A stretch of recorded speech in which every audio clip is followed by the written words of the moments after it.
Hello. Hold on a moment here. Alright, stream does look to officially be live. Okay, good. Hello. Is the Sinister Game being here with a new stream? And in this stream, I'm going to be going over the day one launch of the Grand Theft Auto Online Money Fronts DLC.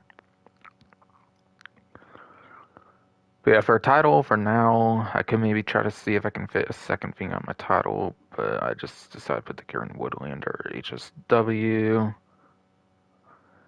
And then, before I go any further, to be honest, I've only managed to grind like 21 to like $22 million, which is way less maybe than the last bunch of times, so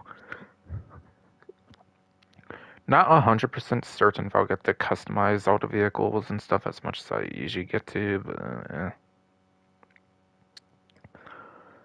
to be honest, I don't care as much, I feel, especially since there is a couple vehicles that are Plus exclusive as well, so I'm kind of at that point where I don't care as much anymore. But obviously, since I cut Break a Heist and like it being a lot better to solo grind ever since that came out initially, I've tried to make it a goal to be able to customize everything on day one, but sadly, just time just know that might just not be the case.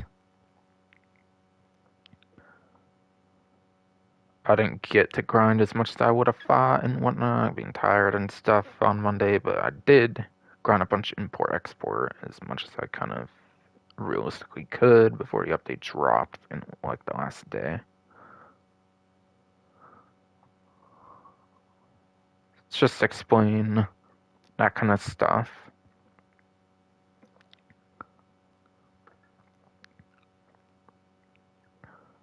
But yeah, Money Fronts, yeah, came out.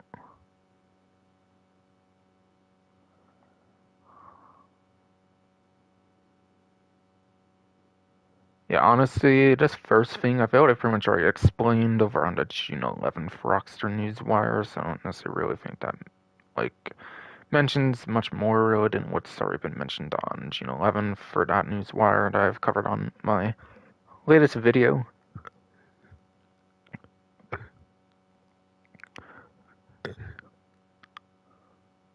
If you select that one, apparently it'll let you visit your car wash or answer the call from Martin to get started. Okay, interesting. Or maybe even all of these do. Money laundering. It's probably just a Tampa GT over there. There's some dogs apparently. I hear you can actually pet the dog actually in the game, which is kind of cool. I don't know if you could actually pet a dog in the game before much, but oh well.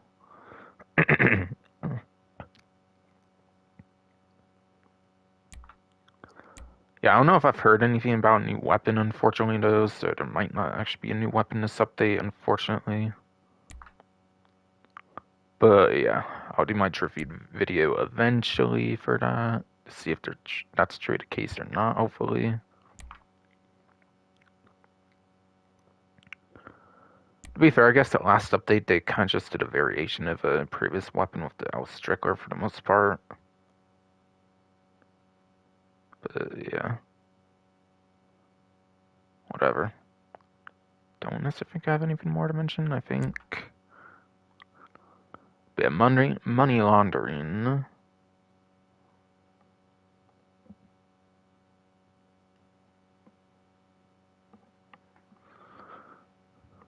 Okay, sorry, I feel like my headset, like connector's making some staticky stuff, I don't know. But like, things seem fine. Whenever I do mic tests, they sound fine to me, though.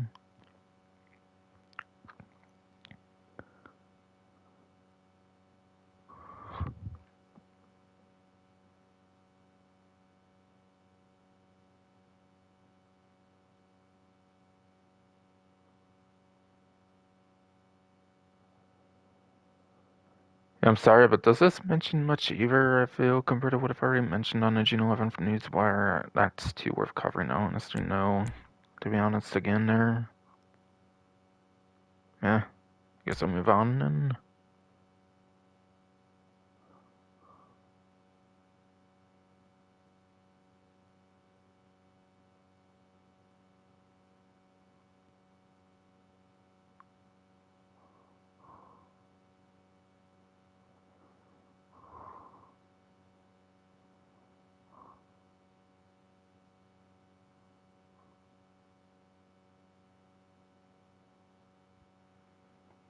Yeah, I don't necessarily think there's anything new there either, to be completely honest.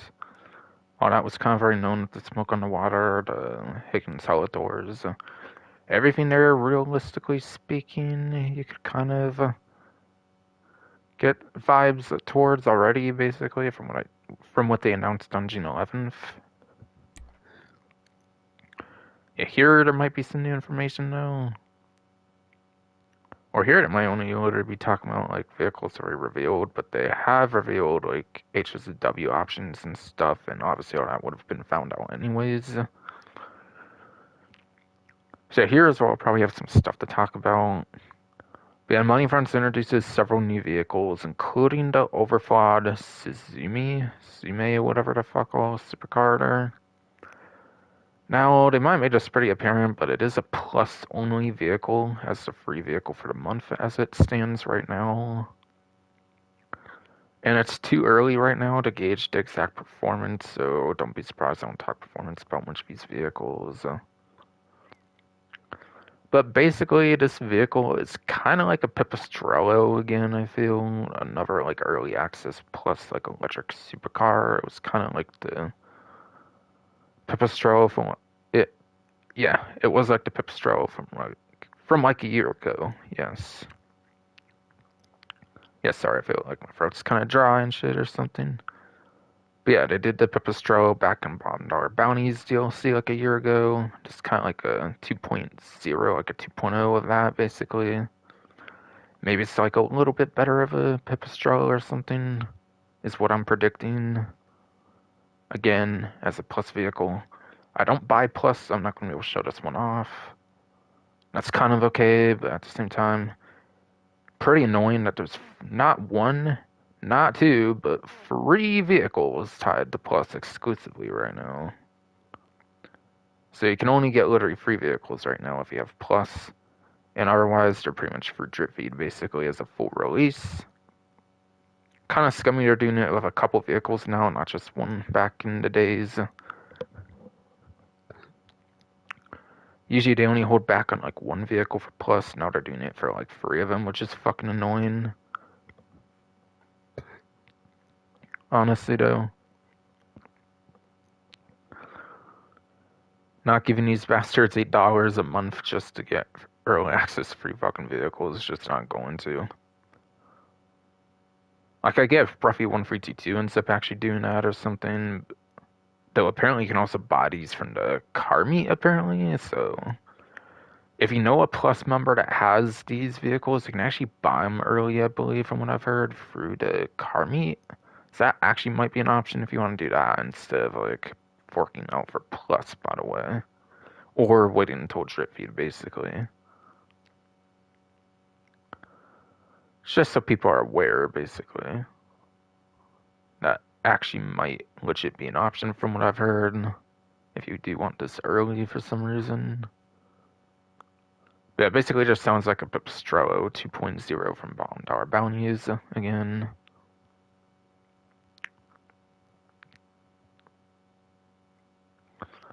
Karin Woodlander SUV. Yeah, again, I featured that in the title as I kind of said already, basically.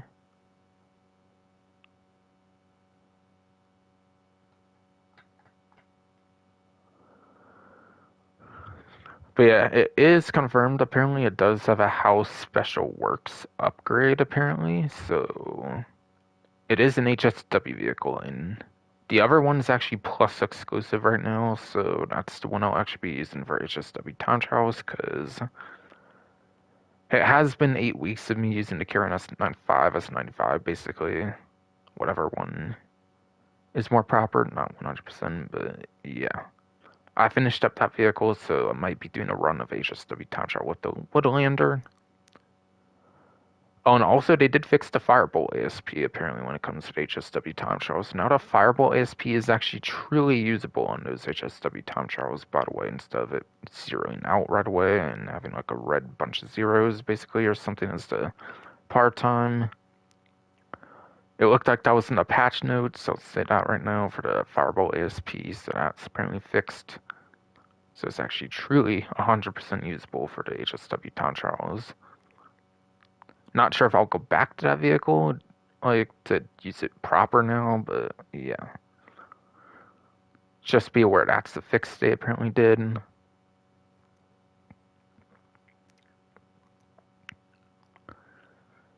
That's going to be the fourth HSW, I believe, with a.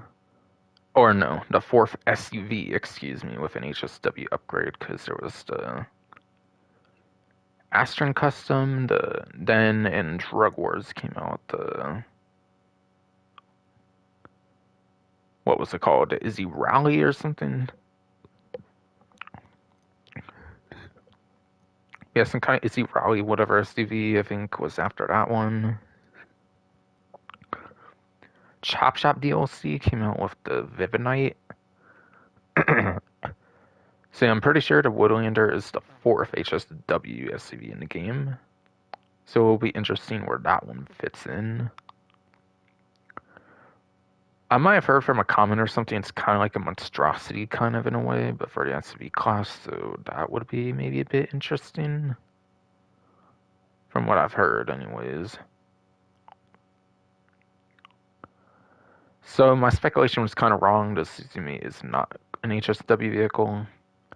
To be fair, I think Banshee GTS was the plus vehicle or something, right? For like the last subscription, like debut for DLC, and that was HSW. So it was a fair like assumption, like speculation piece to maybe think. But yeah, again, I don't think it's exactly most consistent things, which I kind of did address there, I think. But yeah. Understandably so, I think the Woodlander is going to be one of my favorite ones to check out because of that HSW upgrade for the PlayStation 5, Xbox Series X/S, PC enhanced exclusive feature there.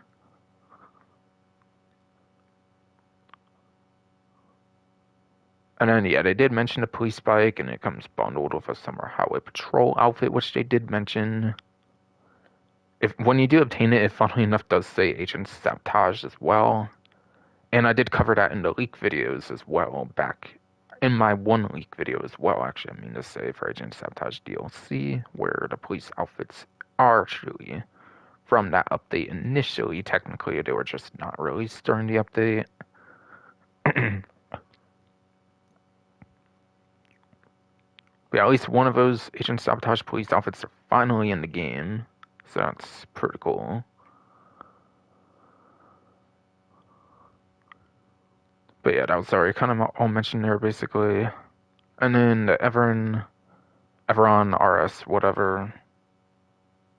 Yeah, the Everon, whatever. RS, SUV. Yeah, that also got released. It's like $1.6 million SUV, if I remember right, for the stock vehicle. It's kind of like the Everon, whatever off-road vehicle from like Tom Casino Resort Heist, whatever, but it's like a SUV version, kind of basically. They consider it a luxury vehicle for the regular Everon, so like kind of a luxury style SUV presumably would be. Which I don't know if that usually like screams like good speed. I don't know if that would usually explain like good speed basically, or like I don't know if that would suggest good speed per se. Again, luxury doesn't necessarily mean like it would be a speedy SUV, something like more like the Astron or like something like the Tauros, the Astron, kind of something like that. Doesn't necessarily 100% scream that's something similar to that. But I could see that one perform pretty good. And obviously I could see the Woodlander performing good on the 9th gen consoles, obviously being HSW. And then PC obviously as well for the enhanced one. I just didn't mention it because I figured I didn't need to. But yeah, going back to Police Bike, it is obviously a customizable vehicle. It is, yes, obviously a customizable vehicle, I believe, like a lot of the other like recent police vehicle releases. So that is definitely very interesting.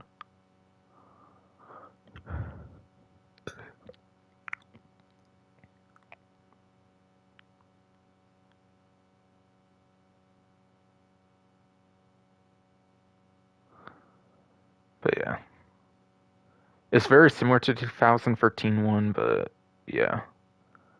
As far as I understand, it's a completely different model, which I don't know if that's what they usually do for ones that are from like 2013 or what, but yeah.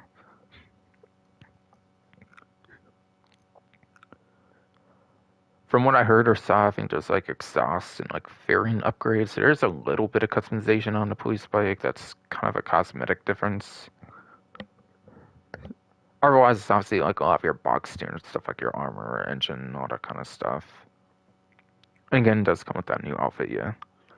And ever on whatever RS, yeah.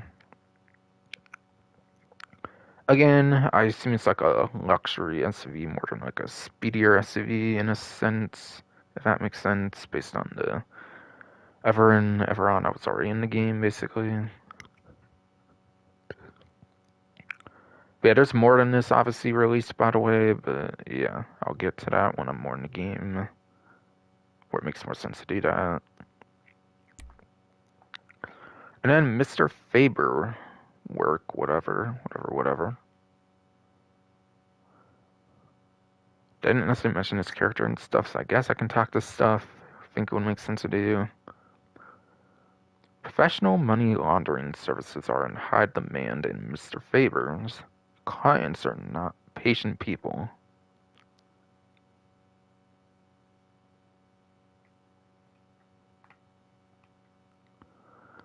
Lend your problem-solving expertise to the man behind the scenes and help his other clients in Mr. Faber work.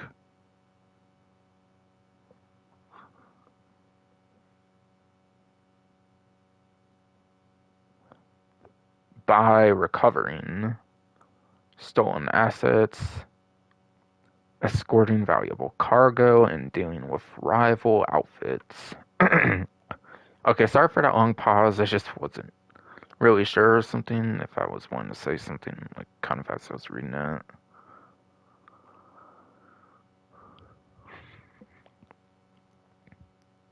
But I don't know, these kind of sound like a Fulgen Jobs kind of thing or something to me, a little bit. To me, it kind of screams something like the Fulgen Jobs or whatever. I'm not 100% what the closest comparison with that would technically be, but yeah, it technically reminds me of that or something.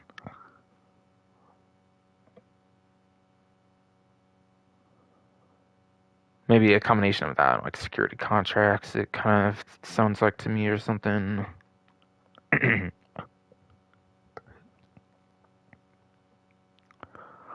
Use the laptop inside any of your money. Come on, tongue twisty, bro. Ask bro, come on. Use the laptop inside any of your money laundering businesses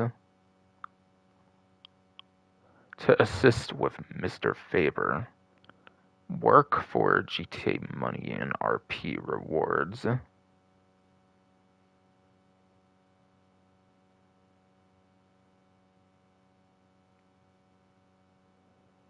Alright, so I think that would be the free new businesses, obviously, since they're going to want you to buy those. Basically, you get access to this new content, obviously, with the new update.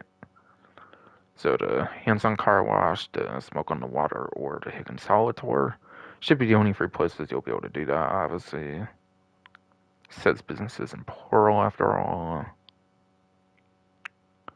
Now allow you to assist with the Mr. Faber work for money and RP rewards.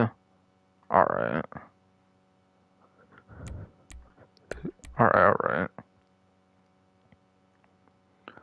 So that should cover the news section here, I believe, or what I want to go over, basically.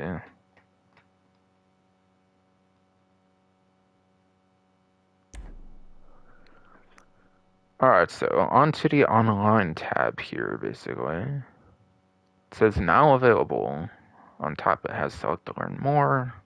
Money fronts, that's the like cover image for it, basically.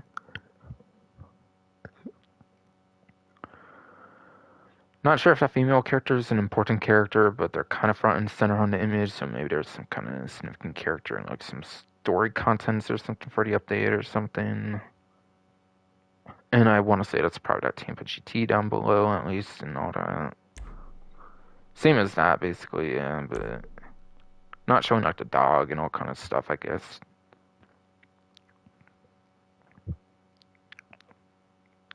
And now available channel new revenue streams of 30 income for your iconic local businesses and money fronts.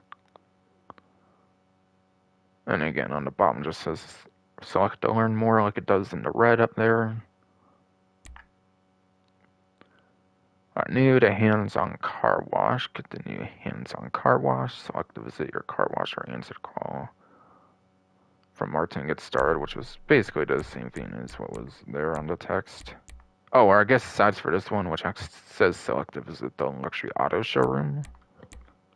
Right, that's right, that one did change it a little bit, but all the other ones do say that same thing, I believe. But yeah, no surprise they're using some of the dealerships for the launch day and like event, basically, to promote the new vehicles. That's what they usually do on the launch of a DLC. For luxury autos and like all the other dealerships, at least in the slightest.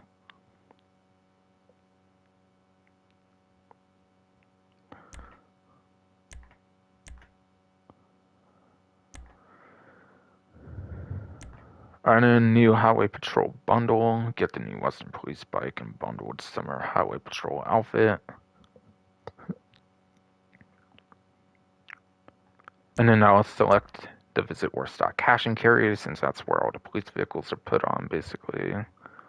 But it makes a lot of sense, obviously, the police bike coming with the outfit. For anyone that remembers playing that one single player mission with like Michael and Trevor on like the bikes, basically, makes a lot of sense for it to come with that kind of outfit.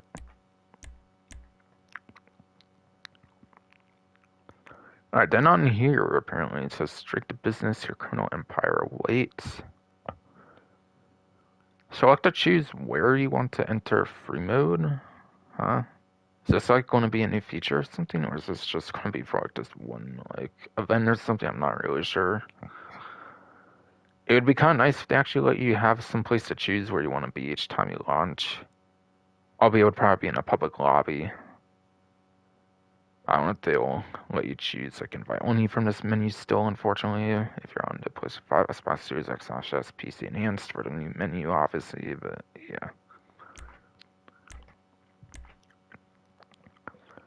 Updates. Discover all the latest gameplay updates and content released in GTA Online.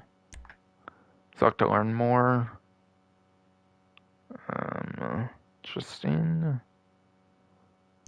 Basics to GTA Online. Learn more about how to get started in Los Santos.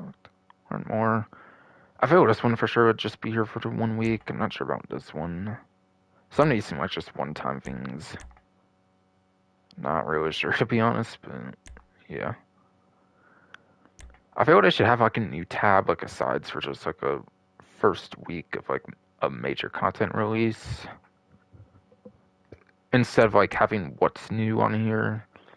I think having some of these more permanently could actually be a good idea over having like what's new here, have it linked to the free tabs instead of having like a fourth tab. I don't know. I don't know why they only do like a new tab like on the L1R1 thing, for example, for me on PlayStation 5. I don't know why they only do that like super rarely on like launch days or like launch events for updates. Would be a nice change to see going forward, I feel. Since they practically put almost nothing in those anyways for what's new.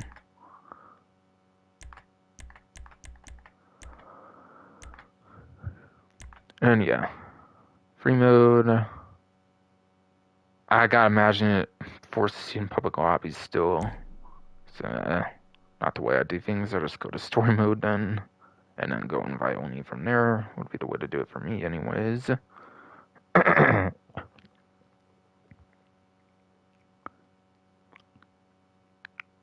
yeah, Overthought Sume, whatever again, is the free vehicle for the plus month. For free a week early? Okay, so it comes out next event, it looks like, for the full release, at least for the Suzume, whatever.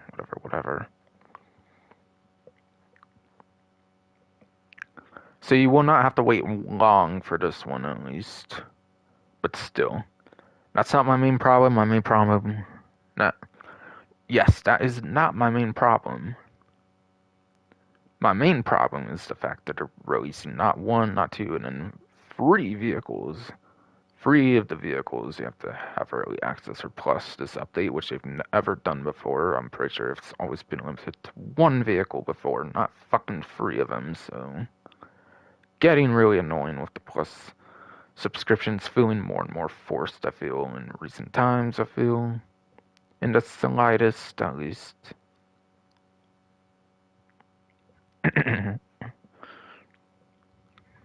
Honestly, not surprised it got to this point, I feel, before 6 even comes out, to be fair, but yeah. Let's, let, which yes. Let's be real, when 6 comes out, it'll definitely be trying to force this subscription more and more, I'm sure. Let's be real about that. And 5 is kind of just a testing ground. It's like testing the waters with the subscription, I feel, pretty much. Pretty much.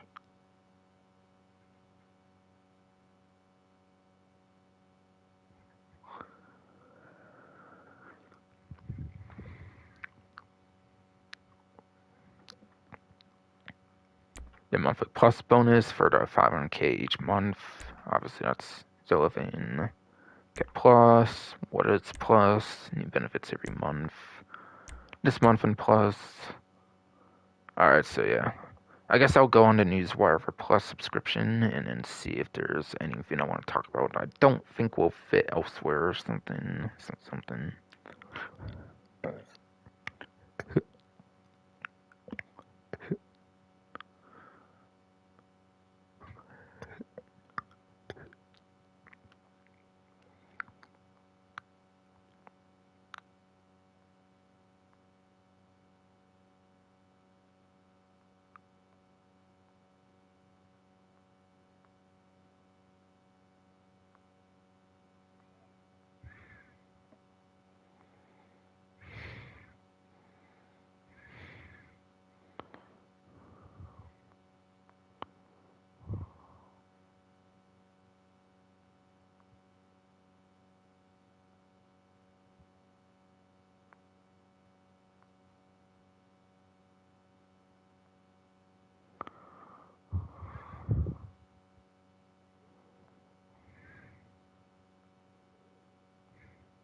Alright, so.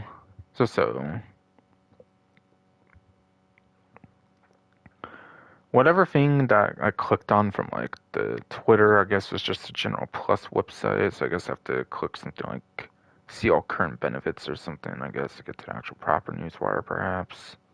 Perhaps. Or something.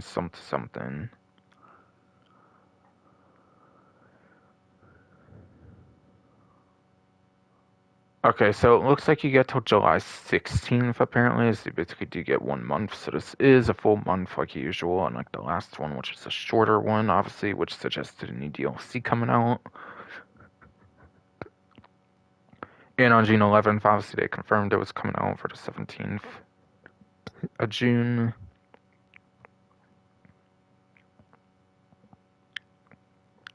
So yeah, no surprise, it's back to the usual, like, 1 month duration, basically. Instead of, like, the smaller one, they had the last plus event. But yeah, it does end apparently on July 16th, so that's how long you get to get the free overflowed Suzumi, whatever the fuck all.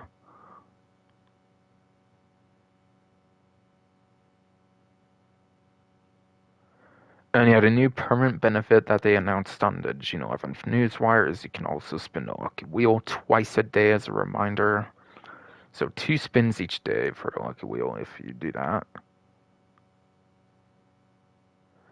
Honestly, a huge problem with the luck wheel for me has always been that it's always 24 hours after you actually spin it. Unlike stuff like the daily objectives that reset like each time at like 11 p.m., 10 p.m. or whatever.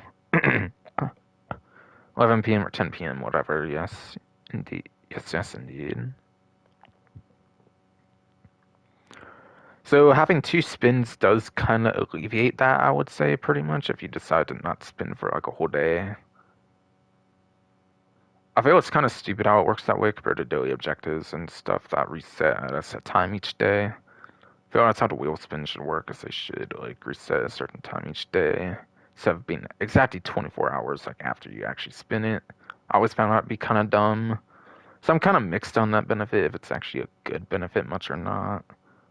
I feel it kind of alleviates the problems at least with it, like normally at least. But yeah. Then again, I guess you could always use a second character for a second spin, which I guess technically you could use maybe the second character with the benefit you might even be able to do like 4 a day. Not really all that sure how that would work, but I assume that would be how it could work. So I'm curious how that if I'm curious if that gets confirmed. I'm um Yeah, I'm definitely curious if that gets confirmed to work. Like, if you could spin like 4 times if you use like two characters, because that would be a very good chance to get a like a free vehicle from the wheel, like each event, basically. In that case,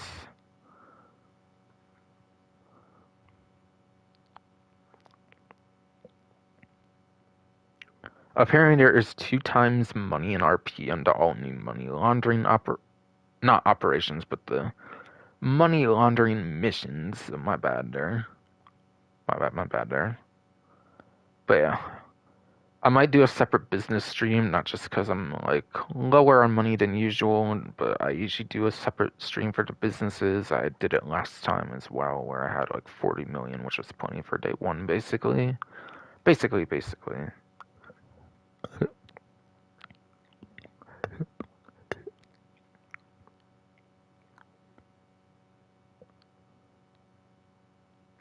Yeah, new apparel, chameleon paints, and more. I'll obviously kind of go through.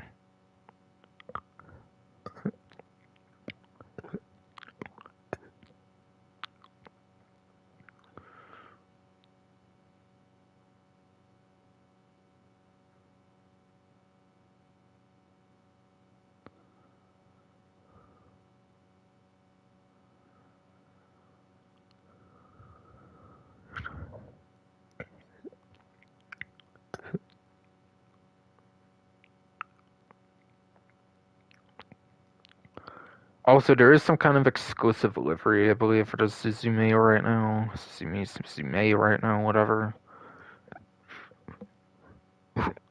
Whatever.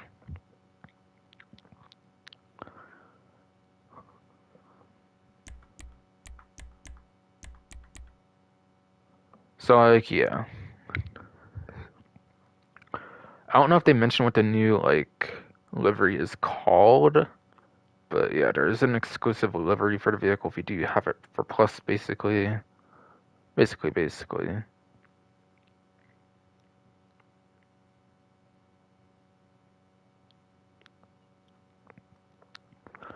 yeah, the vehicle is $3,074,500. That's the savings you get at least when you get the vehicle. So it is a couple $1,000,000 savings. But again, it's likely just very similar to the Pipistrello from like a year ago, $1 Bounties DLC. So, cannot really say I'm all that excited about that one. Honestly, I still find it annoying that they're holding off a couple vehicles exclusively for Plus while non-members have to wait or buy it from another player at the car meet. Kind of annoying, but yeah. Or even pretty annoying, I would even argue. Not even just in the slightest, but yeah. Yes.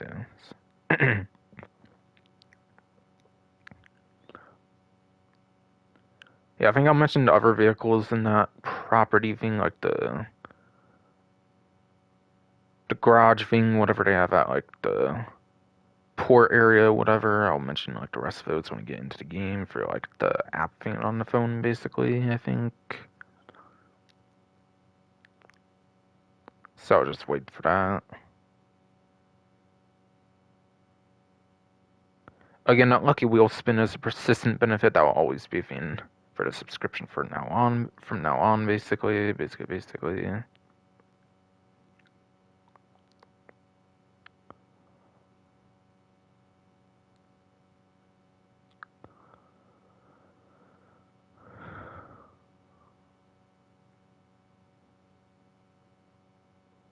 Okay, so the exclusive delivery is apparently known, and it's the cyber graphics delivery. It is apparently the cyber graphics delivery is what the exclusive delivery will be for the subscription. Might be the same one they're showing right there, not 100%. Probably likely it's the same one. Apparently the brand new like chameleon stuff looks to be the light holographic chameleon paint and wheel paint. So to be completely clear, it's the light holographic chameleon paint and the light holographic chameleon wheel paint. Again, for both of them, it's basically the same for both the body of the car and the wheels of the car as well.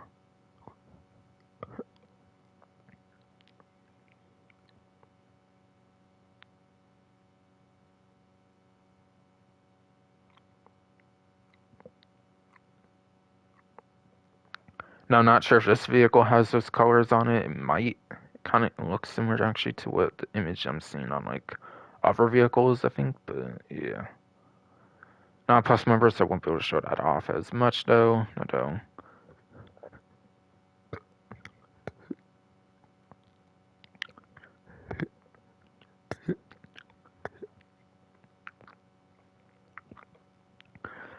The free clothing, basically, I'll get to this part to make it clear I'm not talking about something vehicle related now, basically. But yeah, the free clothing is apparently the Magnetics Bomber. It is, yes, the Magnetics Bomber. Whatever. Zipped jacket and track pants. Those are apparently the clothing items, apparently for the subscription for the event.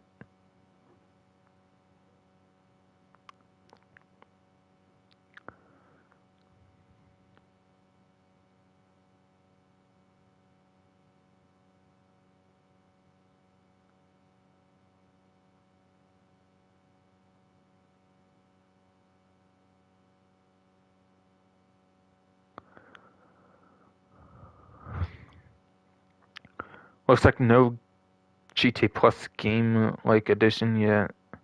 Not since like Bully on like mobile, I believe they haven't like done any new ones since that, I believe. And even then, that was just like different platforms for something that was already on the subscription. The last time they did that.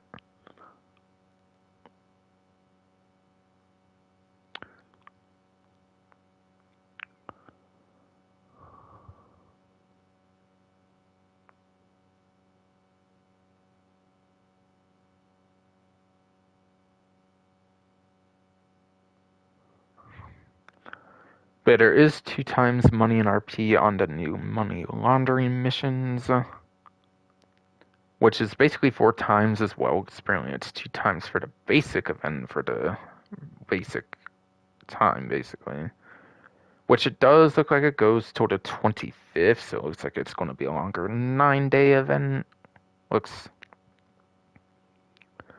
like, yes, it will be a longer, like, 9-day event, basically.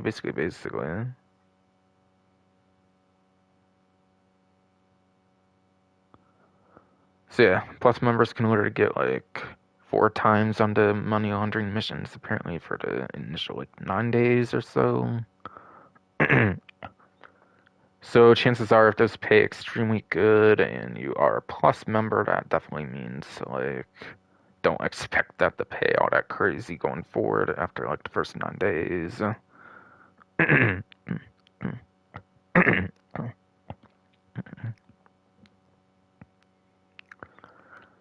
Apparently, there's also going to be 30% off the new hands-on car wash as well.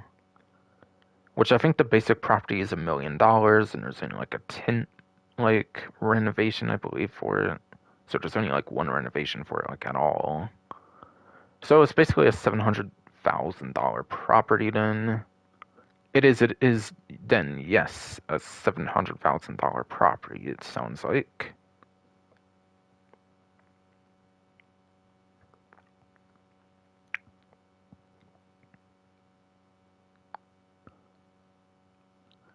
Apparently there is a 10 times daily chips claim at the casino for the whole month of the subscription. And yeah, that is the visitor bonus apparently as well. So 10 times that, I believe it's 1,000. So you basically get 10,000 chips each day, basically, for the visitor bonus. And that too, I think, is 24 hours after you claim it, like the wheel spin, and not like when daily objectives change or something. So try and be mindful of when you claim that so you can maximize on it as efficiently as you can. Try to get on like around 24 hours after you did it again to do it once more to keep the times like similar is my idea to maximize on that.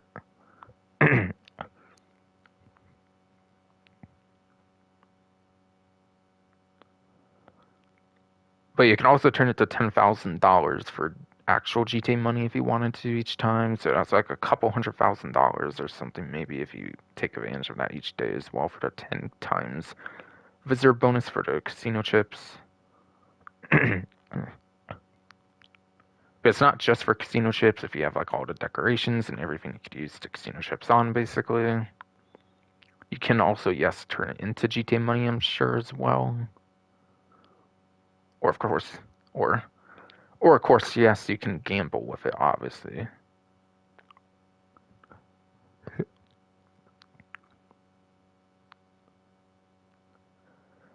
There is also apparently half off of HSW upgrades. So each HSW upgrade will apparently be half off right now for Plus, if you do have the subscription. For the month. For the month.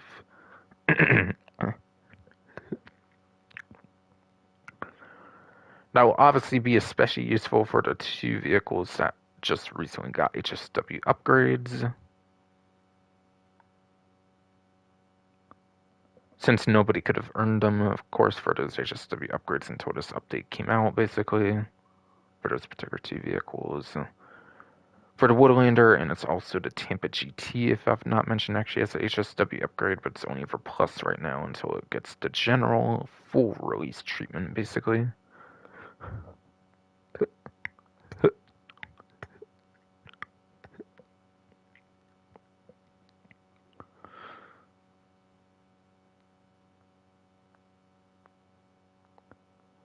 And that sounds like it's it, basically. To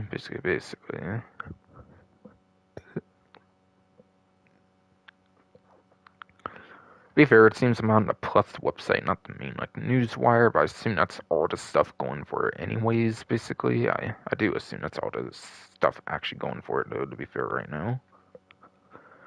But yeah, obviously, with a launch day of a DLC, it is a very good time to buy Plus if you want to buy it for your first time ever.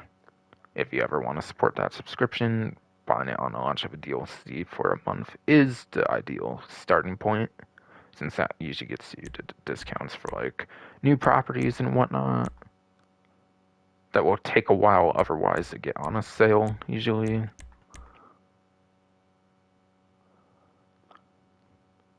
Is it worth $7.99 though for the event? I'm not really too sure, to be honest. I don't really like to gauge and delve into that particularly. I just kind of go over what the benefits are. And I lean more towards the side of not buying into the subscription, like no matter what costs, basically. Because I really don't support the precedent they're setting there for their next game, as I kind of suggested. Which will probably make the subscription more and more mandatory, feeling than it kind of already is with free vehicles coming into the game exclusive for Plus.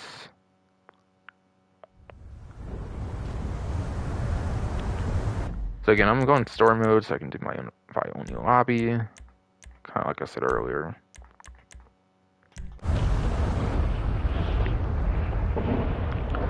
Again, sadly, I only have like 21, maybe 22 million up to ish to work with.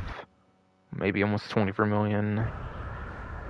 So, might not be able to do everything like I usually can for vehicles, unfortunately, but I'll see what I can do, what I'm comfortable with doing before I get possibly zeroed out, basically, or even near it, or so.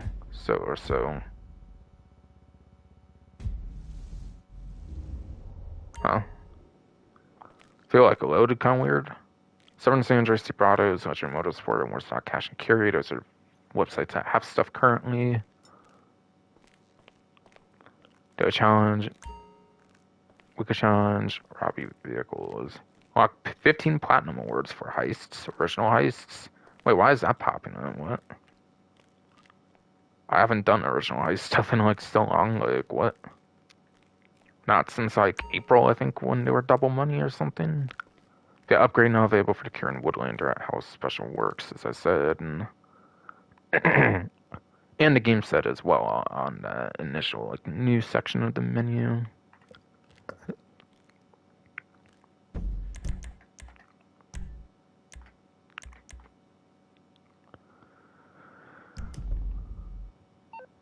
Alright, so probably want to check those websites, I guess, since it's promoted basically.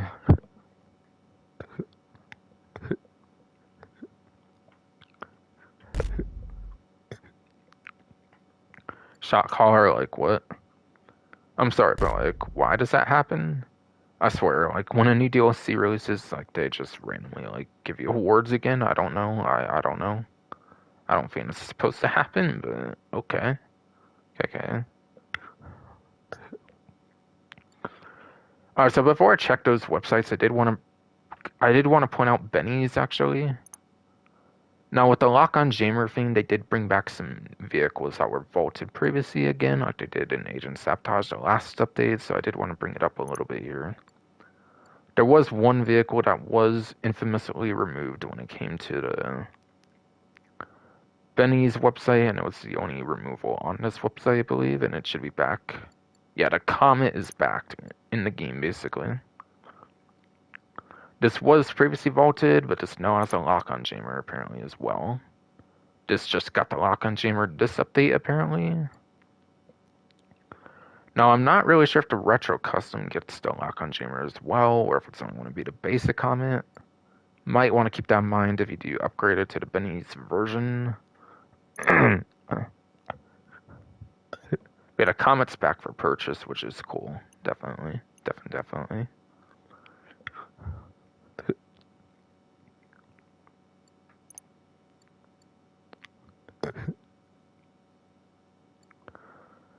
And then on here, there is some changes with the Jester RR, the new one.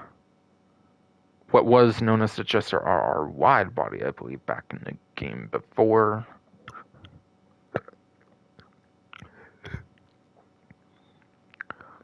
It is now known as the Dinka LSCM for the Lasso Santos car meet, basically. Jester RR instead of what was called the Jester RR wide body.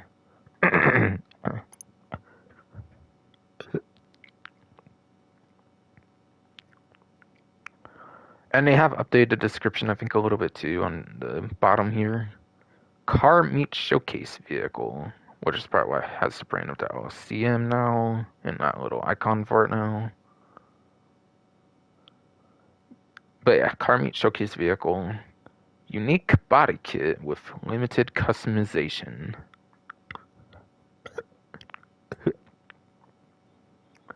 So yeah, what that means is what it kind of meant before. There's like no customization for the most part whatsoever on this vehicle.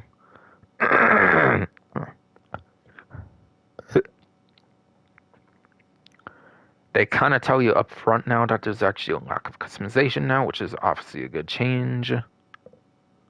So don't expect the same customization as the regular RR has, because it doesn't have that.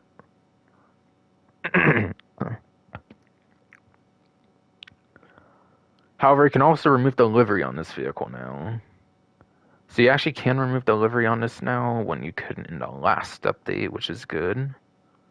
So for those that don't like the Electric Dragon livery on there, which is the official name for it now, that you can actually see the name for the livery with the Electric Dragon now. Yeah, if you don't like the livery, you can remove it now. So that's something you can actually do with this vehicle now.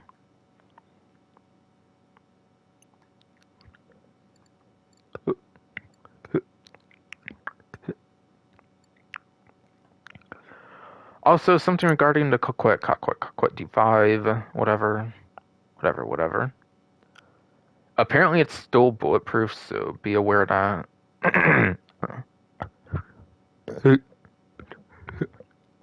B.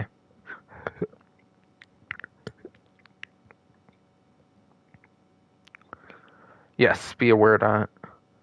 Coquette, whatever D5. It's still bulletproof in the game, apparently. It is, yes, still bulletproof in the game, apparently.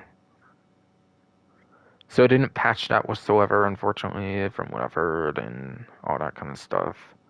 So you can still use it for your player versus enemy missions pretty effectively if you want, I guess.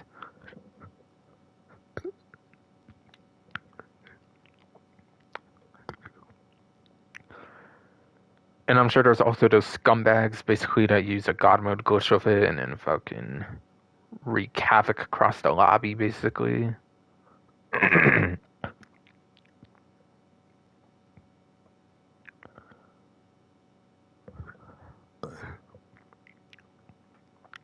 But yeah. But yeah, still use explosives on this if you're going against the Coquette D5, assuming you're not using like some God mode glitch with it. Okay, for a limited time, unlock exclusive clothing by purchasing the police bike from Warsaw-CashandCarry.com. Yeah, you have to buy it during the limited period, it seems, and otherwise. They're going to eventually remove the offer, it seems, for that. So definitely, probably a better idea to buy it earlier rather than later on that one.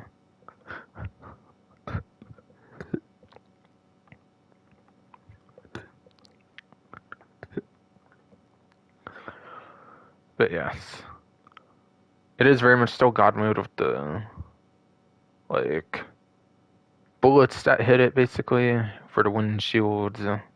Again, go explosives if you're trying to destroy these still. Unless somebody's using like a God mode glitch, then you're kind of out of luck for the most part, unfortunately.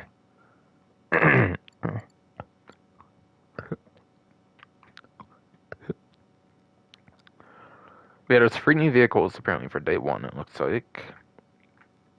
With the Debauche Rapid GTX for $2,705,500. And Agent Sabotage pretty much makes it seem like every new vehicle pretty much gets a lock-on jammer nowadays, so the Rapid GTX does have the option for missile lock-on jammer. If you customize it in your agency or your Vinewood Club garage, whatever, if you pay for plus as well. But yeah, the only free option for that, I believe, is the agency, assuming you paid for the shop and stuff for that, for like the mod shop, whatever. But yeah, has a space between GT and X, which is kind of weird, apparently, from what I understand. But yeah, apparently other vehicles, they usually have the X with the GT. Like, isn't there a Damier GTX, for example, and that's like one word, basically? With those 3 letters, basically. With how it's formatted. Kind of weird. But yeah. It's kind of like a new version of the Rapid GT, it seems, from like day 1 of the game, basically. Seems a little interesting, I guess.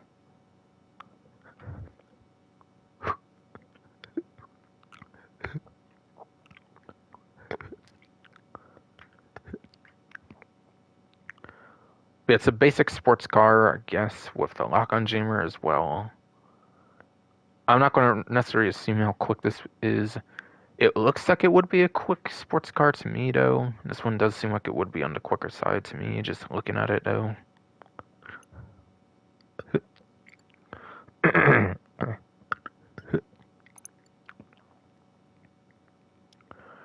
There's also a brand new Sentinel GTS, apparently, like a new Sentinel, it looks like. Interesting. And yeah, this one has 3, like, letters as, like, a single word, so... Yeah, just kind of an oddity with the one vehicle, I guess. And then again, this one has a lock-on jammer. Again, because, like...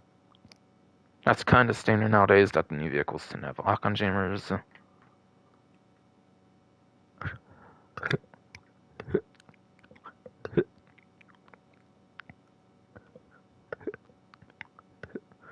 This one does have a trade price, apparently, in addition to buy it now, unlike the Rapid GTX.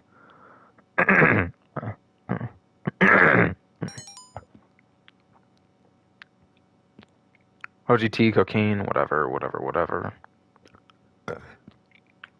But yes. The Rapid GTX, or should I say the Rapid GTAX, to mimic the space and shit, I guess.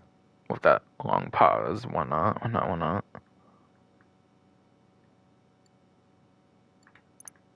But yeah, trade price. It might be tied to like some quickie farm, like a pharmacy kind of thing or something from what I've heard. I might be wrong. But buy it now is 2,172,000 with a trade price of 1,629,000. Yeah, complete all deliveries for quickie farm to unlock the trade price for this vehicle. Interesting.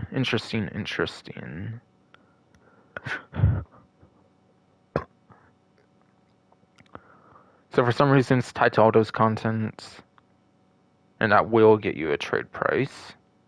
To 1,629,000.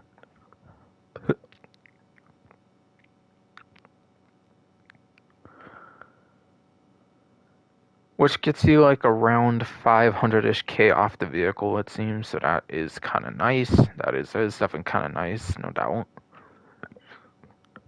No doubt.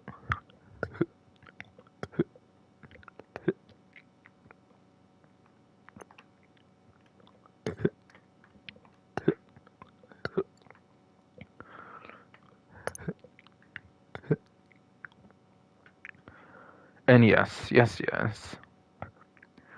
There is that Karin Everon RS, basically, as well on this website.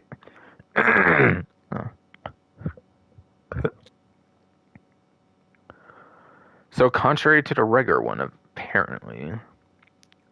Contrary, yes, to the regular one, apparently, yes. It is on the legendary website and not the Southern Sanchez Super Autos website, which I believe is what the regular Everon is on.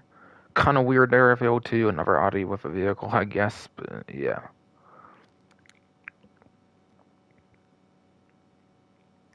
RS kind of reminds me of Sultan RS. Not sure why I chose RS for this one compared to something like that, but whatever.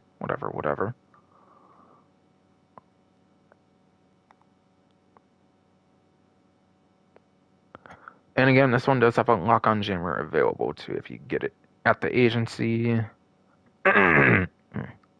Again, kind of the usual thing that goes on nowadays, it seems.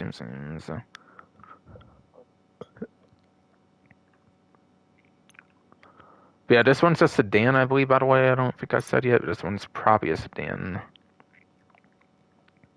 Which sedan still does not have HSW, by the way, so it is still untouched by HSW, which, whether it's a good thing or not, kind of up to each individual player, I feel, but still.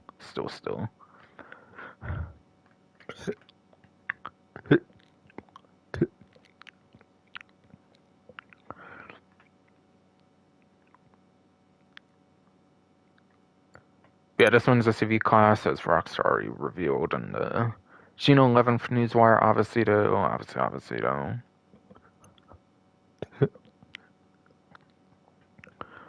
But I don't necessarily know if the Sentinel GTS would be like a quick sedan. It feels like it's kind of on the sporter side. This one, I kind of already said my opinion. It's more of a... This one, if going off the regular Everin, kind of screams more of like a luxury sedan rather than like some super speedy, quick Oh, tongue twister, yes, bro. Come on, come on. I think I said sedan because of this, but yeah. And my throat hernia and bullshit bothering me, but yeah. But ever in RS, I kind of already mentioned my opinion on this one. To me, it screams more of like a luxury SUV than a quick, speedy SUV, like something like the Toro's Astron. But I could see it being quick every way, honestly.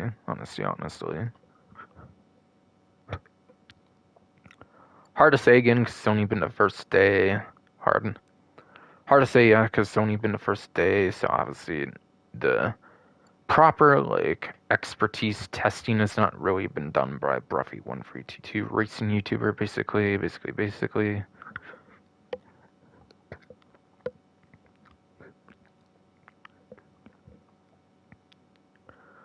And that'll likely take at least a couple to few days, basically. That will, yes, probably likely take like a couple few days, basically.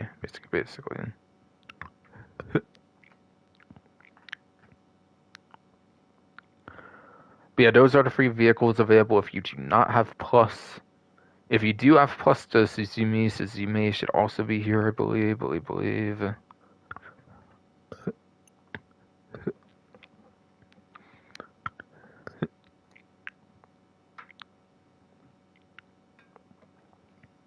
Alright, gonna take a water break or something for a bit. By the way.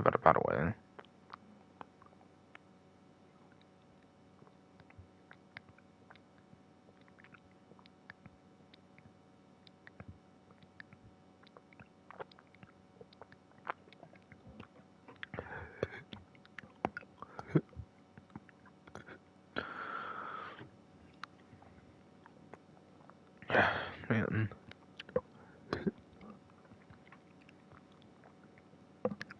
Yeah, sorry about that.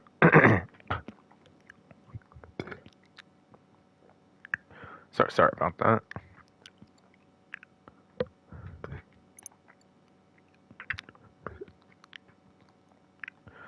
Yeah, for Warstock, it is only that police bike, basically.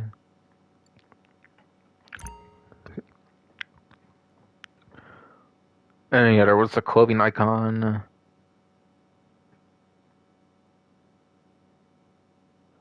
And yeah, some things to note, obviously. Yeah, lock-on jammers available, as you would expect for newer vehicle releases nowadays, again. It has a clothing icon too, yeah. But yeah, dispatch work is available, as they said. They didn't really announce any new dispatch work. I don't assume there's any new missions to do for dispatch work. It's probably just the old ones, I'm guessing.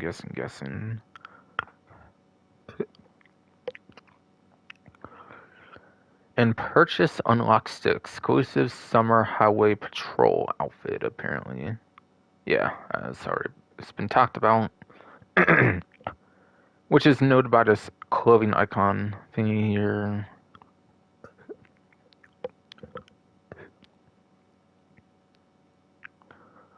It's not the only time they've given out clothing this way with like the icon on like a vehicle. I think they did that like I think the earliest they did it was like in the Bikers DLC in like 2016. I think with the purchase of like the Nightblade. I think there was like a temporary clothing item you could buy with that. I believe. Believe.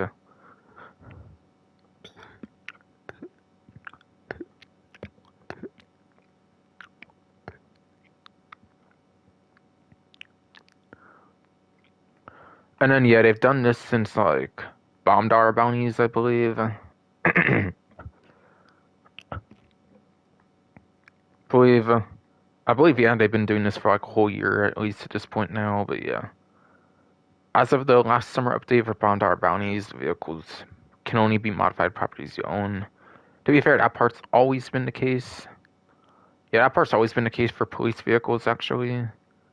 But yeah, with the Bondar bounties update onwards, any police vehicles you own, any police vehicles you purchase, have a resale value of nothing, basically. So, as a reminder, make sure you want this vehicle if you buy it, as you will not be able to get any money on this vehicle, even for modifications, it looks like. As far as I understand, anyways.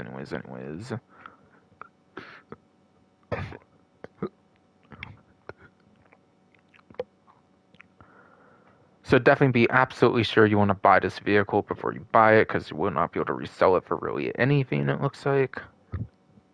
Looks like.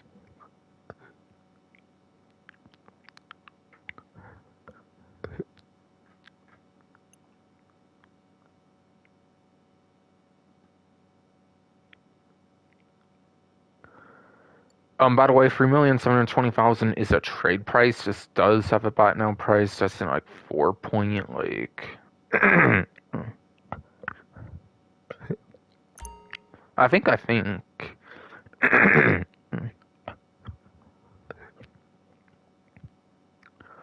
It's like 4.9 million, right? I think it's like 4.9 million or something around there if it's like a buy it now. 4 million, like 950,000 or something like that, I believe.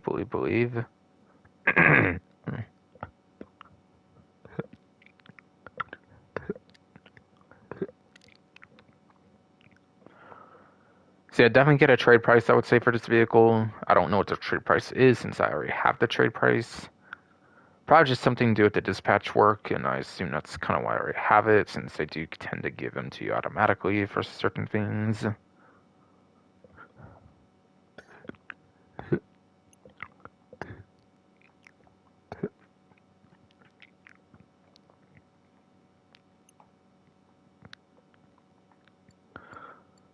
And yes, San Andreas. 2 vehicles on there apparently right now being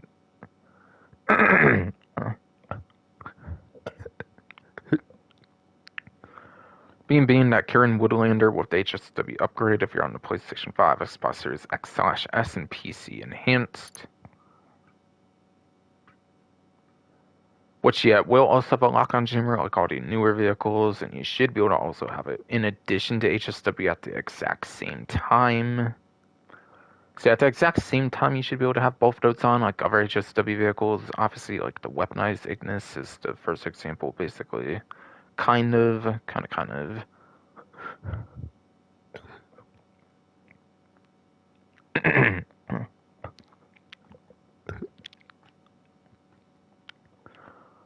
Yeah, pretty much for top speed, at least, I assume it's guaranteed to be a good top speed SUV.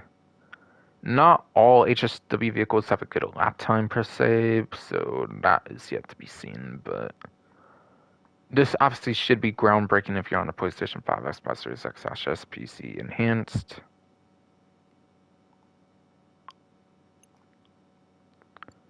And then the Ennis Hardy apparently is the other one.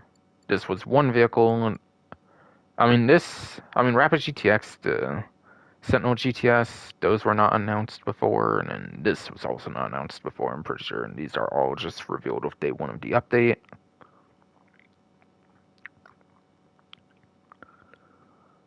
Ennis Hardy. This has a missile lock-on jammer as well, obviously like all the newer vehicle releases. Not only that, this apparently also does have a taxi livery, and it's actually allowed to be used in the taxi work as well.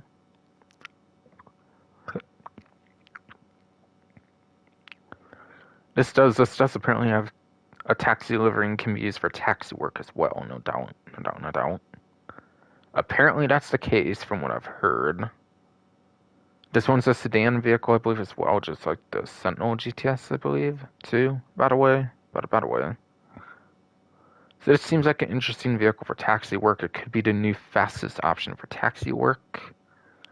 It could actually very much end up being the new fastest option for taxi work. I might have heard this might also be a tuner subclass vehicle too, actually. And this might be in the tuner races, actually, for the street race, pursuit races. Which also might mean you might be able to use it for the robbery contracts too, I want to say. So it might be a tuner as well, I believe. And a third, like, sedan tuner in the game now, apparently. If I remember watching for Bruffy 1322, if I remember watching Bruffy 1322, he actually said this was a new tuner subclass vehicle as well.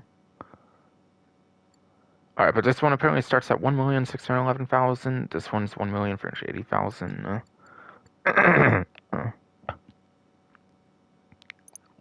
Alright, but yeah, the prices, again, as a reminder, Debauche Rapid GTX, $2,705,000. The Ubermax Sentinel GTS, whatever, buy it now price $2,172,000 to $1,629,000.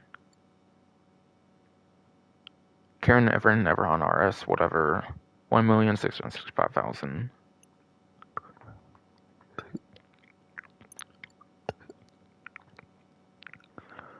Police bike, I believe its buy it now price is $4,900,000, like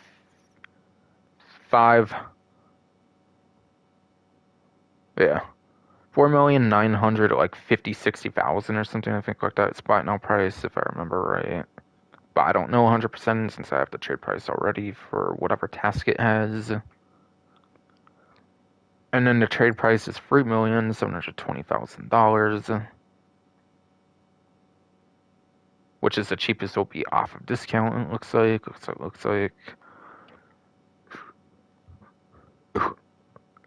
Like, aside for a discount, I mean more so. I mean more so.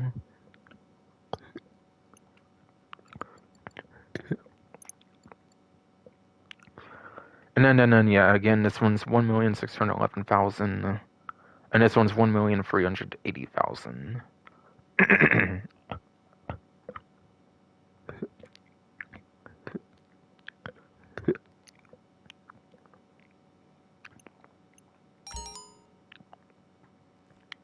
Unclean career progression. Yeah, I should probably look there for the new one, of course. Cocaine business, right? I already acknowledged that, right. I assume it's for businesses, right? Yes. So naturally, there is at least one for the initial update.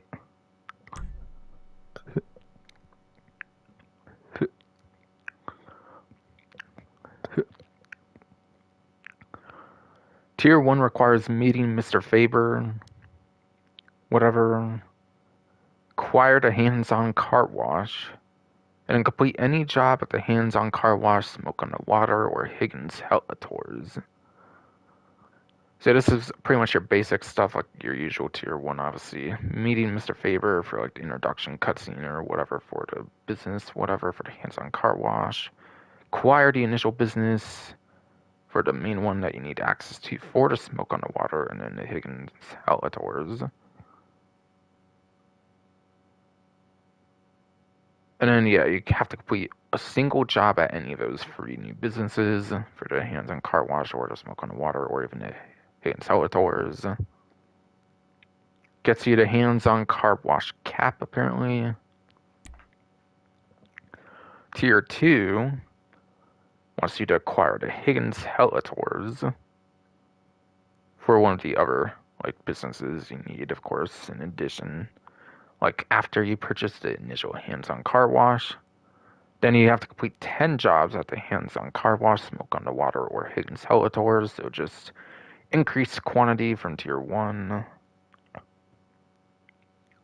And then you need to collect $100,000 from the safe inside the hands-on car wash. 0 out of $100,000, of course, right now.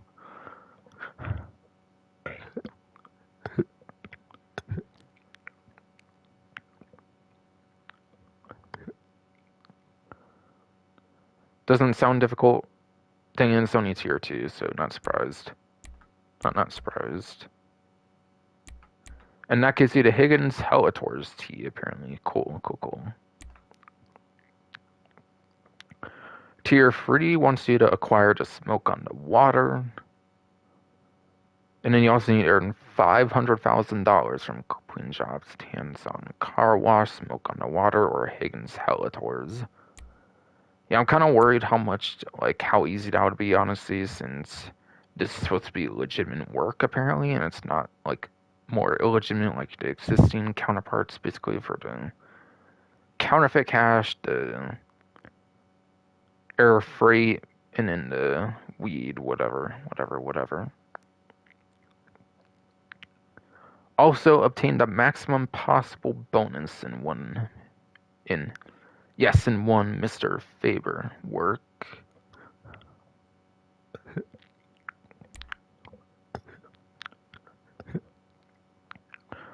And then, yeah, tier 4. Oh, wait. Right, tier 3, the clothing unlock is the smoke on the water hoodie. And then, yeah, tier 4. We're up to 4 things, basically.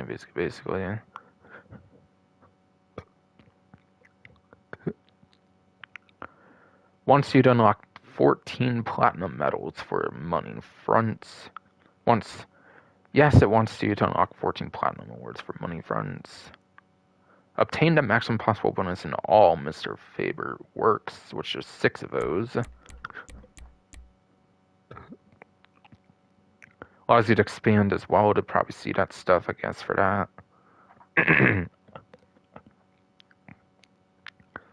Earn $2 million from completing jobs at the Hands-On Car Wash, Smoke on the Water, or Hayden's Helitors.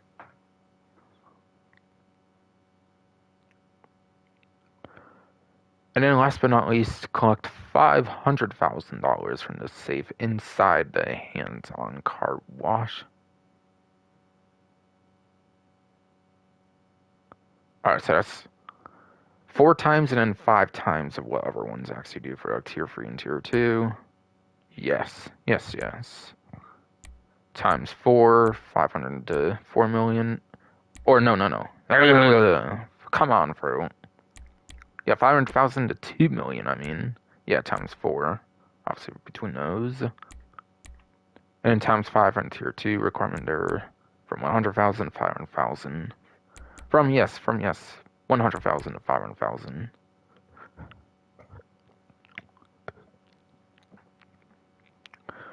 I'll try to take another water break, I guess, because goddamn, bro.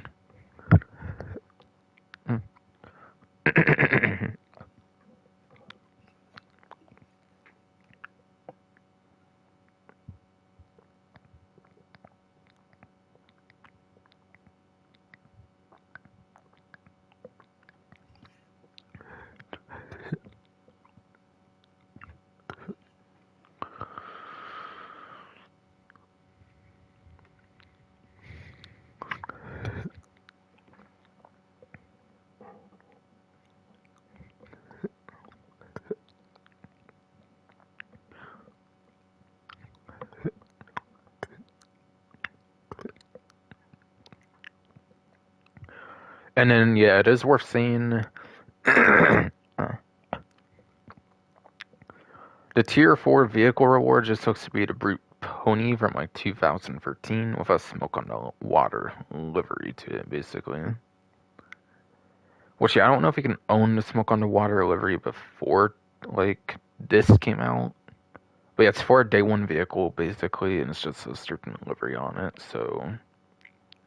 Unfortunately, tier 4 is on the less exciting side of things, like the Chop Shop, for example, I would say, with the Golden Buzzard, which is just a colored buzzard from, like, day 1 of the game. Yeah, they're kind of on the least exciting side, I feel, in, like, more recent updates. I wish they took the $1 bounties, Agent Sabotage approach, but... Yeah. Whatever, they chose this, I guess. I guess. So that should be a PlayStation 5, Xbox Series X/S PC enhanced exclusive vehicle, technically, for the Smoke on the Water. Brute Pony, technically speaking. For legitimate means, anyways, and not illegitimate means, obviously, for like glitches or anything.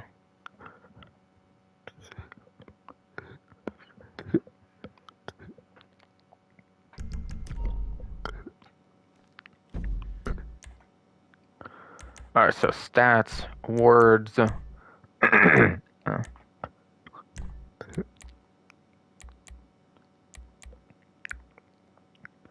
On the launch there it's 16, it looks like. You need 14, so you need most of these. So you do, yes, need most of these.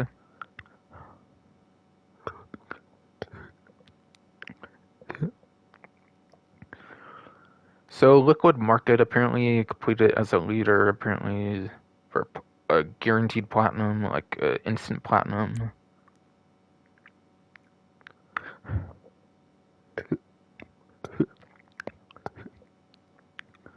Dog's dinner. Distract one junkyard dog with dog food during Liquid Market. And then, yeah, obviously the quantity will go up from, like, bronze, silver, gold, platinum.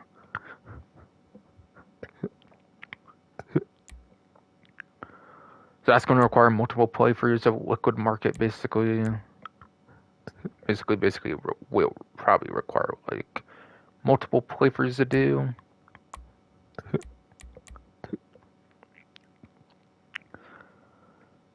Complete ROI is the leader for, and it's platinum on that one.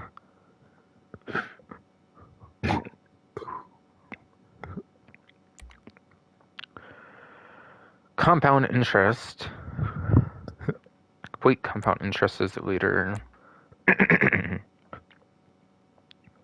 For yet another instant platinum. Yeah, not that way. Right.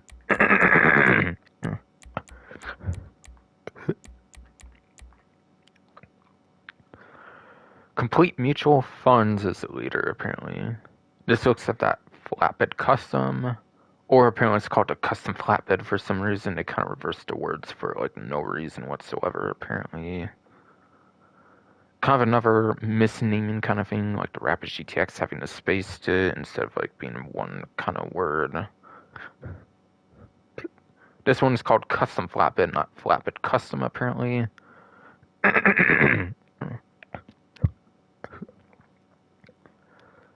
And sadly, it is only for missions, apparently. Sadly, yes, it is only for missions, apparently, for that vehicle. You cannot buy the vehicle, unfortunately. It's just for missions. Which is pretty unfortunate, I would say, but whatever.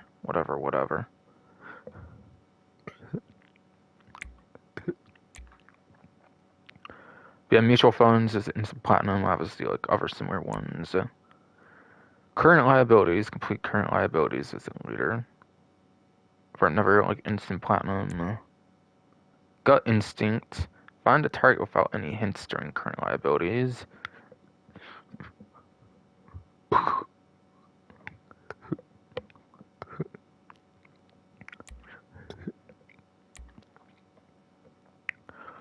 that's a one and done kind of thing on, like, the other one within a mission.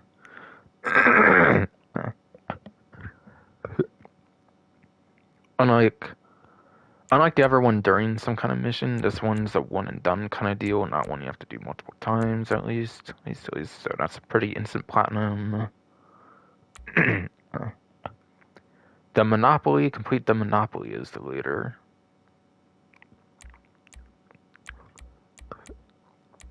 Again, my bad, not that way. Not that way.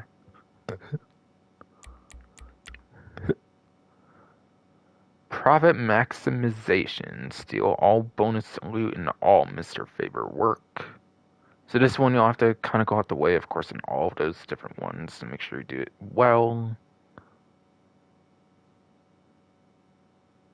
Basically.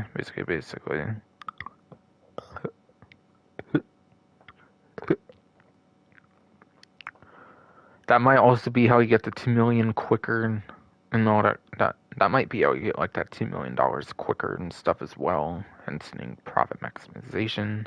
For all I know. Alright, licensed professional. Reduce heat at the hands-on car wash, smoke on the water, or Higgins Helitors 5 times. And that's just for the bronze one, so that seems to be one of the more grindier ones to do, basically.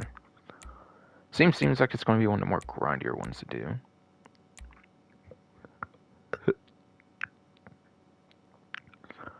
Alright, cooking the books. Earn $250,000 completing jobs at the hands-on car wash, smoke on the water, or Higgins Helitors. I assume this one's an automatic one since you need 2 million, I believe, for completing jobs, it looked like. So this one might be pretty automatic for a platinum for one of the platinum awards. A lot of these probably will be automatic, to be fair, like a lot of the other ones for career progression tend to be. So just keep in mind. Try to determine, like, how much you would actually need to go out the way for before you actually go out the way for any of these, I would say. Like, try to consider how much will be pretty much automatic before, yeah, you go out the way for any of them, I would say. I would say. Would be the smart thing to do. Okay. Diversification just requires acquiring Higgins Halitours or smoke on the water. One of the two that one. Any of those two that require the purchase of hands-on car wash, obviously to do. Easy platinum there, just buying something for like 800, 900k, I think.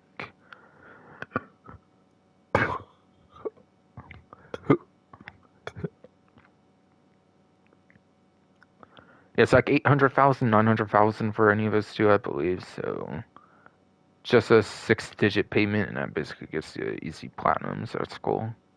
And obviously you need that one. That's an automatic one, obviously, for the tier 4.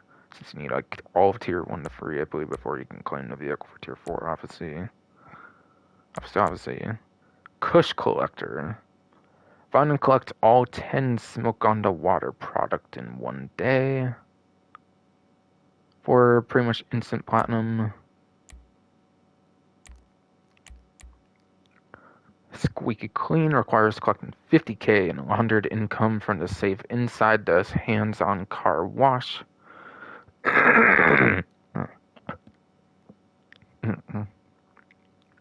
Yes, that does require collecting 50k and 100 income from the safe inside the hands-on car wash. Quickie Farm. Complete all deliveries for Quickie Farm 5 times. But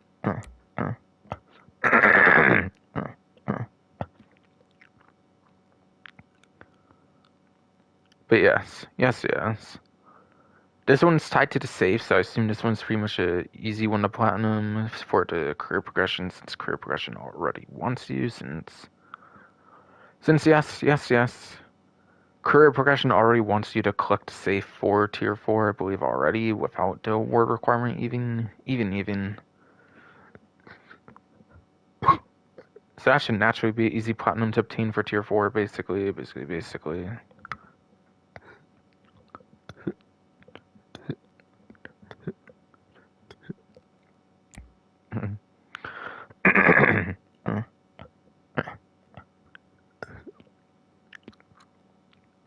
But again, Quickie Farm. Complete all deliveries for Quickie Farm 5 times.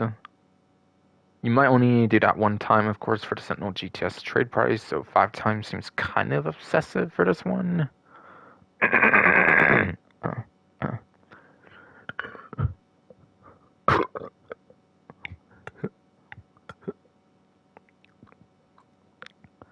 But yes. This one does seem like a longer... This one, yes, does seem like one of the longer grinds, I would say, for platinum, so I probably wouldn't really do that one if you don't have to.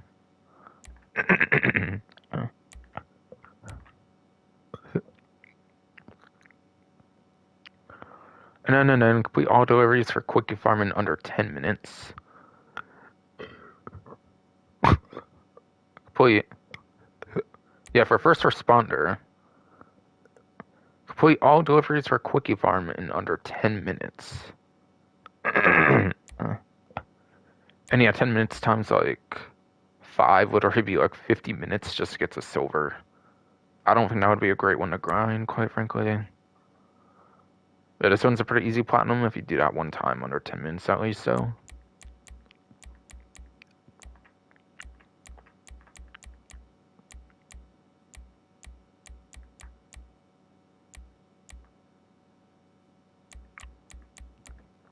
Alright, so this one I assume would be pretty much automatic.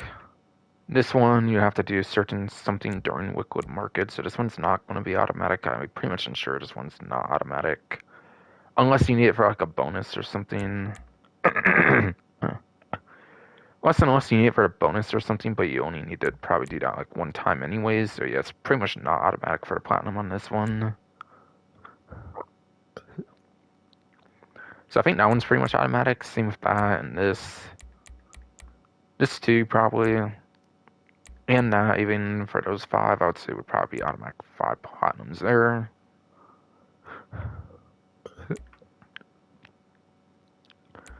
You would have to go out the way for this one, but you might need this one for the bonus, and you have to do it one time. So this could be an automatic one as well for like 6 platinums, maybe.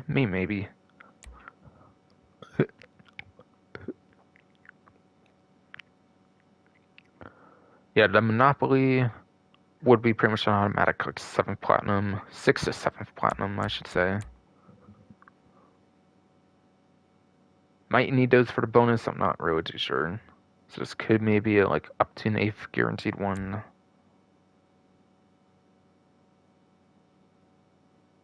Reducing heat doesn't necessarily seem to be required, but it might of course help with like save income or something. So I don't know if I'll count on this one being like necessarily a guaranteed one. That one seems pretty much locked in since it wants you to get certain amounts of money already for the tier 4. So I think that one's pretty much locked in. And this one's pretty much locked in as well since you need to acquire those 4 tiers 2 and 3.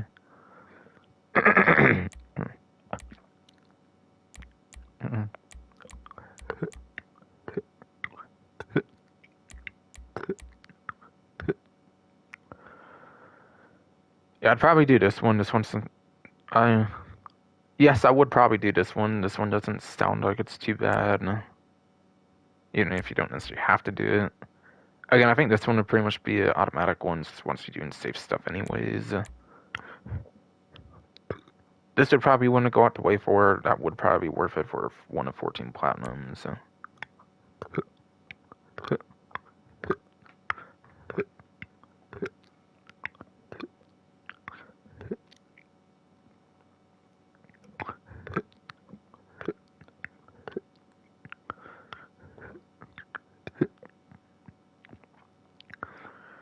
Honestly, the Quickie Farm one sounds like a pain, so I'd probably skip that one if I was somebody else personally. And then maybe this one, if not this one, if not that one, even. So 2 skips would maybe be that one and this one for the. No, not that. Not that. Yeah, the ones I'd probably skip would maybe this one. And this one probably. I think those would be the 2 that are most likely easily skippable, maybe analyzing the awards a bit, perhaps. And thinking realistically speaking, really.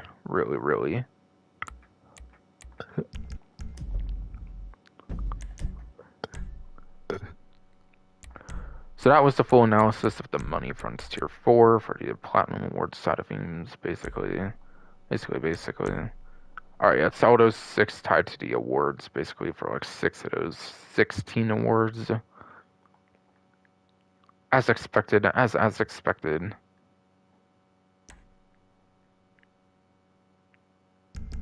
Explaining that, I see.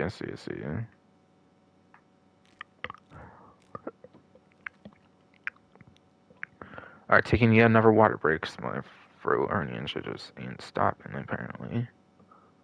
So it'll be a moment or so, minute or so, maybe.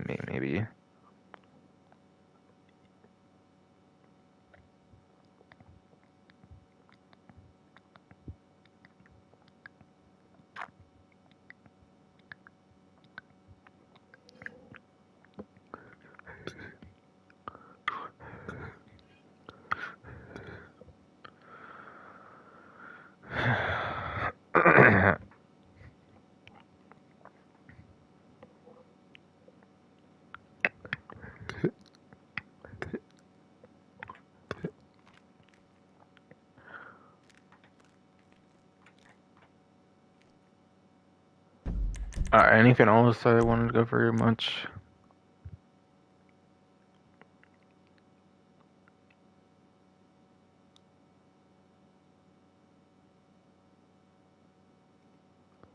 That means text came in.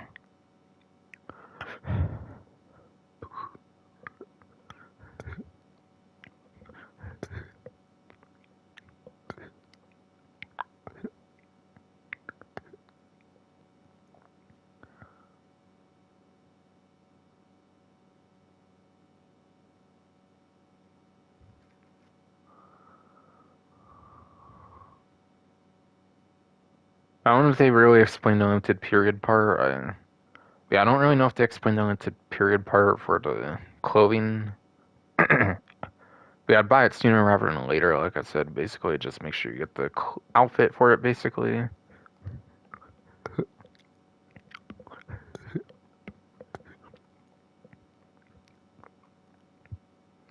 Basically.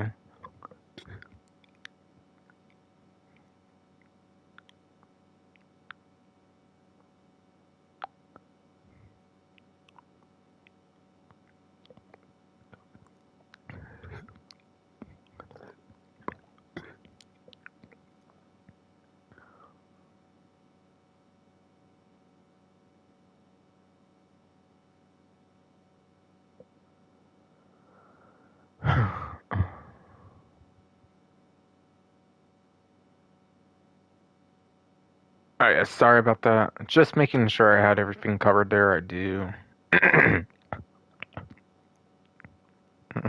Yeah, sorry about the wait there. My throat and like stomach are bothering me or something. Basically.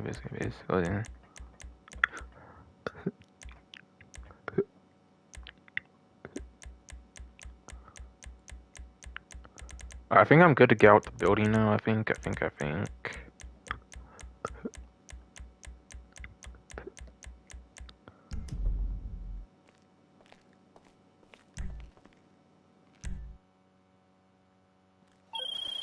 Martin's phone call for the update, Shirley. Friend. For Shirley. It's Madrazo. Yes, that's The older, more handsome one, huh? older, more handsome one. Like he knows he hasn't spoke to me for shit in like over 10 years, probably. You want to meet him. You think I'm into some bad stuff?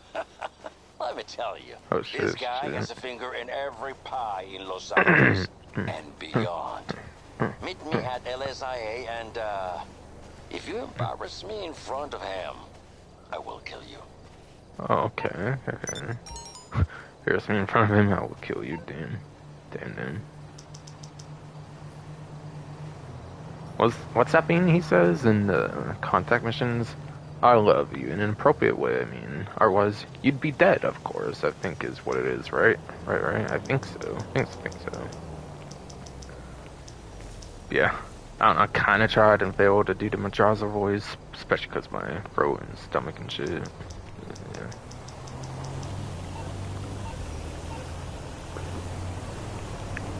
I don't know, even without that, I just don't think I'd be able to do it.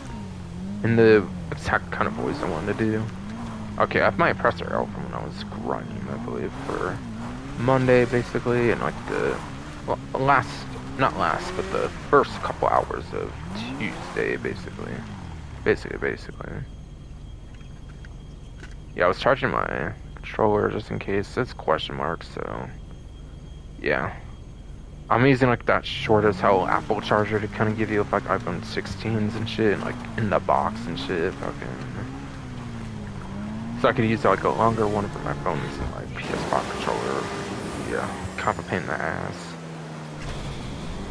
And with the distance when playing while charging, it's kind of hard to like not yank it a bit or something. I feel.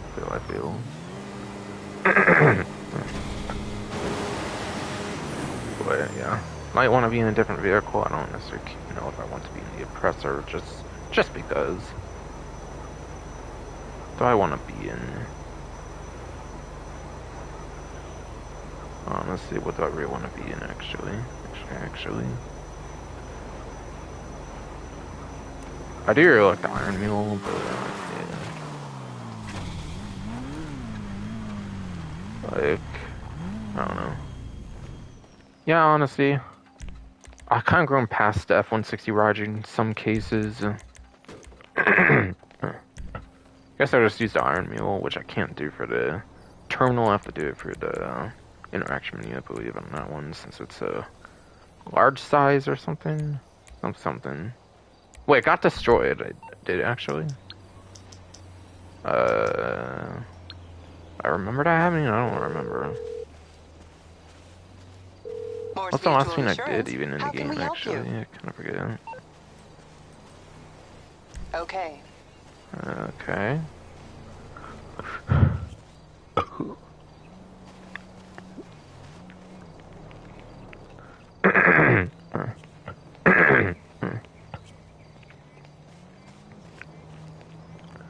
I think I was still in a vehicle like 140, like 150, like AM or something, but I can't remember what I did after that. I would have got that destroyed or something. But okay.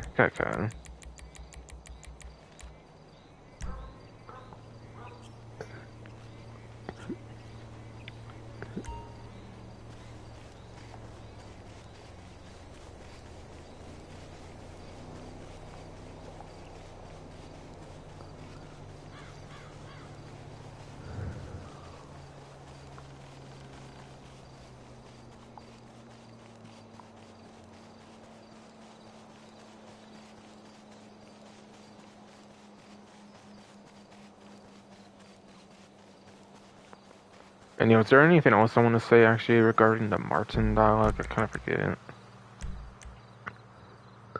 I kind of forget it.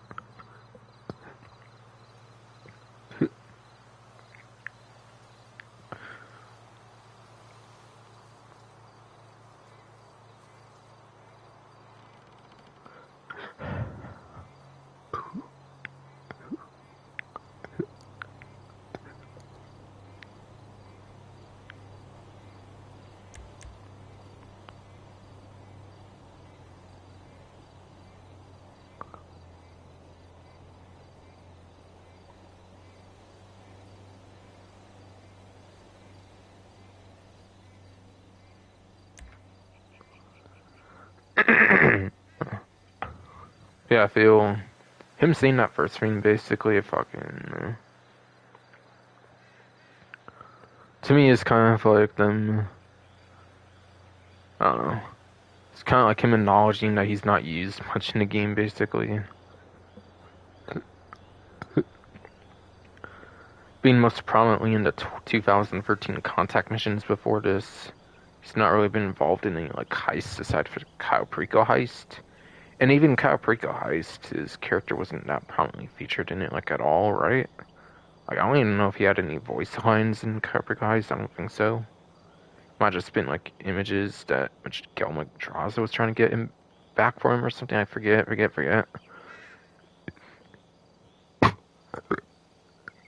As some of the deeper Martin Madrazo connections of the Capricorn Heist update.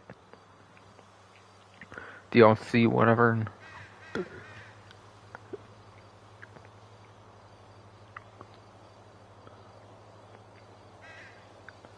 Someone who wants to meet you. And I believe you want to meet him. Well, yeah, perhaps I do actually do like new contents in the game. Why not?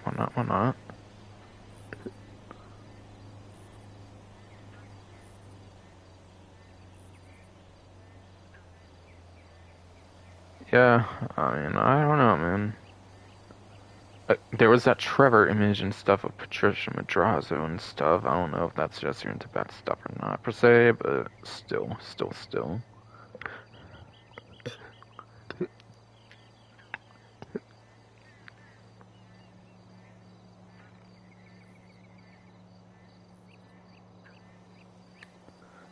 Guys, every...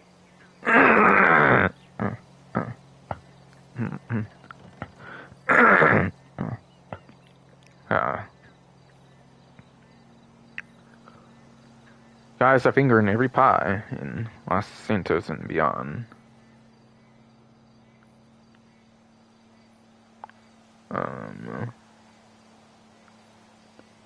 Sure, okay. Involved ass sounds like an involved ass motherfucker to me, but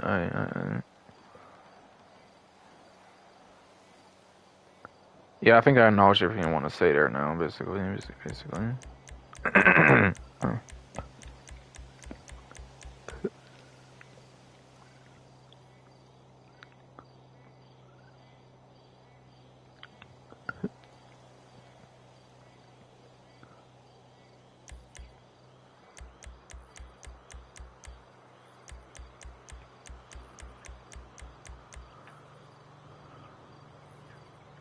Your poodle sequel for tourist board, at least for a day of Wednesday, basically, since I did this after 11 p.m. I believe it's more for day of Wednesday for Deer Poodle Seagull. Not gonna lie, all those are pretty easy to do. Deer, pretty easy to find. Poodle. Yeah,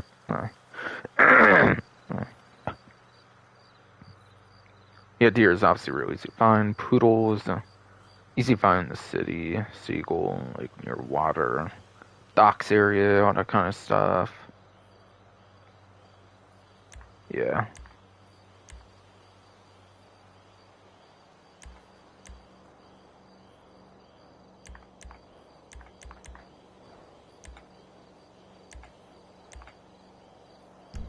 Okay, I think I'm good, basically. I think.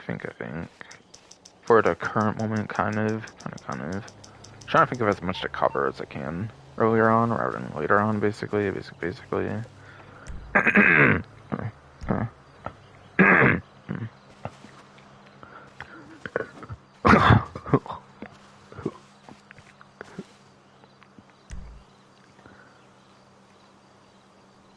Yeah, sure, I'll zoom the camera out. Yeah, not there. The app for the Final Club. Alright, document forgery, whatever.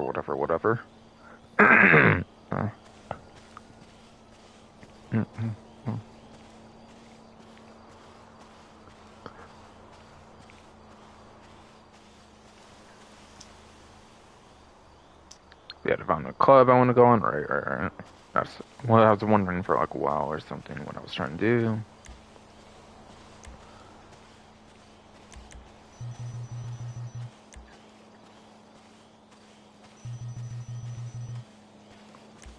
Alright, so, Quest Car Club vehicle. Alright, so the tour door is featured. I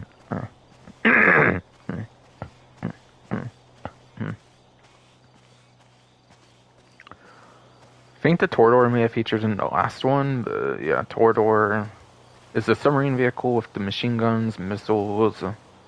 It's the submarine vehicle that has the rocket boost as well, which the Stromberg does not. Yeah, it's the submarine vehicle that can go into water with the rocket boost. The front mount machine guns. Second best tracking homing missile is the game, not the best tracking homing missiles like something like the Deluxe would have, but yeah, second best tracking missiles.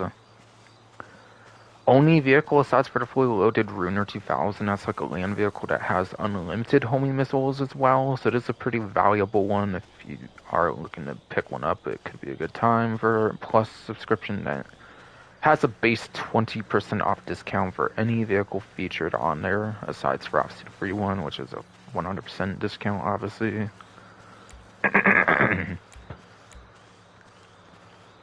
The new Rapid GTX is on there. Obviously, can't really say anything new on that, or like much at all in the first 24 hours of the DLC or so.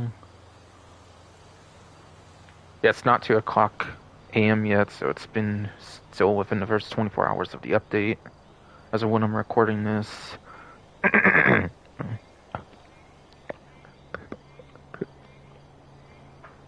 So I cannot really say anything much on that, but it does have a missile lock on Jammer at least. Like all the new ones kind of have. Yeah, the Minimus is a new vehicle, by the way. Not on the website, obviously, because it's Plus exclusive. Though, even if you do have Plus, it's not on the website apparently either, if I recall.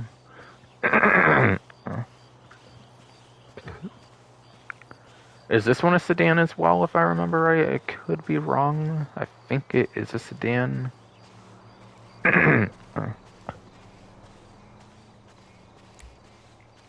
Woodlander, that one with HSW upgrade that anybody can get right now.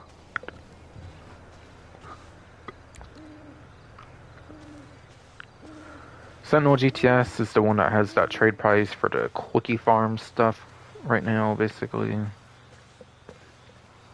Sedan there.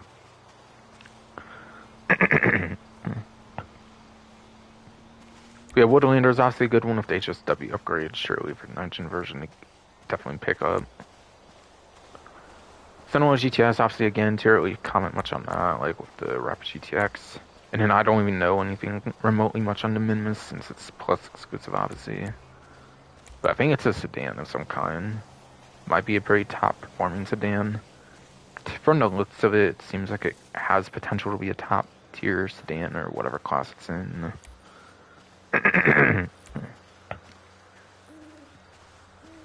But Sentinel GTS at least has a trade price to it. You could get the trade price and 20% off, I'm sure, as well, which could make this one pretty cheap for the car club, particularly. Ever in, ever on, whatever RS. Yeah, again, I spoke a lot of this one already, kind of. I expect this one could be kind of good, but again, I think it's more of a luxury SUV rather than like a sporty ish one, kind of to me. It seems going off the basic ever and ever on from like 2019 to where I don't know if it would necessarily be like a top like 5 or even top 10 or anything crazy like that.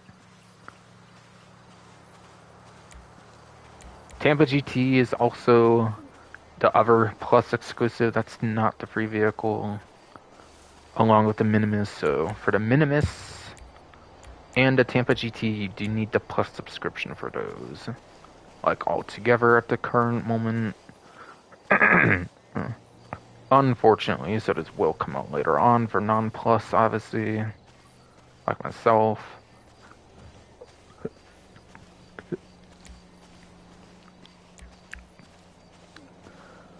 PR4 is an open wheel vehicle, I'm pretty sure. Not the top tier S tier one. There's only one S tier for the open wheels. It's not the most worthwhile open wheel vehicle of the game, I could say that much. Like, there's only 4 of those, so you could kind of go with either of them, I would say, kind of, in certain cases. The Gyro CX is a HSW vehicle, so that's cool. Last update might have even also added the lock-on jammer to it as well, I kind of forget. Yeah, the hardtop for Gyro CX might have a lock-on jammer as of the previous Agent Sabotage DLC 2. I might be wrong there, though.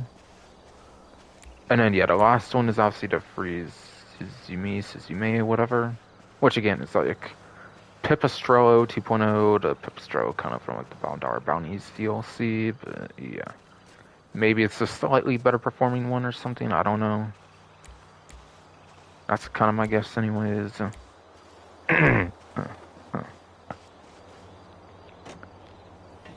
Go over to the actual location, I guess, too, while I'm at it. Before I go even to the casino and stuff, why not? Just get all the plus stuff out the way, or even just like all the money opportunities and discounts, I believe, that you can have.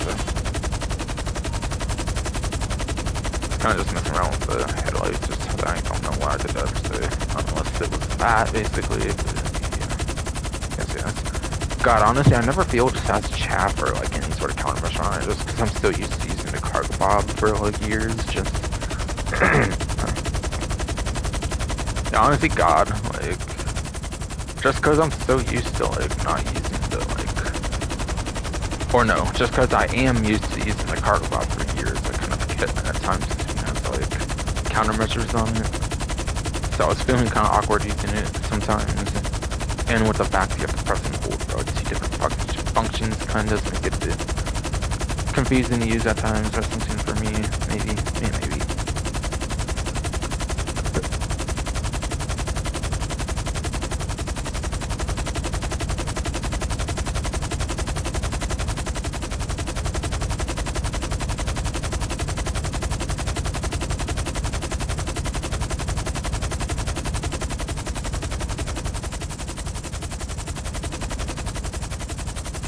Oh yeah, right, because I did this like right around midnight. The time actually lines pretty much with the time for like real life right now with the streaming, which is cool actually. So right.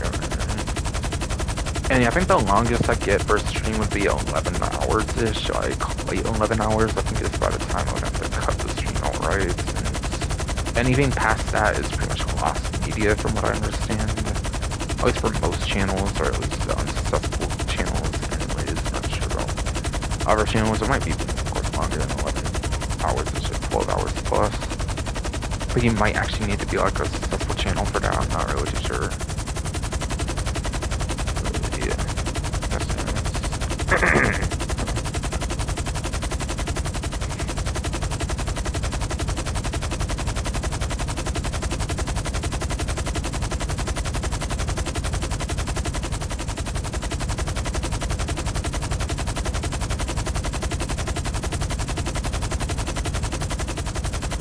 Again, I'm going to the Plus subscription area so I can actually show off the Minimus, especially in the Tampa GT. I don't need to as much for Tampa GT because I already kind of showed that off, basically. In like the main image promoting the update, it looks like, and then also the June 11 Rockstar Newswire. Minimus they never really showed off, I'm pretty sure, though, so I did want to check on that, basically.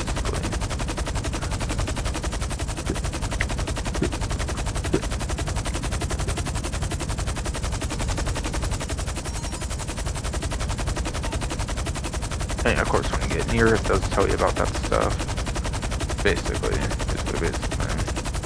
I noticed I haven't got like a email for like the lock-on jammer vehicles. You're supposed to get emails regarding the new vehicles with the lock-on jammers. Pretty sure for the 50-ish they added or something. For like older vehicles, they got the lock-on jammer support. If it's anything like the last update, which yeah, other channels already covered that, so I don't know why I haven't received that. Other channels already covered it, so I don't know why I haven't received that email yet. I don't know if it just takes a lot of time to show up or something or what, but whatever. I got 2,000 good sport. Okay.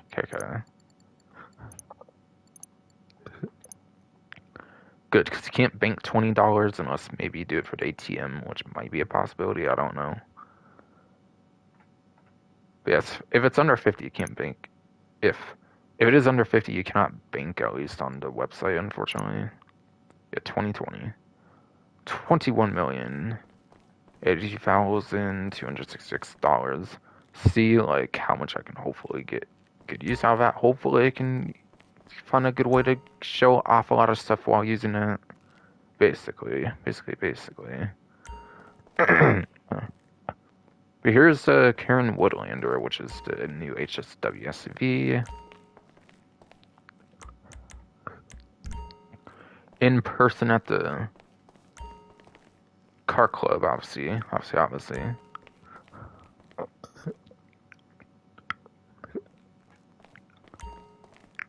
The Anis Minimus.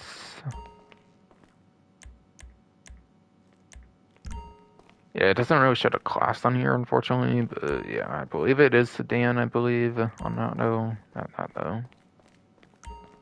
Might be quite a couple sedans this update, it seems.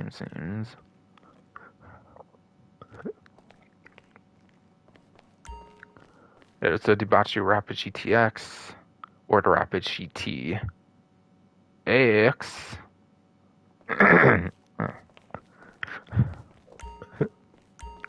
To mimic some kind of spacing or some shit. Assuming I spaced enough. Which I blame my throat, stomach and shit, if not. Torador. Not as impressive, obviously, being an older vehicle for the launch of a DLC here, though. There's the overpowered Suzume, whatever. Suzume, whatever.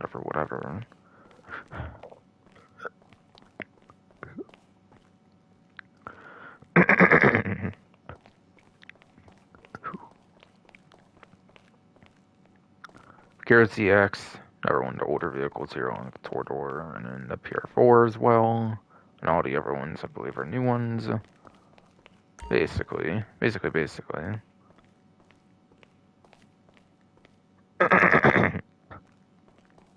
So yeah, 7 vehicles seem to be newer ones here, basically. 3 of them you can't even get unless you're plus as well, basically. The Urmax Sentinel GTS. In person there. Karin Everon RS in person here. To me, it looks a bit larger than I thought it did in the initial screenshot, but apparently, yeah. So an SUV-sized truck, basically, which is interesting, I guess.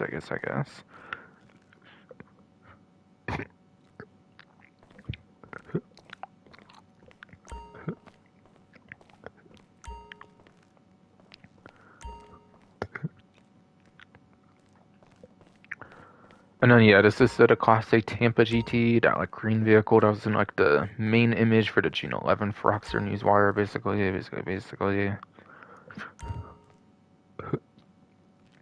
Surely.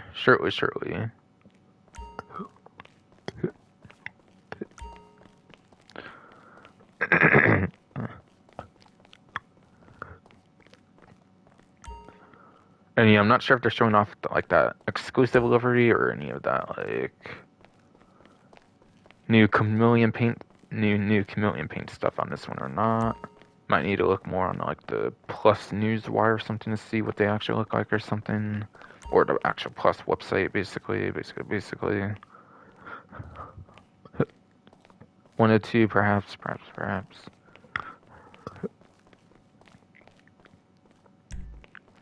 But I don't usually check them in person, but since there's a couple vehicles you can't really see like at all unless you do that basically. In a sense, I figured I might as well do that basically.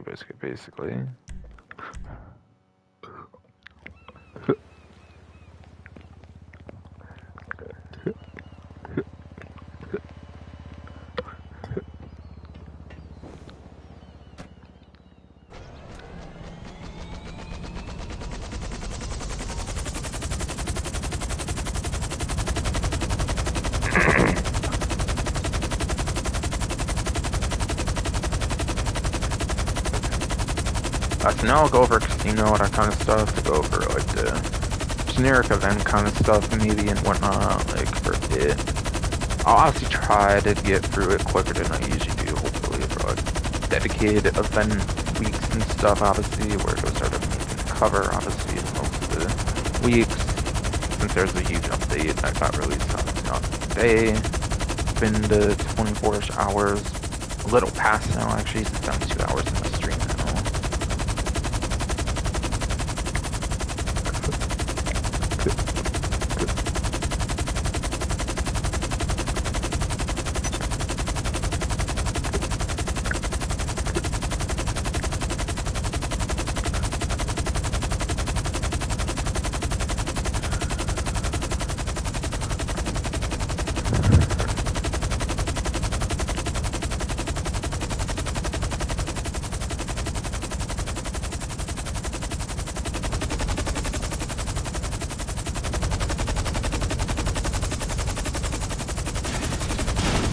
Oh shit. Shit. Probably damaged it too much and probably stall, huh?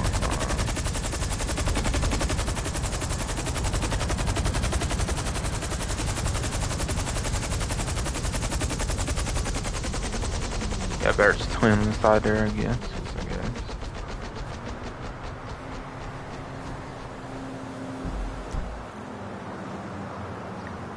Alright, so the regular time trial for at least the day of Wednesday here, I guess, technically, is Cypress Flats.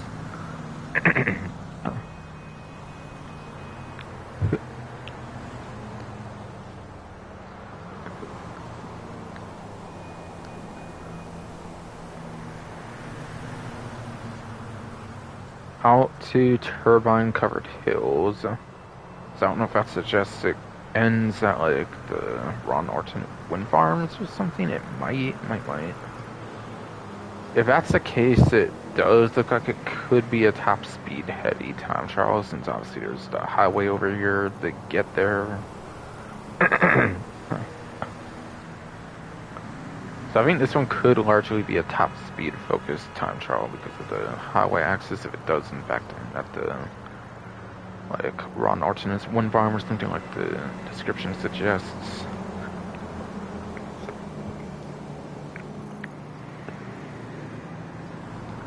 Yeah, for vehicle advice, I suggest looking up the best sport super motorcycles in the game, basically.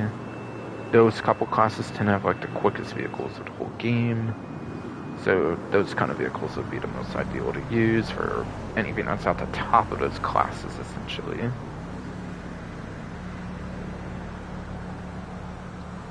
Especially motorcycles, I think, would be the one, especially if you don't fall off the motorcycle. I'm not going to say what any of them are, especially with the launch of a DLC, but yeah. That's pretty much the advice there. It's not every vehicle will be able to fit within like 2 minutes, 7 seconds, 20 millisecond part time.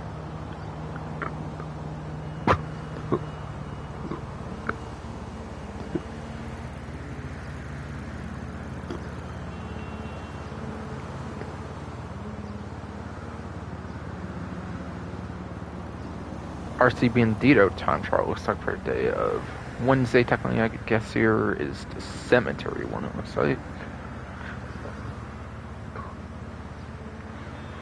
Yes, indeed, for RC Bandito time trial.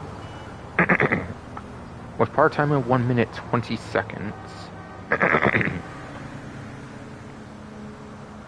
Or essentially 80 seconds.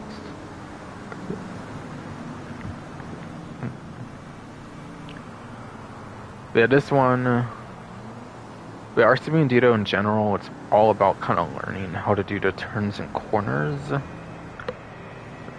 So as the name suggests, you can only use one vehicle for the time trial. Can't even use an invade persuade tank, which is like the next closest thing to it, basically. That came out like a year later. Yeah, that's obviously exclusive for RCB and Dito to race on. So yeah. Learn the turns and corners, either for the respawn mechanic of holding triangle on Xbox or key on PC, or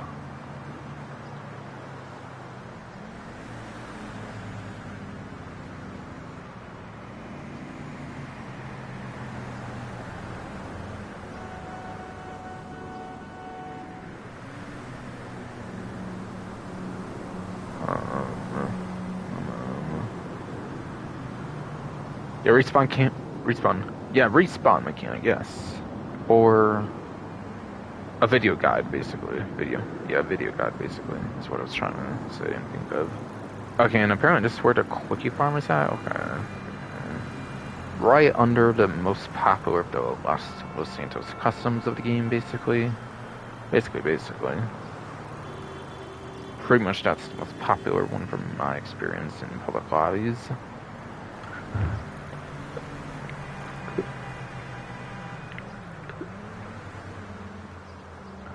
Since I noticed that was there, basically.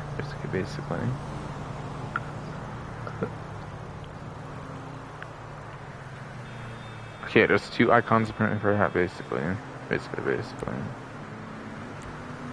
Okay, this one says join Raft de Angeles?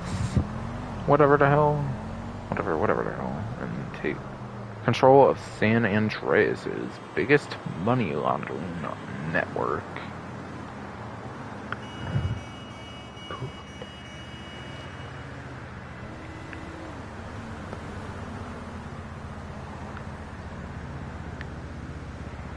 Contact Martin Madrazo, type business, okay.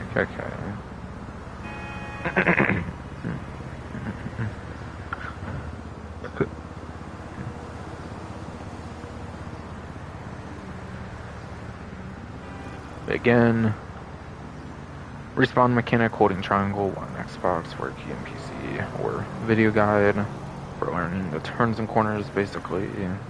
Since I keep getting sidetracked by those new icons on there or something with quickie farm, especially.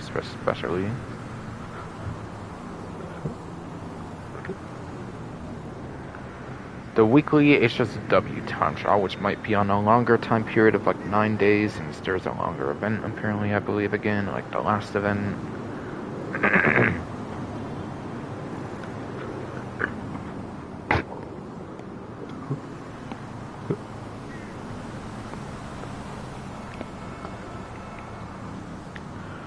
And that is for HSW Sandy Shores.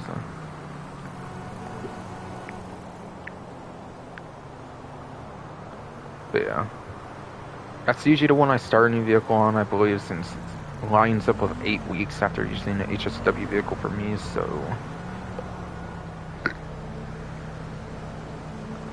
I am planning on using the HSW Woodlander, going out the way to purchase it outright, like all together if I can, basically.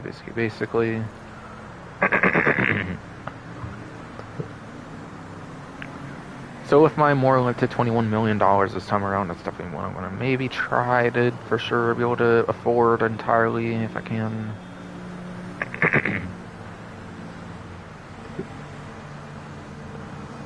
Yeah, as the DLC just came out, there's not really too much information regarding how the vehicles perform and hold up to other vehicles just yet, so I don't really have advice on the latest vehicles.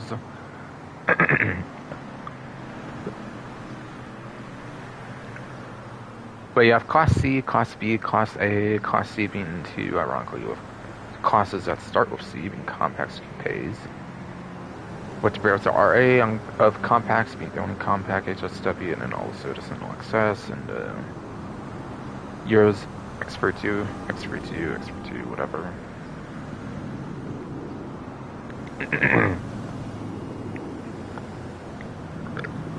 for the two pays for those later two vehicles I mentioned by name. And then for the rest, I'll just mention what classes they are. So you have like 11 vehicles, or did have 11 vehicles each or something, number-wise like that, until this update came out. Which I believe just add 2 new ones for like Class B, right? Yeah, I think both classes I believe are in Class B this time, yeah. Since it's muscle car, SUV, which are the 2 new ones for classes, yeah. Yes. Sports Classics and Off-Road are also in there. So yeah, both the new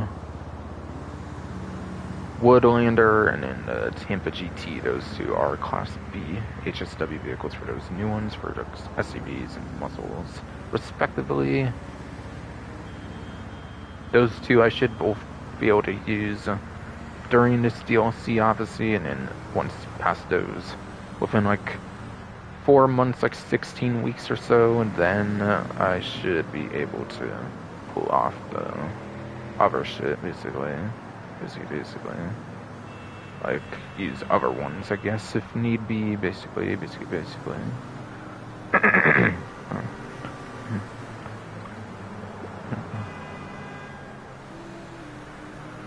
So I'll go on my notepad, I guess, to kind of make that clear, I guess, for my personal use. Since I keep track of each one I use, basically, and for what weeks, basically.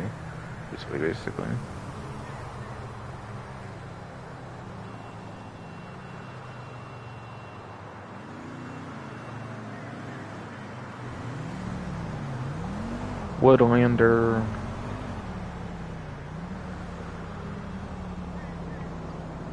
Weeks 169 through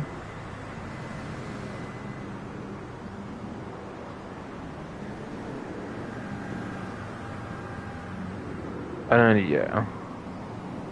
I know it's going to be like 176, I believe.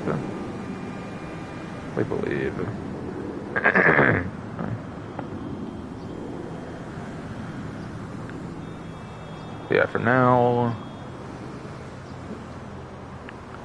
that's going to be how it goes, I guess.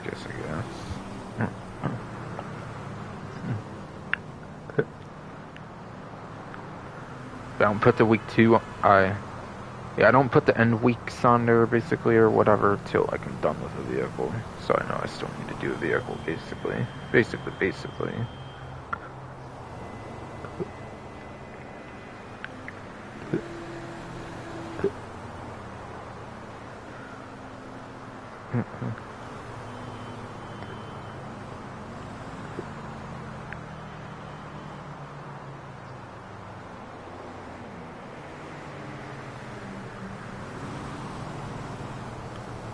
Now, yeah, I hope the part-time actually works on this vehicle and like the variable ASP for the Woodlander. I assume it will, since it got launched on the first day. And technically the Tampa GT did as well, basically.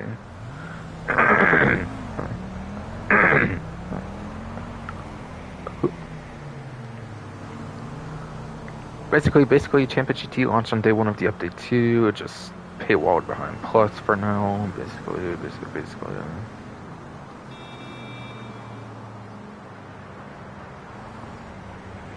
But yeah, again, Class Speedo was muscle cars, SUVs, sports classics, and off-road, which is added later on for Los Angeles Mercenaries for that class. For the introduction of that class for HSW. And Class A is sports, supers, motorcycles. Obviously, like I kind of mentioned, were the best options really for the regular town trials, basically.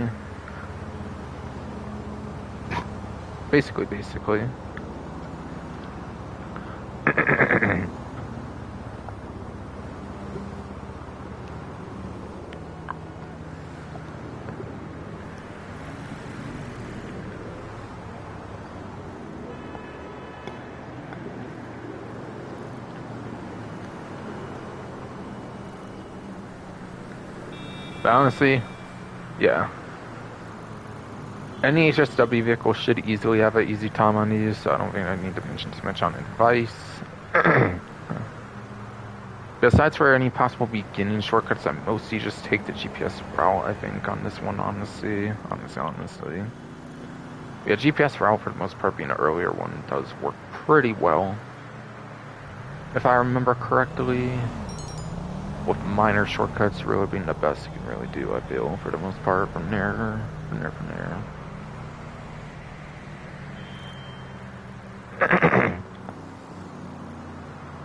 And then junk energy time trial for day of Wednesday, technically speaking, for sure, is if I can find it.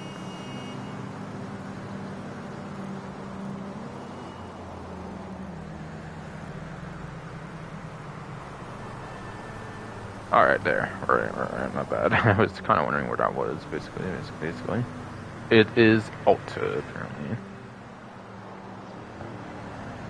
But yeah, as long as you don't fall off the bicycle, go where you need to go, maximize on the curves boost, since you're going to use the newer inductor bikes for really substantial mercenaries with the curves boost, and not the day one ones like the BMX, from what I've heard and whatnot.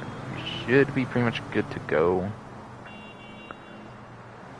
80-second-ish par time, I see. CC, seeing par time 1 minute 20 seconds, 80 seconds basically for fucking, what's it called? What's it called?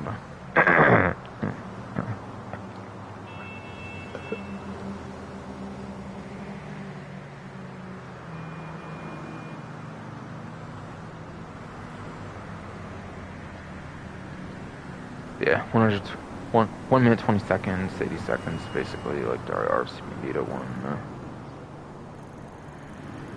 But yeah, kind of similar to RCB and Data, since you have a very limited pool of vehicles. I think it's mostly has to do with like how well you use the said vehicles, since there's not multiple vehicle options to use.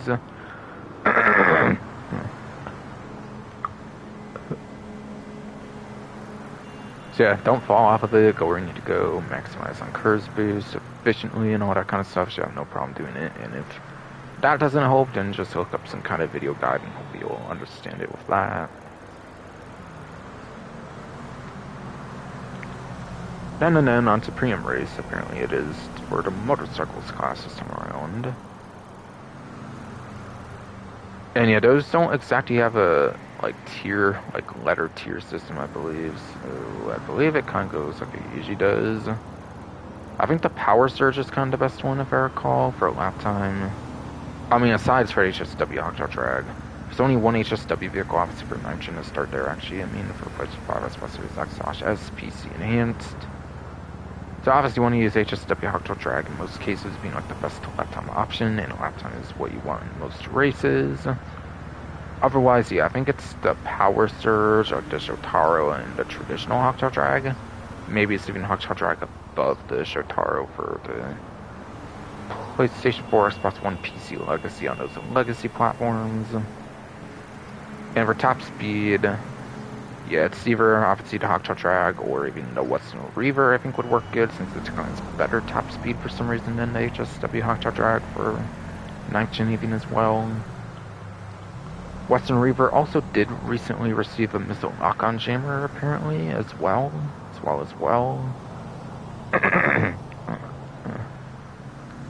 In this update, it was never a vaulted vehicle, but it actually got the ability to get the lock-on jammer, which is cool. Which is cool.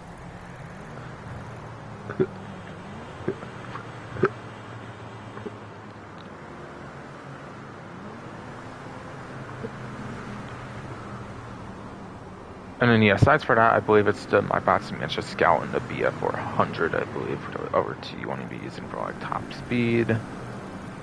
For, like, a top free, since there's no, like, letter tier system. That's the way I would do it then, basically.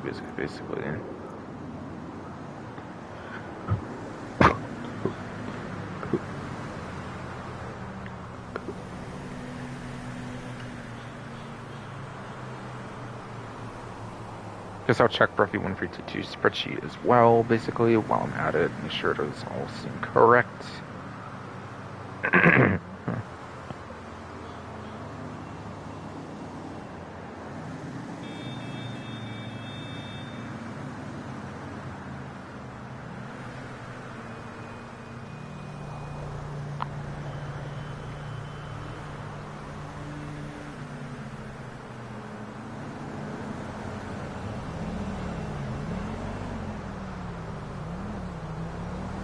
If it would load properly, that is. I don't know why it's having problems loading. Okay.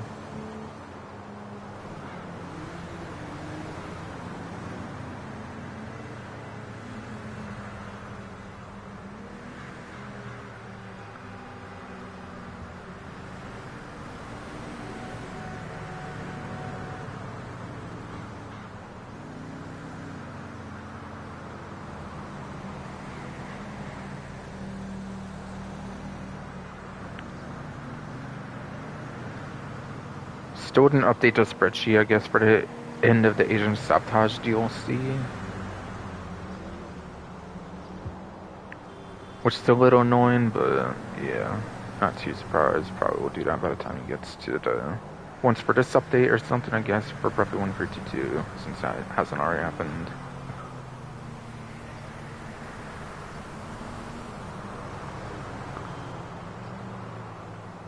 Still hasn't tested those aircrafts, though I don't know if he really tests the aircrafts and stuff anymore, since they're extra classes without a tier thing like motorcycles.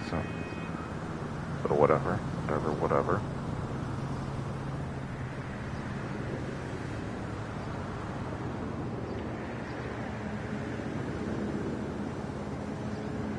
Alright, yeah. It does indeed go for the legacy platforms, power surge for lap time, then the regular Hawktail track, then the Shotaro. Since obviously you don't get HSW unless you're on the 9th gen platforms. Or, of course, yeah, PC Indians, basically. In terms of PC. And yeah, I'm pretty sure it's the Reaver, the Manchester Scout, and then the BF400, right? Pretty sure. For top speed. Obviously, again, asides for the HSW Hawktail drag, which is like the one best option for the most part to use on 9th gen, unless it's pure top speed. Which then obviously would go then to the Reaver. If it were like 100% top speed on like the highway or something.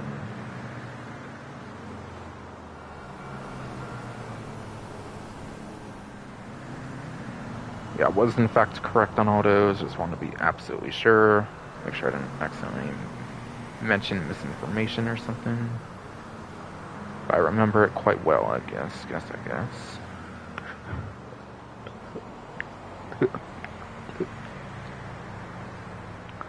So what is lap time, what is top speed for those not as familiar or something basically?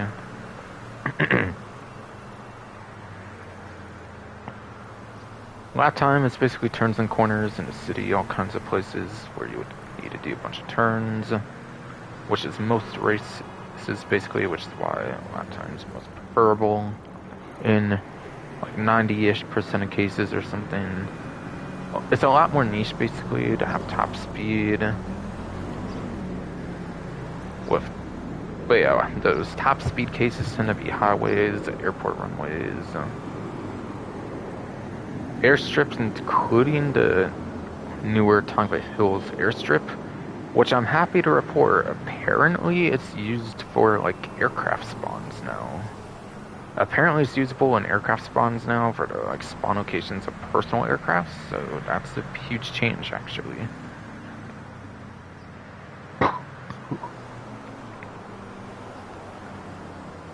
Yeah, probably one of the better spawns for an aircraft in the game at this point, for a personal aircraft, especially your larger planes like an Alcanost or something, or R086 Alcanost, whatever. But I don't 100% know if it's in the patch notes, but apparently it was found that vehicles do spawn there now for the personal aircrafts. So that is definitely pretty nice, no doubt.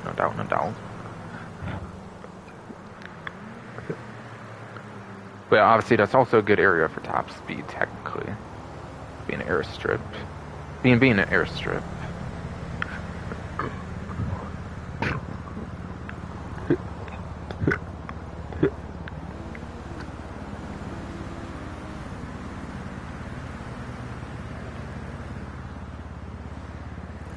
And obviously you have your Grand Sonora Desert one and the small Grapeseed one for top speed focus areas, pretty much.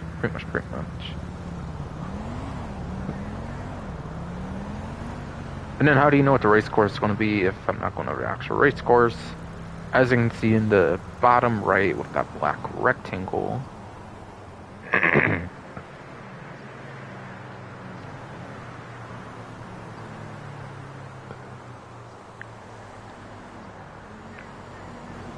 yeah, seen there in the bottom right, black rectangle, basically.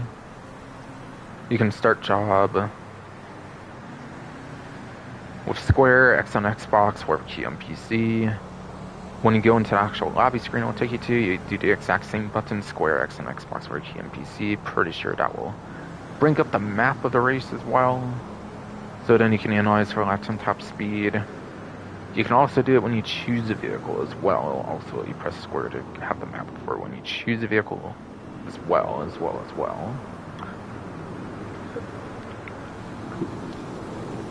Probably when you choose the vehicle, so you get like idea of like what vehicle you'll want for like a certain situation a bit better. Maybe like having a picture of the vehicle while having a map as well helps with that. Basically, I assume it's the decision making behind that. I'm behind that.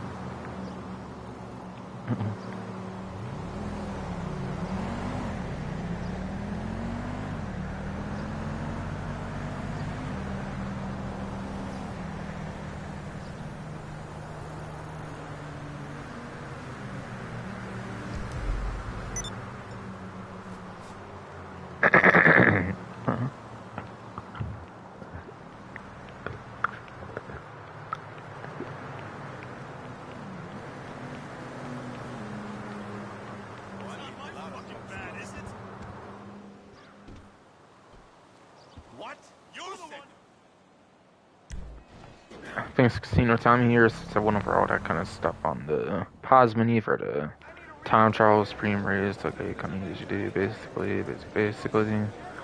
A new luxury car is available to win. Stop by and have a try at the Lucky Wheel. Welcome. Okay, I have 1,463,939 on casino chips. If it's up a lot more compared to last time, it's because I did a little bit of casino work, but eventually I just cut that off the grind entirely for like doing that in between the vehicle stuff I was doing for import-export, just because like maybe I was doing things on my phone or something for other games or something. A reminder to our VIP members. But again, this is 10,000 with the times 10 for plus right now. That's the visitor bonus, by the way. For this month of the plus subscription to like July 16. You might have one wheel spin as a peasant non-plus member, basically, for the day. Why not? Wow, almost got vehicle. Hey, 50k, I got the best money one. Perfect. Good, because I really need extra money right now, really, actually really need money right now. Oh yeah, what's the vehicle? I kind of completely forgot to mention that. I think it might be the Ocelot XA21, I think. I think that's what it would be.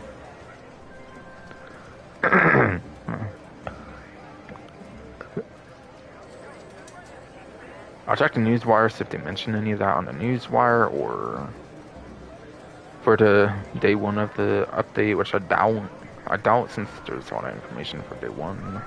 Probably have to go to like Cheat series or somebody else that covers the events pretty extensively on day ones of DLC drops, basically.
Alright, Rockstar himself don't go over that this time as expected with the huge information for the new DLC launch, of course.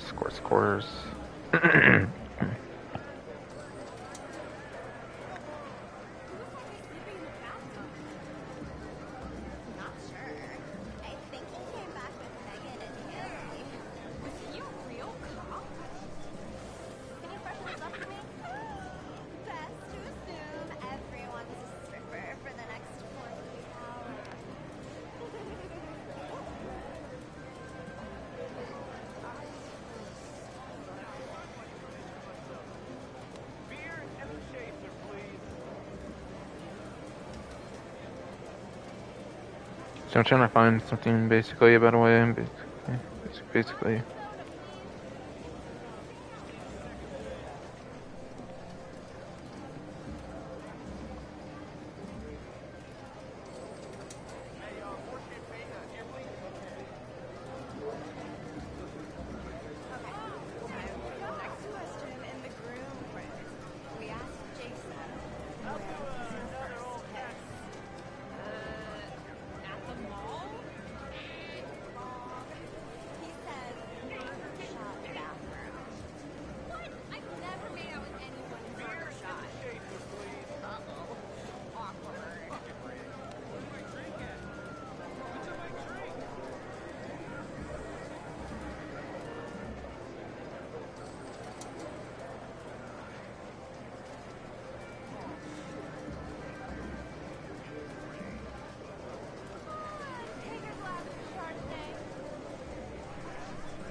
Okay, I'm distracted by something else. Sorry, my bad.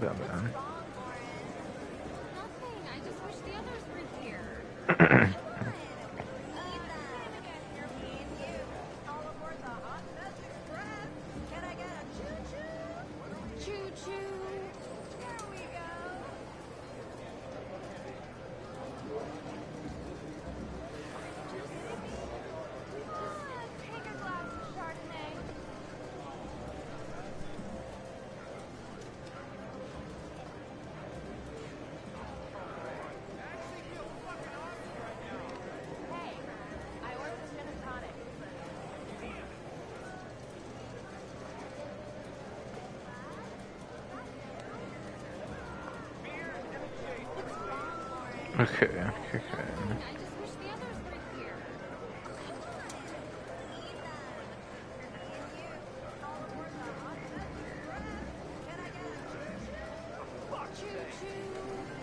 Yeah, GTA series videos has like a community post that goes over some stuff.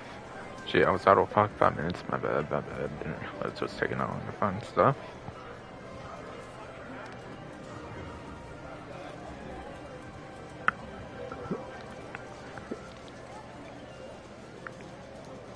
Oh yeah, it is the also XA21. Okay, that's what I thought it would be. That was during like, okay. Yeah, counterfeit cash, which does get a boost apparently, by the way, from the car wash. I think they mentioned the boost for the weed and the air freight, but I don't think they mentioned the car wash boosting like counterfeit cash. But that's apparently a thing as well, by the way. By the way.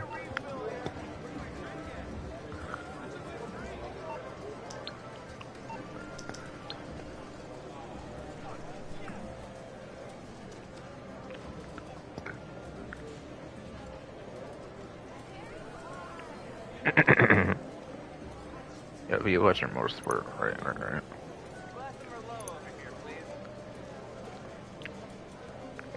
Alright, Ubermac, Niobe, Niobe is on discount, whatever. Probably go over that at some point. But maybe not right now. Pretty good discounts. Is HSW eligible, at least for the 9th gen version, which buys the Busters X/S, PC enhanced. Good on those platforms, at least. Traditional one's kind of also pretty good as well, if I remember too, though. I don't know. Oh, and also, since I'm going to 3 days, and that was what? Oh, yeah. They apparently changed the name of the Grotti Stinger TT. It was called the Itali GTO Stinger TT for some reason, but now it's just called Grotti Stinger TT, apparently. So they did change the name, at least. Because it was kind of a mouthful, admittedly, even though I'm not usually a big fan of, like, criticizing names of things. I'm not the biggest on that, per se. Yeah, they basically combined, like, 2 vehicle names into one, basically. Like the Itali GTO from Arena Wars, and then also the Stinger TT, obviously. So having Stinger TT is better, obviously, technically speaking, I would say. I feel that's kind of undebatable. For the most part.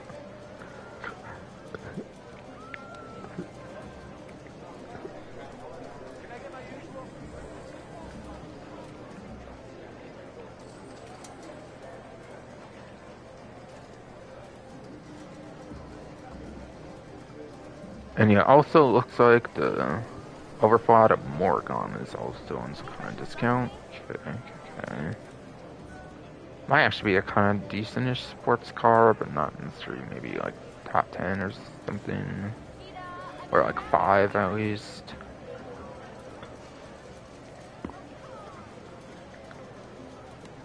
Again, I'll go over it more in depth later.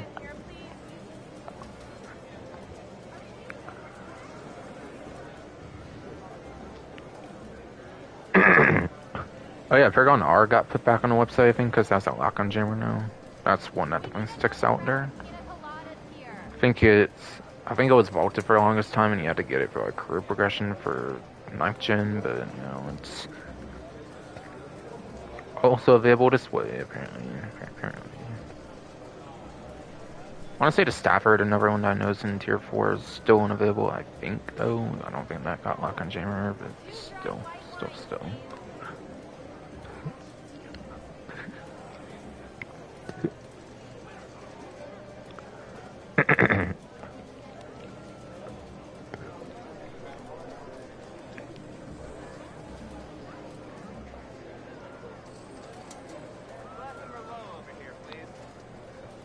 Or if Tyrant looks to be on a discount, and then TXSR as well.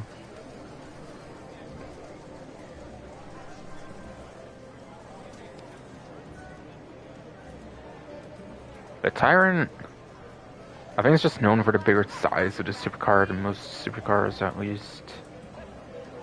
Really, I don't think it's a good performing one, if I recall.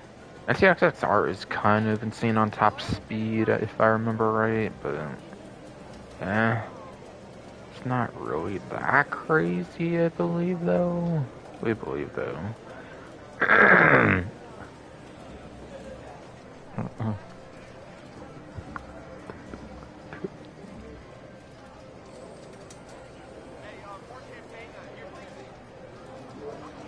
Yeah, pretty crazy top speed, if I remember right. Pretty crazy, yes, for top speed, if I remember correctly.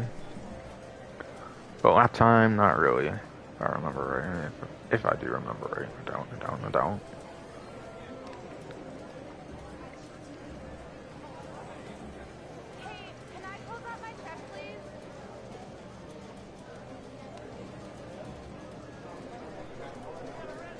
Alright, yeah, there's XA21, okay. I thought it was pretty down there, and I was getting distracted by the other things at discounts. Now, did this just get a lock-on jammer, or was this one from Agent Sabotage, like the last batch that got one? I'm trying to remember. I think it might have been the last batch, actually, that got that. Because I think I remember actually putting one on mine, actually, I think. On any of the ones I did own at the time, I did do a spending spree when there was a discount, I think, and put one on this, I think I remember, actually. So it would actually be the last batch, I believe, actually, that had that. So I'm not going to check the patch notes yet for that, since I still haven't received the email for which ones have it to show it in game. Like I usually get, basically, as my DualSense wireless controller battery is low. But yes. Still have not received that missile lock-on jammer vehicle list for the email like they apparently have in the game, like they did for Agent Sabotage DLC. It is for this DLC as well, I just never received it yet for some reason, it seems. But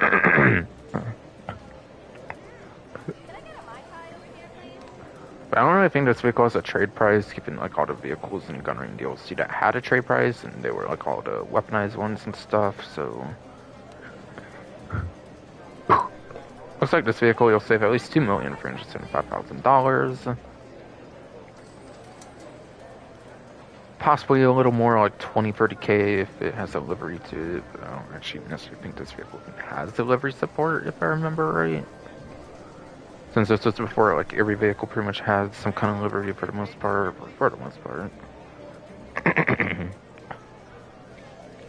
if I recall. So, going off of Bruffy 1322's vehicle spreadsheet to go over the statistics for this vehicle, any vehicle performance I go over is credited to the Bruffy 1322 racing YouTuber. So, if I don't mention any further, keep that in mind. This one is a supercar for that class.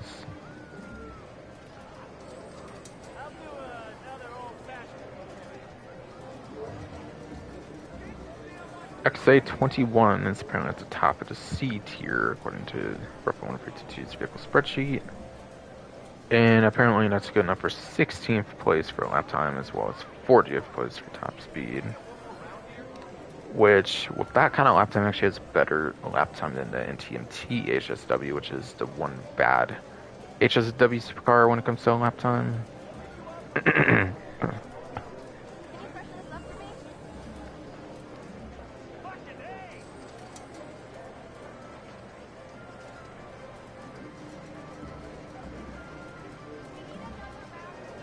So, taking away HSW, that would make it 13th place for lap time.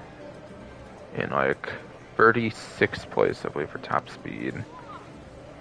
I believe the Suzume, whatever, is like going up cars to 63, I believe, in this DLC. Or no, I guess 64 apparently it looks like. Okay. So half of 64 is like 32. So it's definitely above average for the lap time. It is below average on the other hand for top speed, so top speed's not really amazing like at all in the vehicle.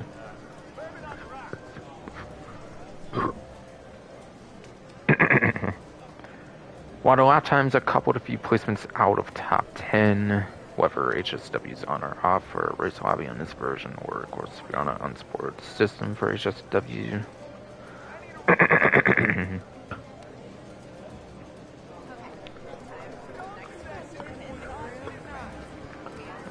I believe the reason I own one is I believe there is a transform race, a Rockstar Creator transform race that does allow you to use a customized vehicle for the XA21. And I think it's a forced vehicle, I think. Yeah, I think it's a forced vehicle in one of the Rockstar Creator transform races, which I believe would make this a good one worthwhile to pick up, basically. Basically.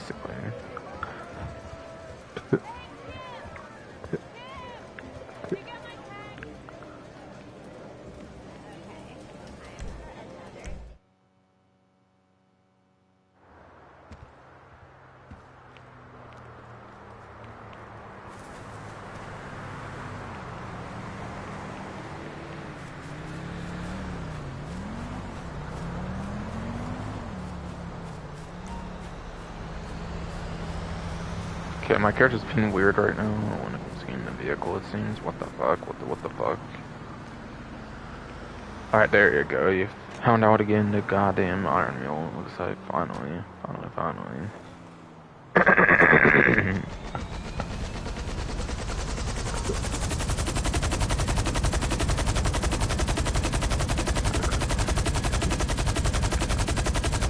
So then, yeah, okay, that did damage it a good bit, like I thought, man. When I tried, I mean, to land it, like, within that one area, I knew I kind of shouldn't have, especially how fast the rotors on this helicopter.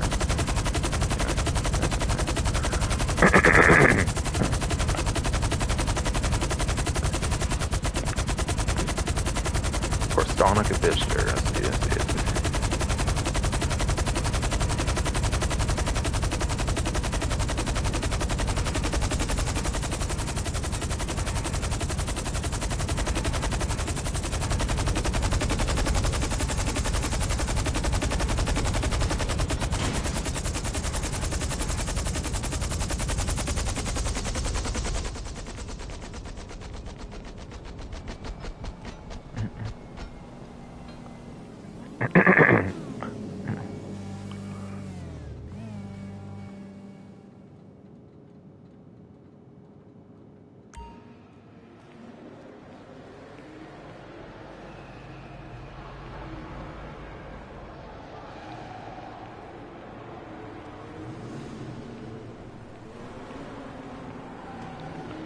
Okay, so any new vehicles here? As far as I've heard, this might be the one that doesn't have any new vehicles there, so it's just gonna be older ones.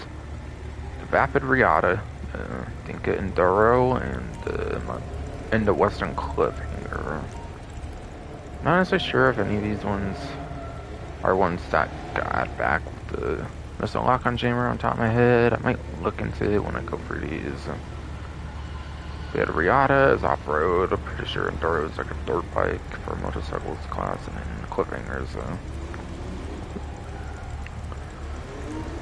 It's like a chopper, like an off-roady, kind of more chopper-based one, rather than like a sporty, like off-road motorcycle, I guess. Gargoyle is death bike. I believe the Gargoyle ends up being what the death bike ends up being. Whatever. I don't think you can. I don't think you can use the Cliffhanger for that. You can use like the rat loader and like the rat truck both, I think, for like the Sasquatch dose. I'm not sure if you can use that for like Gargoyle or not, per se. But whatever.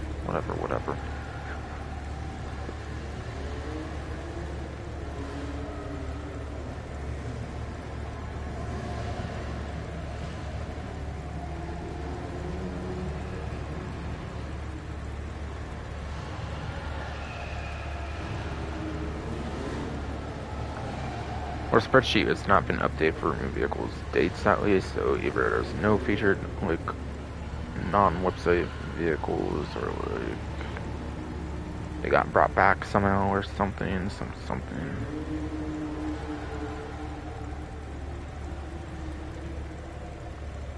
Or yeah, the all-sea launch day technically is the Breath 1322 might be pretty busy or something recently.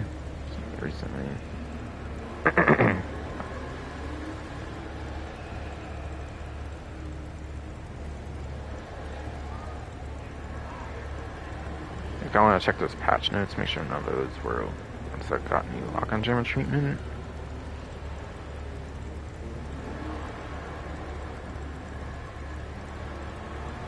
Enduro might have got the lock-on jammer, I forget.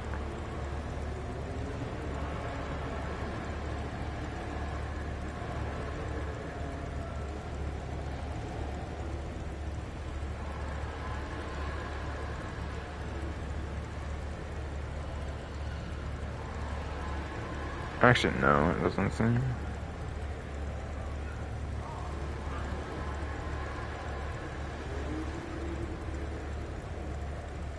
I'm trying to think. I feel at least two of those might be bolted. Maybe all three of them, even.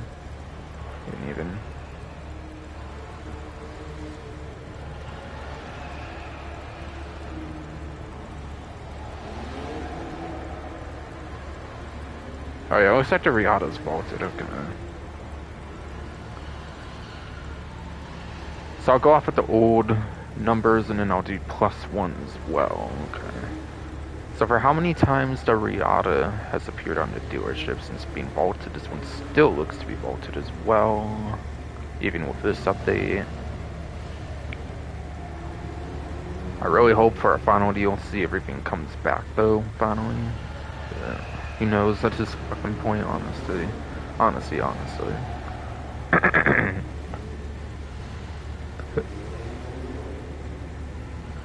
But Riata looks like it's been on dealership 7 times now since it got removed from Los Angeles Mercenaries, which has been like 2 years ago at this point, apparently.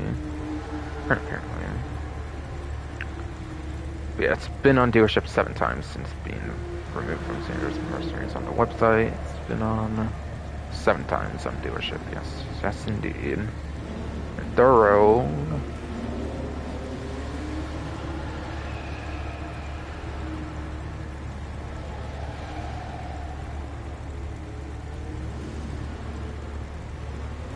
Thorough is on there, right? Wait, so... What was the vehicle? Yes. Finally found on the spreadsheet. Yeah, an Enduro's been vaulted for the... Or not vaulted, it's been made available for the 5th time now, basically. Basically.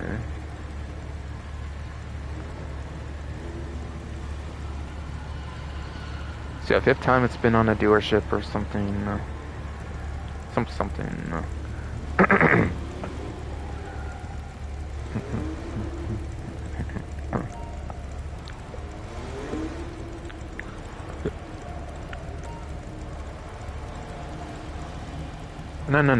Cliffhanger.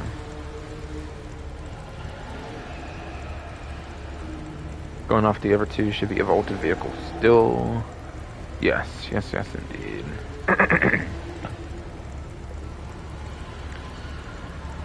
It's now available for the 6th time, apparently, on the dealerships. It's being vaulted. Like 2 years ago, San Jose Mercenaries DLC.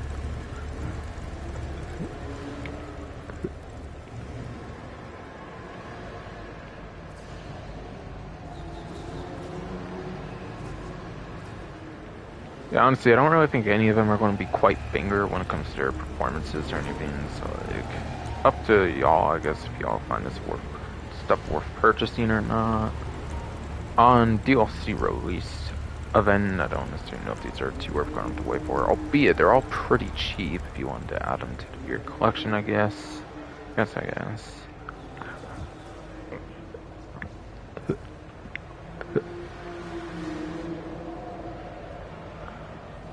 But yes. Test ride vehicle looks to be the Ocelot Jugular, which I think did get a lock on January. I think this update too, I believe.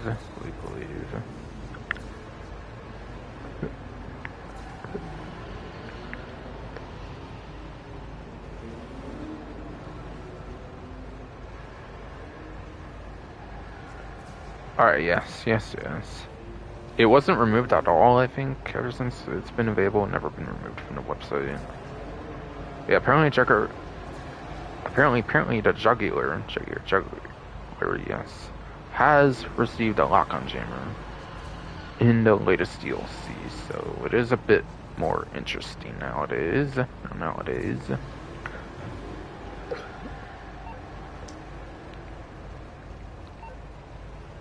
Oh yeah, prize ride challenge. Placed top 3 for 2 days in a row, apparently, for that.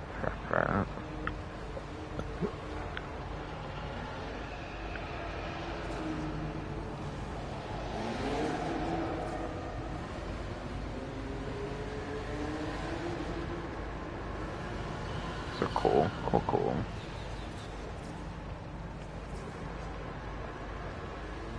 Yeah, you could do that easily within street races. You could easily do that, yeah. Even 75% chance for pursuit races.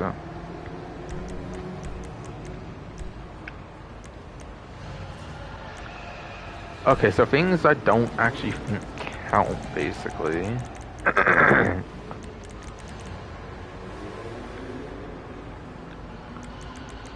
to start off.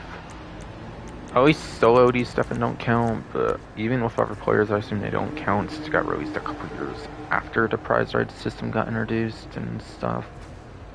Drag races, will be started by a solo player, and then drift races, all that kind of stuff.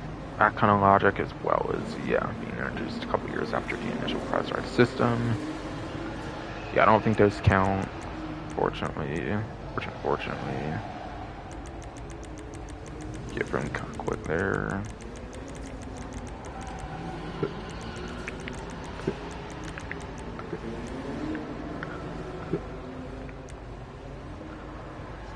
Pursuit race. Again, I think it's like 75% chance John's like best. At best, basically, yes. Yes, it's at least 4 to play it. So, not really the most ideal compared to opposite street race with 2 players. Street race is the way to go if doing something in the pause menu. I'm actually not too sure if remote sprint races count, but yeah, just in case, I probably just go street race. A 2 or 3 player street race is pretty much a guaranteed entry for that challenge. And you have to be dedicated enough to do it like 2 days in a row, right? Yes. 2 days in a row is not bad, just remember to do it like a second day after. Or whatever.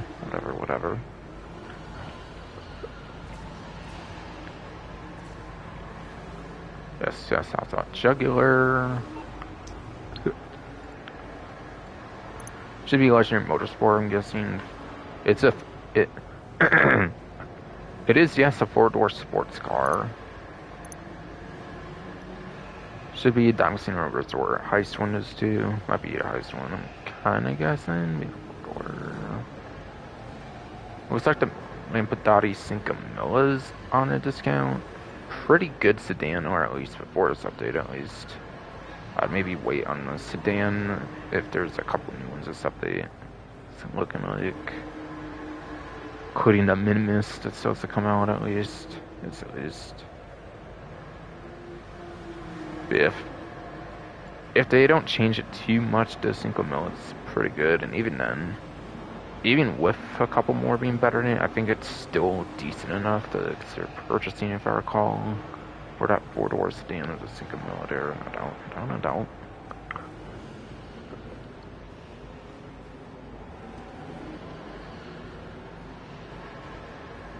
Oh, it's okay. It's resort, not heist. My bad. Apparently, I still need trade price for this one. Okay. Yeah, so this update did get the missile lock on Jammer. Didn't have it with Agent Sabotage. Has it with this update now, though.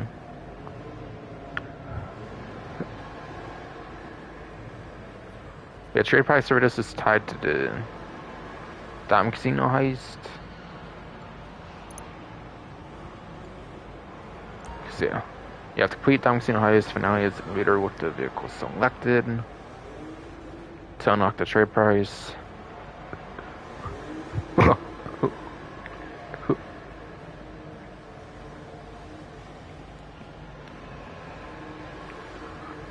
But yes. This vehicle.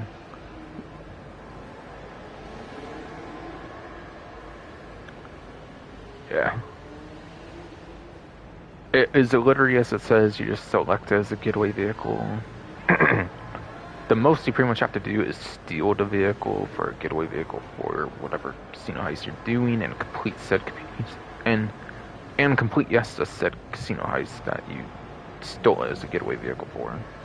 You do not have to step foot in it one bit when it comes to the actual finale, which is nice, because it's better to just use like a police car or something for your escape, usually on average, from what I find, from my experience. But yeah, that will save you another 300k, so it takes it from $1,225,000 to $918,050. So technically, if you have the trade price, you're not saving that much, I feel, on the prize ride compared to other prize ride vehicles. But if you have to buy it now, like me, you're actually saving like 1.2-ish million.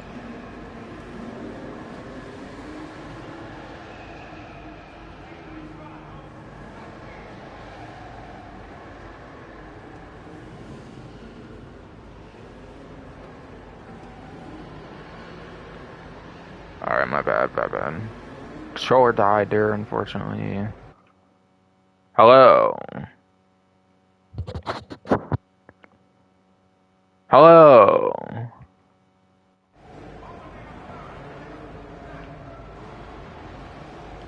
Yeah, unfortunately, my controller did end up dying.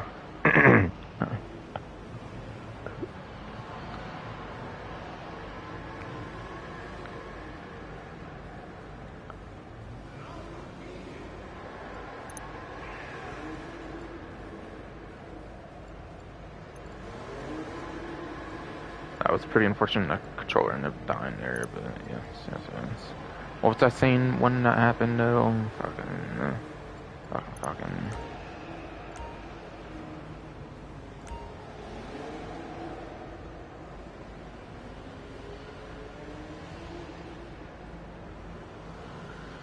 Trying to remember.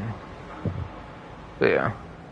Again, you save like around $918,050, maybe another 20-30K at most for like delivery or something. So you could be like under 950K in savings for the trade price.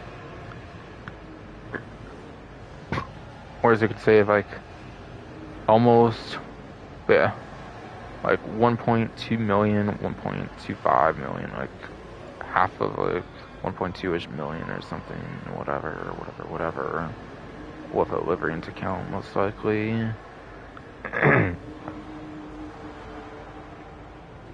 It's a four-door sports car. It's actually one of the quicker ones as well. It might even be the quickest four-door sports car in the game as well, actually, which is pretty valuable, actually. Don't really know if there's like a four-door supercar in the game per se, so Juggler could be something pretty valuable for something like a heist, obviously, with 4 players, like an original heist, pretty much. That's not Felicia. So it definitely could have its good uses, and it even has the lock-on chamber now, which is very nice to have, definitely.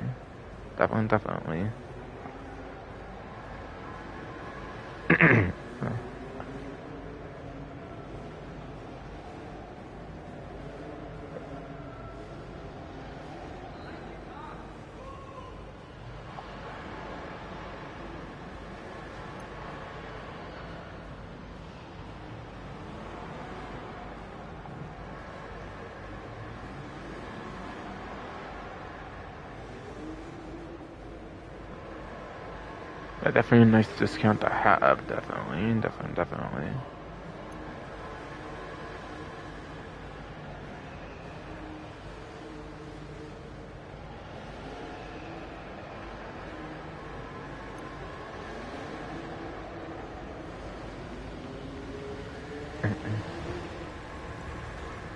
Or if I said discount, I meant like a prize ride, basically. Yeah. Now is, oh, I've been talking about lock-on jammer when my controller died, right? Yeah, pretty nice to have access to a lock-on jammer on a four-door sports car, and probably even the best one too. Doesn't really matter for player versus enemy content, to be fair, so if you're hanging out with a couple friends, so it's a nice vehicle to have for a lock-on jammer though.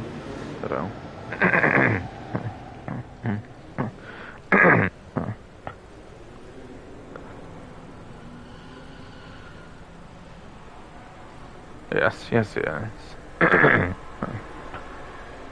And then the HSW, like, premium test ride, whatever, is the P-Fits or Aston Custom SUV.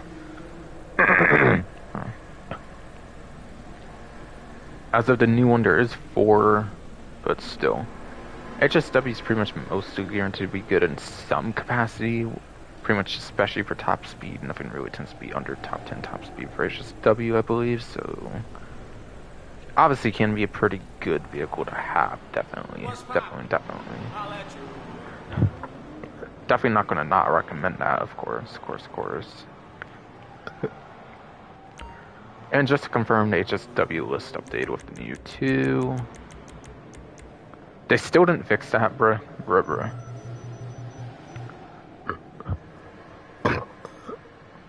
I can't believe they still didn't fix this issue, bruh. Like, really?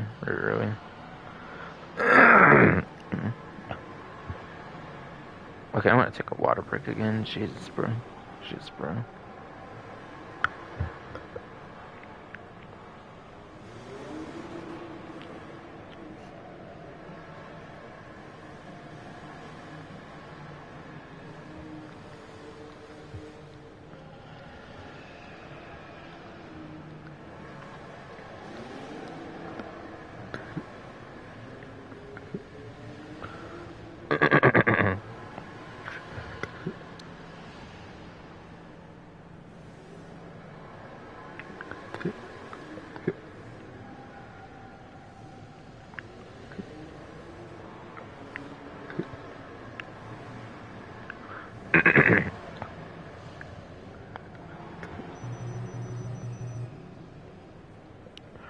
We're actually insane they didn't like fix the like fact that the Sterling GT doesn't have like the website listed since it was vaulted from Sandra's mercenarization sabotage. They still aren't fixing this new update. Like, bruh. Some websites might even be like wrong on here too, if I remember. Okay, it does say Stinger TT on this though. At least that part got changed properly on there. At least.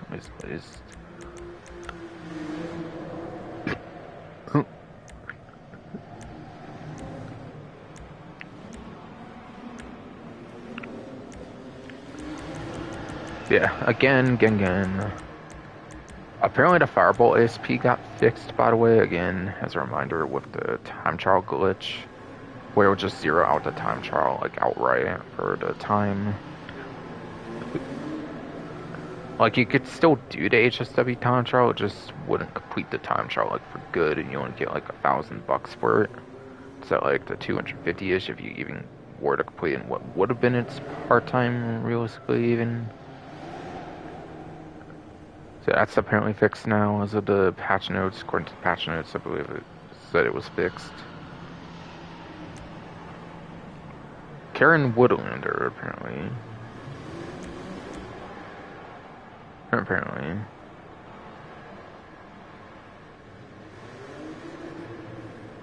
Yeah, I pretty much went over that one like crazy already. And yeah, the Tampa GT, it will be available for purchase on the Southern Sandra Super Autos. Can't actually purchase it even on the website for Plus, it's just only in that dealership basically as well from what I've heard. So it will eventually appear on that website, obviously, for general sale and even for Plus to actually see on the website and not just have to get at the dealership. Basically. basically.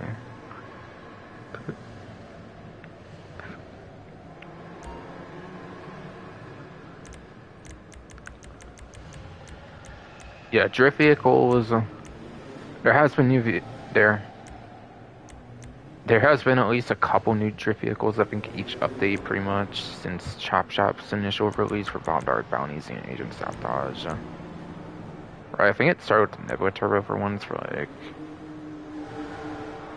Bombard Bounties, Cypher, Sentinel Classic Wide Body.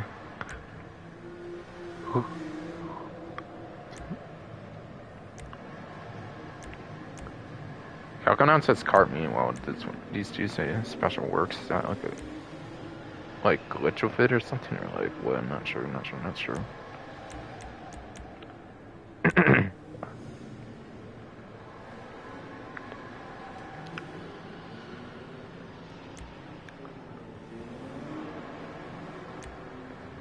But yeah, by the way, I forget if I mentioned, but yeah, the Cypher, I think I did mention it, but just in case I didn't. The Cypher, when you turn to a Drift version, it has an exclusive livery you can't get on the regular one called like Drift Taxi or something. If you actually put that on, you can actually use it for taxi work now, which is cool. However, yeah, I probably wouldn't advise it. Obviously, it's kind of like a more meme vehicle to use for the... It's probably more of a meme vehicle to use for the taxi work if you're not actually trying to be serious with it, basically. Yeah, Vorshog Camera was also a new vehicle released during that. Yeah, that had drift tuning.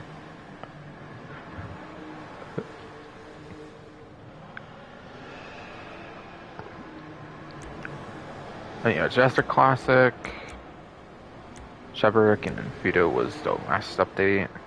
There will be drifting vehicles, I will say, that will come out. I just won't say what they are. Obviously, did not spoil it, but yeah. Following the trend, there is obviously going to be new drift vehicles, I will say. And it's going to be drifty like the last update. Whereas I think Bondar Bounties, besides for the Warsaw Camera, wasn't drifted at all, basically, if I remember right. So it is going to be a huge set drifted ones, basically.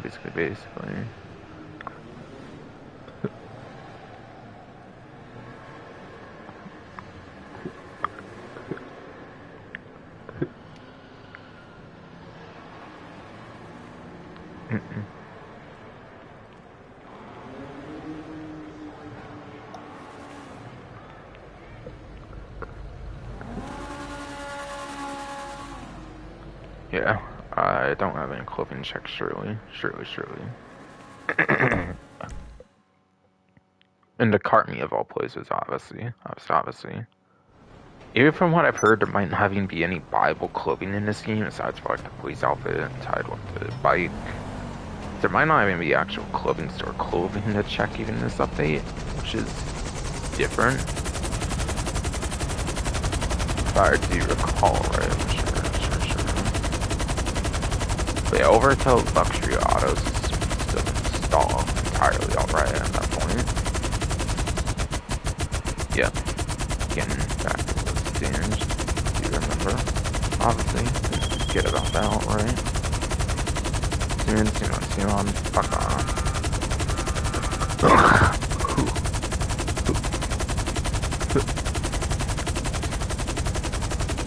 Soon, fuck off though.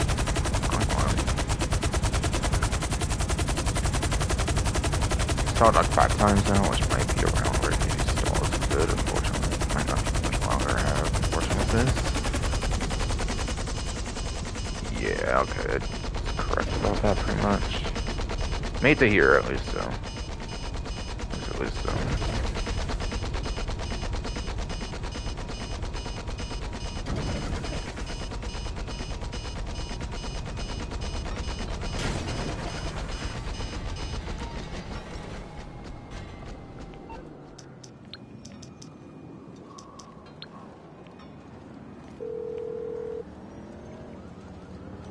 MMI, we expect like, the unexpected. Take it. I think we can do that. This one does have new vehicles, since it did mention stuff.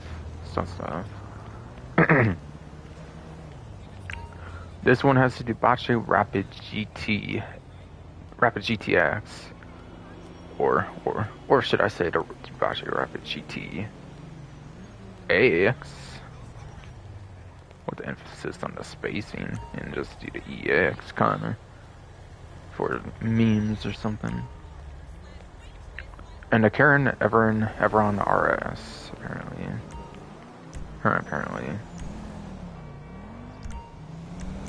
This one's like 2.7. Build here even has a livery to it. Build here seems to also have a livery to it. I think I'll be able to be fine getting these couple at least to start. Actually, how much storage do I even have? Properties, they didn't add new garage slots, if I recall right. I don't necessarily think there's been garage slots in the Drift either, unlike something like the Drug Wars DLC that had the 50 car eclipse with our garage to Drift, which was fucking annoying, that update for sure, but yeah. At least there was that for that, at least. At least. Yeah, last couple updates had vehicle storage, yeah. Is it really enema? Might have been Chop Shop before this that didn't have any storage for vehicles, since, yeah, it was to be expected and it was fair since it obviously had fucking, what's it called? What's it called? So it obviously had the 50 car garage, like, and it intended for that to be for a couple updates, I'm sure. Watch out, babes. You're gonna cause a traffic accident looking like that. Alright, so yeah, what was I going to do again? I just want to check on the mechanic, and yeah, it's got destroyed, so won't be any issue calling the mechanic earlier. You through to your garage? You need me to bring you a ride?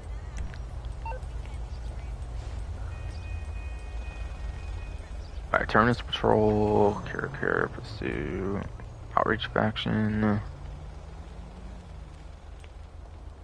Quit D10 Pursuit, whatever, Powerful SP, Uranus Low Speed, Off Speed, Quit D5, Shavo C6, Banshee ETS, LCM just RR. Yeah, all these were Agent Sabotage, I'm pretty sure, so I think all those I do want to keep there. Just being sure, basically. I assume everything in some way, shape, or form I do want in the close Boulevard Garage, basically. If anything, my nightclub might be like the one place I can really afford to like put something. I have one vehicle still, actually, okay. I'm not sure actually if I'll bother then with some of this stuff actually. Oh yeah, you got customs the Lamar one. Yeah, don't get rid of that. I'm not getting rid of that because that's tier 4 after all. For the contract DLC, and it's a very highly exclusive vehicle. I was like, why the fuck do I have a Yuga custom here? What?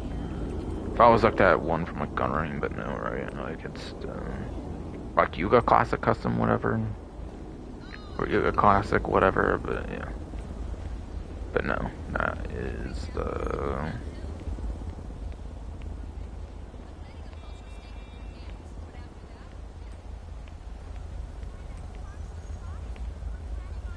Fucking yeah, that's the weed one, obviously though.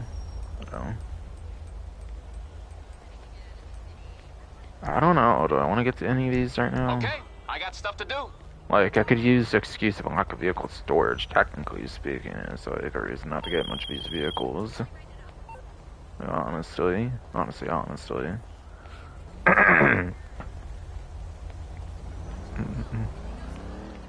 Especially being low on money, kind of, compared to other updates. That's not the main reason, though, of course, obviously, but yeah, fucking. I don't want to get rid of a vehicle. Like, every vehicle I have, I kind of have a reason, in a sense. I haven't updated in like a couple years, I think, but I do have like a notepad covering like the vehicles I have for certain properties, and maybe even have like explanations on it as well or something.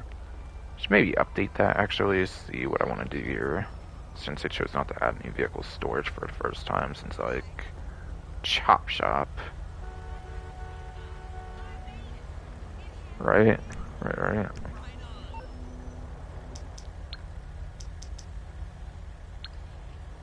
Make sure I have some Chop Shop stuff there. You know, You need something, huh? really. Let me know.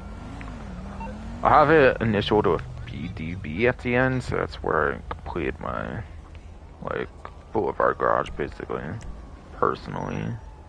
That held me till that long, basically, it seems. Panthers, Drug Wars for Broadway, yeah, Drug Wars.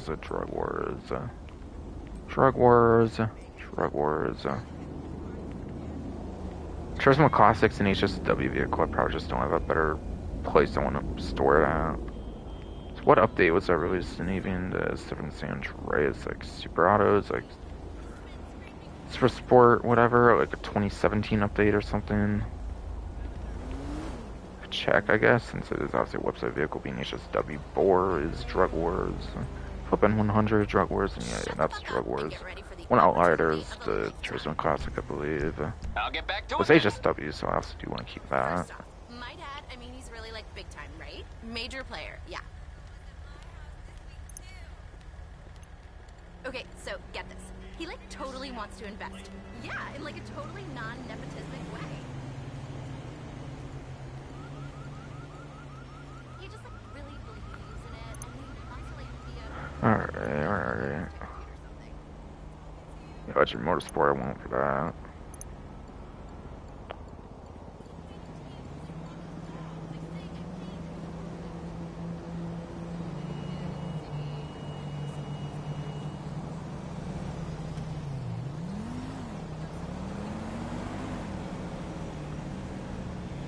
Alright, yeah, and Karin stunt special vehicle circuit, yeah. Surely that didn't have a property tied to it for like random like apartment garages or something even. There are those updates where they will add like random like 10-car garages or something. But this wasn't one of those, I'm pretty sure, so yeah. Since I don't necessarily know where I would want to store that, then that's gonna stay there, especially being HSW, definitely.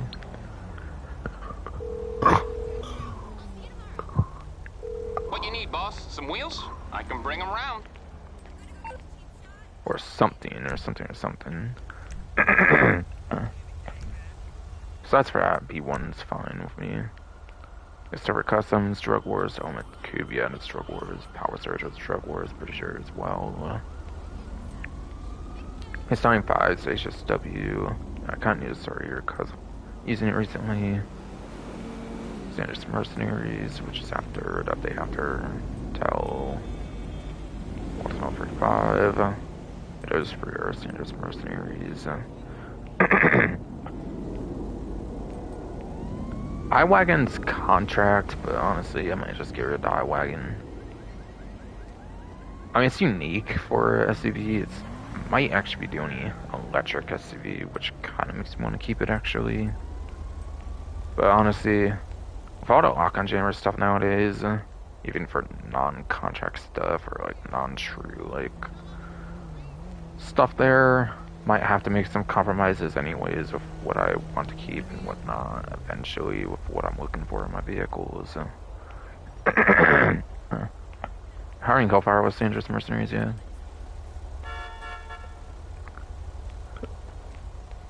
You have a contract vehicle here, obviously, because of all the, like, Amani Tech stuff, obviously, that they added down the line.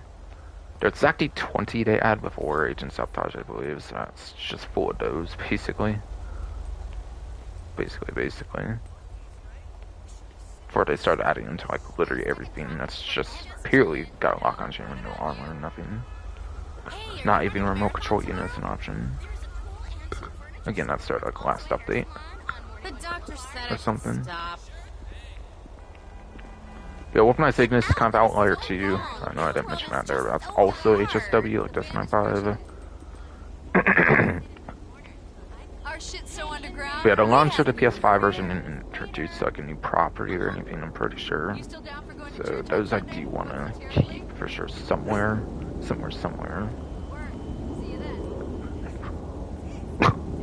I was thinking here at the iWagon, but it is doing the electric SUV, I believe, in the game.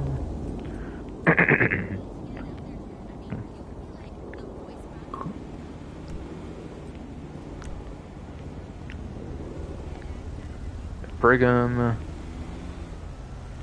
Dangerous Mercenaries. But RST was a free vehicle, so I kind of do want to keep that.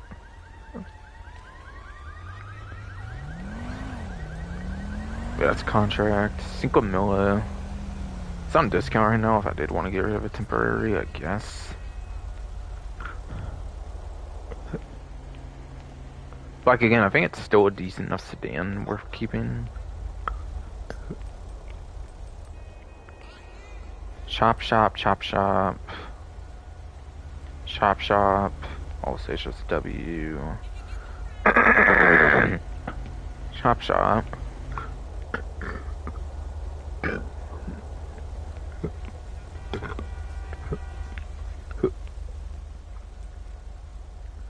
Chop shop.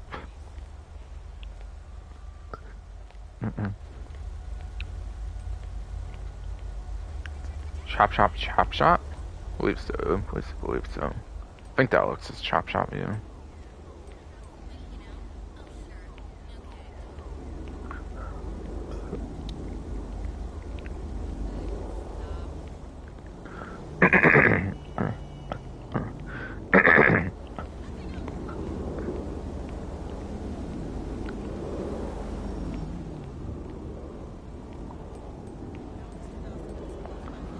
So yeah, 1 dangerous mercenary, 7 chop shop. 2 contract ones, which are kind of toss-ups for me if I want to sell them or not, since, yeah. Agency property kind of got more dedicated towards, like, storing the interesting vehicles with the missile lock-on chambers and all that kind of stuff from before to start just slapping them on willy-nilly on, like, everything. Last couple updates. Which for sure what I want to do with that one.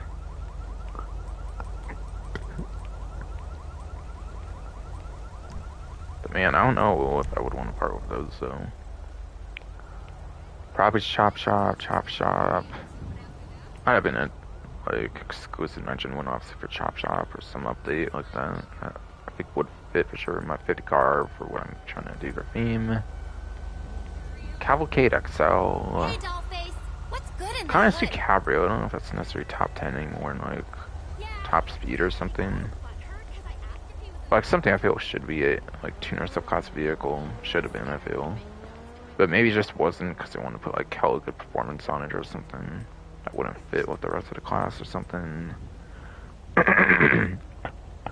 Which is kind of disgraceful considering the Jester RR, like wide body, now known as the LCM Jester RR, is a tuner subclass vehicle, apparently.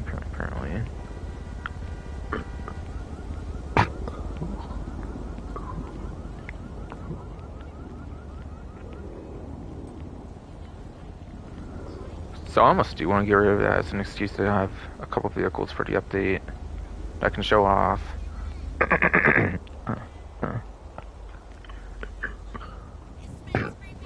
I can't yes show off. Pillar SC. That was like chop shop or something as well. If the LX was surely. The one that was sedan and then got put to muscle, basically. Reaver. Yeah, it's a contract one, actually. The Reaver's a very good one, and it did just actually get lock-on chamber support. Oh, and actually, this might actually have lock-on chamber too. That's something to consider too, before I get rid of something. Lock-on chamber vehicles are definitely ones I'm more interested in having. Makes certain vehicles still at a smidge less just like one step away from like completely civilian or something, I guess. Whatever I'm trying to say. To be fair, I don't really think the Xeno is the greatest supercar. I did do a pretty fun build idea on the other hand, though. With that one, I do like, so I don't really want to get rid of it though for that reason. God damn it. Nice to hear from you. Don't be a stranger.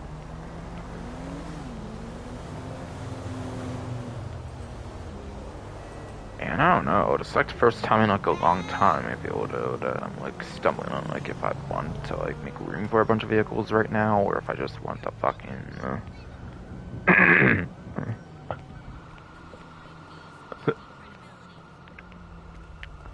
or if I just want to fucking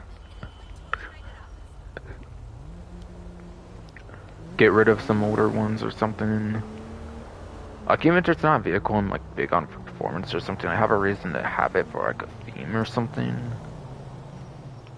Which I can maybe show an example of, for those wondering why I'm like so hard pressed on getting rid of like literally anything. Kinda.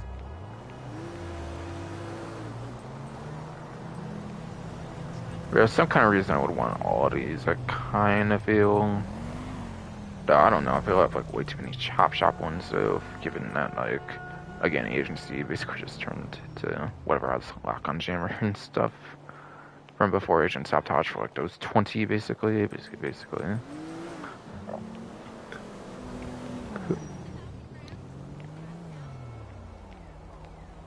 God, hard to say really. Nubby. Bondar bounties. Same Bureaus, X42. How quick D1 topless, yeah, that would have been that surely too.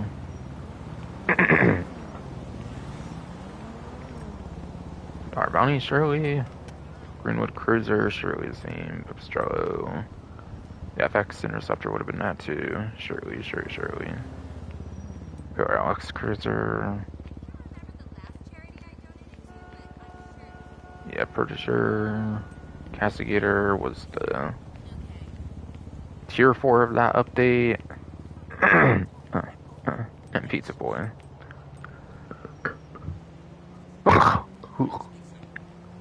God, bro. Eddie's Austin might be following our bounties. Alright, I'll get back to work. Man, I don't know, man. I wish I would have kept that list, honestly. Honestly. I might just update the list, try to see if I can do it kind of quick during the stream or something. Don't know.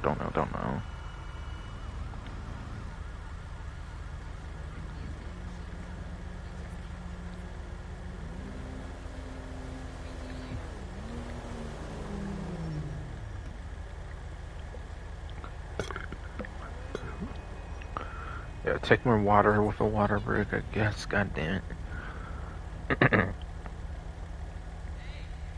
Stupid heart issues or some shit, bro. Some shit, bro.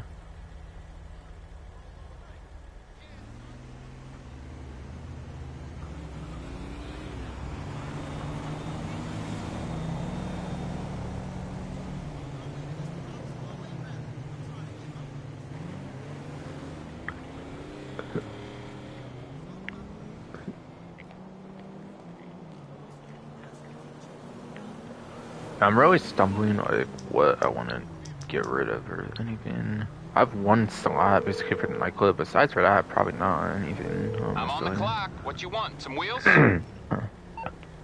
honestly. Yeah, I think this is for day 1 vehicles, right? I think so. Which honestly, yeah, those I'm not really the most sure what either, really. Hello. How are you? Might have been some day 1 vehicles that got locked on jammers that I don't have, for example. Then some of those could be tossed up, honestly.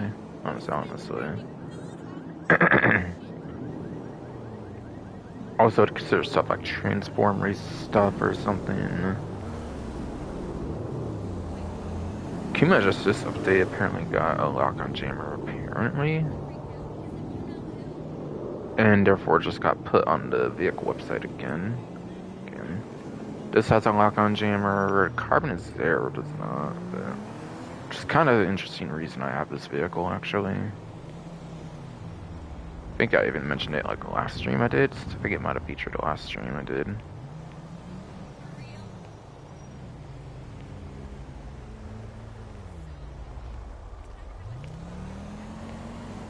Which basically, it's kind of like a cheap armored crew mode where for some reason AIs have a hard time like shooting at your vehicle when you're inside, apparently, for whatever reason.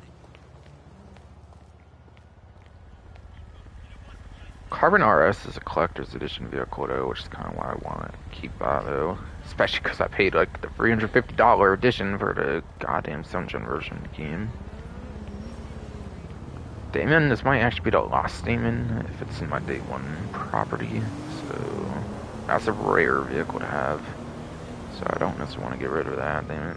RH8 is a social club free vehicle, so why would I get rid of that? Like, I know that's a retro custom that I'm more interested in, but like, I kind of want that. Hot Knife Chameleon are also collector edition stuff. Hard to want to get rid of that. Phoenix is a rare vehicle, which is why I have that in for day 1 rare vehicle. Honestly, that's kind of a huge toss-up for me. For me. God, how many day 1 vehicles can have like a lock on jammer if the limit was just 10? To just 10 somehow. I don't know, honestly.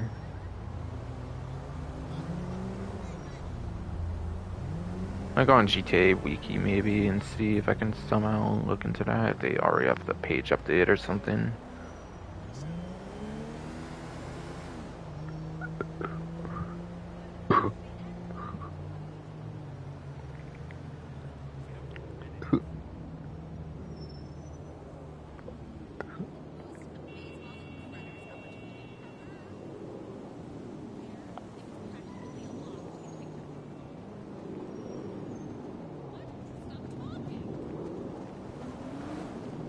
You there?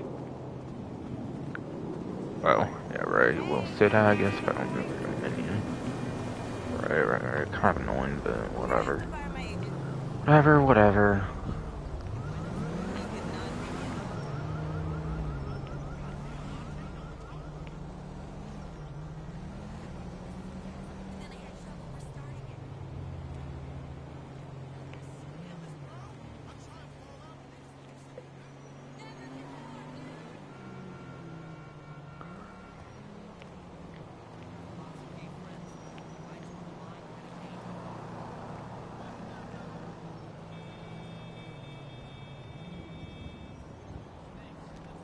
Right, but yeah, 9F and 9F Cabrio are 2 day 1 vehicles. Yeah,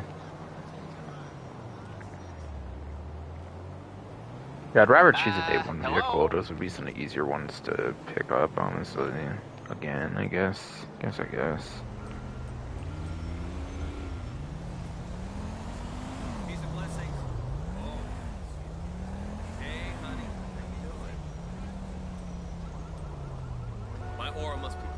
Men and women keep approaching me for sex. No, they're both good. I think I like it more. And you just can't be put in like the biker clubhouse or something. They're not like a motorcycle. That's kind of like one exception I could maybe make is try to squeeze them in my biker clubhouse or something. But even then, there's like so many from that update. God, it's so... Man, there's so many factors to consider if I want to get rid of the vehicle or not. God damn it, man. Fuck no.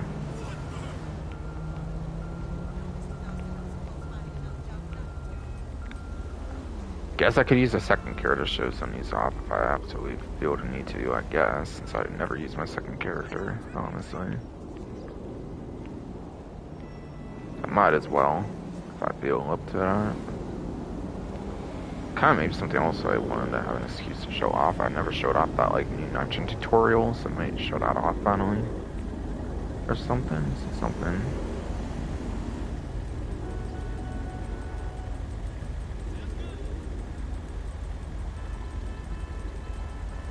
Yeah, Stinger GT is a day 1 online exclusive vehicle, even if I remember right. That I might... Actually might have a different Stinger though, if I remember right, actually. I have that on actually a different property for some reason. I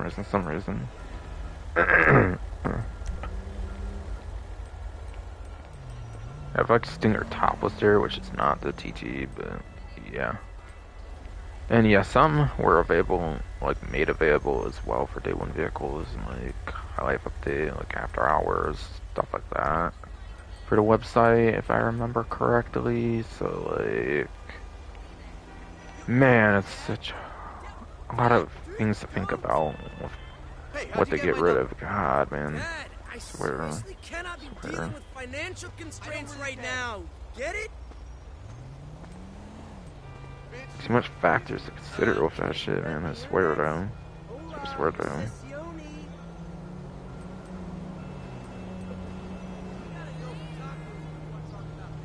Yeah, the C-Type's day 1 vehicle, which I actually don't have yet. Eventually kind of want to have. For being a top speed demon for sports classics still, I believe, or used to be anyways. Probably would still be a top 10 at least.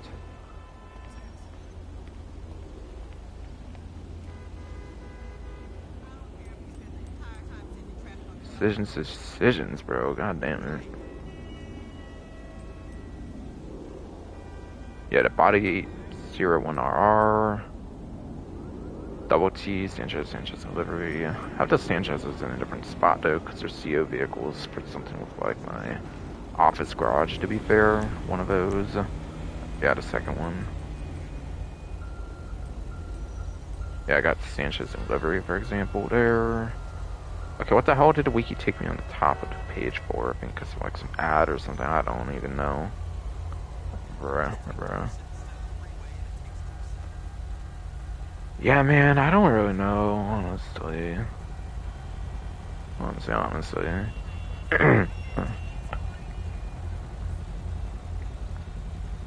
Buffalo S is a day 1 vehicle, technically. I think I didn't like a purchase as a purchasable vehicle, I think too. For like the I'm not hipster DLC, which didn't add properties, so like that would probably be when I would have in my day one garage.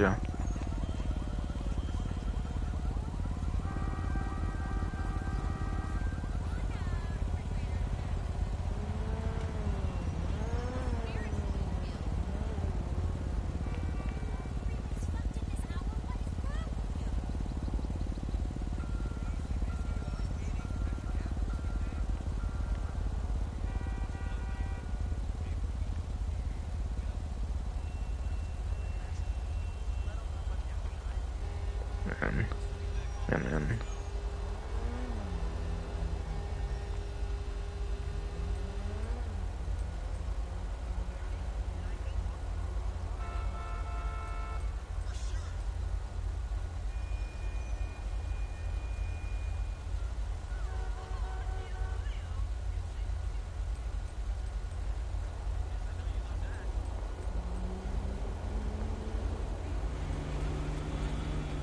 yeah, Kuma got added. This one apparently had a comment for day one.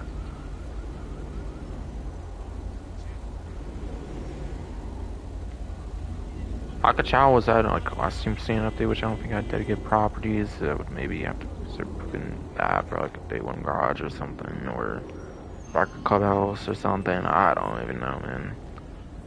God, there's just so much to think though. Stanier is a day one vehicle, isn't it? Like the kind of civilian, like on my cruiser, I think. I don't know when that would have been made for purchase or anything per se though, but yeah. I don't really think that sadly makes for a stronger argument or anything or something. Or yeah, the day one Dominator got one, alright, or something. Yeah, there's at least like 10 day one vehicles, I think, that got one. So yeah, I can't really decide, man. Honestly.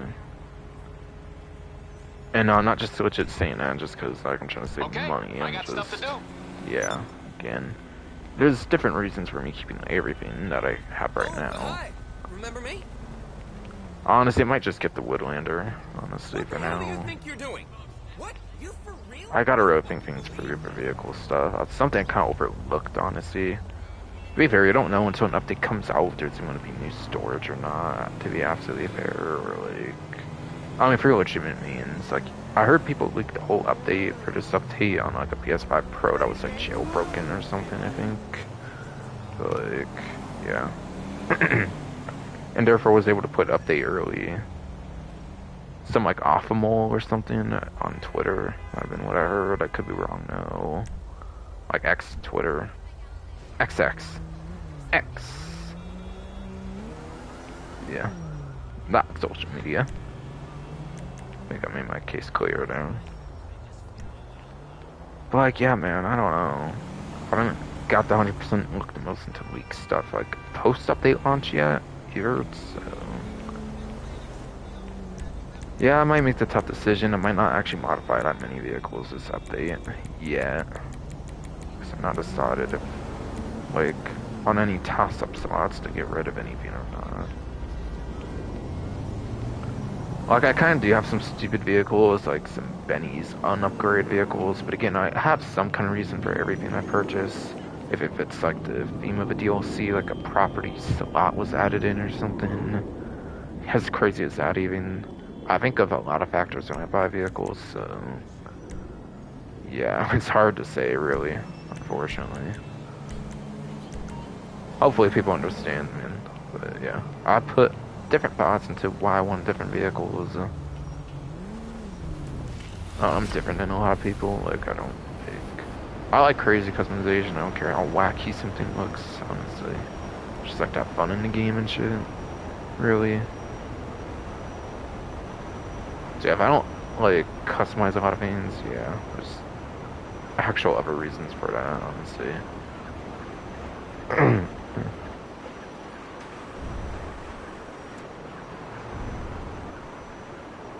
So yeah, I know that might disappoint people, but... Oh, I found a gun van, okay. Yeah, I haven't necessarily heard of a new weapon release. I don't know if there's one in, like, the Trifid or anything, but Yeah, there might not, unfortunately, be a new weapon.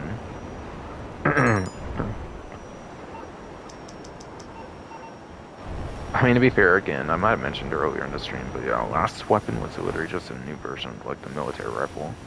I don't actually think they even released enough weapon size for that, so, like, are they just flat out, like, out of ideas for new weapons? At least that they want to put in 5 and not save later for 6 or something? Or, like, what the fuck, though? Yeah, there's no new weapon at the gun van. Then again, I don't know. Last time they might have had a new weapon at the gun van. Only Plus members might have been able to see it. The stream I watched, I think I was watching GTA Man. I don't even think he checked the gun van. But I literally would not be surprised if there's no new weapon this update, unfortunately.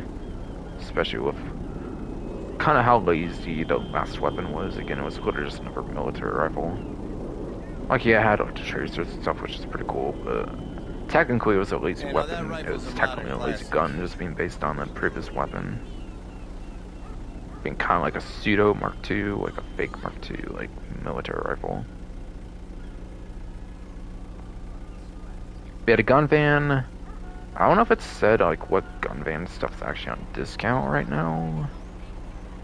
That information might be kind of not too readily available. Some other stuff, especially in the DLC launch event. For all I know. No, apparently they do say the discounts on GTA Wiki, actually. Okay, it's actually these two, apparently, okay. That's, black market only. Mm-hmm. So, going to the railgun. Yeah, the railgun, I've shown it multiple times. I actually have used some railgun rounds, apparently. I've been using the railgun to grind things quicker or something, so... Wasn't to grieve or nothing, obviously. I was just grinding, like, heavy on that Monday, and, like, the last couple hours of, like, Tuesday. Or, not the last ones, obviously, I mean the first two. Or first couple hours of Tuesday, like I kind of said earlier. So for time to be a CO, apparently. I thought that was a kick message for some reason, but not in the public lobby, so nobody could vote to kick me, basically. Or anything, obviously. I don't know why I thought that. Yeah. Unless they patched it for some reason, it should still remain. Nope, they didn't patch it. Wow. Probably has something to do with how this weapons in the single player, I don't know, like with how early it launched in GTA. With how early it was in Grand Theft Auto 5, the single player might have just had Cody in the ammo box somehow, and they just completely forgot about it. And yeah, they just probably completely forgot about it, yeah, when it came to putting it online, that you can do something like that. I don't know. It's probably been so widely reported on, though, they probably wouldn't know about it or something. They just choose not to patch it for some reason, I don't know. That alone makes it a very cheap, heavy weapon to use, so I absolutely recommend the railgun. Absolutely would recommend buying the railgun if you don't yet have it. Very cheap, heavy weapon to replenish the ammo for. Right, go. If you use the ammo box trick with the CO. You could even use the Meriwether one as well, but it's not as convenient. It doesn't just spawn by your feet, and it's a lot more overconvoluted or something. I'm pretty sure you can use the Meriwether one as well if you want, if you can't be a CO. With the 10 CO limit there is for some reason. Won't find that in ammunition. Yeah, it's the basic sniper rifle without Mark II, right? Yeah, for me, that's my only, like, traditional sniper rifle. That's not the precision rifle. That's also in my, like, gun lockers of my, So all my sniper rifles get the ammo, basically, every time I go into, like, a new lobby. Any traditional sniper rifle ammo gets refilled, because I have a full ammo precision rifle in the gun locker. Some reason that makes your ammo not disappear. And honestly, with all the ammo glitches in the game, fucking, there's so many ammo glitches just there. Yeah, I didn't use my RPG, for example. I didn't even use this shit, and it's zeroed out, for example. Like, I didn't even use that shit, and when my throw was just outright gone right now. So, shit like that's why I do the ammo glitches with, like, the gun lockers, so that my ammo doesn't get removed outright. with how much money they rob people from with ammo in the first place.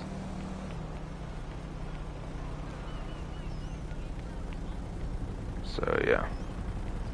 Yeah, some shit like that all is how you set that up, basically. And being the one like mostly traditional sniper I have, I do highly recommend picking that up. Advanced rifle, pretty average-ish assault rifle. Honestly, you have like service carbine stuff nowadays, though. That you can just kind of forget about it, since this is all since it is all the way back in day one. You can kind of forget about it, when it's like good weapons like just service carbine nowadays. So it's kind of outdated compared to other assault rifles, I feel. Hey there. You're in luck. I got a sale on. That was only released a little while ago. So it's definitely not too overly important to own that one, I will say. And then the knife has delivery support for it on the PlayStation 5, Xbox Series X, PC enhanced. Otherwise, you can use it underwater, which is a little something that's a little more different than your average melee weapon.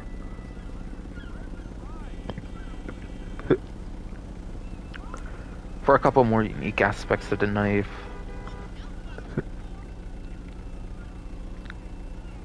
Albeit not the most worthwhile thing to have, basically.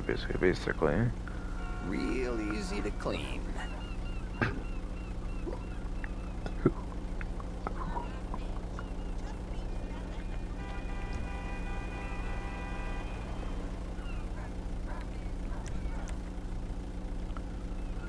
But it's cool with delivery support, with that flames delivery you get for like tier 2 of survivals, for example. You land a blow with that? Good night. And then yeah, it's one of the only couple few-ish melee weapons or something that can be used underwater, so it is something interesting to it, I guess.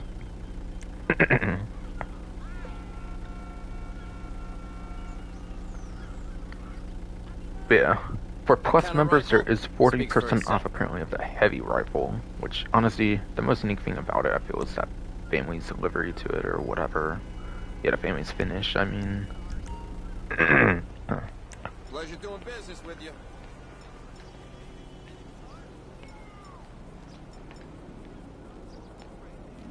Yeah. Fire rate takes a good bit of hit compared to the service carbine though, and even accuracy too.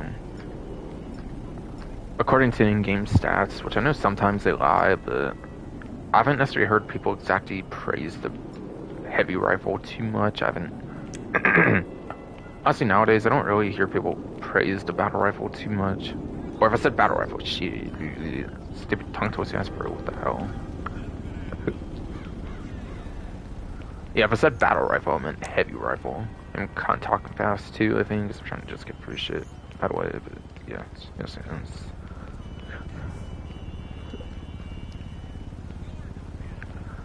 But I haven't heard people praise the heavy rifle much nowadays, I feel.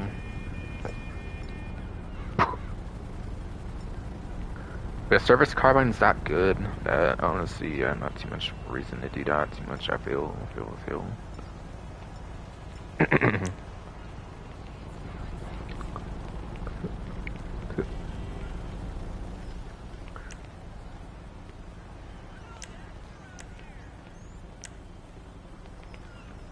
Heavy rifle. The one cool thing about it is it was the beta weapon for day one of the game, so it was kind of meant for day one. Which might explain how it's not necessarily too great compared to service carbine stuff nowadays. It was again meant to be for day one, so like stats being kind of meh might kind of actually make sense. Having meh stats for the fire rate accuracy compared to service carbine.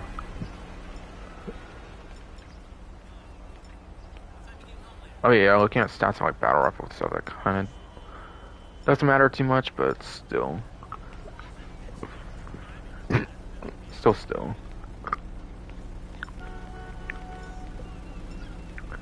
To be fair, it is the latest weapon for assault rifle that has a scope if you are playing on the PlayStation 4, Xbox One, PC Legacy for the assault rifle class of weapon, so It does have that niche going for it, aside for the livery looking cool on it. It does have the niche of being the latest assault rifle with a scope on it. So if you want to use that as an excuse to use it, that can work out, I guess. So it definitely can be a nice weapon to purchase, technically, if you look at it that way. Since not many assault rifles for the later couple of you have scopes, apparently even. And then, yeah, the service carbine, I was just talking about the stat comparison. This one you have to usually find for like the crime scenes. Though nowadays you can actually buy an ammunition too, I think. But it came out Criminal Enterprise, and I think they introduced the gun ban in the Drug Wars update, so it makes sense it came out in ammunition too. Okay. But you can buy the service carbine for fixed price. I've been keeping that ammunition, I think. But it is 40% off, so it is cool. It can be worth buying if you don't want to like find the crime scene components, basically, which is a free mode event, and it could take like some time for that if you don't want to like pay for the weapon.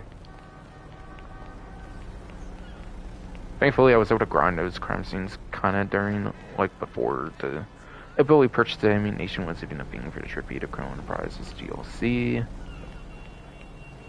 But yeah, honestly, either way, it's a very good assault rifle. It's kind of one of the best assault rifles of the game. Definitely one of the best couple if you're on the night gen. Definitely pretty much undebatably the best assault rifle for a non-Mark II for PlayStation 4, Xbox One, PC, Legacy for like platforms. I definitely do say it has good uses. Obtaining it free to crime scenes kind of for free, or purchasing it outright, especially on a 40% general discount. It's for everybody for the 40% on the service carbine compared to heavy rifle, which is only for plus. Something that's pretty worth buying if you don't yet have it. No doubt.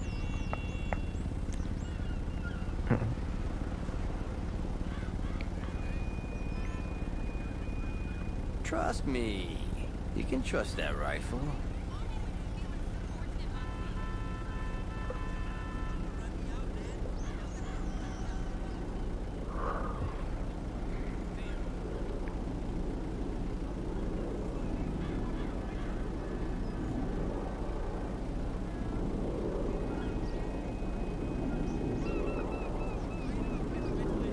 That kind of rifle speaks for itself.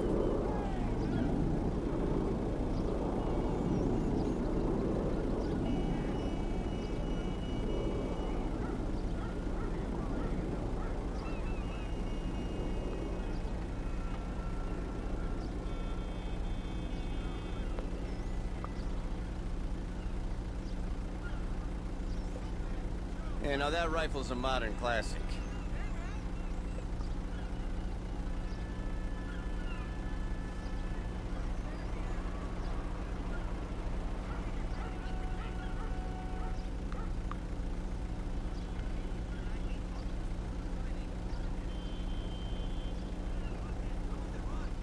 Trust me.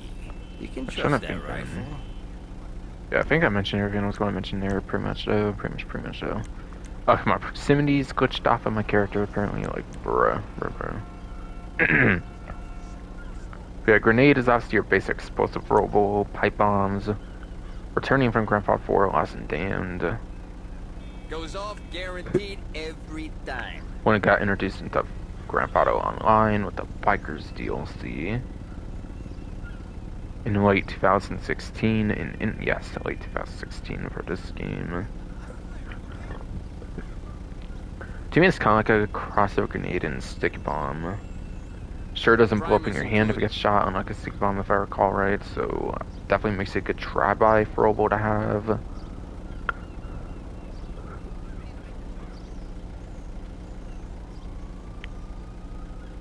Proximity mine.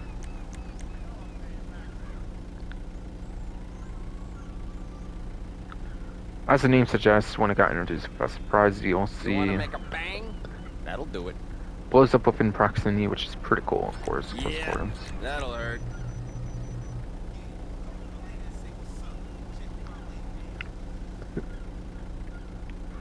which gives it some pretty good utility uses since it does blow up within proximity. But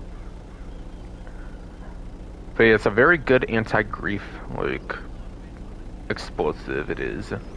It is a very good anti-grief explosive. Some like griefer follows you and you're dumb, and then they decide to be dumb and they're like on the road chasing you or something. Yeah, proximities do work pretty good, basically. For anti-grief cases, I do think so. Depends on the griefer, I guess, and their intelligence level, which most are not, apparently, but yeah.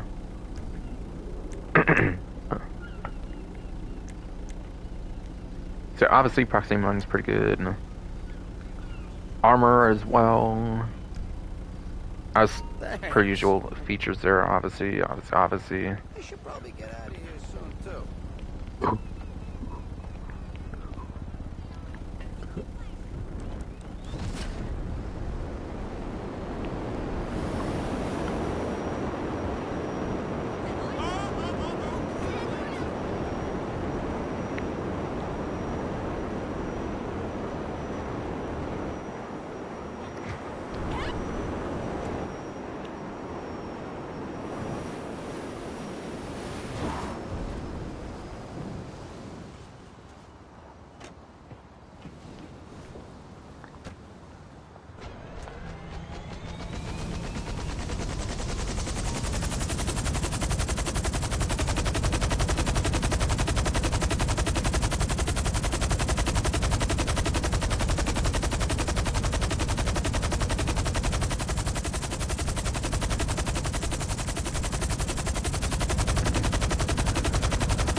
I'm just going to Simeon, so I can make sure to get the Woodlander at least. I feel. Not interested in that content of yours anymore. Martin Jaws will come on quite long.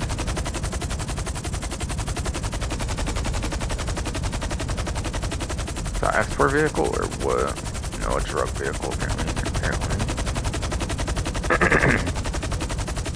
Maybe by chance Chance pick him up with this, I wonder. Maybe it would work, but I don't really care to make money with it anyways right now.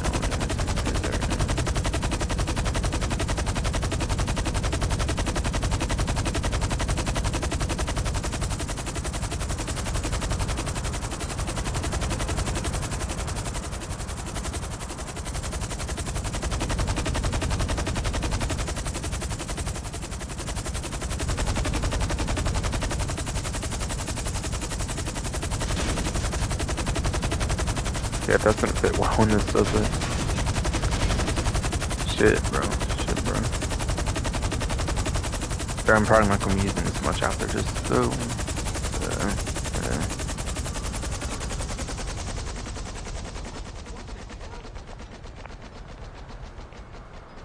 But obviously, there wasn't much talk about luxury autos since it was new vehicles entirely there, and I already spoke of those earlier. But yeah, apparently there's a Karin 190Z. Not gonna be surprised if it's a faulty vehicle still. Don't necessarily think that got lock and shimmer treatment. Karin Woodlander. So would have been the third vehicle, would have been customizing, okay. But still, I don't really have the slots right now anyways to customize other ones.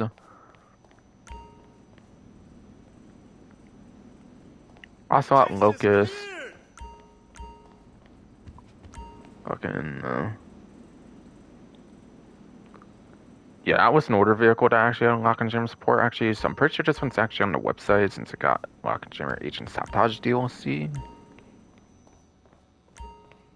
Yeah, there's that Sunlow GTS, and then there's the Hardy, okay. So does the 190Z by chance, Shun's have a lock on jammer, either with last update or this update? Not too sure, actually. Not too sure, honestly. Honestly.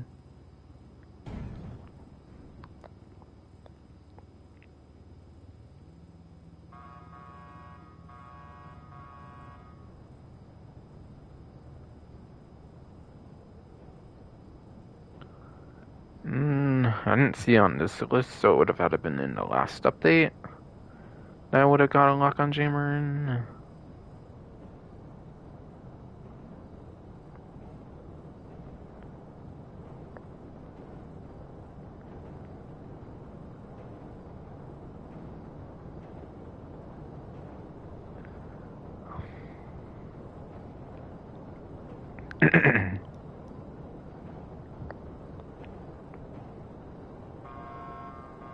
Alright, it's apparently a vaulted vehicle, it looks like. So, I don't exactly think that changed this update.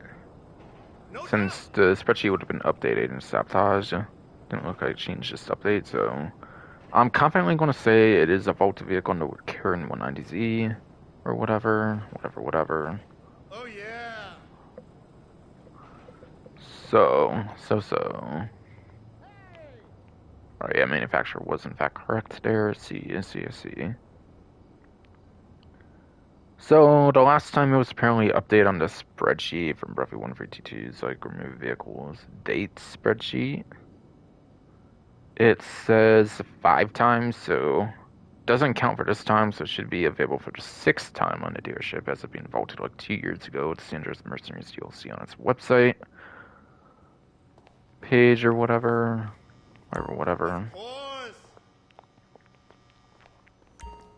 Again, this is HSW for 9th gen, post 5, Spot Series X has PC in hand, so this one's obviously pretty good.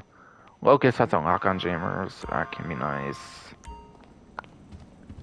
And is actively on the website, so it's not one you have to pursue that hard compared to something like the 190Z.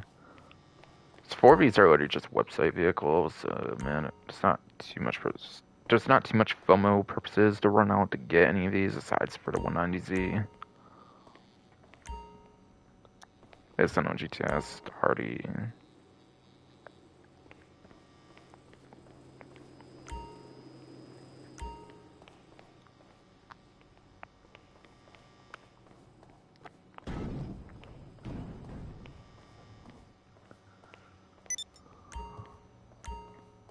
And I'll buy this vehicle, I think.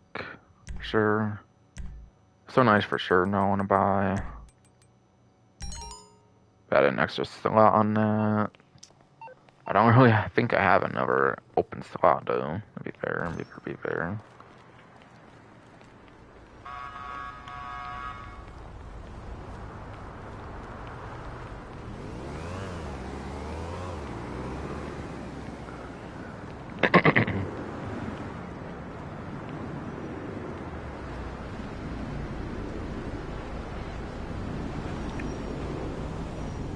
Honestly, even if it does end up being a shorter stream than I expect, I think I will do a business stream as a separate stream, I think.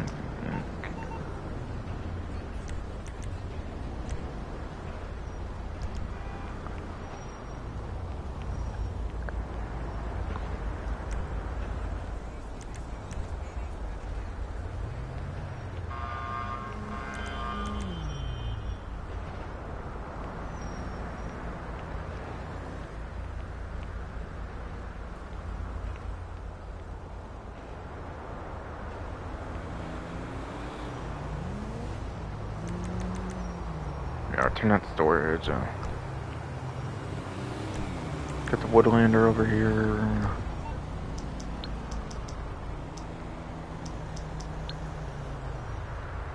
Show what the stock customization's like in the agency, I think. I'm on the clock. What you want? Some wheels? Surely.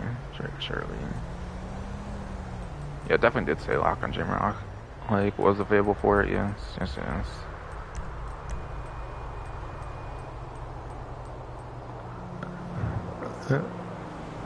I'll get there as soon as I can.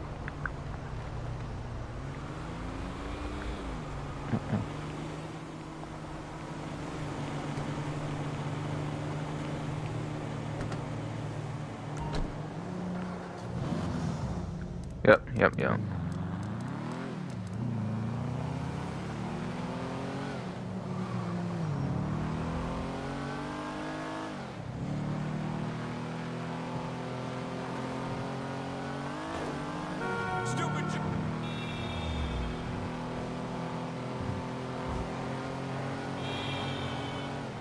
I don't know, does anything actually sound the loudest yet with like an engine or something? That might just be because I don't have engine upgrades on yet and stuff.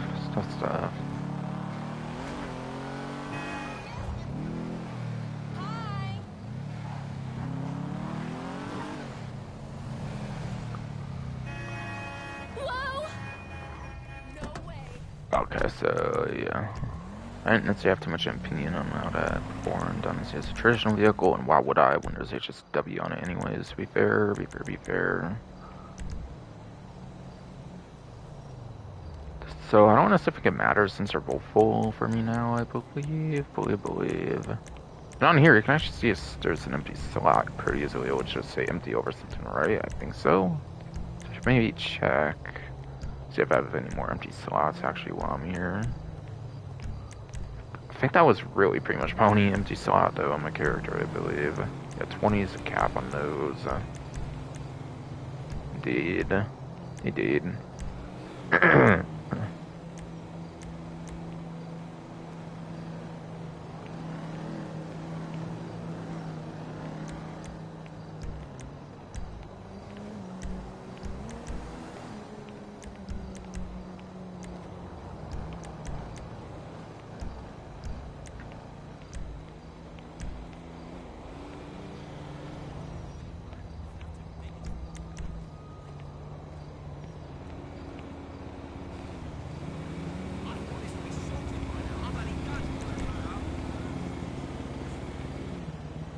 Listen, pal, it's a bloody glove box, right? How long can it possibly take to fix it?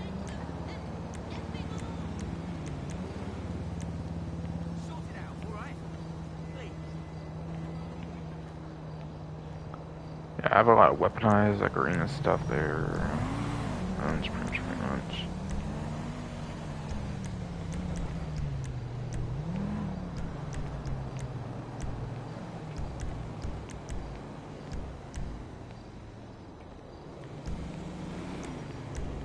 How's it going, mate?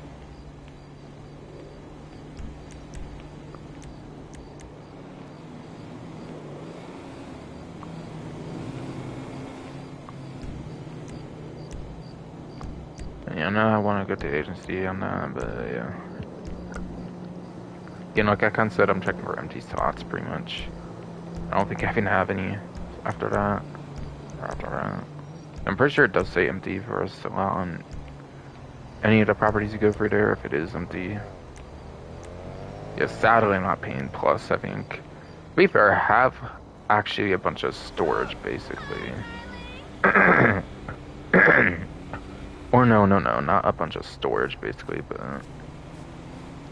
I have like 70-ish bucks, I think, on my PSN or whatever right now, so like I could buy plus if I absolutely wanted the storage for it, but probably wait till like the last update, honestly, if I ever buy plus to destroy it. Yeah, honestly, fuck the bill off, it's only having 2 slots. Clearly don't try to maximize on the storage since they could, I feel, if you do that kind of shit. Fucking annoying. Probably can't own anywhere near all the vehicles of the game, to be fair, with how much you have, unless you use both characters, of course, but shouldn't have to, I feel.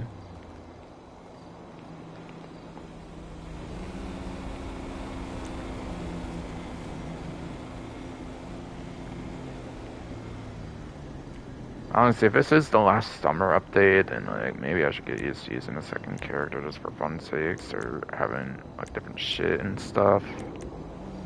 Kinda. So I do find some limitations, of course, with one character to start to be pretty annoying, especially now. I'm finding it would be a way to spice up the game, basically, and stuff. Hey, what's up?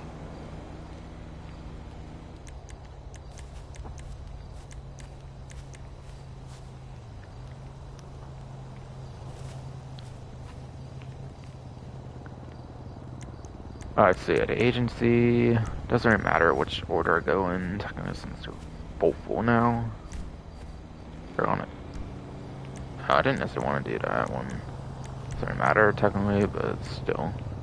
I don't know, I just do greenwood on average usually. Usually. Maybe because I find it disgraceful that like the police one doesn't have like the armor or something. I don't know. I see it over there, so I can show the traditional customization for it.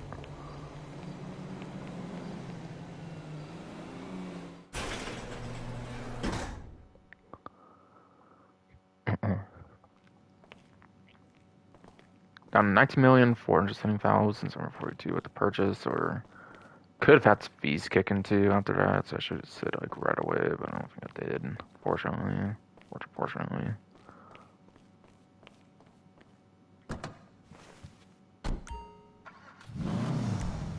25 customization options for the basic one. I see.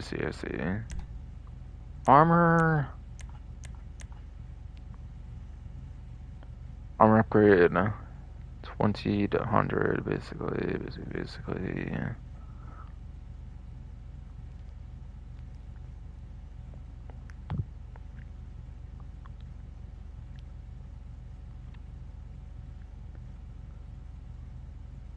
Yeah, obviously that's standard. There's not technically HSW armor and anything. Yeah, I might as well just do that now after all.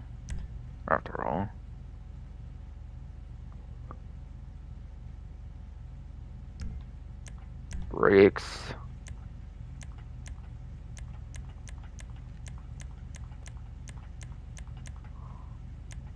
Showed it quite a few times for like all the different ones. Kinda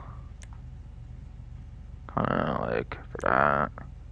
For like sport to race, stock to race. Different stuff there, I guess. But yeah, there's HSW brakes, hold off on that. Surely. This probably has HSW thing too, surely.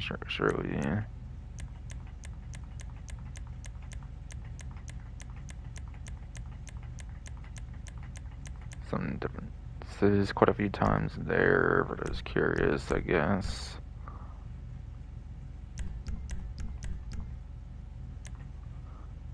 Exhaust is for the stock traditional vehicle here. So there's a stock exhaust, titanium exhaust V2, carbon exhaust V2.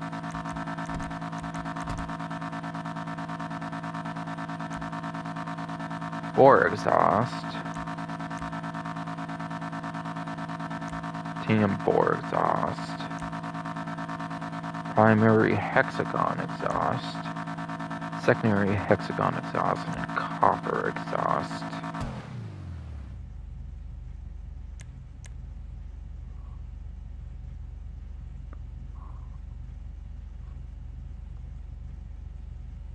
A couple of titanium ones in there, notice. Only one is carbon to it. 2 are V2. 4. How is that titanium version as well? Let's see. Yeah, primary, secondary colored hexagon ones to analyze them a bit, and then yeah, there's the basic copper exhaust, which is definitely on the more unique side. And yeah, there could be an HSW exhaust for all I know, like some kind of exclusive exhaust. I don't know if they've actually ever had a like exhaust tied to HSW vehicles. I could maybe be on the safe. Could maybe just choose one, but just be on the safe side, not waste money, especially now. Because I explained I didn't exactly have the most like I wanted, then I'm gonna hold off, obviously. Obviously. Grills, stock, chrome wire mesh grill, black wire mesh grill, second wire mesh grill, chrome sport grill, black sport grill, secondary sport grill, chrome hexagon mesh, black hexagon mesh, and then secondary hexagon mesh.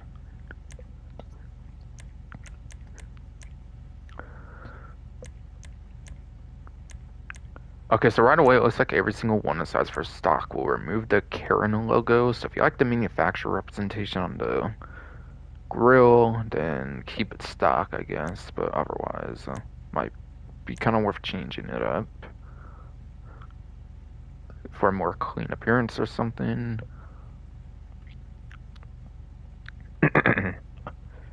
Yeah, the wire mesh grill has chrome, black, and secondary variants, apparently. Which actually all the rest do as well, apparently, for sport.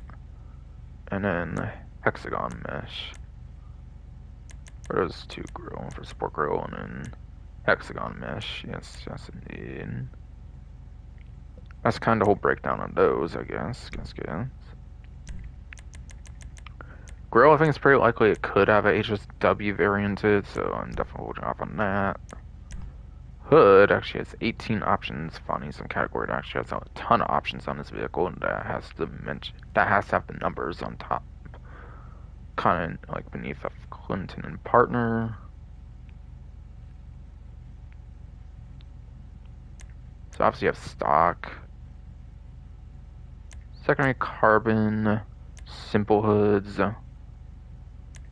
secondary simple hood, carbon simple hood. You have vented hood, secondary vented hood, carbon vented hood, race hood, secondary race hood, carbon race hood, heat extractor, yes, secondary carbon versions. Then you have twin intake hood with secondary carbon versions of that too. So each one might have 3 different versions from what I'm seeing. The breakdown looks like stock has a basic stock secondary version, carbon version, simple hood, whatever, basic secondary carbon, vented as the second carbon as well,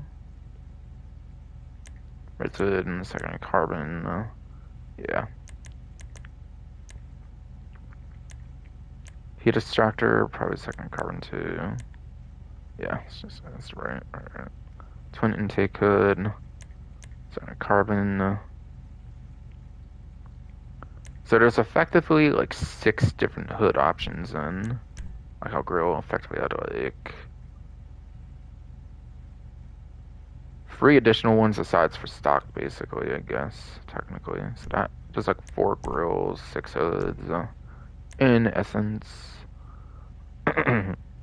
Horn should definitely be something I should be able to do now.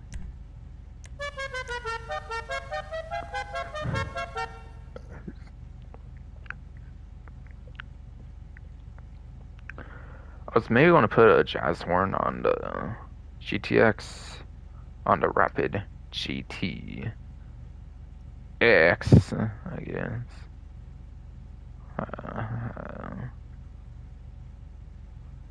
If I was going to do that, it's not really another option. I feel it would work too crazy good for HSW. HSW, I feel would especially work fun with a loop horn. Honestly, I'm just going to choose that one, definitely.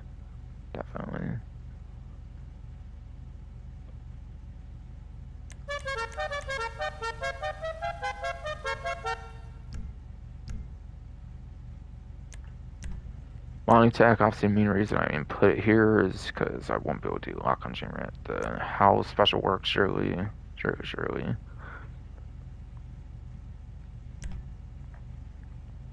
Down to 18 million from that. Yeah, the lock on chambers definitely will put a good dent of money in these vehicles. Something I didn't necessarily account for, really, when it came to the DLC. Basically. But also, again, I just didn't have as much time as I would have hoped to grind or something. With certain circumstances in the world or something.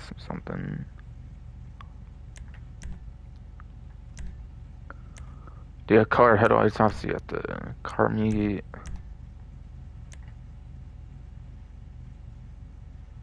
Definitely safe to pretty much do that right now. However, I don't know if I necessarily know the things I want to go for color yet. Might wait to house just in case. I'll be at house. I'll probably just have the same usual two HSW liveries. So like, But like I might as well wait. Obviously, see what kind of modifications there are again with house as well. See if that determines like a color for me more. Livery.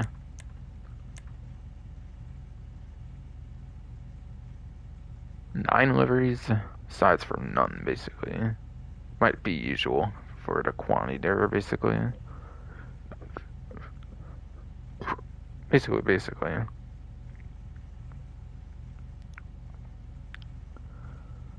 Be a nun's 11,400 apparently. Okay.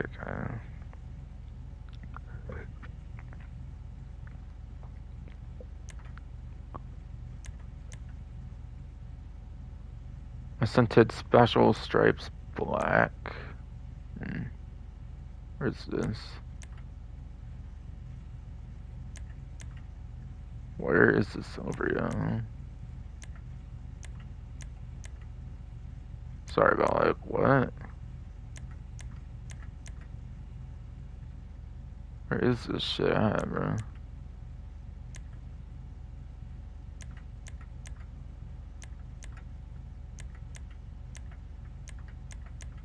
I'm trying to even locate this shit. What the fuck? Am I blind or something? Or like, is it the brightness in the agency or something? With the lighting and stuff? I'm honestly low-key not even fucking sure.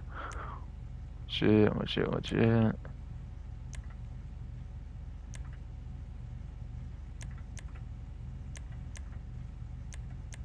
I have absolutely zero idea what'd be going on here anymore. Honestly.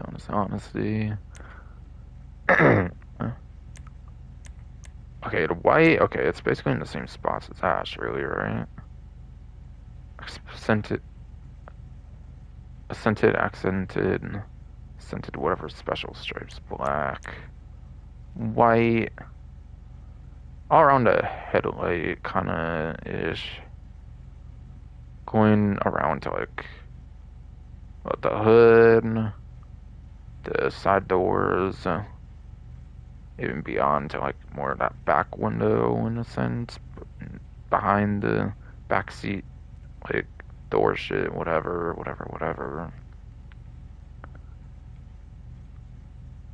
Fucking.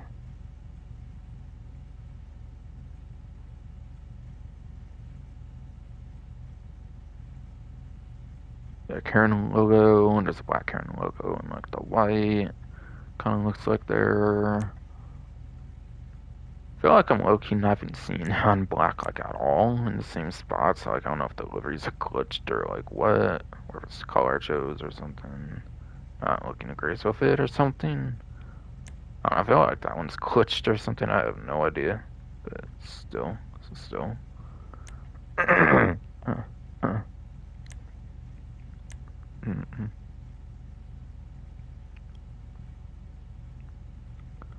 And yeah, that part at the bottom kind of touches to like the back wheel area, such, etc.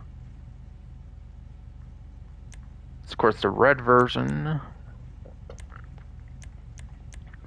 But I don't think on this green color there should be any issue of it showing up. So like, I don't think it would be too dark on his green color. So like, I don't know why black wouldn't be showing up on this or something. But whatever.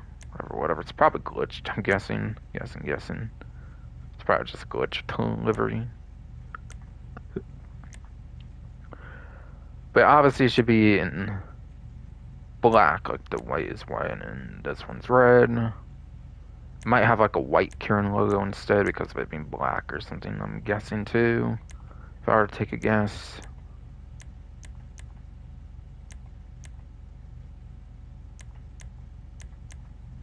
But it's pretty obvious how it should look, obviously, if it's indeed like not working correctly. It would obviously make sense how it would actually end up looking though.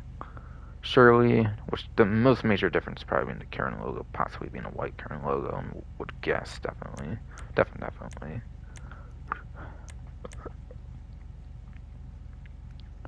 Tarmac spec apparently came with Karin automobile and on the hood, whatever. Also, like, beneath the headlights, by the license plate and stuff. Kind of got some gray going on the skirts, it looks like. On like the door areas and stuff, you got all that yellow. Like behind the like front tires, like from the back ones. You have the Karin logo. Kind of where like the end of like some of the striping was on like the scented special stripe liveries.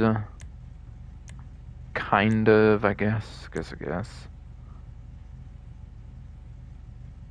can have a little bit going on like the roof just barely. On like the side of the roof, not necessarily on like the main top of the roof. Interesting. Circuit spec. Looks very similar. It has like Redwood cigarettes. On the hood, you have the same Karin automobile, looks like, but in red. Like down with the headlights and stuff.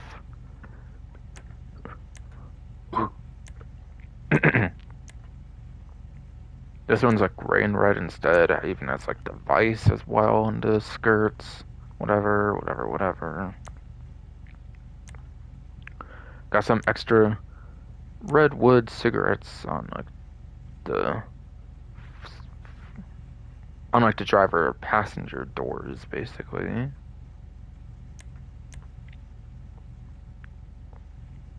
then you got Fukuries where the straight up Karin was. For tarmac spec, basically.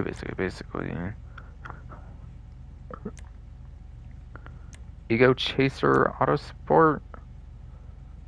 On hood, whatever, it was have like Atomic, Ego Chaser, which is not the main focus there. Has like the Ron logos kind of with the headlights, license plate. Atomic.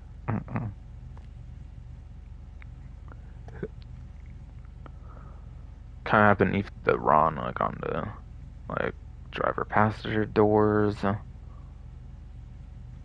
that Ego Chaser like bar kind of thing on like the sides with like doors and stuff, like on the skirt for the red and whatnot. And the yellow in the case of the other side, I guess.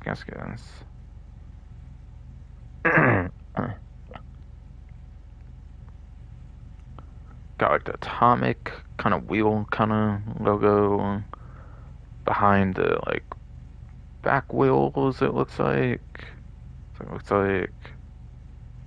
Interesting, I guess. Performance is that one I had on the. This is the one in the Simeon build, it looks like, actually. With the basic Karin on the hood, whatever, Terror Oil, like with the headlights, by license plate stuff. You have Karin Automobile. Kind of like a raceway circuit kind of look or something, I don't know. Whatever kind of look they're going for there. Kind of with like the doors and whatnot. Kind of behind also the like front tires. Yeah, Karin Automobile. Particularly on the size of the car. With Karin Zero and Chapal Atomic. For those of you who are apparently on the skirt, it looks like, or again, Karin Zero, Chapal Atomic. Terroil beneath, like behind the back tires. Karin Automobile. In the back.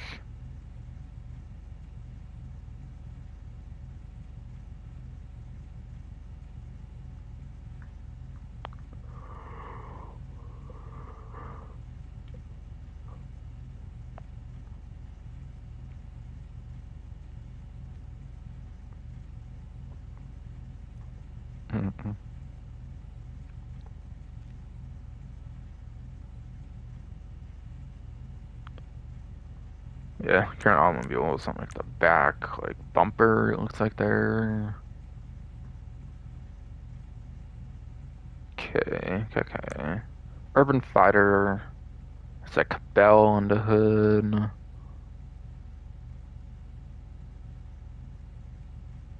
Like bell's kind of like in front of the mirror. Kind of to the sides of the hood, I guess. Yes.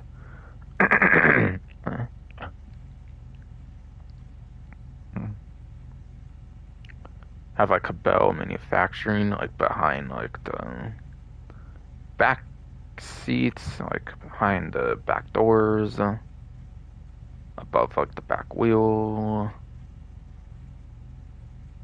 Also have a couple of those in like the rear bumper. Everything else looks to be like that urban camo kind of design, I guess, from here.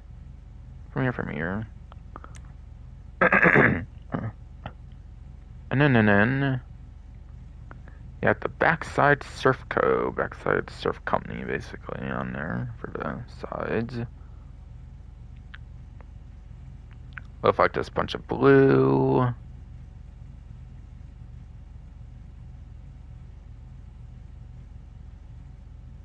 Like the wee wing apparently around the driver passenger doors. Have Fukaru hard stand. Maybe some other stuff like essay, like Japanese characters and stuff. Japanese like letter characters and stuff or whatever.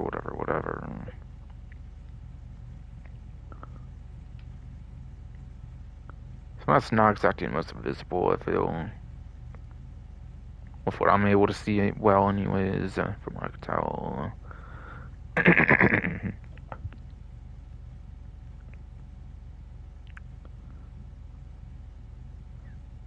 Stance, whatever all Andreas. On the hood, hard stands, couple of those, couple like figures on there.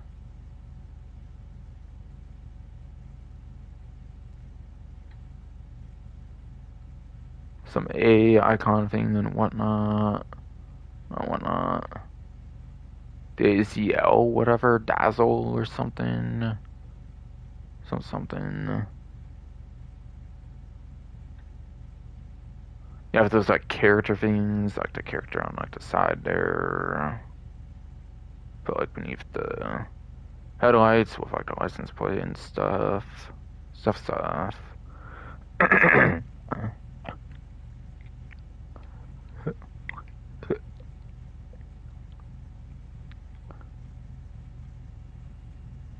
And you even have a single one only, apparently, on like the rear. Why would there be two this way and then just one this way? Is that a mistake? Seems like that's a mistake to me, but okay.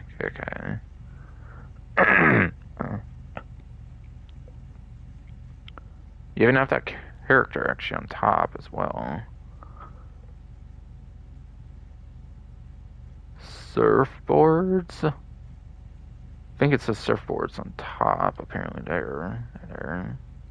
I like that livery, but yeah, I'm gonna wait just in case on HSW, but like, most likely I'll be running that livery, I guess.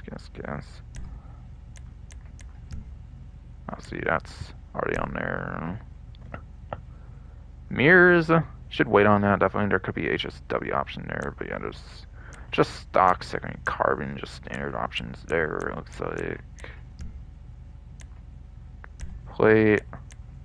Wait, all the plates are free. Wait, what? Is that usual that all the plates are free, or like what the hell? Thought I usually have to pay for plates. I thought.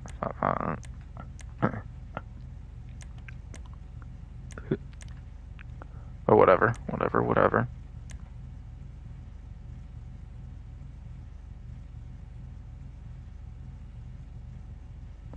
Alright, the HSW stuff for plates, I'm pretty sure, so I think I can do that now. Plus, it's all free anyways, I might as well. Looks like it might be leaning towards a sprunk build if it's anything off the stock colors, so I might as well change it for now to that.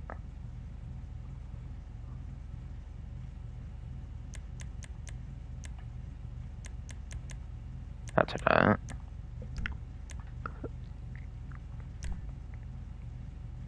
Bumpers.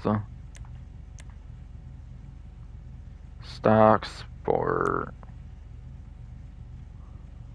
Secondary, tuner, secondary, sports, carbon, it looks like there.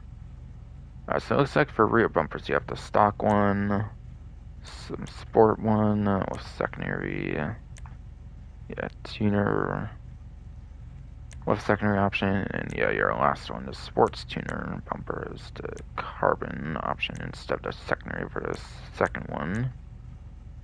And I'm not sure if sound is going to be secondary or primary in that kind of case because of that or something. But yes.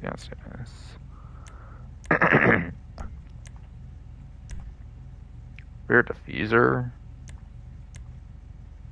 Race diffuser. Carbon race diffuser. Secondary race diffuser. There's a trim race diffuser as well, which seems to be more of a unique option because it's onto a sports diffuser with a couple options or something. Sports diffuser, carbon sports diffuser, second sports diffuser, and trim sports diffuser. Alright, how many rear bumpers actually pretty much was there? Like 4? Yeah, 4 of them technically, it seems. Yeah, rear, or not rear, but race diffusers. Rear diffusers, category, right? Yeah, race has 4, and then sports has 4, looks like. So there's kind of 2, basically, for the rear diffusers.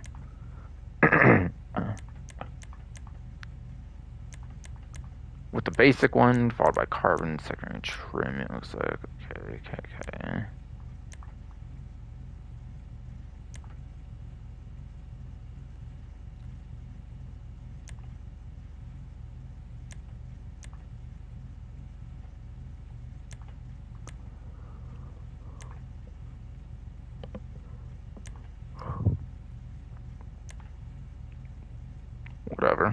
Whatever. Respray.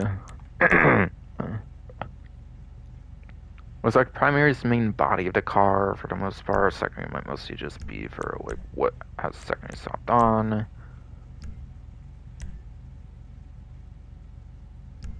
I don't know if I'm noticing much of anything for crew car and secondary, so might depend on like what modifications you do really for a secondary car. For this one.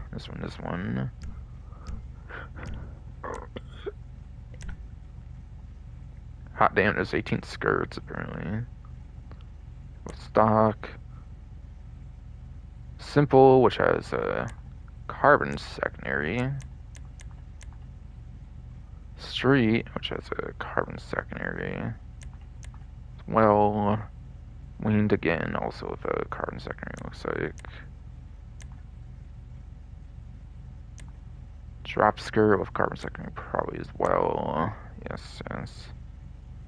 One option might be different because it looks like 18 options and not each one can have read in it, looks like. Trim drop skirt. Okay. That has a trim option, okay, like something the rear diffusers did apparently, it looks like. And maybe this one has 4 options too, race skirt, carbon secondary, and then yeah, trim as well, okay. So you have stock.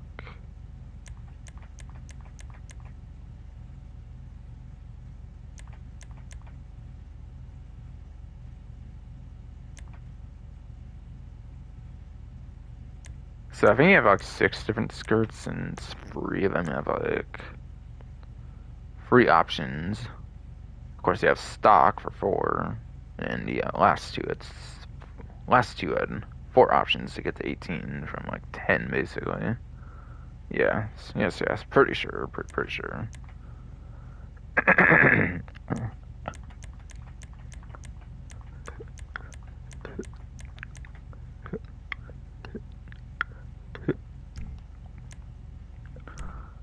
Splitters at 17? Sheesh. Getting some quite lengthy customization sections, I see. So you have stock, apparently. Plastic basic splitter, apparently. Looks like from there it might be free options, kind of on average, maybe. With a carbon splitter, secondary splitter, street splitter, one's just kind of called splitter. Or maybe those are carbon secondary options for the stock one. Well, this plastic basic splitter. Might just be a fancier named one or something. Something. A street splitter, the carbon and secondary versions of those of that as well. Whatever. It's tuner. Splitter might only have 2 options, it looks like, on that, with a plastic and secondary. Okay. Maybe it just goes to 2 user options from there, maybe. Classic race splitter and carbon.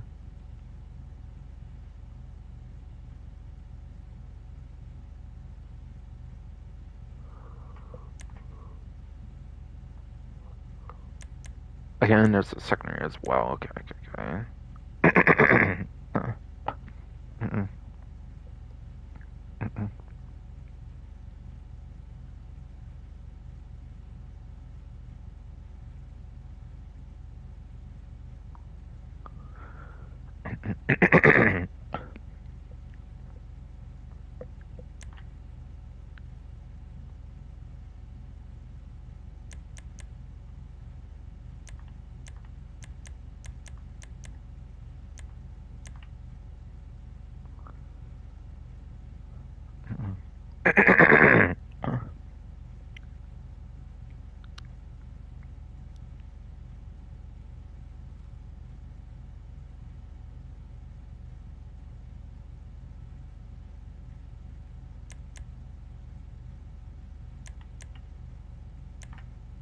Yeah, trim race splitter as well.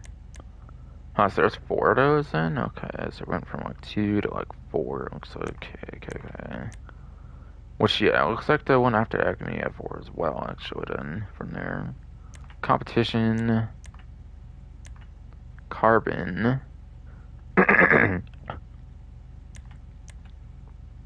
So that might be a plastic, it's kind of lining up so far. Secondary. And probably trim, right? Yeah. Yes, okay. So the last 2 both had like 4 options. It looks like okay. Yeah, this one's possibly kind of a unique one, and with the plastic basic possibly. For your basic splitters, kind of for sure, like, or for the more stockish splitters, kind of like for sure though, there's carbon secondary, kind of.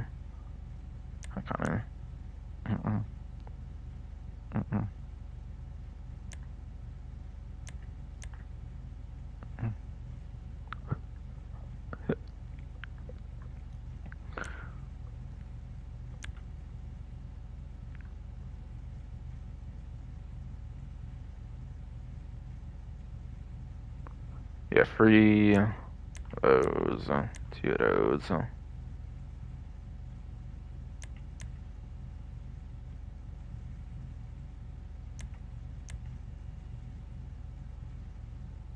Right? Yes, right.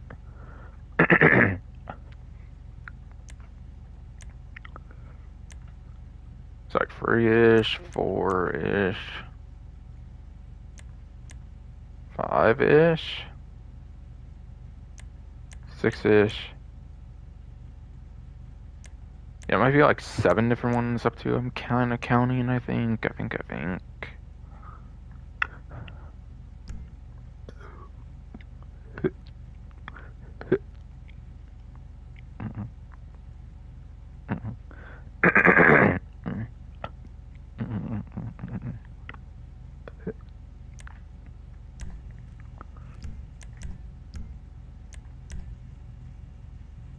Spoilers. The stock one apparently.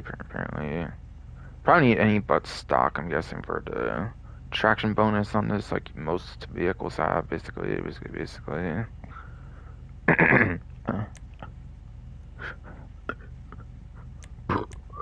Secondary wing might be just secondary version of it. And Karin kind of same thing. It looks like.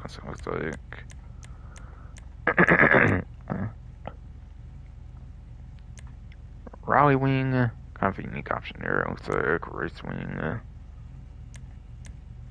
Kind of looks similar, but like it kind of looks cosmetically different for the most part. But it ain't different, surely. At least all seems. Carbon competition wing. Well, secondary option as well. Then you have the carbon sports wing with secondary as well again. It's kind of what looks to be free in 1 year.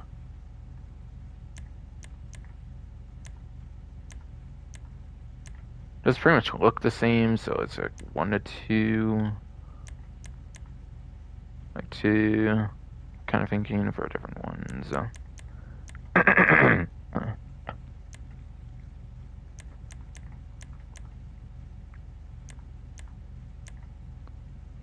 Kind of looks like 2 different spoilers there, all or so. 3. Yeah, looks like there might be 4 different spoilers, technically speaking. Of like the first one having 3. And each other having 2.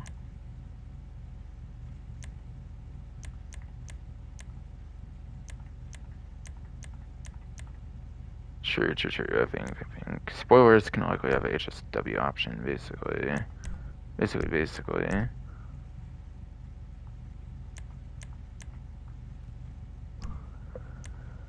Sun strips. Looks like pretty much just basic ones of black carbon secondary.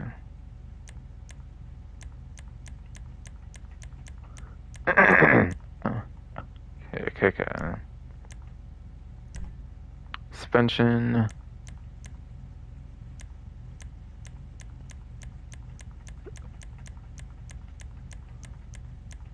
I kind of comparing different ones a few times there as well. And highest to lowest, basically. Being an SUV would likely make more sense to maybe not do one, but whatever. Camber effect or no. There might be the tiniest look of a camber effect to me, but it's really not by much, so I don't assume it matters much which one you go for on the suspension, particularly for this kind of vehicle, but whatever.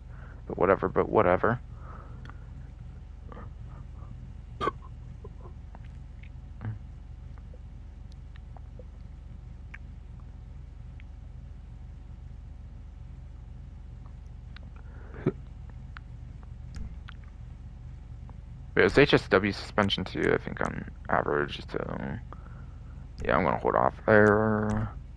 Transmission. There is HSW transmission, right? Might be a possibility that there might not be, actually. I forget if it's usual for something like that.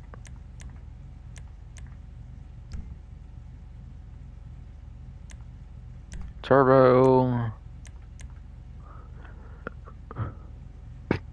Alright, so no engine upgrades. The turbo doesn't get you a whole bar. I see. Not like I expected that, but still.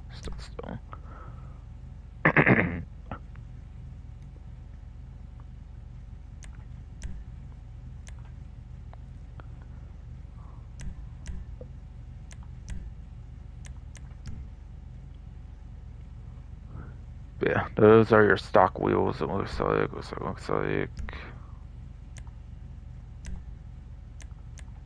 And yeah, opposite is like window tint. as well. Well.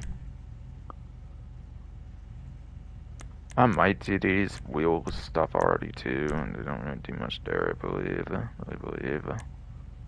Yeah, I got the free like chrome wheels, and it's an SUV, so I'll do one of those. Yeah, Karin woodcutter, or no, not woodcutter, but Woodlander, right. Woodcutter, my bad, but SUV. I've been looking at that if I was a woodcutter or something. Okay, I was like, how the fuck did I get woodcutter in my head? Okay, alright.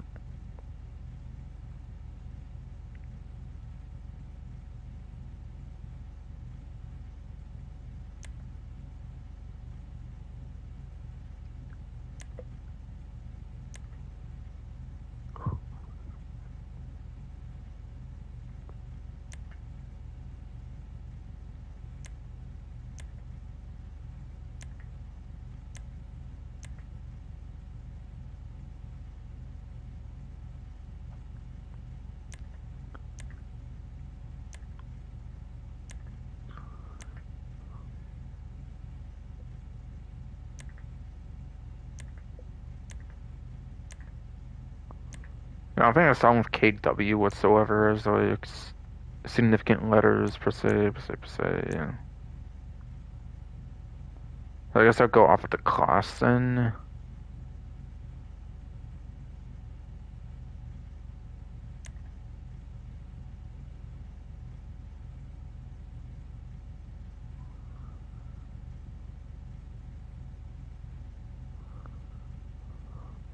So I just go dash VIP, I guess. For SUV, for the V of SUV.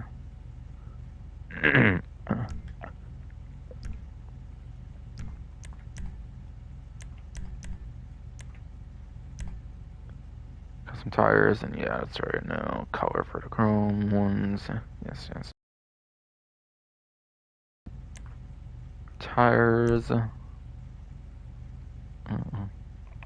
For 25,000, I see.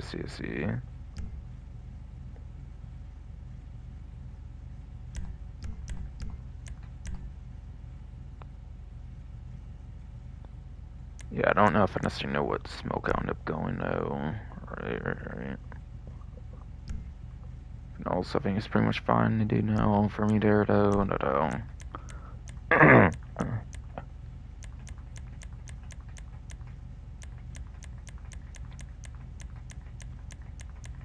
Yeah, I do want that. Right.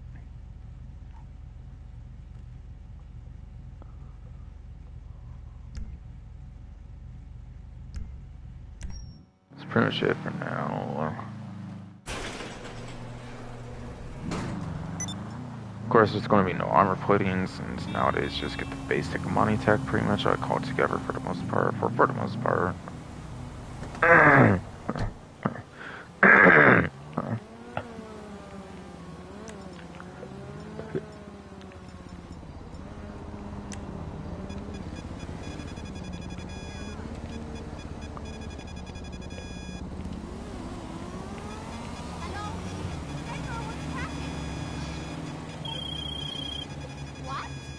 Which that's not important, since obviously it's important when it already happened, basically. Obviously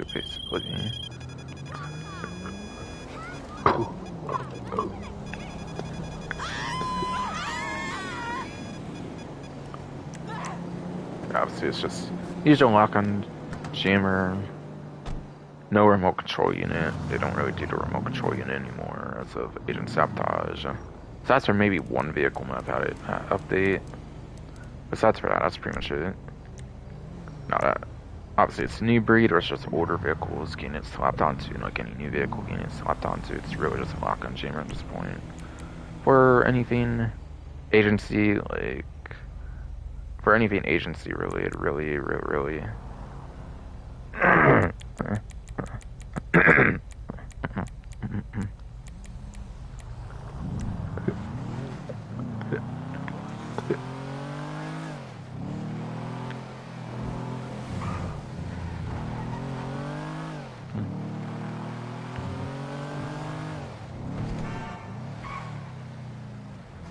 It's 5 o'clock already, then.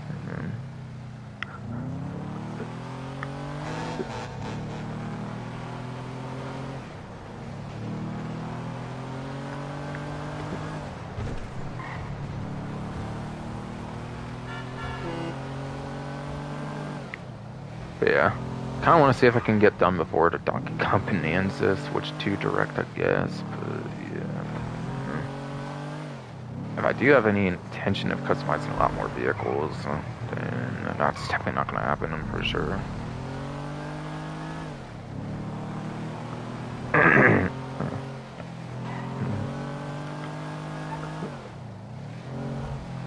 Spain definitely had a couple beefy customization options and like 20-ish options, so yeah. Spain does have some nice customizations going for it, but then again, I feel a lot of vehicles nowadays do. It's kind of like not something that often, aside for one trophy vehicle that already appeared, technically speaking, in the main image they provided. Basically, I was in the car wash, that red like sports classics vehicle. Going to be pretty much just like the Jester Classic that they renamed, basically. So that one won't have decent customization, I can pretty much already guarantee. Probably. Yeah, the rev sounds alright, decent enough, I feel.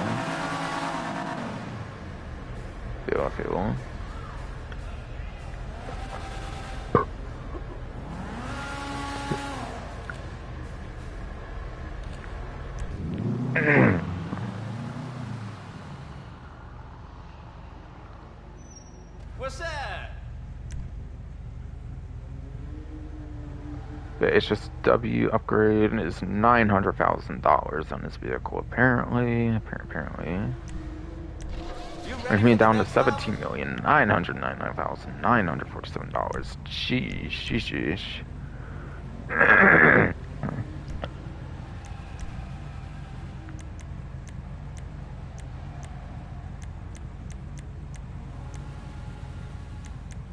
Just put new tires on my personal. Oh, come on. Shit is mad clean. Do that. For real.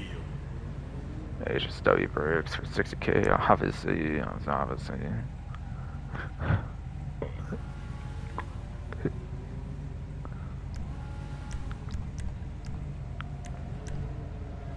HSW is the engine tuning. True. Yeah, I didn't do any engine upgrades here. It's a boost, I guess, for making HSW, I think. Could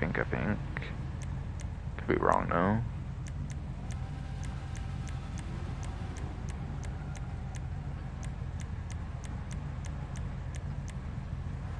Yeah, it's the HSW one. She's gonna sing. Hey, player, make sure you check out my latest rides.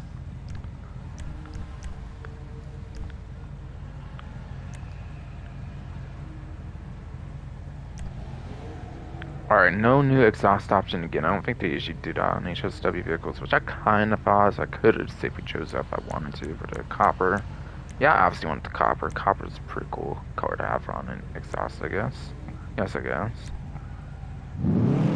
Yeah, adds the sound to it. True.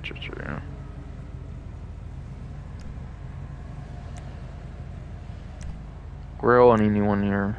Yes, there is a HSW Sports Grill, apparently. You catch some new rides over at my spot?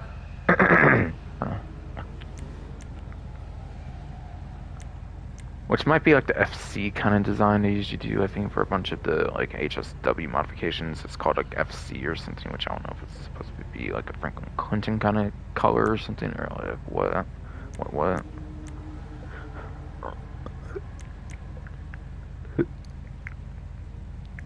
So it seems if you get an extra sport grill along with like chromes, along with yes, chrome, black, and secondary.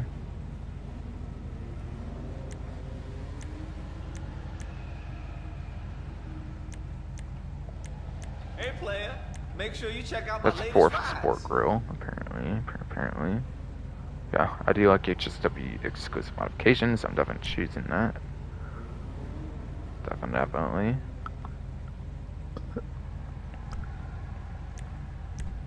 Could probably, they could add like 18, right? So maybe 2. Yes.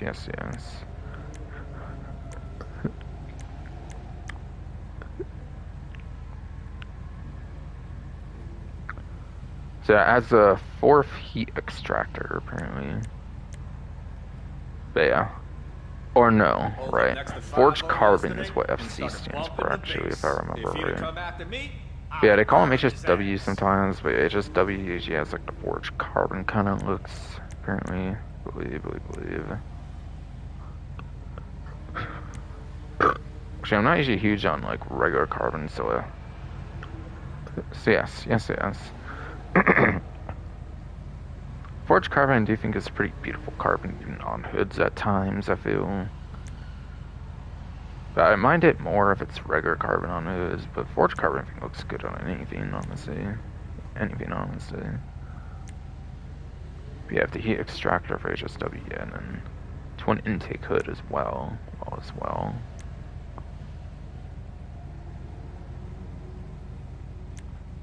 I'm tired of winning out there.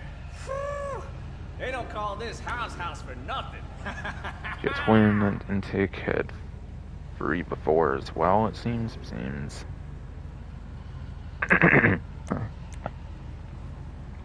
Honestly, the heat extractor one looks pretty cool.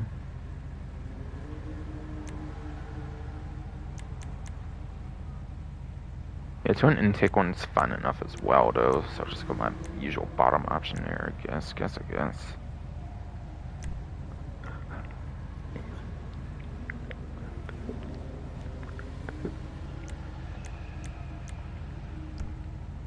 Man, seeing the homies and homegirls together talking about their 4-wheel babies gets me all wrapped up. Yeah, obviously I have those cut headlights now, right. So I don't necessarily know what colors I'll go yet. Say.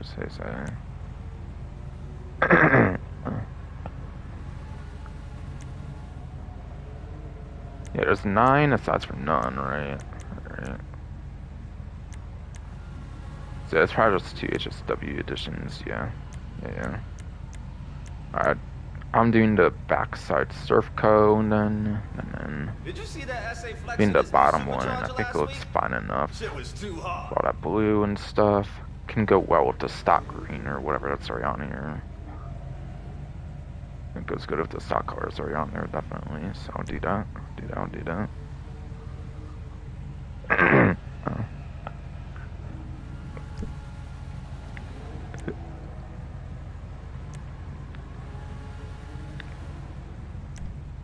Mirrors, you do get HSW, like forged carbon mirrors. That's why I kind of held off on that.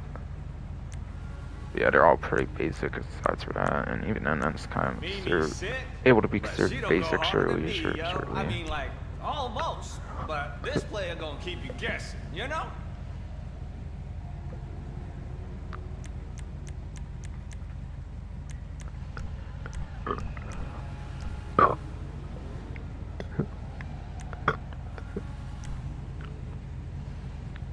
Yeah, I think all that's fine as is, honestly, on the Sprunk and in my Sinister, obviously, for the YouTube channel, of course.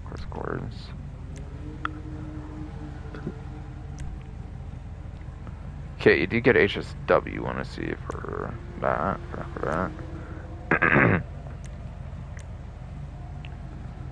Which is like the Sport Tuner one, but yeah, forged carbon instead of the regular carbon, it looks like. Yeah, okay. You catch the new rides over at my spot?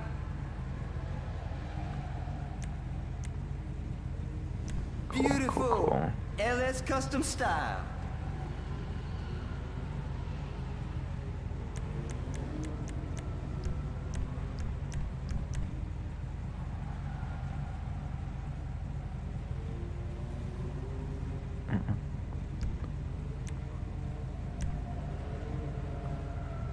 Alright, so sports diffuser. Hey player, make sure you check out my latest rides. Yeah, autos all at 4 options, so it's basically a 5th option for a sports diffuser. Maybe similar to the carbon, but obviously the forged carbon like it usually is for just W stuff. I'm definitely doing that one. Definitely.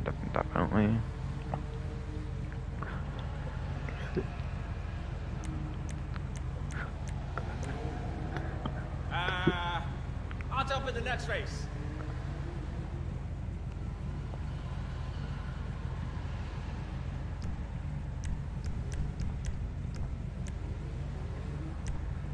And yeah, time to figure out respraying, I guess. I guess.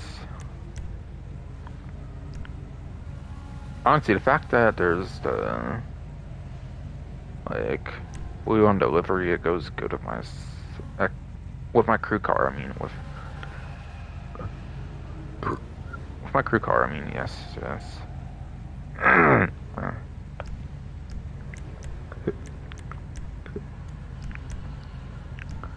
Yeah, I feel like looks pretty much the same, honestly.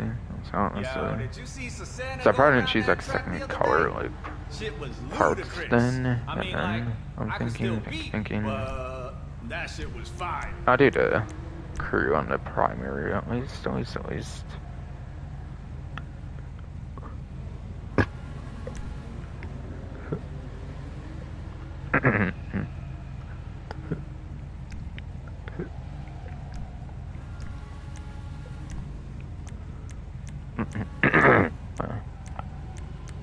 Probably need a skirt, right? Maybe one might actually be, yeah. Or no, there isn't. Okay. This place is My exactly 18 where isn't LS was missed. A car meet with the emphasis on the meat, you know? Love, real shit. But nothing too Of course, my sweaty. body only, because of course, yes, my body always throws me off, apparently.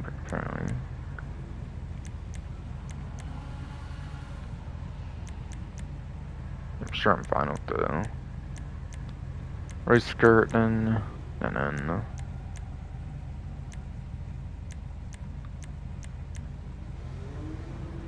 I'm making a statement.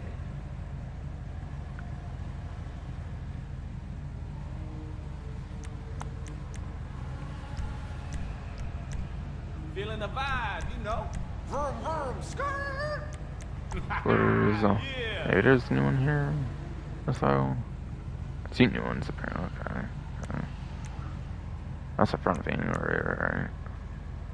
So we have HSW competition splitter.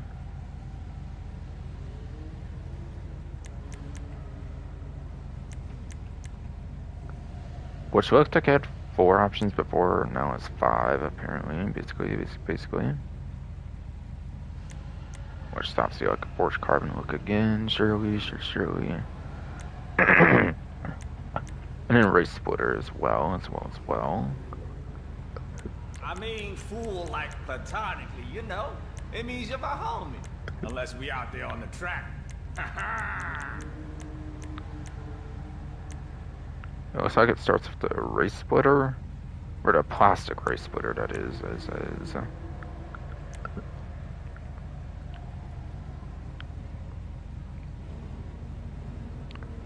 Again, that looks like 4 options before this one adding a 5th. Is it cool? Guess.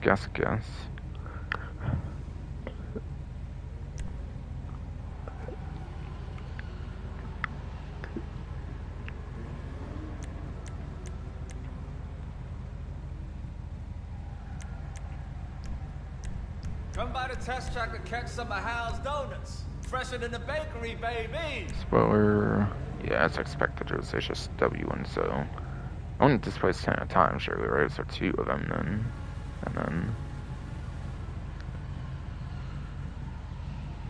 So it kind of adds a further look to the cosmetic rally and race, or HSW race, surely, and then it's going to surely then be the right, there's competition. But it skips competition possibly and goes sport, maybe is what I'm guessing, but maybe it's just competition then after that. Oh yeah, okay, cool. Second guess. Again, body's kind of messed me up and shit, so kind of thought wrong, I guess. You catch the new rides over at my spot? It's just W race wing, just W competition wing. Okay.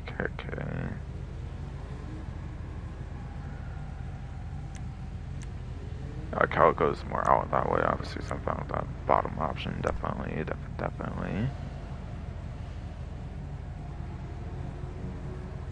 Yeah, obviously got me that traction bonus from stock, obviously.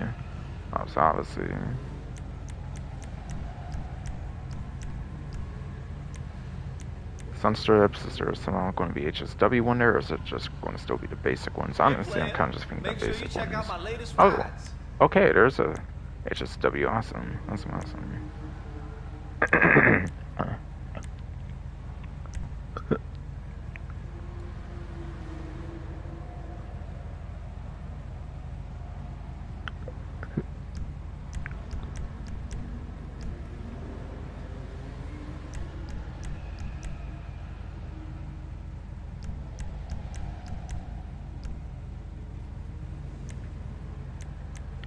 Yeah, suspension off CSH is W suspension for like another lower option.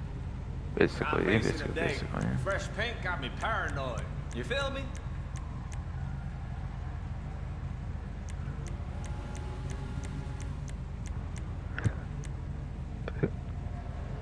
Yeah, HSW obviously you think to more HSW stuff. Why not?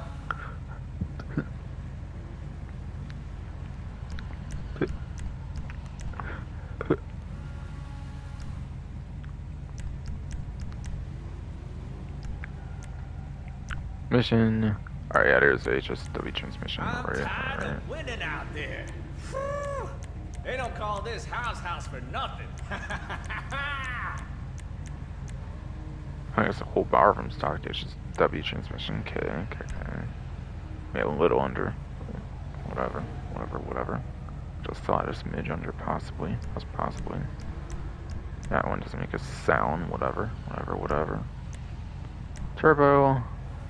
Yeah, when HSW automatic comes to stage 1, or stage 2, and stage 3. Okay. You catch the new rides over at my spot? I'll see stage 3 on that. I have 2 when you can have 4. Does it make a sound with that, does it? Okay, whatever. Spent another whole under K on it anyways, though, so whatever.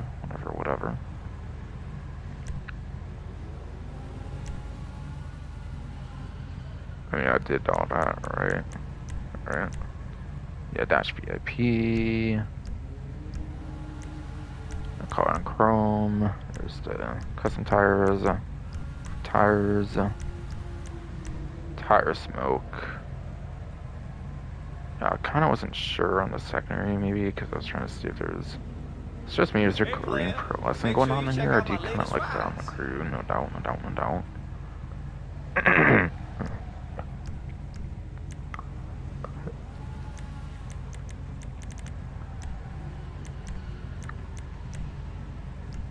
Oh, there's secondary representation now, for sure, at least on the skirt, anyways. Anyways. I didn't really look what the basic color was. It's probably like green. You could just select anywhere, really. Really. I didn't necessarily check what it was before, so I was kind of bad. Sorry about that shit, but yeah. Man, seeing the homies and homegirls together talking routine about their body full fucking wheel messing babies me up gets me all constantly when I'm wrapped up. doing now. Really. Or on rare occasion, whatever. I don't know, having the crew on the primary and having green on the secondary or whatever kinda like works better. I really wish I looked more into that color, honestly.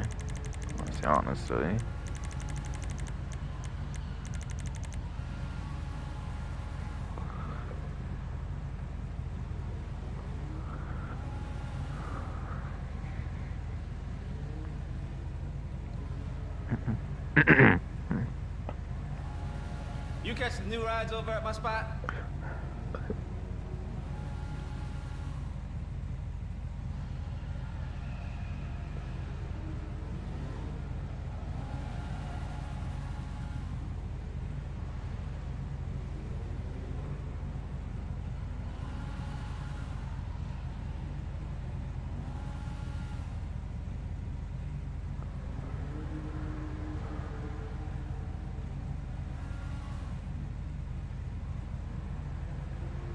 Did you see that SA flexing his new supercharger last week?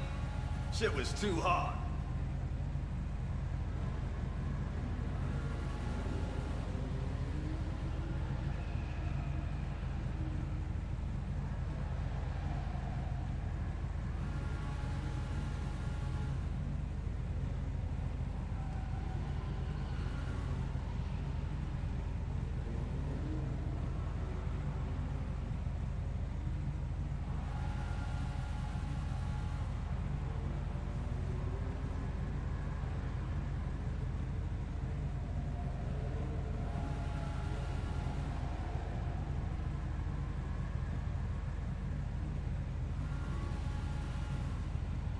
Mimi's sick, but she don't go harder than me, yo. I mean, like, almost. But this player gonna keep you guessing, you know?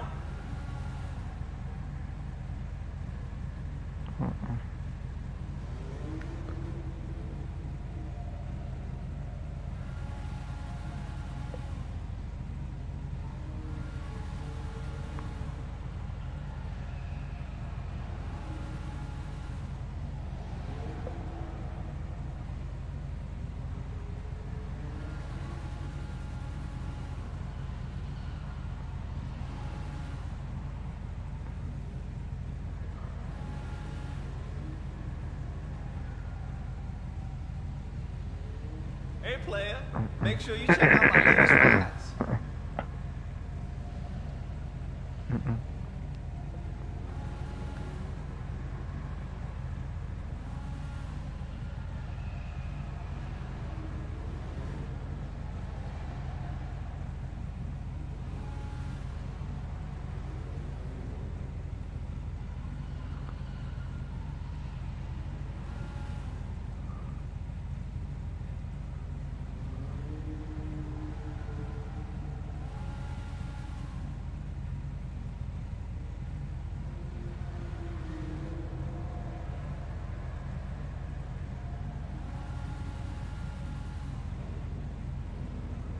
Just put new tires on my personal. Shit is mad clean, for real.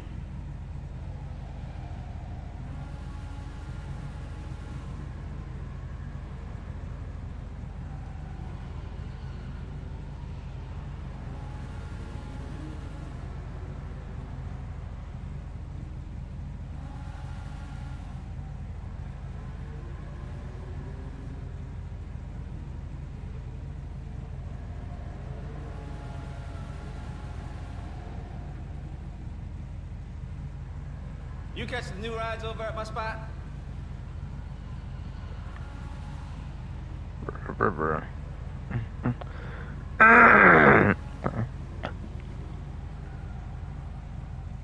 God, bro, god damn.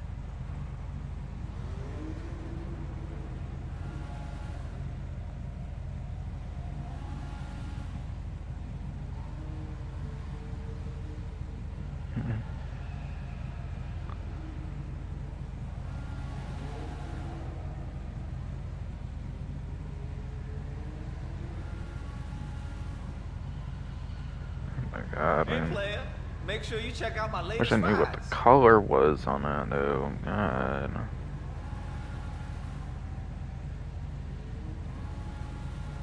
God, though.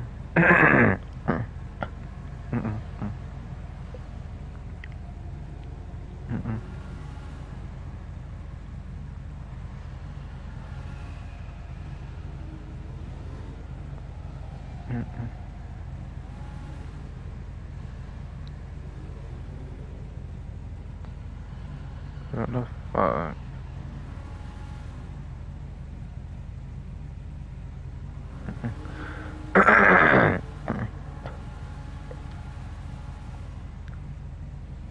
You catch the new rides over at my spot?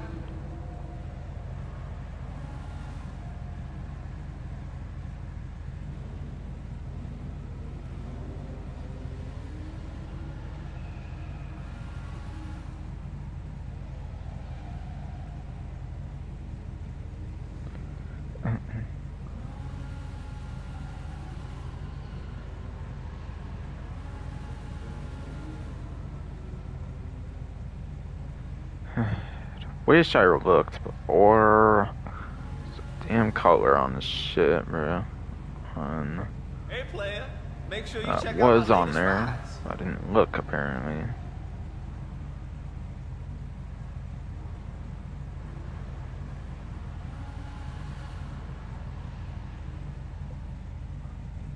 Bruh.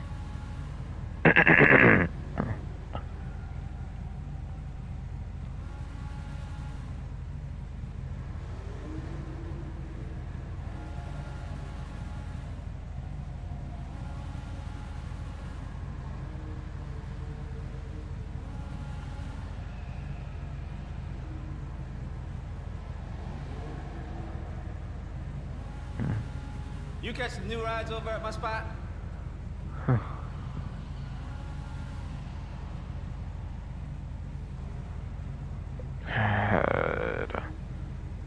I could kill myself for forgetting to fucking goddamn fucking check the color on that before. God.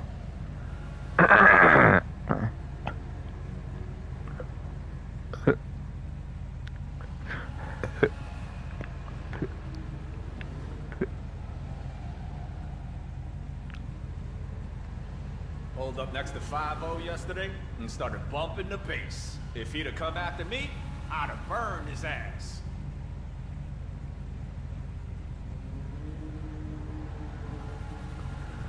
Oh, what the fuck? I kind of give up, honestly. Karin.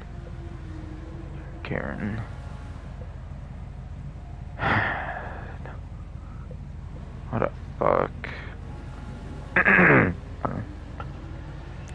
Stupid ass change it like that.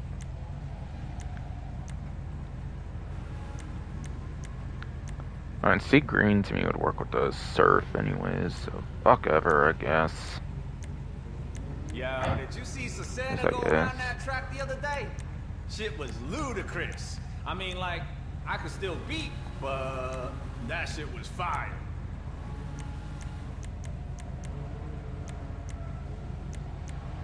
Screw it.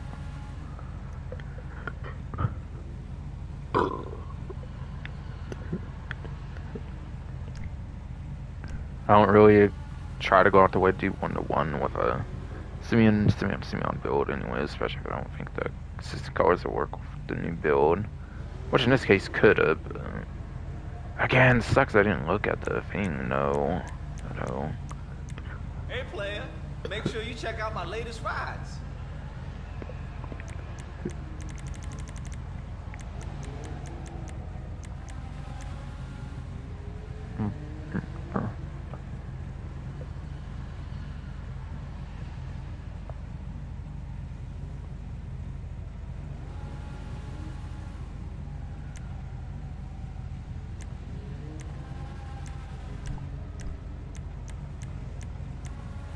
Alright.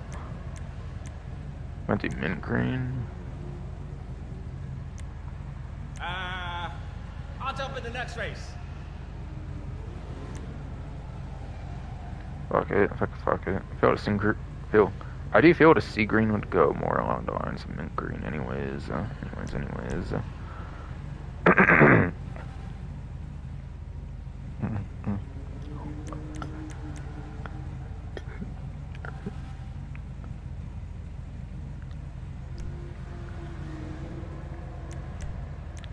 Neon color, same thing basically, and then.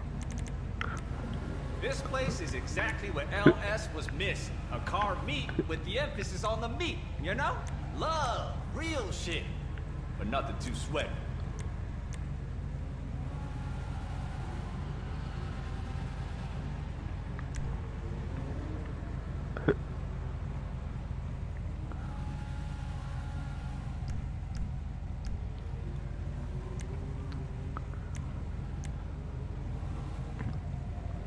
Might be done with the customization on this finally.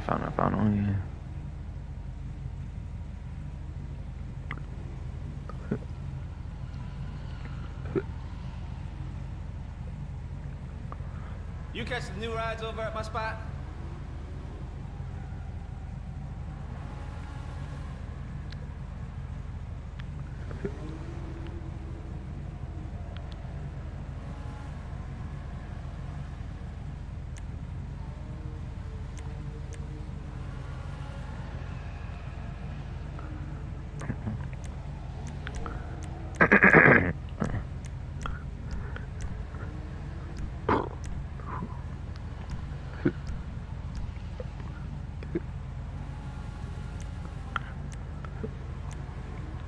I mean, fool like platonically, you know?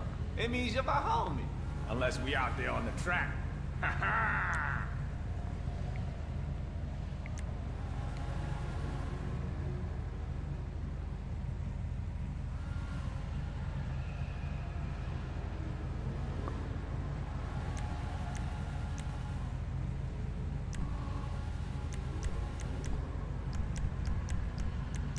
Alright, so green tire smoke, I'm definitely decide on there.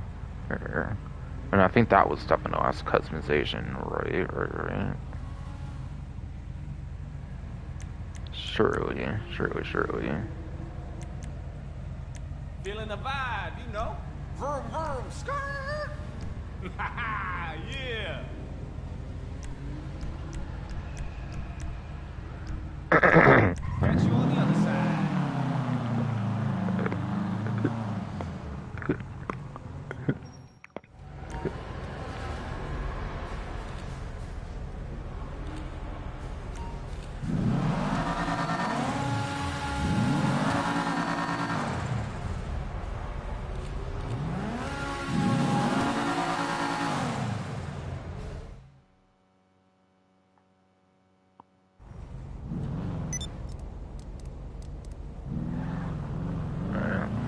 Taking this HSW shit for a spin.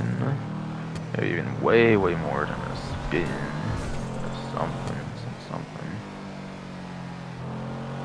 Oh shit, okay. My bad.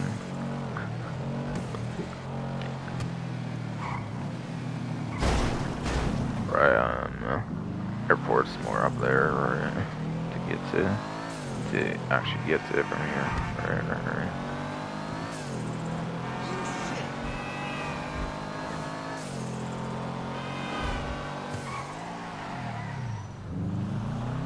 Here, I guess, yes.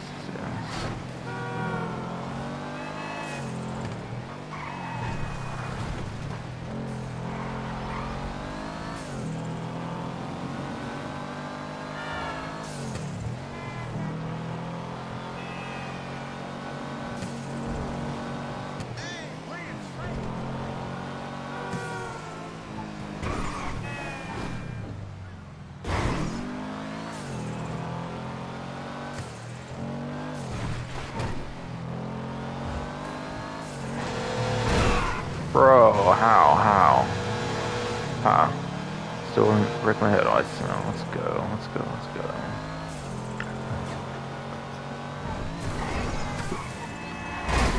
Bro, move.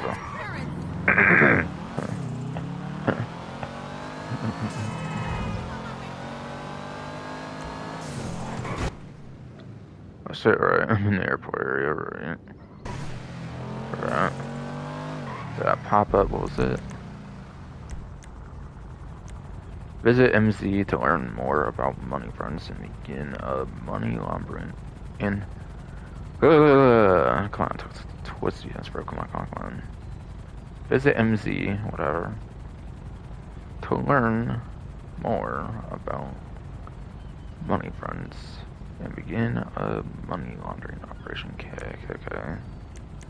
Whatever. I reckon you can wait a lot longer, because it might be doing that on a separate stream tied to the businesses, really.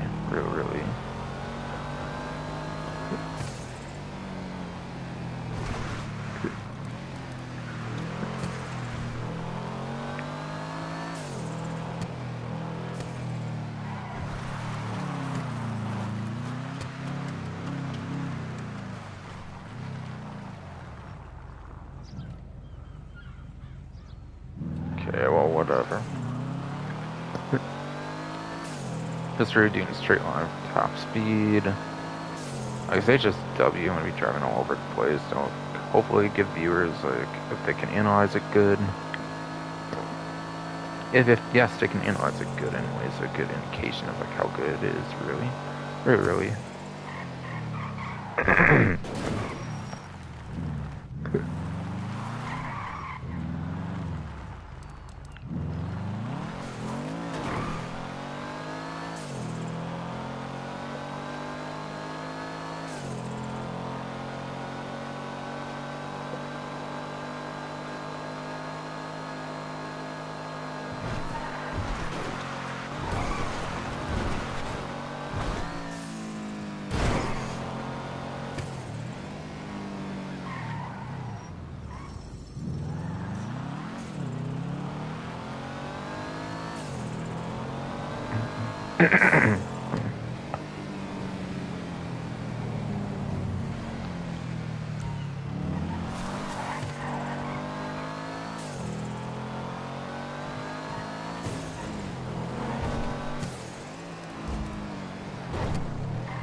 yeah, I was over the bus kinda. I don't know if I cheated, moved to the side. Oh shit, I shot it wrong. No. Whatever. I can get back this way, I guess. I guess. Hey,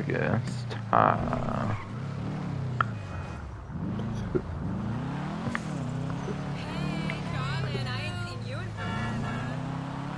I was tight, honestly.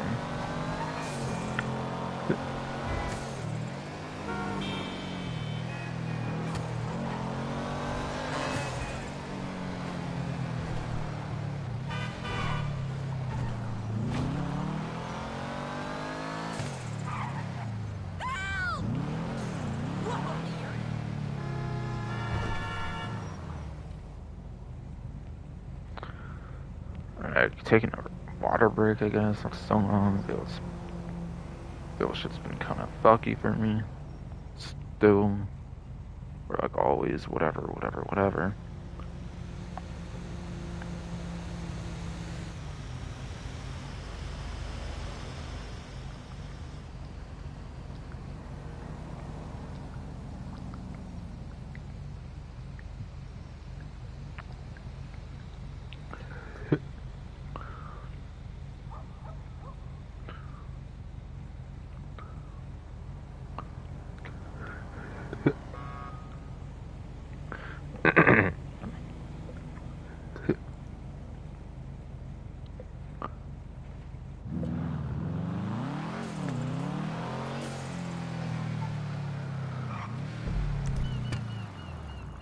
Okay, but yeah, I'll do HSW time trial of this vehicle, like I pretty much said already.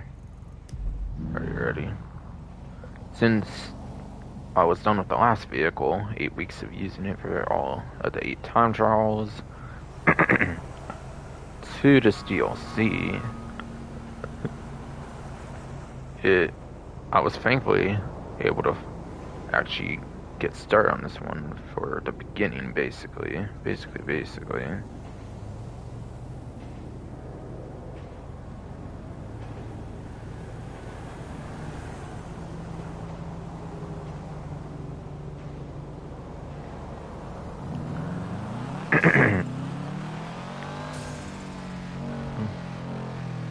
Yeah, honestly, I'm really not sure if I want to like customize more. Just look, I clearly showed up like every slot build now ever since buying this, so I don't really have the room for that, and I didn't really get to grind as much as I wanted anyways. And I bet I would be completely broke if I bought everything again customized.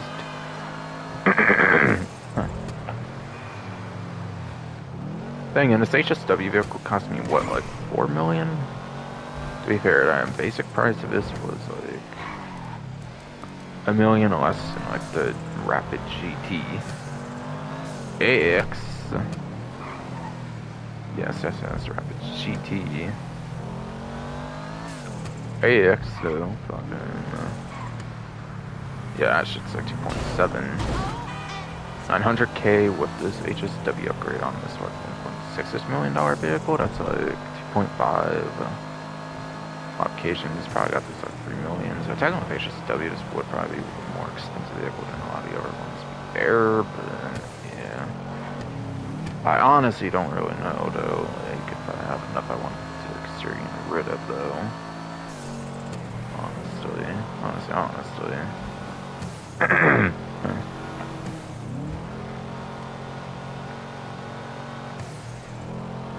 I have to skip a couple vehicles, but like even if I did like get rid of beans, but whatever.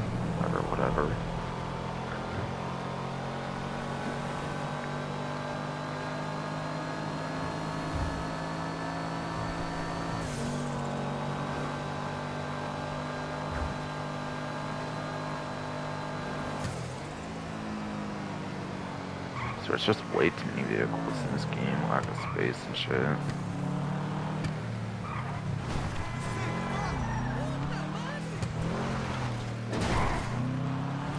Like honestly, I don't know.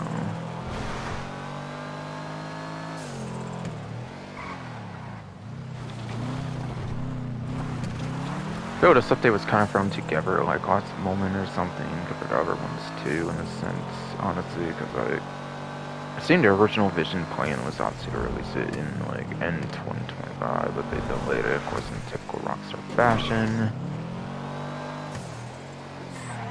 Or something. I'm like sure it's like they could have had to like throw it together like kind of last moment-ish or so.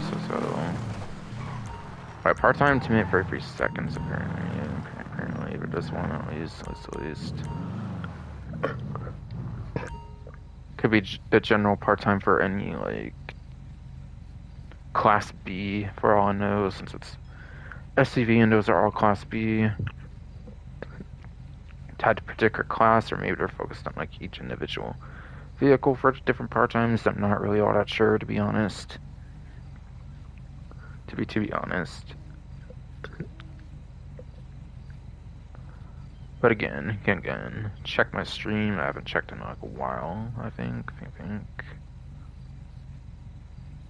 Yeah, not since like premium race, it seems.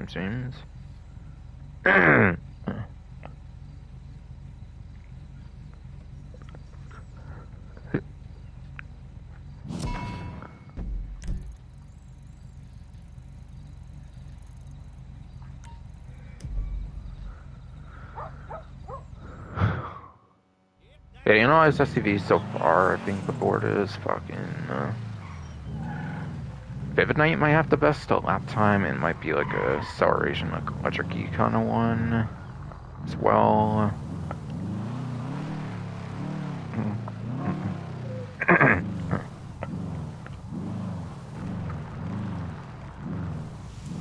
Or whatever. Let me maybe focus more on the ordering. Yeah, Astron. Astron Custom not first release. I think it's more of a lap time heavy one. Like more of a standard-ish, like quick looking lap time heavy one. Izzy Raleigh is more of a top speed focused one. If not, yeah, I feel it's like an acceleration, like electric E kind of hybridish one or something. It might even have the best lap time of the 3 before this. Feel this one realistically could maybe hit more top speed or something. I don't know. This one doesn't give the looks so like it would be a lap time crazy one, like the sporty SUVs kind of at like the top and stuff. Kind of hard to say to me if I feel this would be all that groundbreaking for SUV. There's 4 of them at this point, and I feel that's kind of where like I feel if you do like a lap time, top speed, electric-y kind of one, you kind of run out of ones that could be more unique at that point. So like, I don't know where this one would necessarily fit in. I feel honestly with the rest. I feel the Astron and the other one, yeah, would probably, I don't know, kind of look like they would fit better for a lap time. I think somebody described this as, like I think I kind of mentioned earlier, as like a kind of like a monstrosity before the like SUV class kind of, so it could be, which that would actually be good for a lap time in that case though, so hard to say.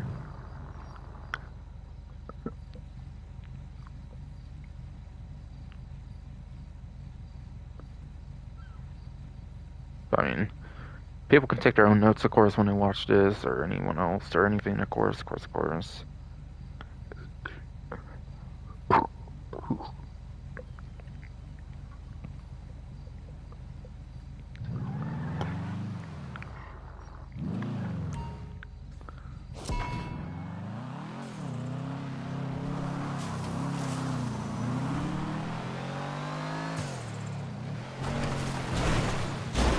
Oh, what the fuck? No, wait, I haven't destroyed lights and shit, too. Sheesh.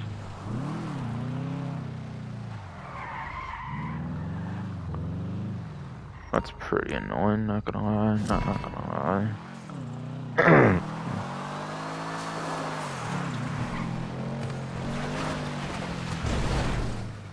Yeah, whatever, I'll try it, I guess.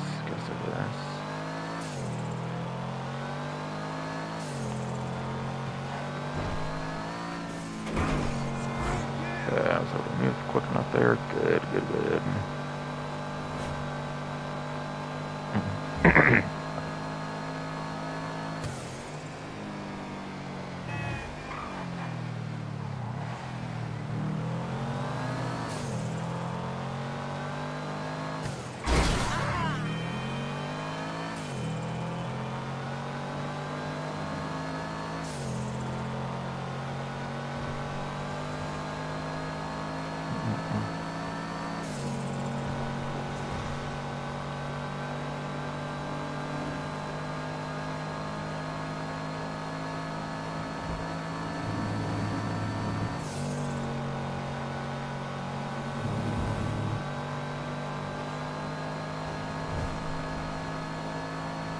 Yeah, honestly, I don't know, man. I don't know how it says when it's a being, to be honest, to be honest.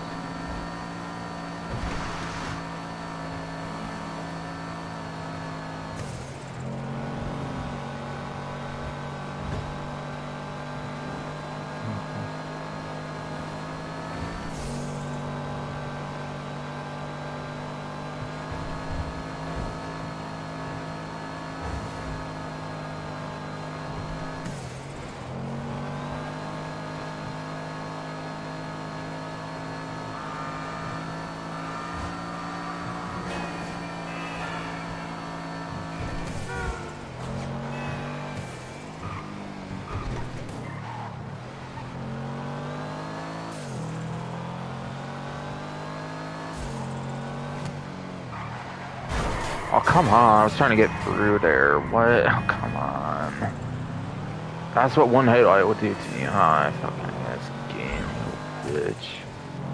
Bitch. Oh my god, and in his car and shit. I didn't mean to go to bed. I'm try respawning then on this shit.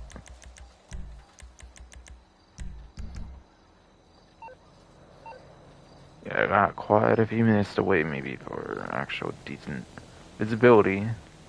Or more decent visibility anyways. Anyways.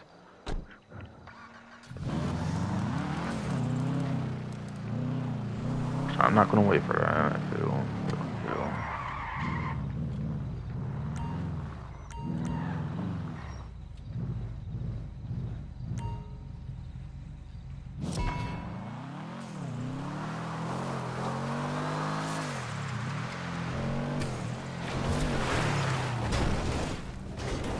Whatever, man. I don't know. It's just a lack of shortcuts makes me push to do some kind of shortcut. Honestly, these things have never working out, I feel.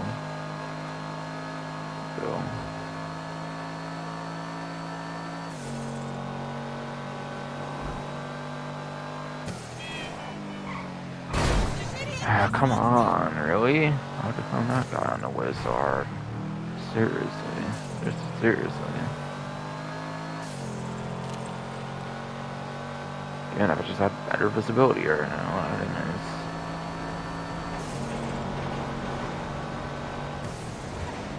Oh, sheesh. Of course, what if you have two vehicles next to each other on both fucking lanes? All kinds of shit.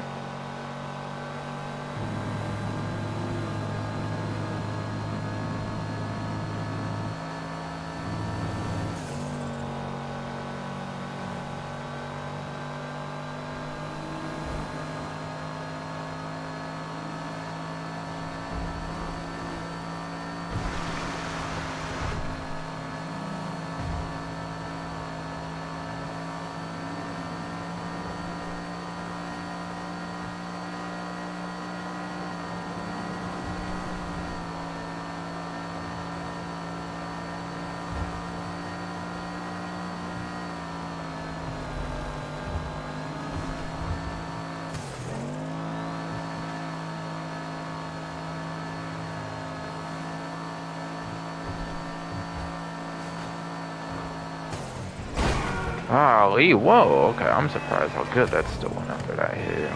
What the fuck? Something was found some way to get in the way.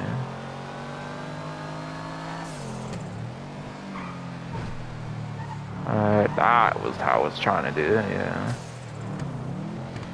Good job that time, character, apparently. Alright, red start kicking in. Red start kicking in, I mean. Am I somehow not making time? Are you serious? Yeah, that didn't happen. Wow. Again, I need better visibility right now, maybe.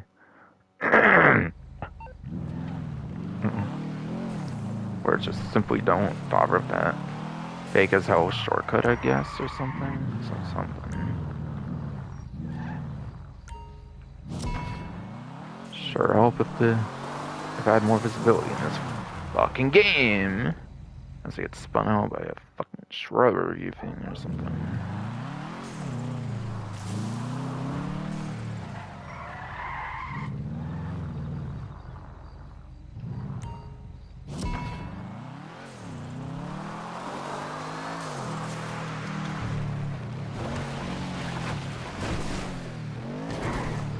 that one better. Seems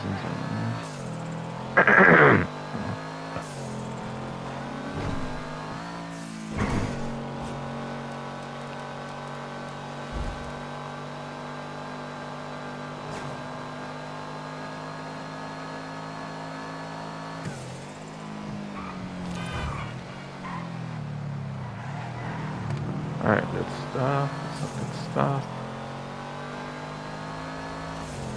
And looking up a build this time around already, for the most part. So far. Of course, two were in the same area there, but I just went to the right of the one, basically. On the way right, I guess. Yeah.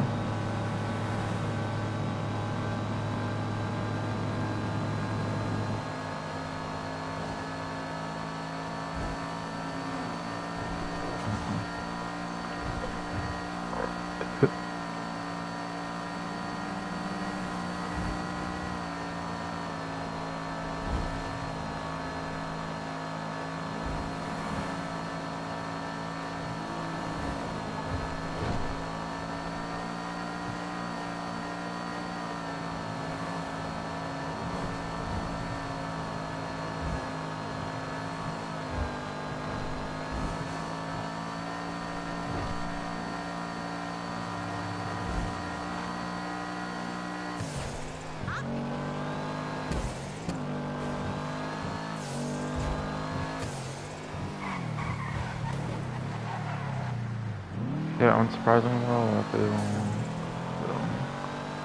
Got brake checking or some shit.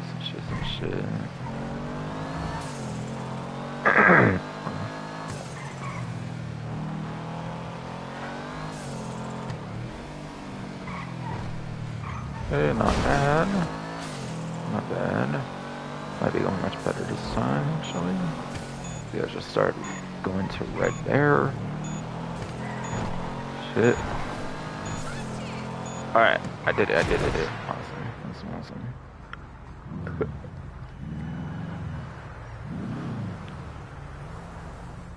252,000 more. Cool.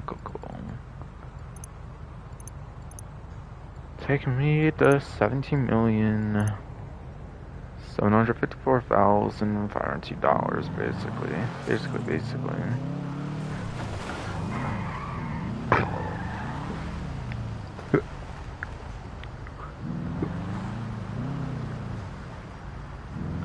Honestly, man, I don't know, man. If this is going to really truly be a last summer DLC, then it doesn't have like a vehicle storage. It's pretty sad, honestly. I feel, honestly.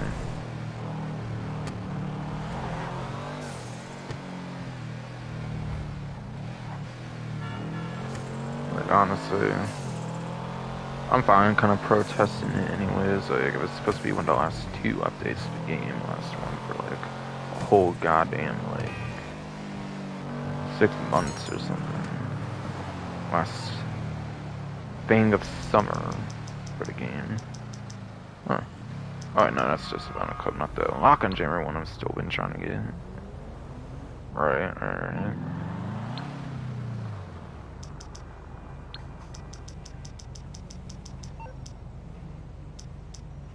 I don't know how other people got that shit. I'm not getting it for some reason. If I don't, then I'll go over it though.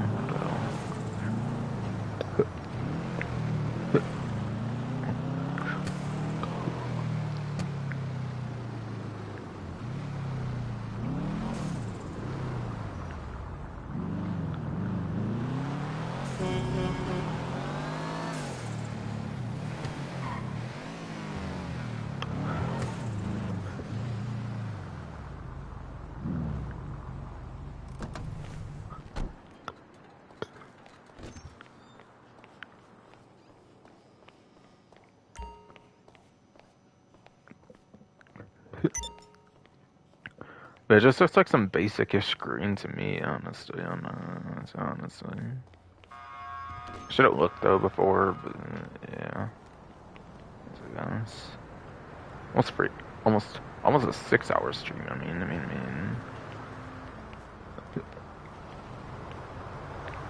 Like, what do I even want to do, though, man? Because, like, I'm not used to being, like, out of garage spots. It's, like, I'm not...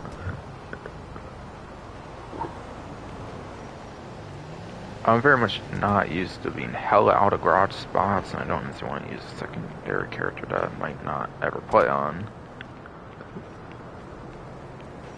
And even if I have plans to play on a second character, I want the vehicles for my main character coming in. Yeah. Like a garage space means I can't really do that now, can I? Unless I make sacrifices, which I don't just want to do either.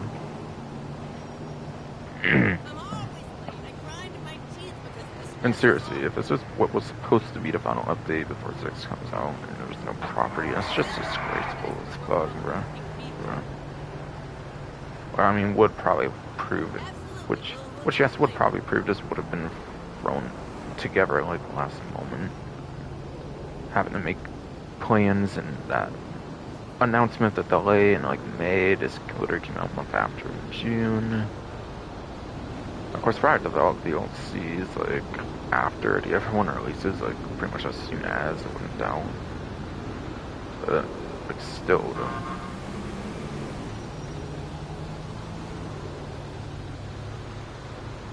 I mean, literally, they might not have known, but they could have known months in advance before they announced it too. Where the is, so. God, I wonder how long in the oven this DLC got, though. Honestly, though. There's just no damn garage property.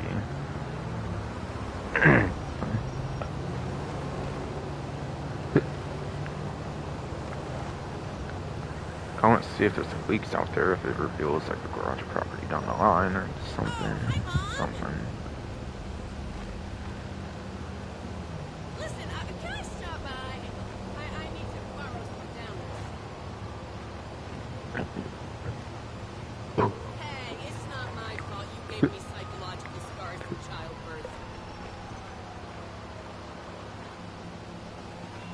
You owe me. I'm going to have residual wound eggs for the rest of my life.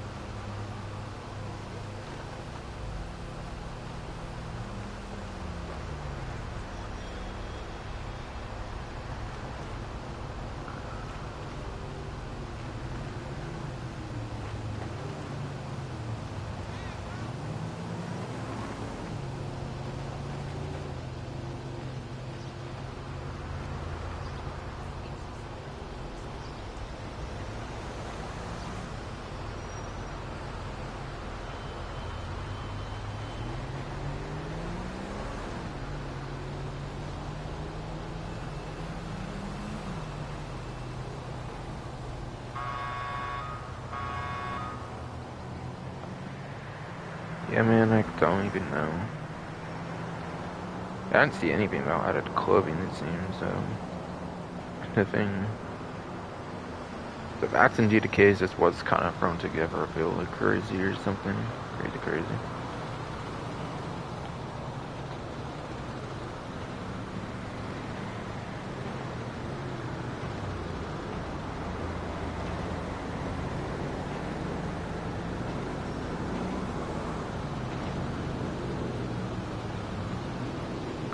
Sorry, man, but like, cries, I'm actually wondering like, what the hell I want to cover right now. If I'm trying to get more vehicles, if should I want to talk things, or what, honestly. Maybe just try to see if I can find some leak shit, see if there's a property coming or something, is my plan, maybe.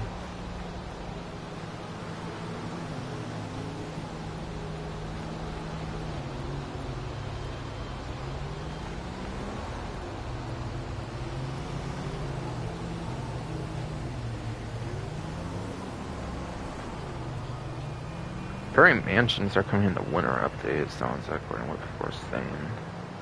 There's no leak for this update, so I would say that. That Odyssey would have a fuck ton of storage, hopefully. And if it is meant to be for its final send-off DLC, then, like, yeah, fucking, that's fine, I guess. But still, I feel there's no excuse if this DLC has no storage even in Tribute. Like, bruh. Karin must have known people need more storage since like goddamn fucking $5 bounties at least. They had like the measly 2 storage slots there, which I easily should have made more, I feel. Just 2 measly slots. And yet Agent, you had like 10 basically, which at least covers that update at least, I feel. Goddamn, bro. If this is true, the last summer update, bro, then, like, come on, like, what the fuck, bro? Yeah, obviously, it's a GT6 doesn't delayed forever. God damn, man. Damn, man.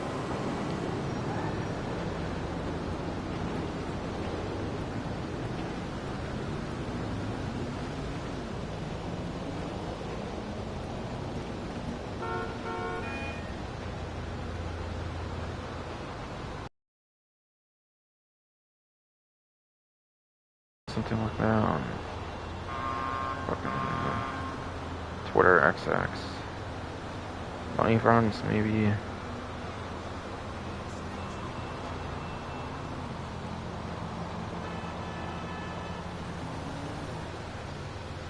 Maybe.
Trying to figure this out.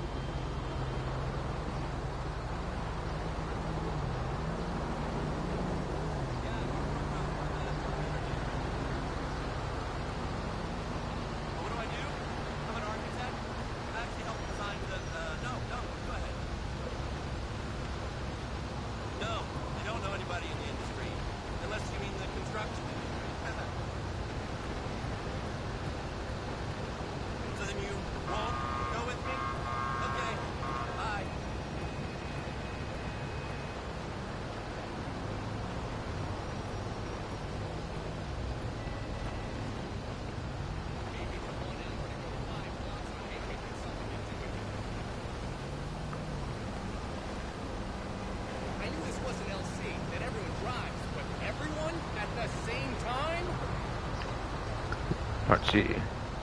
Over 10 minutes already. Yeah.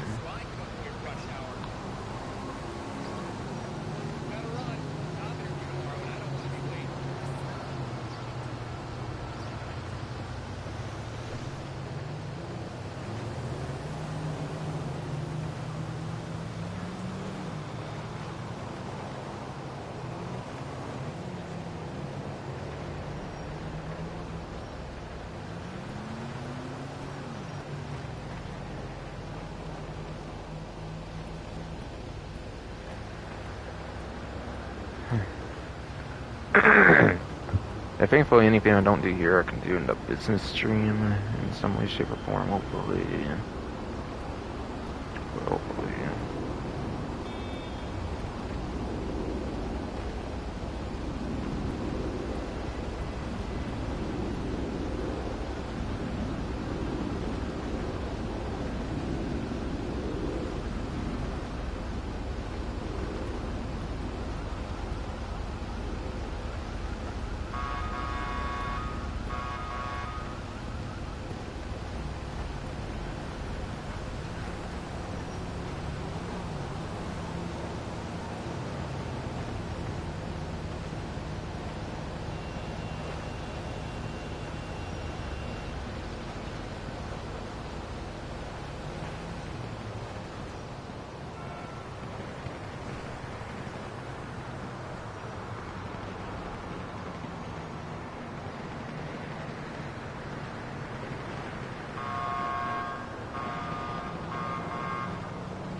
trying to find something substantial here if I can.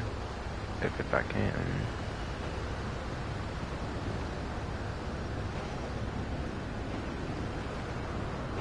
I feel like you have to find like all kinds of random people out there and shit. Like I feel like all the prominent ones fucking left and did other things or some shit. I don't fucking know.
Haven't found anything that crazy still, I feel.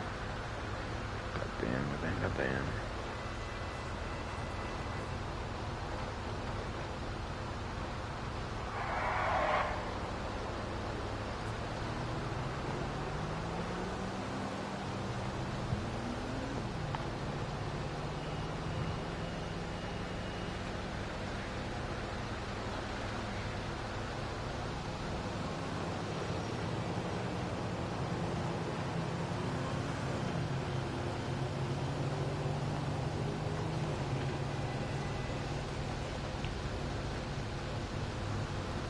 Alright, I'm gonna release content for it on the GTA forums, it looks like. Okay.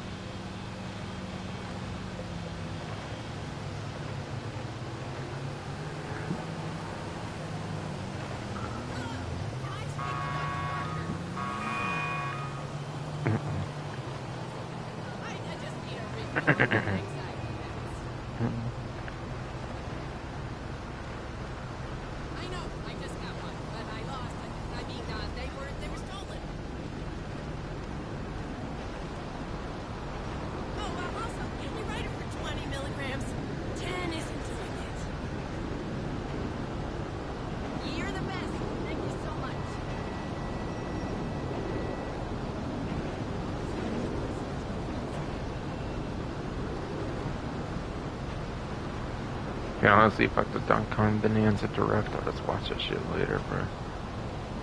Don't currently got that Switch 2 shit anyways. Anyways.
Trying to find stuff. I mean, there's like 53 pages of fucking goddamn fucking GTA forums. I find this content and shit. Only on fucking Sunday, on page 2 and shit. But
yeah, I guess not. I guess a bunch of nothing burgers come on Sunday. I guess.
Yeah, how that shit somehow happening Sunday within like an hour. What the fuck? Oh.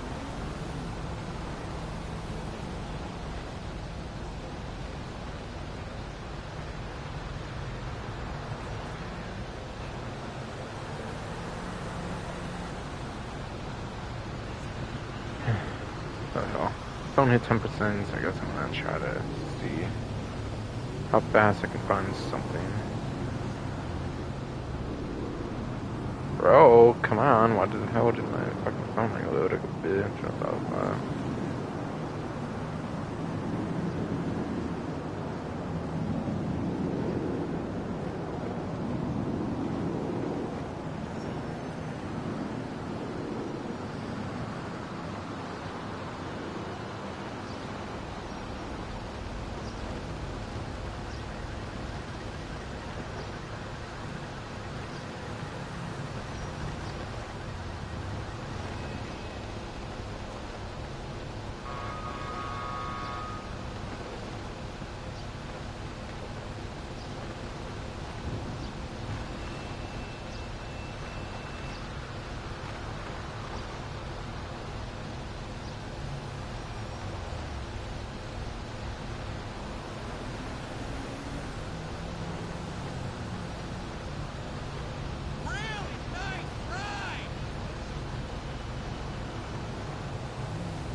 Christ. Pages through before even fuck Tuesday, bro.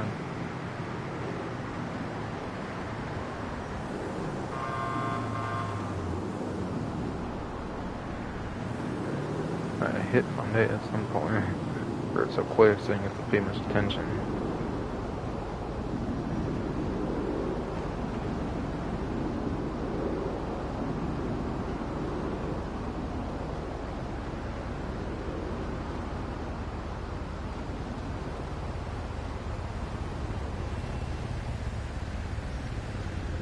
Bro, what the hell is that, bruh?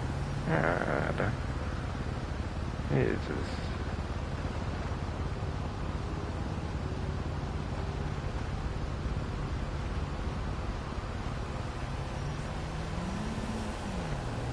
At 214. Okay, I think I'm on the right page now, I think. Your car is the shit. So hot. But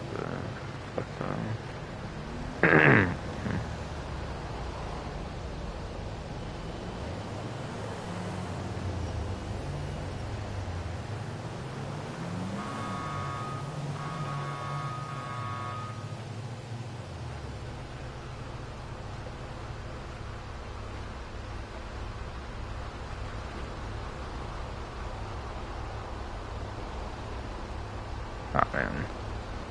Test 2 said fucking doesn't sound like we're getting extra trippy businesses, bruh. Well, if there's only free interiors or something, maybe that's just no storage then, right? I'm thinking as well.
Trying to for sure see if there's like no trippy property or garage space or nothing, bro.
God, fucking phone reloaded over this fucking form shit. What the fuck? What the fuck, man?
Nice car.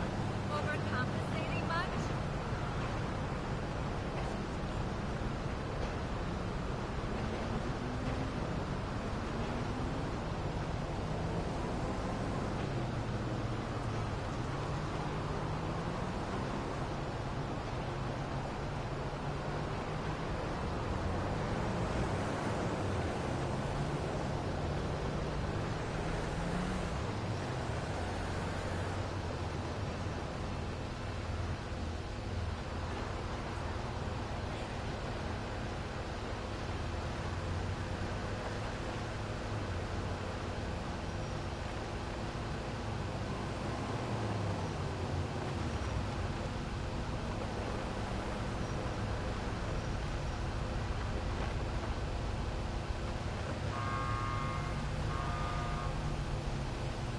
To me, nothing burrs for the most part.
Yeah, what the hell? Doesn't have any new clothing in this update, apparently.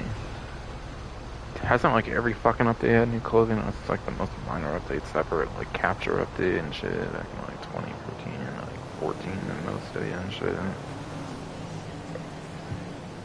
Or, like, swear, 15 maybe even as well, with, like, remote events. Once the last time there would have been, like, no fucking clothing, bro. God.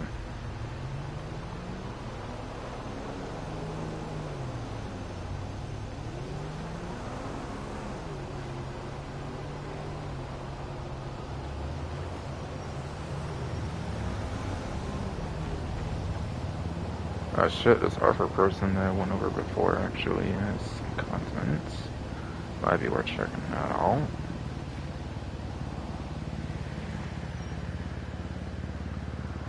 Bro, Google Chrome and shit and GT forums be all fucking loading and shit, boy. Come on, come on.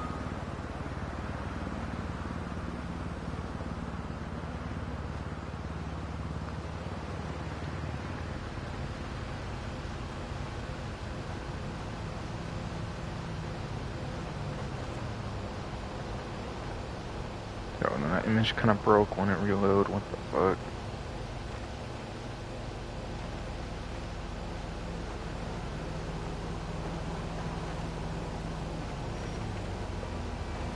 I don't know. I guess kind of. Whatever.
I can't even fucking tell, honestly. If it's worth trying to see if there's a new property, it's unlikely at this point, right? Some actual storage or some shit.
Yeah, I'm convinced I'm not gonna care to fucking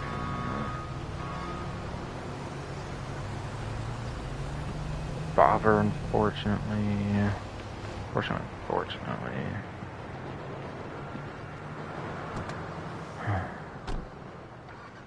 Shame, I wanna kinda care about these new vehicles, but like, you know, like no reason to care as much when I'm out of slots, and so our summer update seems lacking as fuck. Didn't seem to see anything about any weapon, property, like vehicle storage or nothing. Yeah, not be fucking surprised a lot of us just thrown together some last moments after announcing delay and shit. Like, if they're that confident delaying it much early on, I feel like I would have said something earlier. So I'm like going like a month-ish or so after and release this update. I must have wanted to release this fucking state and shit, not delay it till July or something. I don't know.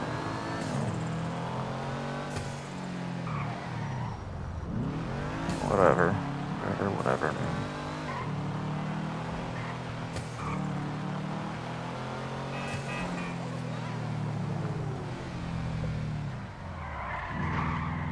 So we can go for like money opportunities, all that kind of stuff, like going over the discounts.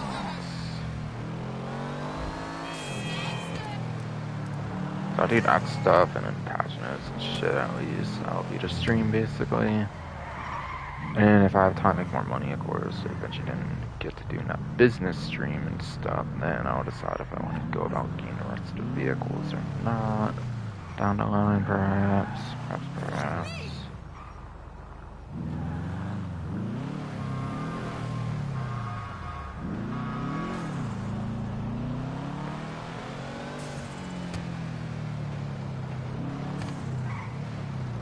Right now, Saturday seems really difficult to carry.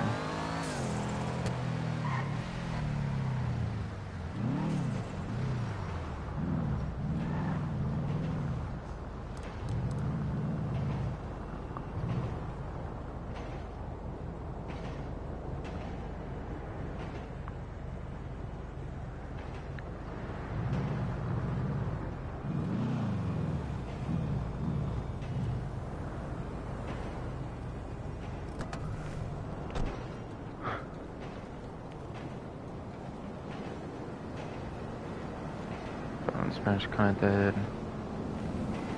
Actually do.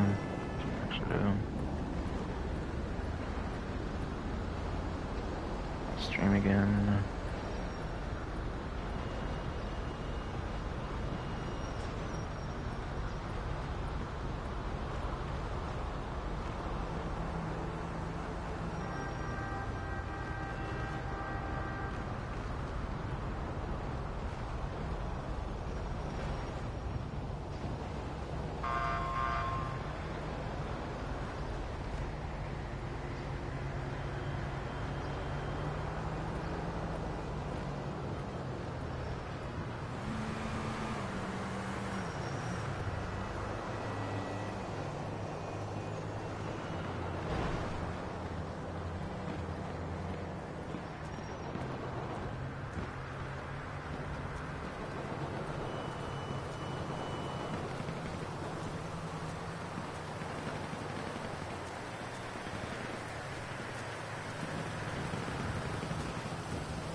Alright, in a couple of minutes or so, I'm probably just start going crazy, going over things and stuff, I guess.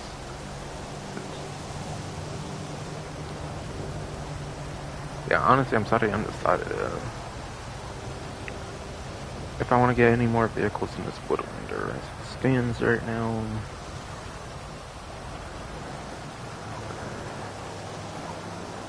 I was have to get all these vehicles when the DLC releases, but then after the update and after just actually bothering with most of the vehicles, I feel it's just getting bad, to be honest, man. Shit. It's not Rockstar's fault either, I feel, man. It's just fucking, that's the game, man. There's like so many fucking vehicles. Unless you're like the biggest massive car person, doesn't matter, does it? Shit.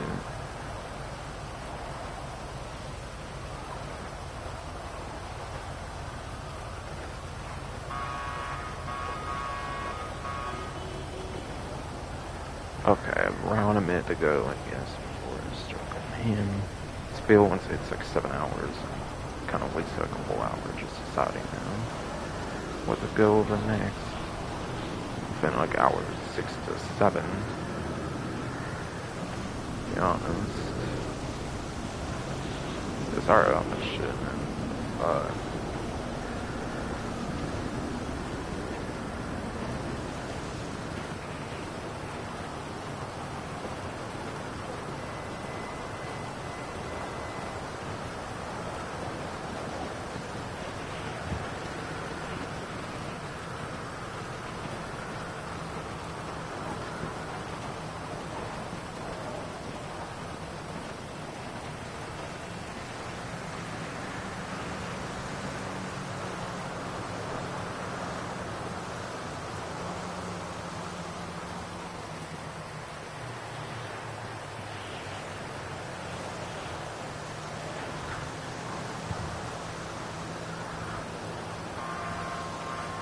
Cock my phone, I guess, so it's time, I think. Also, I'm unplug my controllers fully charged too.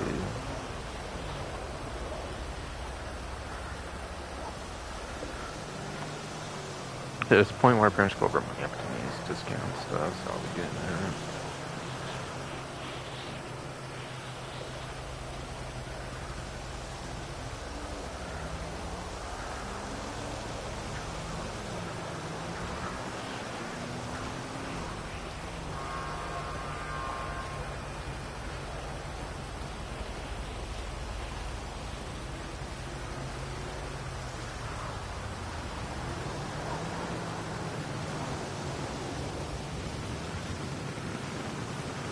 Okay, sure, let me cover the weekly challenge, I guess. Alright, so the weekly challenge is complete 3 jobs from the hands-on car wash. Yeah, new content, so I don't know the most on that, honestly. It's kind of expected. Like, you know, my first day and shit, so can't really give advice there too much, really. Especially because I'm playing the business stream as a separate second stream. This might be a good bit of content to play and stuff. I'm not gonna have like 4, almost 5 hours before stuff becomes lots of media to cover all that, I'm sure. But I was just doing its own stream, no matter, you know, no matter how this all would have went. But you just get basic 100k, you don't really get a clothing item for that. Not too surprising, I guess, given there's no clothing you don't see. You just flat out buy it like a clothing store, apparently. For like the first time in forever. As far as I understand.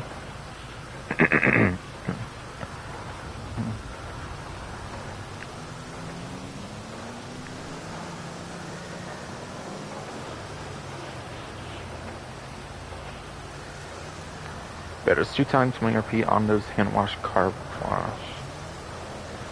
The hands-on car wash. Money laundering missions.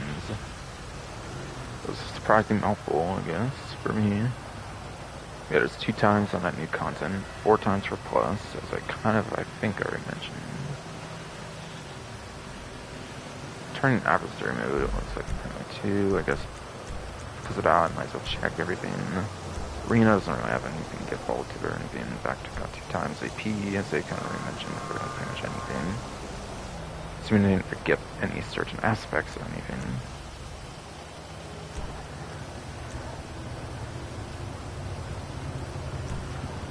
Yeah, Hot Ring is the classic stuff gone off from the last of them. Stun. Transform. Is that the only 2 they ever have anymore, or is there some like third type? Kinda got rid of. Oh well, whatever. Caprico stuff got vaulted for Caprico race 4, right? Yeah. It's not in C or anything.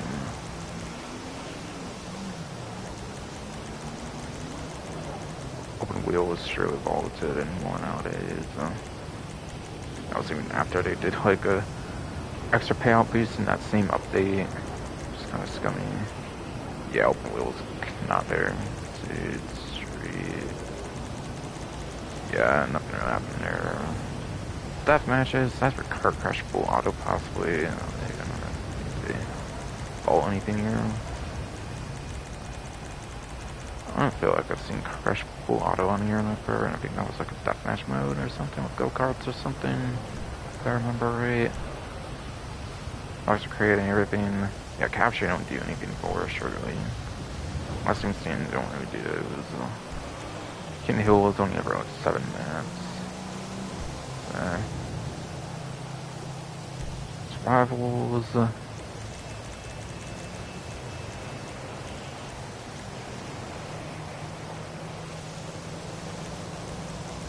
They apparently lifted the rank requirements, I think, on this, if I heard right. As like a change this update, they didn't necessarily announce yet. Contact missions don't ever get vaulted. If anything, there was ones that got removed because they never got added, so they might got deleted from the game like outright for some reason. But yeah, it was like 7th gen missions that got like removed, so like 8th gen never really made it back in since, I think. So none of that stuff really happens if this stuff, from what I understand, ever.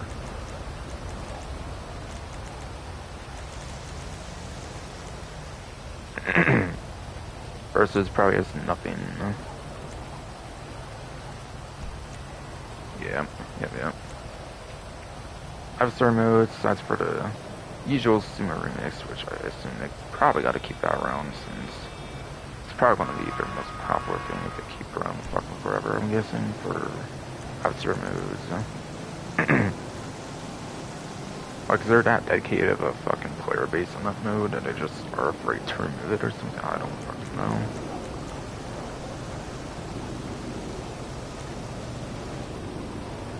The Overtime Rumble apparently is a returning mode for the week, and it's on 3 times playing RP. I forget if it's this one or Shootout that people like better. I know one people don't like as much as the other, and they're identical game modes. Rumble might have been the first one, that might have been what considered to be the better one or something. It's that mode of like Ruiner 2000 or something, like a shuffleboarding kind of mode or something. The adversary modes pay all based on like time, like rounds and stuff, all kinds of stuff can play into that amount of time, like amount of players, which 2 to 10 players can be on the lesser spectrum because they're the ones that allow for like 28 players or something. I think like a Motor Wars, for example. I think yes, like Motor Wars, for example.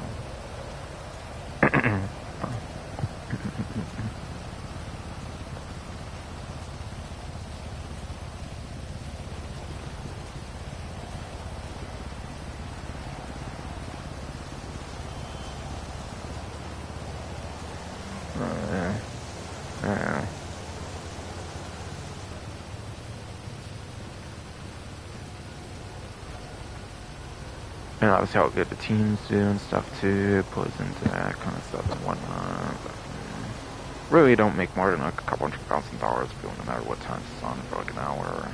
So, and with there being new DLC and stuff, why bother if they will. But anyways, first map's on Pillbox Hill. Second map, Stab City. Third map, probably not. Fourth map, Del Perro. Just Del Perro, actually, not here. Just popped up there, actually, to hell. Oh. Fifth map. Fifth, yes, the fifth. Yes, come on. Fifth map is Polito Bay. Sixth map is Davis. Yes, indeed. And the seventh map is Polito Bay. Okay. But I wouldn't be surprised if that's much like the only ever money opportunity given this whole DLC, and they want people to focus on the DLC, so I wouldn't expect to be a good money opportunity aside for anything new, possibly. Like the hands-on car wash stuff, depends on how good that stuff actually is.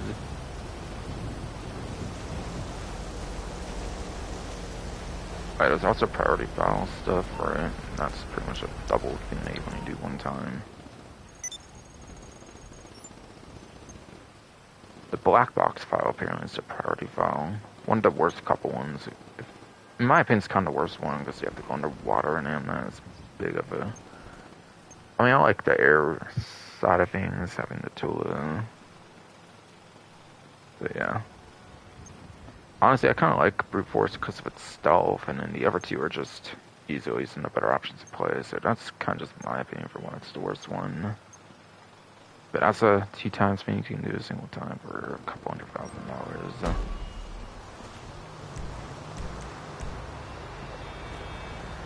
And that takes like, I feel like a half hour if you're decent enough at most.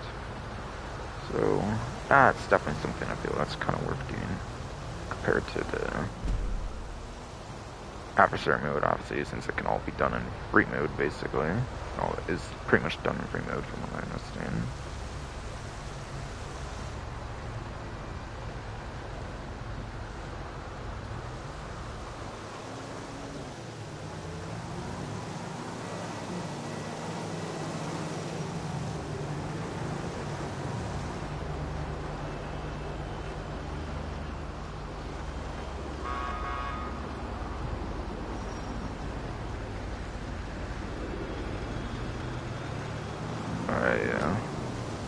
I think here it's mostly just discounts for talking event stuff. About longer event here, but on discount stuff. Phone is at 1%, but otherwise it's charging it right now, basically.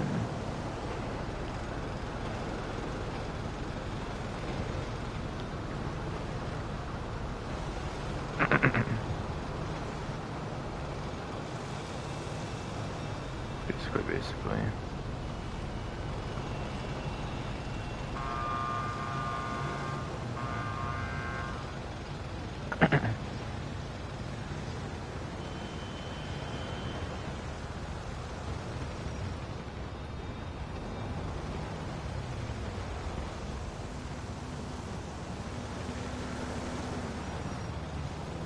So it's 40% off discounts, 30% off discounts. Gun van discounts actually covered though. Salvage yard robberies.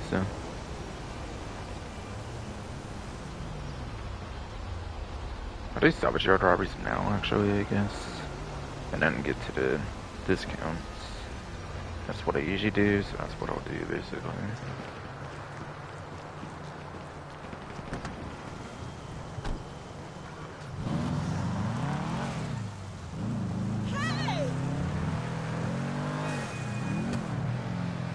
And yeah, you may also notice a change, especially as you get closer, that I decided to do with the character.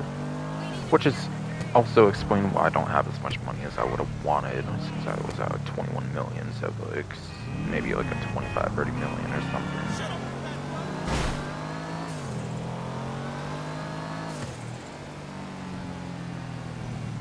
Also probably why I'm stressing so much if I even want to like bother with vehicles right now, aside from just this one. Which, yeah, to be honest, mostly has to do with the garage. Obviously, like I've shown obviously I'm full on them. Like, do I really want to have to toss vehicles even if I don't use them when I have some kind of purpose for every vehicle I have? terms of like a thought out theme and stuff and everything. Even if it's like minor reasons, don't have a reason. If I have a spreadsheet for my stuff, which I kind of do, even though I haven't updated for like a couple years, a few years for my vehicle lineups in each property. I cared about it enough to make a spreadsheet and shit. Oh yeah, right. I didn't necessarily mean to go in here, but I did change the location of my vehicle warehouse since I was grinding that vehicle warehouse pretty heavily to get good money. Because I wasn't doing the casino heist because you need another player to do that. I was not about to do random casino heists. That would have just been a pure waste of my time. Most likely. Most likely. With the low IQ intellectuals or some shit you find on this game. On average.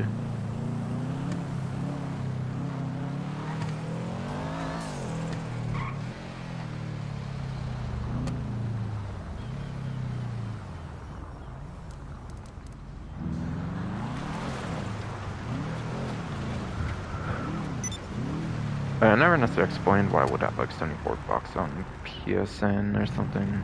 I don't usually actually buy on PSN, I usually buy physical copies and shit, but yeah. PlayStation Stars is ending, I think. Like the point system or something, like getting stuff back, I think ends in like July. Like next month. Next month sometime, yeah. So kinda want some like stuff that I would only buy digitally and not necessarily physically, especially like for older systems. I don't necessarily care to collect for as much anymore since their times have passed and stuff. And not having like anything before 4 personally. I had 2 experiences for PS2. But I'd like to change that, but I don't know if I'll do that anytime soon. So I would need to actually buy a system. And I never really bought old system on eBay or nothing. Know if I want to or not.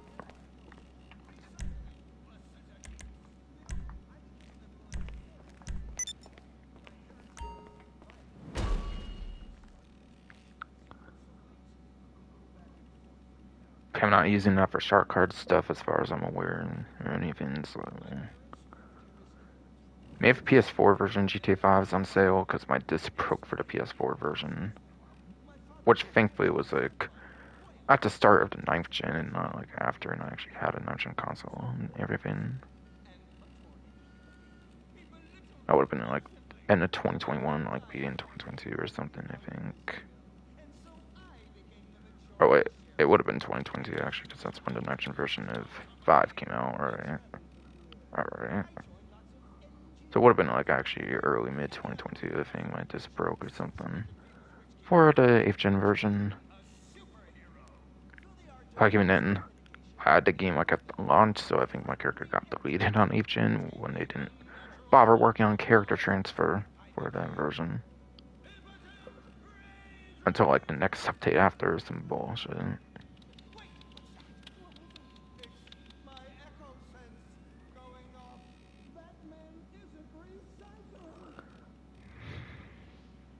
Okay, but anyways. Or something.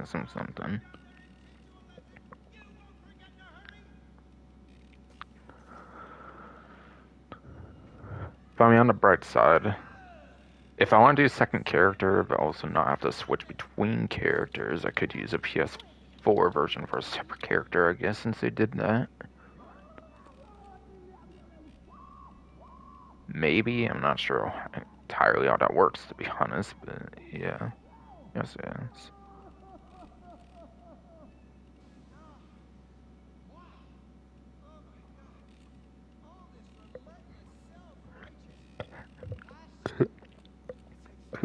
Or if my secondary character remained on the PS4.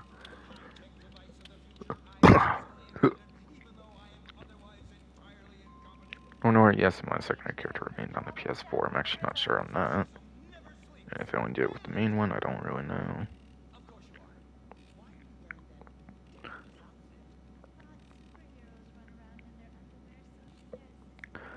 But anyways, first one looks to be the Dinka Jesser Classic for these fucking salvage yard robberies here. Sports car. basically the drift one counts as sports classics unless they fix that in this update for like the last update left over from the original version that was meant to come out before After Hours. You know, like this for Southern San Andreas Super Autos DLC. Yeah, After Hours DLC introduced this one. Yeah, it's basically the San Andreas Jester, which is pretty cool. It's a low-range vehicle, whatever. And it's in the cargo ship robbery, apparently. Has $334,000 max value. 267,000? 200? Yeah, that's what it looks like there for the salvage value. And I'm seeing it up right now, and it's close to my TV, that's what I was wondering. And then it's on to the Lamp Dottie Tropos Rally from the Cunning Stunts DLC. Back in like mid-ish 2016 or so. This was like mid 2018. This one's like after the one DLC delay, basically. It was mid 2016, so early mid 2018. I mean, so mid 2018. So like early 2018. I mean, yeah. Yeah, this one was mid 2016. Kind of stunts. Part of the. It's in the Duggan robbery, I mean, basically. The one at the arena. Has a max sell value of $347,000. And a salvage value of $277,600. Again, $277,600 for that salvage value. Last but not least is the Mammoth Patriot Mill spec. The Monty-Tech Patriot they added in the contract DLC. Very cool vehicle. And it does actually have bolt-resistant glass as well, so you have a harder time getting shot when you do that one too, basically, so that's cool. And that one's for the McToney robbery, apparently.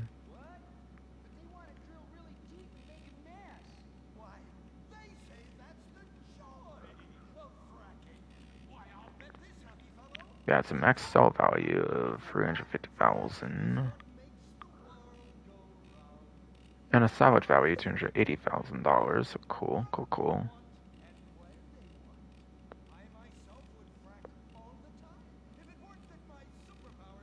Yeah, if I said 260, possibly, I don't think I did know, but yeah, $280,000 salvage value. Oh yeah, this one would have been like the mid-range, just like the top-range one, basically. Basically. Kind of forgot to say that part, I guess, but whatever.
But yes.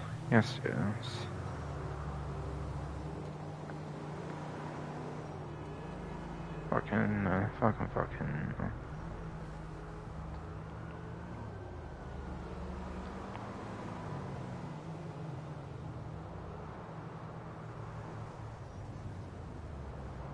Yeah, I want to go over the discounts, basically.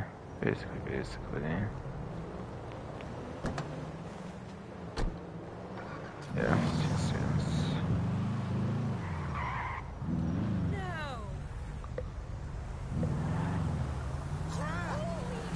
I'm wondering if I care much where my character is and stuff when I do that. Just usually I'm in the salvage yard area, honestly, when I do that, so whatever.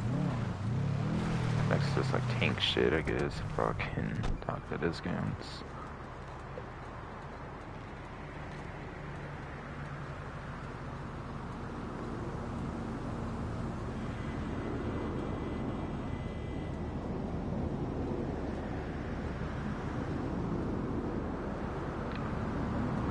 Yeah, there's a bunch of 30% off property discounts and then 40% off vehicle discounts, basically. Start with properties like I usually do.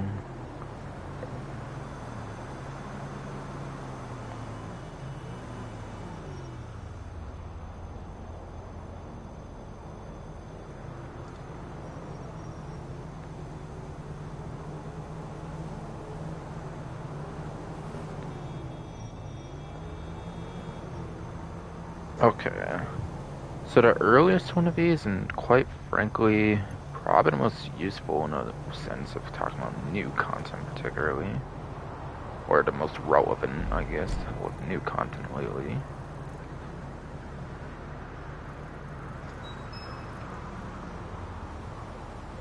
Counterfeit cash factory biker businesses are apparently 30% off. And these get a payout boost as well when you do those sales, apparently, when you buy the hands-on car wash, so could be a good buy for sure on a 30% off, especially to celebrate the new update. That would be really cool to own, of course.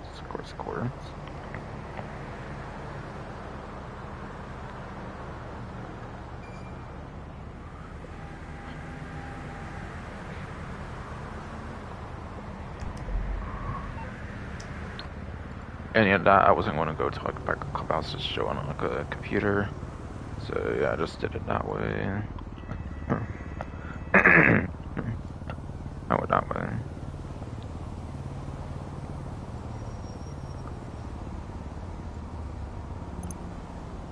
Next one I want to go over auto shops.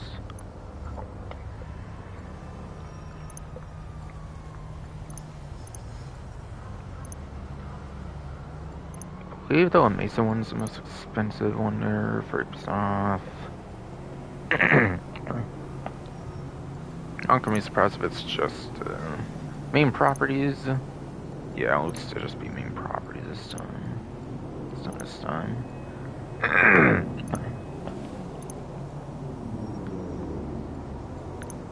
Indeed, not even the important ones like the car lift and stuff seem to be on discount.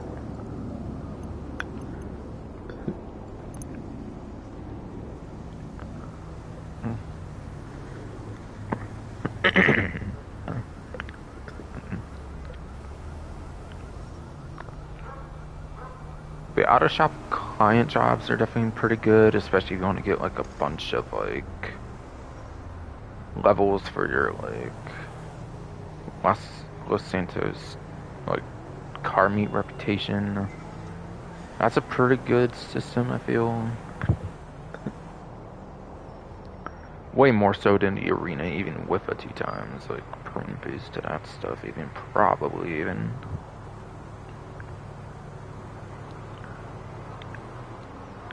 Probably even.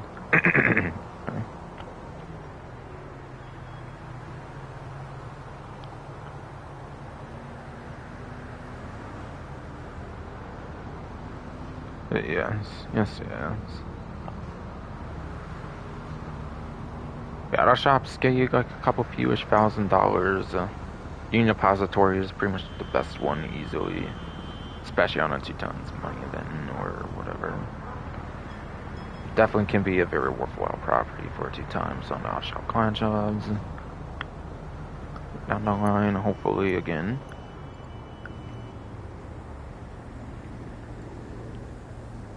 Yeah, next one I'm going on to money services, Dynasty Executive.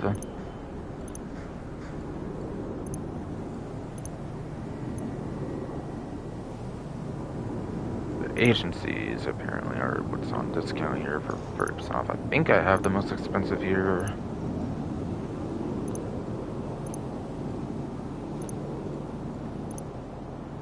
Next most expensive one basically is the Rockford Hills one. From like 2.4 to 1.6 on 30% off. Okay.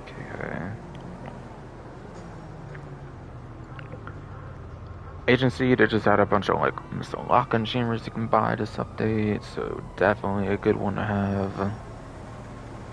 Dr. Dre's like VIP contract thing even should have skippable cutscenes, it seems, as of this update too. Assuming it applies for that stuff, which it probably does. That's like the most infamous example, I believe, of cutscenes making missions longer and stuff to play. So Dr. Dre VIP contract, whatever, should be a much better grind, and it's a $1 million thing for like hour, like 2-ish hours or something. But then again, that time could be drastically cut down by all the cutscenes that could be skipped now, maybe. For all I know. So I'd be curious where that grind goes. Could maybe get more closer to those old school Caprigo days, but in a sense, but not 100% basically. That's what I'm trying to say. Also, you should probably have no renovations on this either. Yeah, basically over DLC launch. I'm not gonna want you to gain all the renovations too for this game, but I'll just try to incentivize people to new contents more. Or something.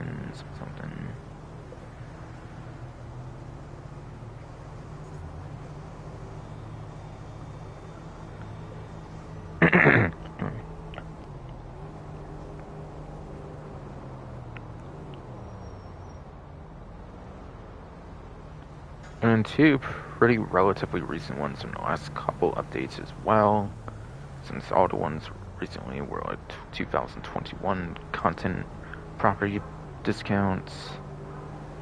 Yeah, the last couple of DLCs basically for the major ones anyways.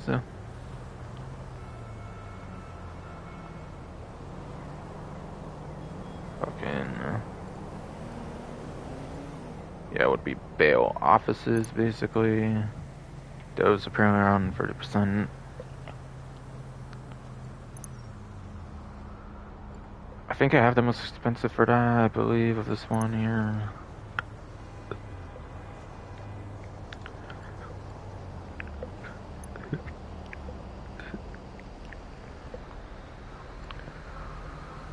The missions can go into the countryside and stuff, so I think it's a good one to have if wanting one in the city, and obviously not way over there, which I imagine is definitely the worst one easily to get.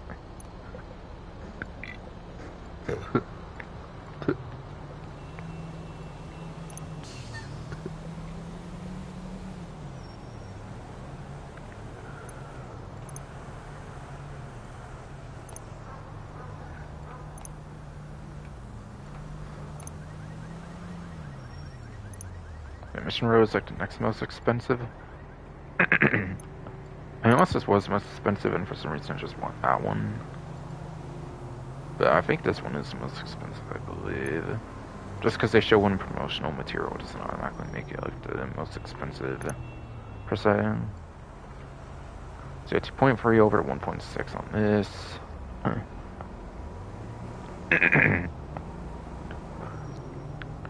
Honestly, if you do tier 4s, I feel this could easily pay for itself. But honestly, unless you're going for a tier 4 grind, you might not find this the most worthwhile to do, not gonna lie. Oh, I even forgot to mention with the agency, there's like security contracts. Agency was a real good money making update, actually though. Honestly, I feel bail office stuff is kind of overrated, I feel. Whatever. Again, if you do tier 4 grinding, that alone pays for it, then you could be done like for good. Honestly.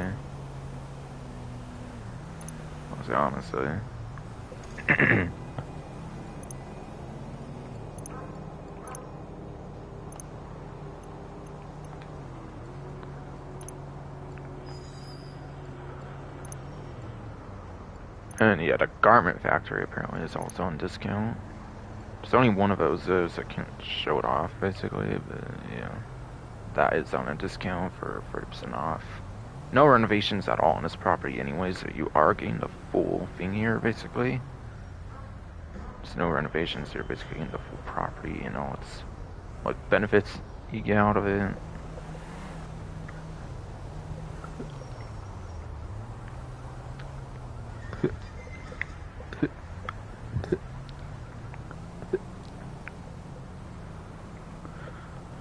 That's cool, that's cool, that's cool.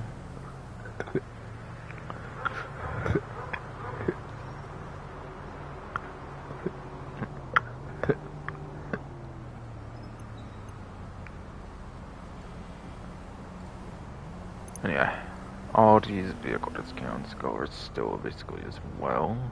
Well,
looks like nothing for the arena, not really the most surprise there.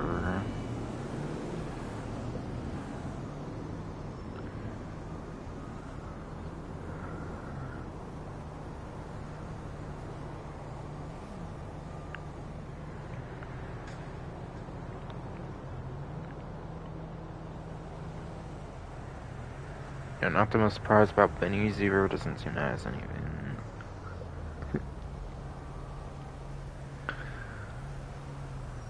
You know, Elitist doesn't seem to have anything. Not really too surprised with how heavily they did Elitist stuff in the last update. But yeah, Legendary for sure should have stuff. Yeah, I think I point ones out too there.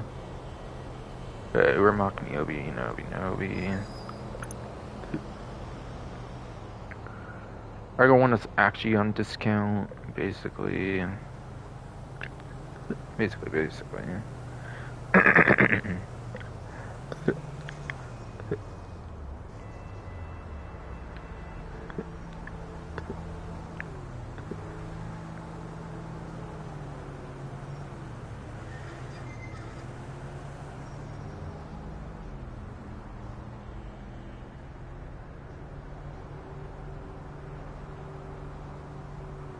We had a variation of it that's actually on discount, the non-HSW. Is apparently from Bruffy 1322's vehicle spreadsheet, since I've not mentioned that in a while. It is apparently at the bottom of the A tier, with 7th place for lap time. Well, actually, hold on, 1,808,000, 1,128,000. $752,000 off, I think, on that, apparently. But anyways, like I was saying for Bruffy 1322's vehicle spreadsheet.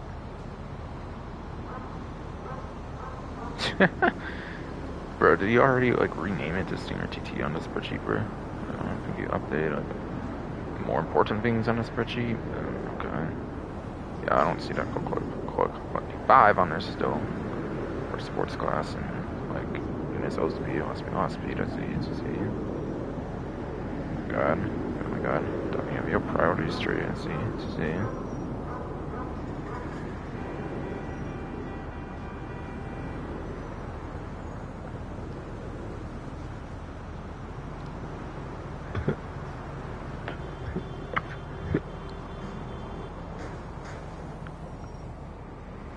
But yes.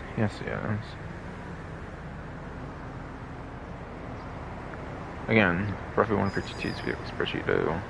Bottom of A tier for tier listing, whatever. has a 7th place for lap time and a 17th place top speed, and that's for non-HSW. With HSW, it's actually basically the top tier, one at the top of S tier, with first place lap time as well as third place top speed. So it's a very good vehicle to obtain easily.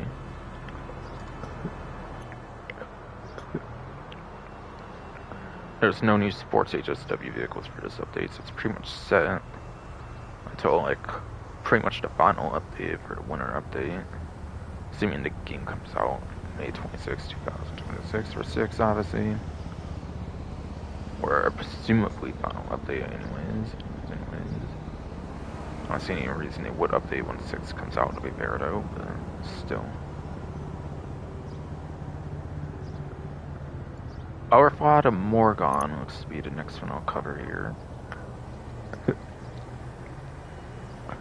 But yeah, again, all these are 40% off, by the way, and the vehicle is going from 2,165,000 to 1,299,000.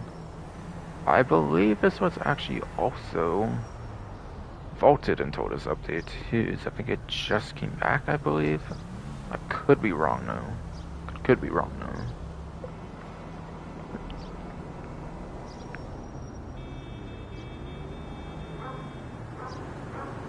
Yeah, I see Sports of Morgan on the remove vehicles dates section, it looks like. So, yeah, it looks like it was removed until this update where it got brought back. Pretty sure it was this one, not the other one with the lock-on chamber support. Or Agent Sabotage, obviously, adding a bunch to those other vehicles. Go on to patch notes to see quickly. Basically. Yeah, the Overflow to Morgan was previously removed, okay, until this update. Indeed. It's the first time you've been able to purchase it in like a really long time. Essentially. It's apparently in the C tier. Or really, 2.1, 2,165,000, 1,299,000.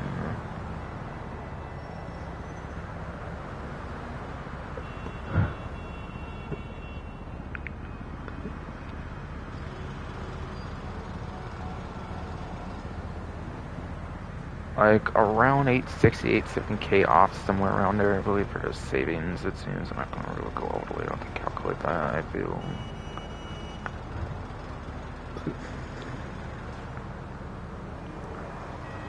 Yeah, nice amount of savings for the 40% off there, it seems, for a vehicle that just came back in the game.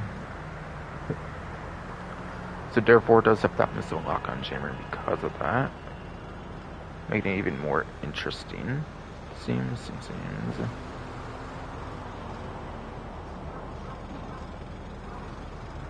But again, it's in C tier, apparently.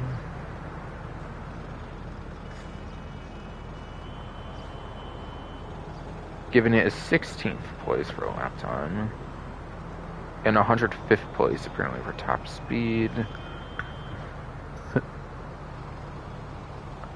So this one's apparently one of the absolute worst for top speed, apparently. And it's not above average for both metrics, like keeping the traditional and Naobi is. It's very good in the metric of, or it's alright, decent maybe, or okay, alright at least, whatever, for lap time.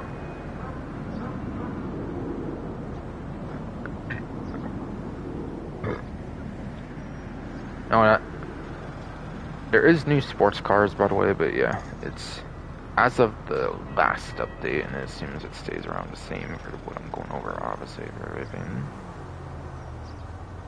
But yeah, Naobi's pretty much fine, obviously, with it. 9th gen, because HSW. Not sure if 8th gen would change much for the regular one. Probably not for lap time.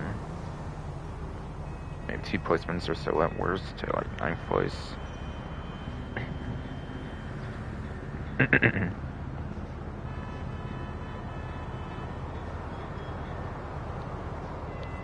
Yes. Again, 16th, 105th. Now it seems no changes with the new sport car release or multiple that got released possibly.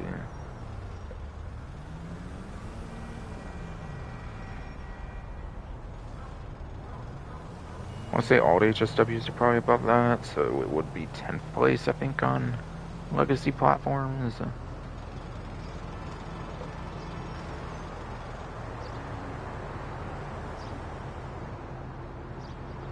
Alright, yeah.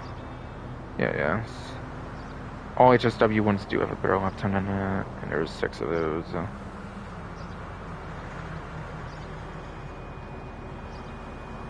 So 16th would definitely go up to 10th place to just barely be within top 10 if you take away HSW. So it is actually still pretty alright to decent, I would say, in that case. For the lap time, particularly, and obviously not top speed being under 5th.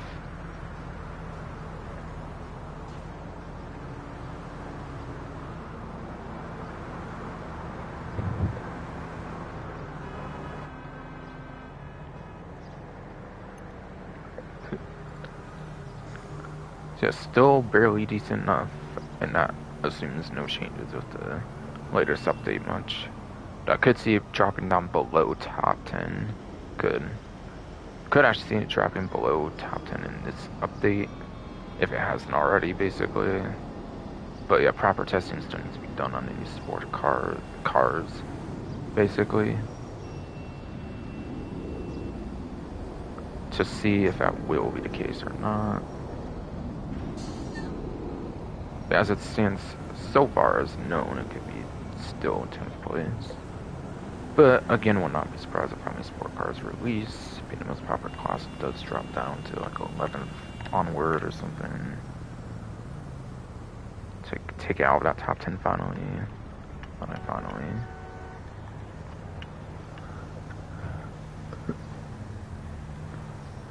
To possibly enjoy it while last being top 10, still just barely or something for knowledge currently.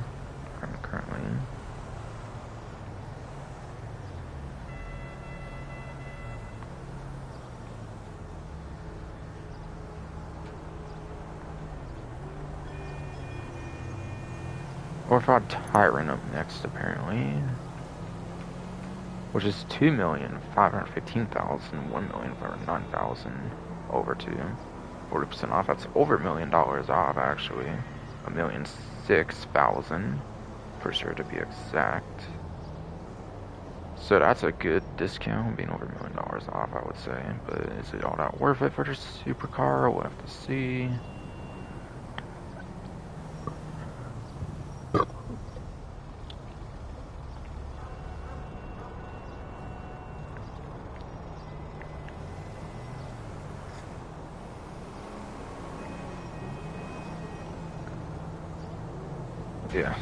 Yes.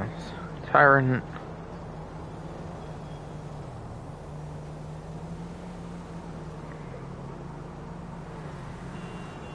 Karin's appearing to E tier for the supercar class, giving it a 33rd place for a lap time, as well as 19th place for top speed. Alright, so it is below average for the whole class, at least for accounting for HSW, but if you don't account for HSW, actually probably not be the case. So yeah, that would be a +4 to its lap time, since it's below all of the ones that are HSW. Even the NTMT, it's in the 20s. So that would take it over to 29th. And as of this update, that would technically be of 60 vehicles. So it just barely, I think, turned to like above average in that case. And that assumes to Suzume whatever's not better than him, which could maybe even drop 30th, which would still, I think, just barely be below average, like literally in the most bare bones situation.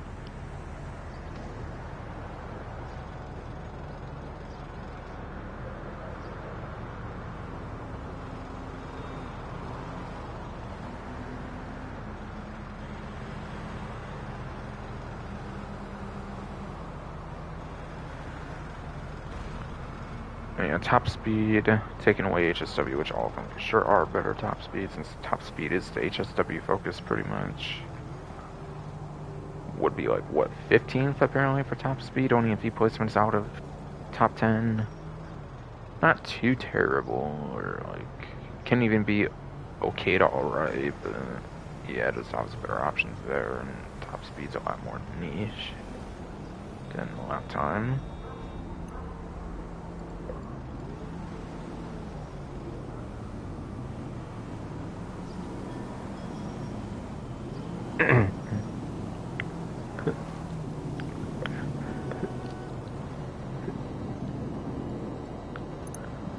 And then onto the NTXXR here.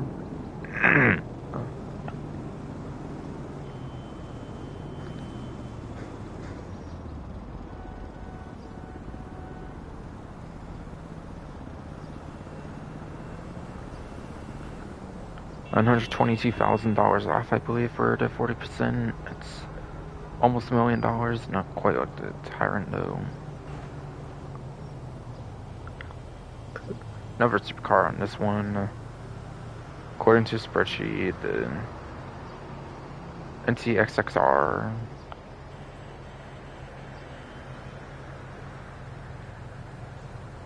is apparently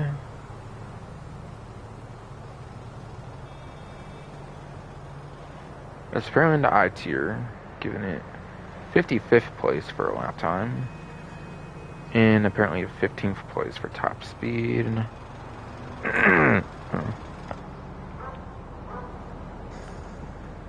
Okay, when I made a prediction about it earlier in the stream, I thought it was like maybe single digit top speed somehow or something, but apparently not. But yeah, that lap time doesn't really matter. Like with HSW removed, it's still terrible at 51st. Possibly even 52nd with the new one out of 64, whatever again. However, yeah, that top speed. I assume since the new supercar seems to be an electric one, its top speed would be fine since it doesn't have HSW and electric or anything like a second two. Like a second two.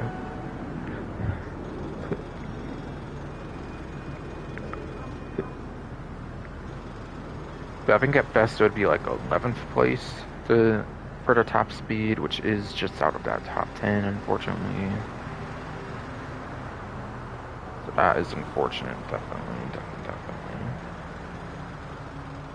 Putting it in like okay to like alright territory, I wouldn't necessarily even say decent at that point.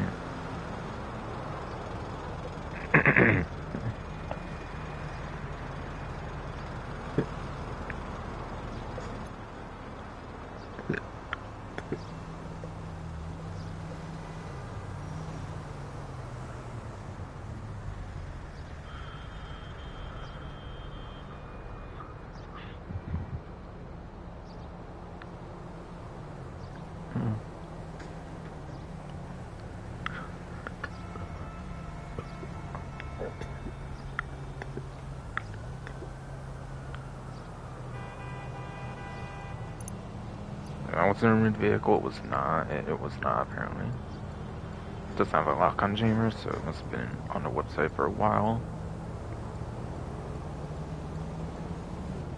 Karin wasn't either, right? Yeah, no, that was there for a while, it seems, too.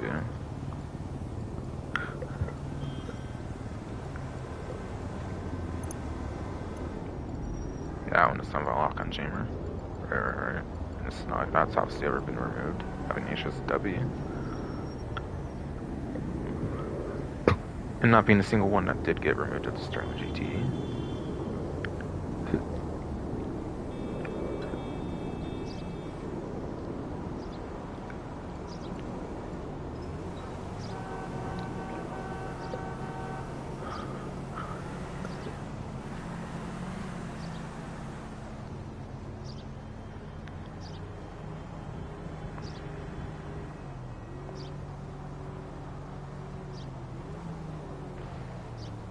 Otter's apparently also on a discount. KK.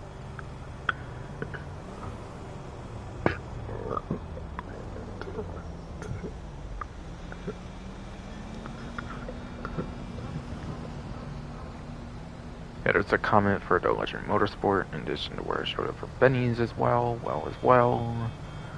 Yeah,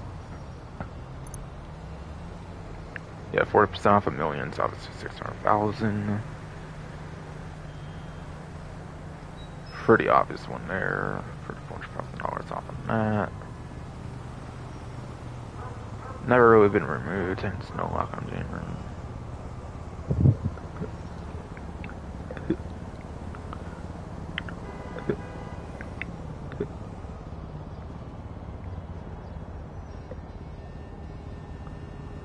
But according to the spreadsheet, it is also in the I tier like the XXR, only being one placement behind apparently on the lap time, so yeah, 56th to 52nd, possibly even 53rd, beyond the placement of the Suzume, which I definitely would assume would have a better lap time for sure than that.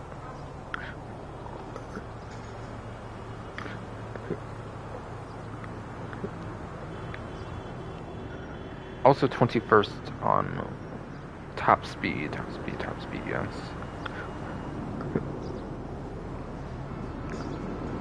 Would put it to 17th place at best if accounting for HSWs have taken that away. And possibly +1 if the Suzume, whatever, has a better top speed, which I doubt being electric or whatever. So probably from like 21st, 17th for the top speed. Yeah, top speed's at least above average for the class of like the 64 vehicles. Lap time is a joke for it though.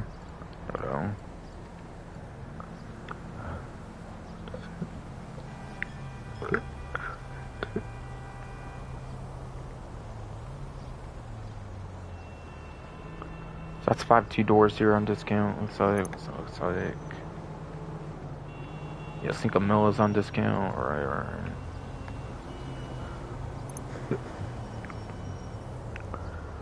1,740,000. Looks like $696,000 off. Yeah, $696,000 off to 1,044,000.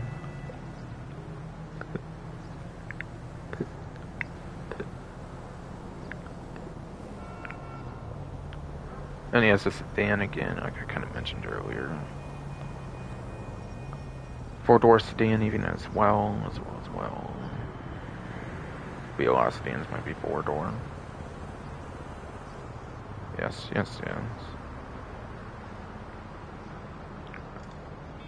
Cinco Mil is an S-tier sedan, at least without any huge changes or something in sedan class with any new ones, which might have a couple new ones for this update. But yes, S-tier being the second place apparently for a lap time, being recently dethroned by the Chavos V6, whatever.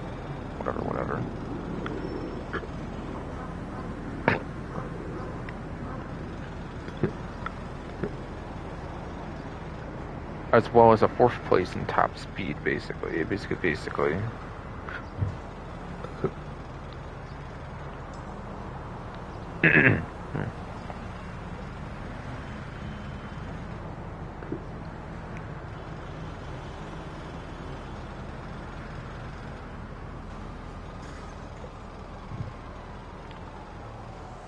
So like even with the amount of like sedans that get released, it will be still single-digit lap time top speed, which is extremely good. And then the amount of sedans is 39 apparently before the latest update. So sedans are definitely going to 40, like 41 at least or so, I believe. So it's definitely in a very fine spot, definitely, even with any new additions. Guaranteed to be top 10 for both metrics. This one is very much one that could be worthwhile to get, but maybe hold off until testing's done on newer sedans.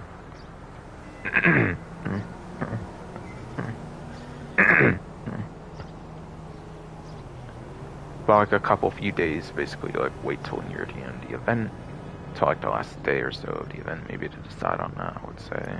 Oh, I would maybe say.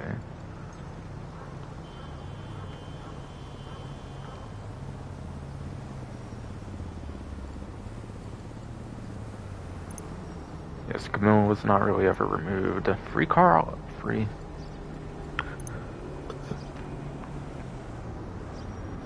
Free crawler might have been removed and might now have the lock on jammer for that reason. No, apparently it's not removed. Okay.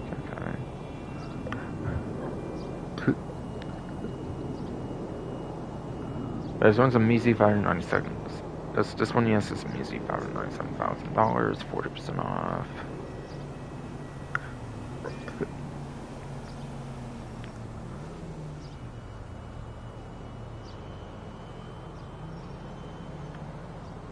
$230-ish to $240-ish thousand off or something like that, basically. Not much, obviously, with the cheap price already has, but whatever.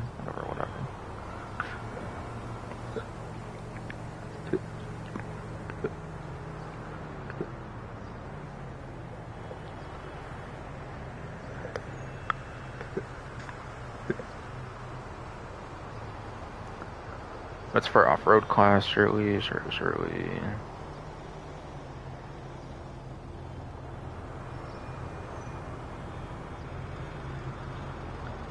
And the free crawler is apparently at the bottom of the H tier, according to the spreadsheet, giving it 28th place lap time.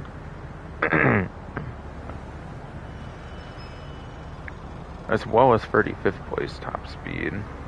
Not really necessarily sure if there was any off-road vehicles in Tribute or anything. I don't necessarily think so. But still.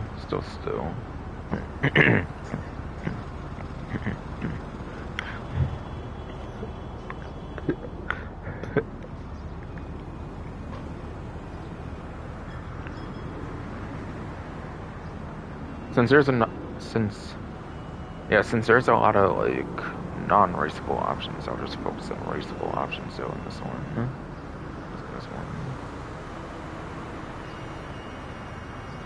yeah, 28, 26 at best with the 2 HSWs removed. For that would be times 2 would be 52, and therefore would be below average. I think definitely. And yeah, 35th for top speed, the 34th, that's even worse for top speed, so it's below average for both metrics. Sadly, not going to be too worthwhile to get this one unless you're just a big fan of the vehicle. Even for the cheap price. Even yes, for that cheap price, I would say. Since it would obviously remove one of your precious vehicle slots.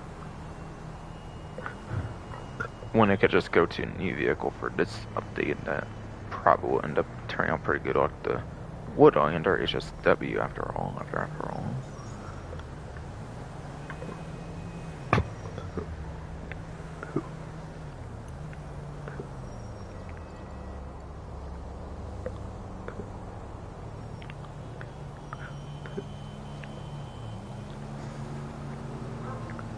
And yeah, that was it for 4-door. Right.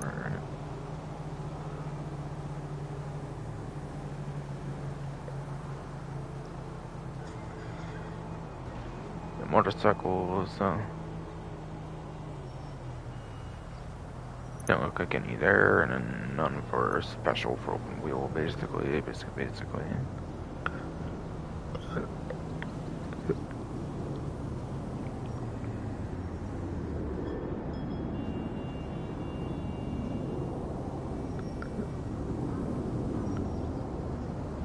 Yeah, Warstock has something at least one thing.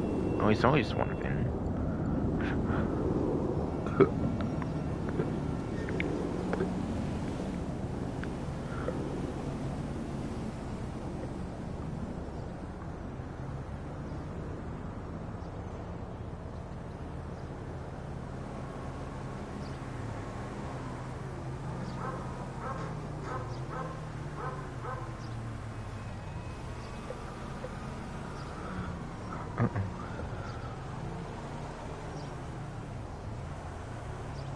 No speed and Night Shark.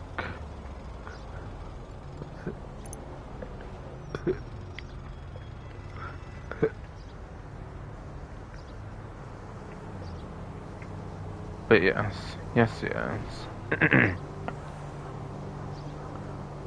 Going from 1,245,000 to 747,000. I don't believe this one has a trade price. It might feature in like a mobile operations, but might still not actually have a trade price to it.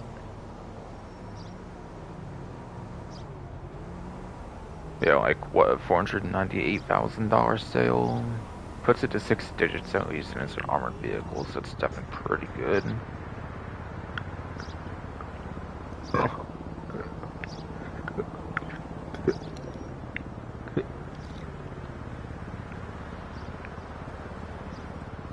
Think. Seriously though, I'm gonna take another water break against her. Fuck it. Fuck it though.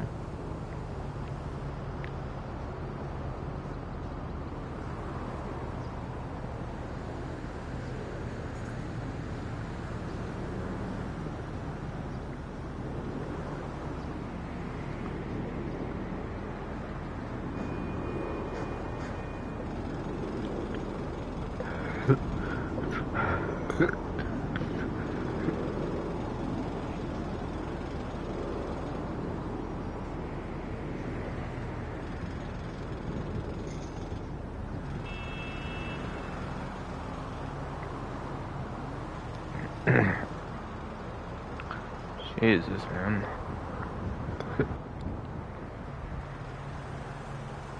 But yeah. Armor plating and all that kind of stuff. Or I guess I'm more so say explosive resistance.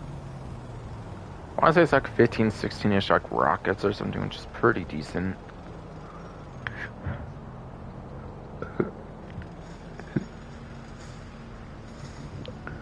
So pretty much a lot of vehicles have like rockets for like vehicles mounted with rockets. It's going to take a good bit of them to destroy this, so that's obviously really good. Armor plating might protect you from bullet fire, but it's kind of apparently generally better to be able to throw sticky bombs out of this thing, from what I hear. So it's kind of whatever you want there, I guess. If you want more bullet protection, but not be able to use like much of any weaponry, so that's for the not so great mounted like pea shooter guns, which Night Shark's one of the more infamous examples of having weak front mounted machine guns, from what I remember hearing.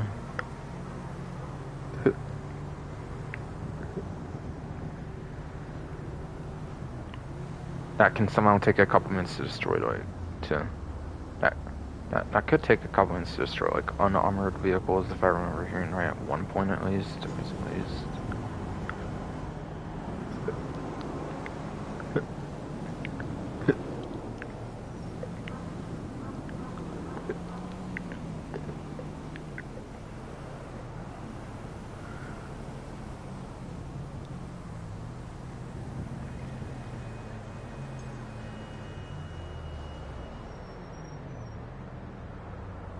It's pretty speedy for an armored vehicle as well, with the smaller size of it, so that's obviously a really good thing.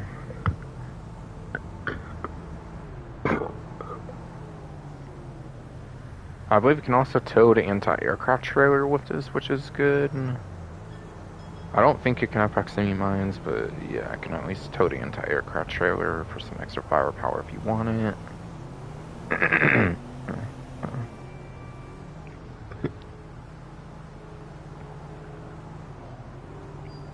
It's definitely a good combo, kind of, if you can keep the entire aircraft trailer from not getting destroyed from like a single rocket or something.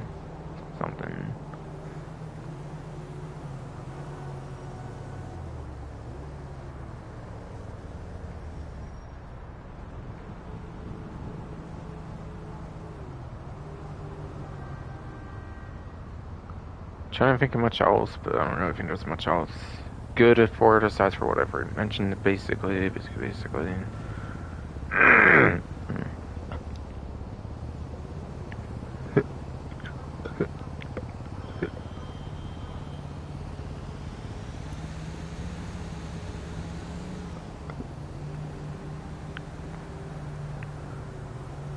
And my DualSense wireless controller battery level is low again, apparently. Whatever.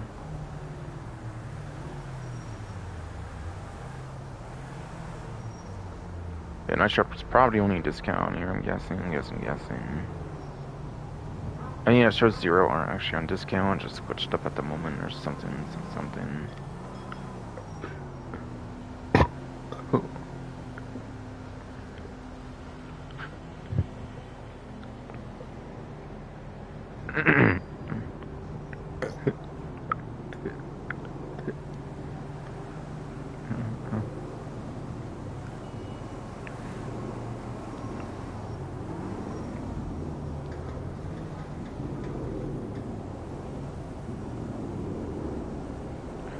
And it looks like there's a couple for Severn Sanders Super Autos, and that will be it.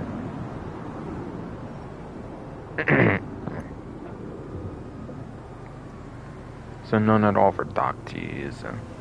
I see T's prize there, and then obviously none for cycles.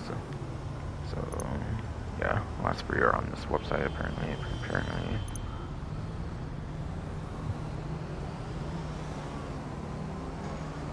Starting with a tuner subclass vehicle with the Karin Previan.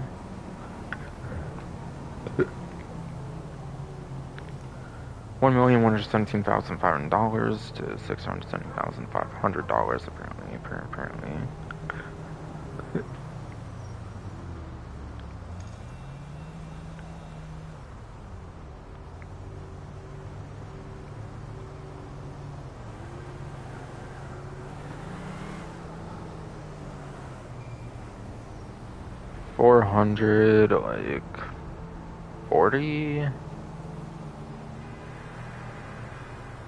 $440-ish thousand off or something for that. Not gonna care to go through all that, really. And that's on a trade price as well, by the way, for $1,117,500 to $670,000. Without a trade price, it might very much be in a million still, or like even higher 6-digit amount.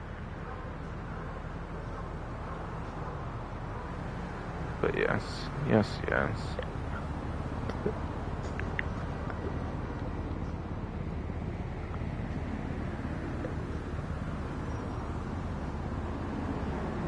But it is a tuner subclass vehicle, so you can use the various street races, pursuit races, robbery contracts.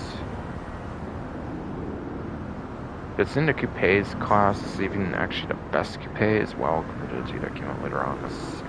That are both significantly worse, basically.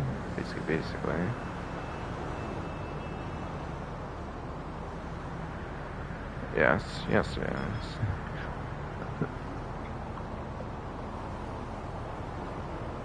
Previan, I don't think it's actually known to be as good as the Dominator ASP, if I remember, which is actually pretty average, or at least before this update, and like the last update anyways was, if I remember right.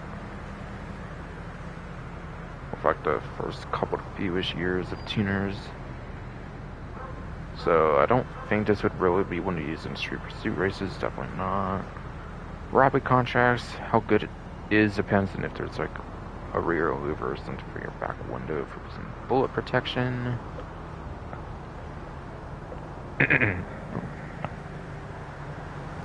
But even then, you have like the GSRR is like the #1 top speed, the traditional GSRR that does have the access to rear louvers, since a wide body does not. What else? CM GSRR, I gotta kind of recall it, I guess now, but yeah. Very good tuner subclass vehicle for its capabilities there.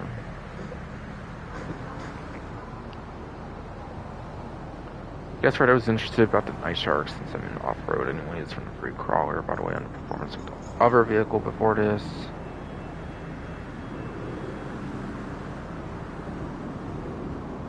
I think it's raceable, right? Yes. Yeah, the armored one went over previously. The Night Shark's at the bottom D tier, apparently, according to the spreadsheet, being 13th place for a lifetime. Which at best be 11th place at lifetime because of HSW removals, possibly. possibly, depending on your situation. And then 18th to 16th as well, like +2, depending on if you're on a legacy platform or something.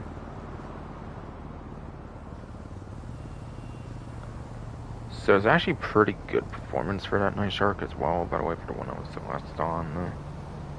Which I don't think I'll go back to, obviously, or anything to talk about. I should have mentioned that earlier, I guess. And again, there's like 47 raceable off-road vehicles. I don't think that changes this update, if I recall, either. Because I don't think there was an off-road, if I remember this update.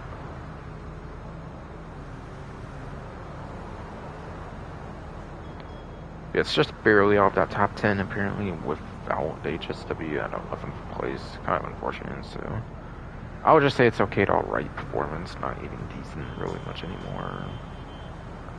I was at like last update with the HSW when I got added there.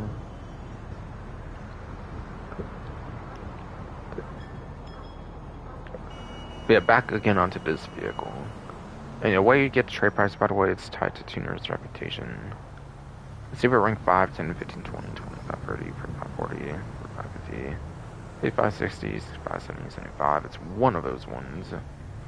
I don't know what number exactly. If it's random for everybody, I'm actually not sure. Might be later on in the number, so since it was a true feed one, that continues up the.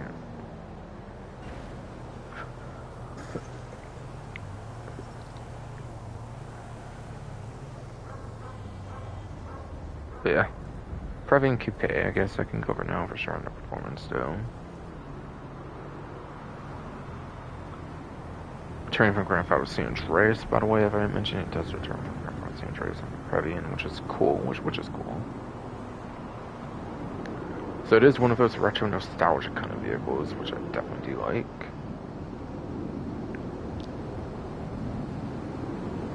But yes. Previan's apparently at the top of the A tier. For the Coupe class.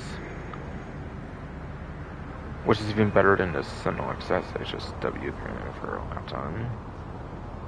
Giving it a third place up to second place on the lap time. Since there's one HSW that's better than it, but not both.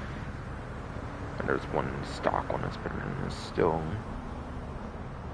So yeah, anywhere from third to second place on the lap time basically.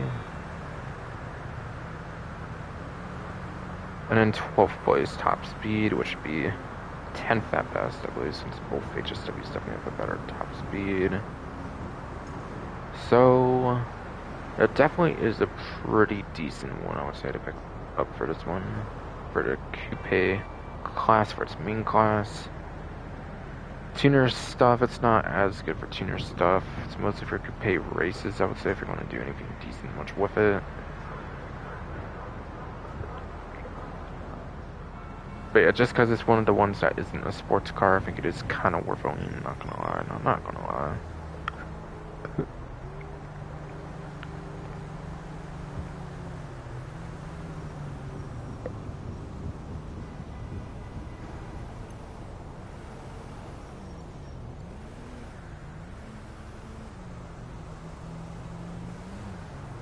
So cool.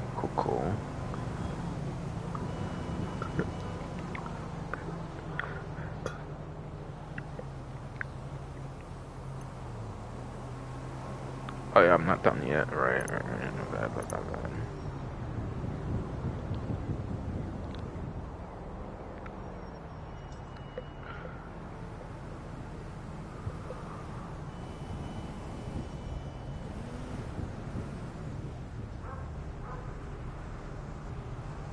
The last two are both pretty much right next to each other, actually, because they're both from Domicile Resort DLC.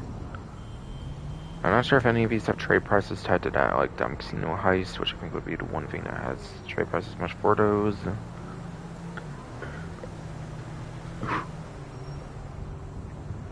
Regardless. The Ubermax is Zion, or Ubermax Zion, the classic, has a lock-on jammer to it, apparently. Okay. Was it just brought back from this update then, or something, or what?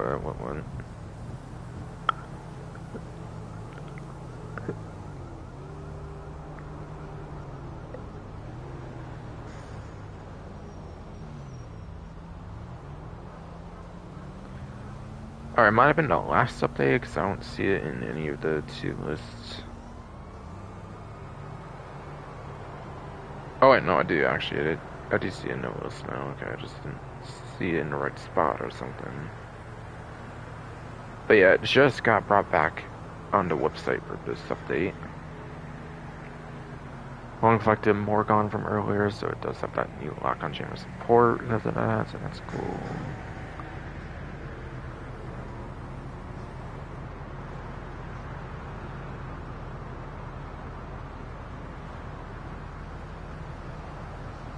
$320-ish thousand, 325-ish thousand, I think, off on that for the 40% off. Interesting.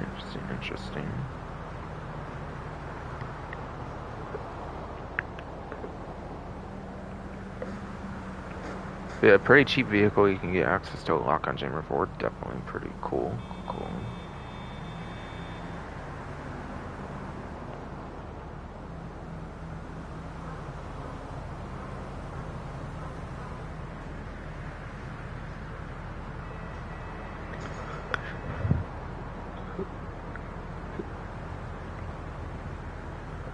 This one's a sports classic, I believe. And yeah, the Zion, I think it originated in Grand Theft Auto 5 or the series, so it's not exactly like a classic version of it from a 3D universe game or anything.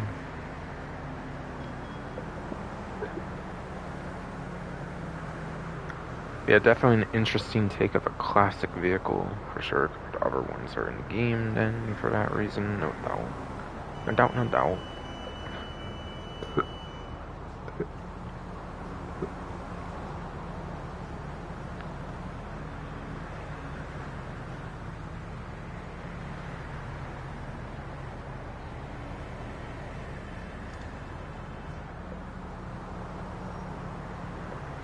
Yeah, check on performance of it, basically. Yeah. It was for Sports Classics class.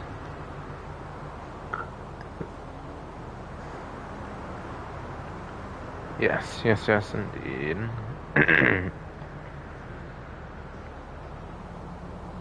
It is in the D tier, apparently, giving it 15th place for lap time, as well as 23rd place for top speed. And at best, I would give it like 13th and then 21st. However, there is, I think, one in the feed for a Sports Classics vehicle, if I recall right.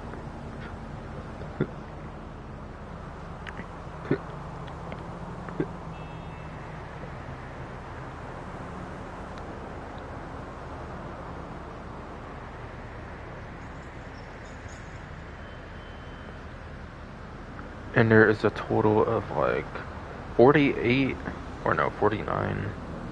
since I don't think the last speed's on it yet.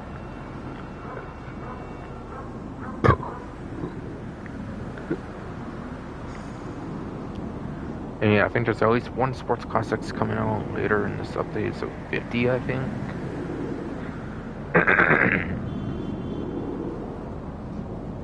So yes, I think 50 Sports Classics there will be as of this update.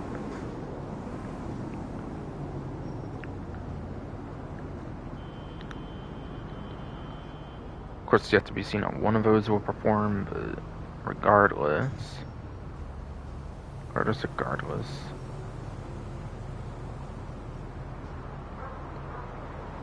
Like 13th, 14th to like 21st, 22nd at least. Its numbers will still be above average, I think, for the class, regardless of like any changes this update. So that's at least good.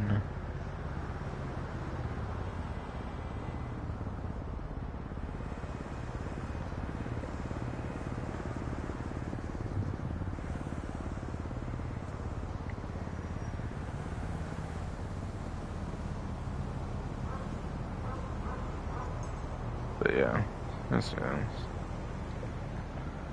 I'll just say okay to alright on this vehicle, definitely. If you've been a little less than that, even. It at least has a lock on jammer now. I don't know. And got brought back on the website for that reason. So that's awesome.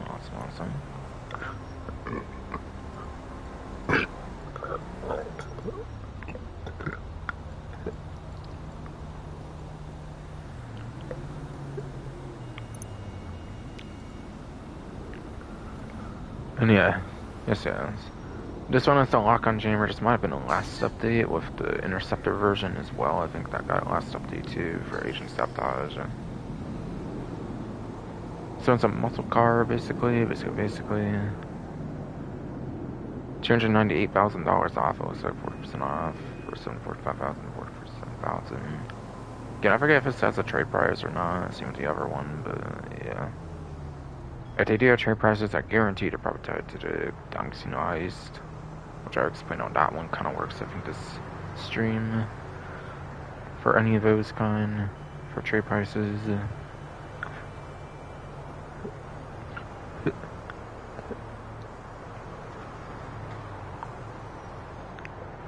But yeah, muscle car. Oh. Was there muscle cars added for this update? I kind of forget actually. Oh yeah, well Tampa GT at least for muscle car class, yeah. So at least that obviously. I was thinking more for like drip feed per se, but yeah. I mean that's technically kind of drip feed, but still very Tampa GT.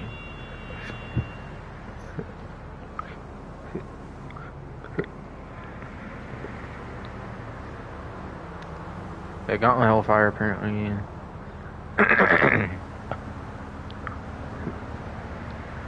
For the last discount vehicle cover, is apparently at the bottom of the C tier, giving it 28th place for lap time, as well as 11th place top speed apparently. Okay.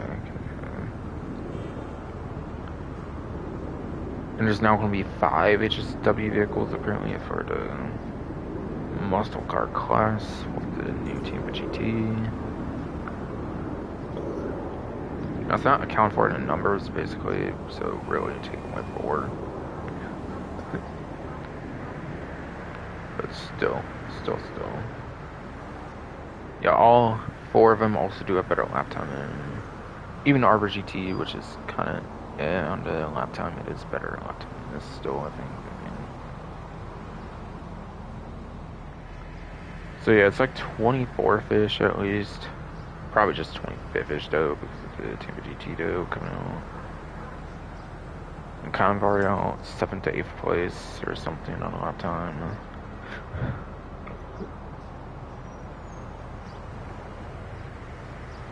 It's like 7th, 8th place, I guess if you take away HSW on top speed, which is kind of actually pretty good.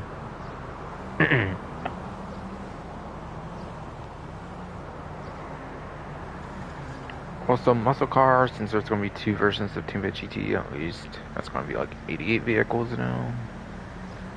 Or 86, I guess, if you want to talk from before. I guess. It very much is above average for both lap time top speed, so it's not all that terrible at all.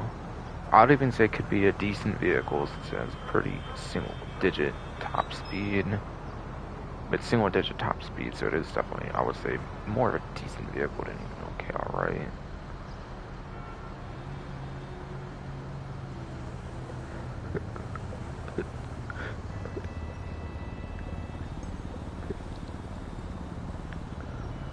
And yeah, it does have a lock on jammer too, so that's cool.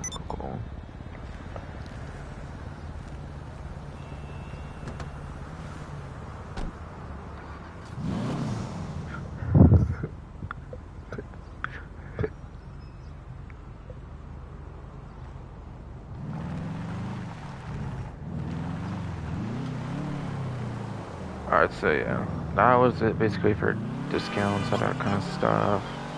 Now to think of what to go over much now, basically.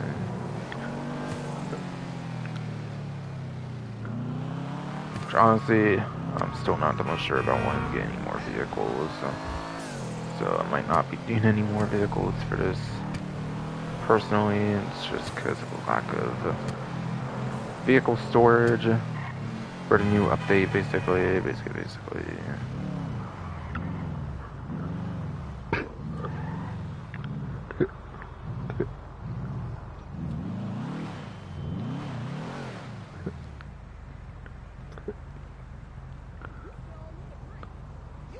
Yeah, kind of waiting for my phone to charge up and shit. No, honestly, so I can kind of get doing this at normal pace again, like earlier in the stream. But whatever.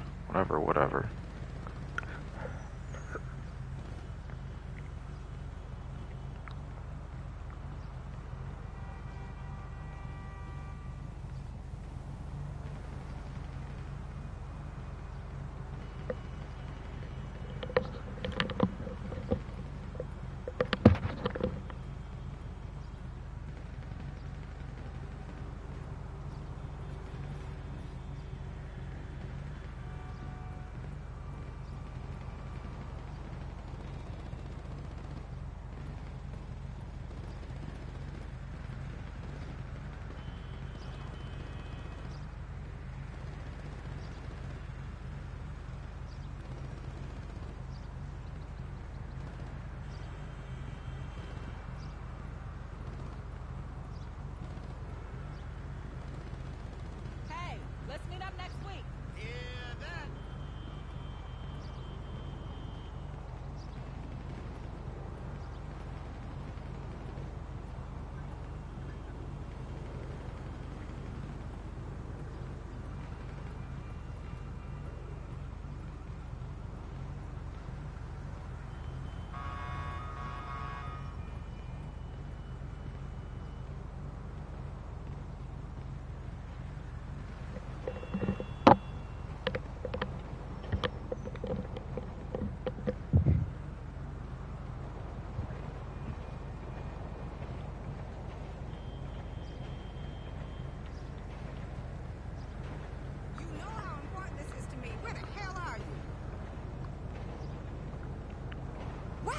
Would you take movie star away? Are you a goddamn fool? I'm really not too sure, man. Like,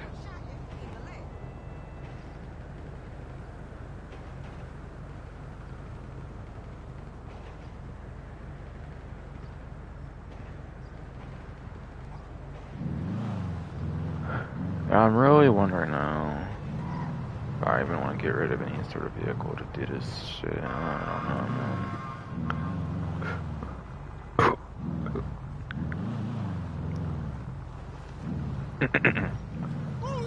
Probably gonna have to kind of decide the next hour before it's like 10 hours or so.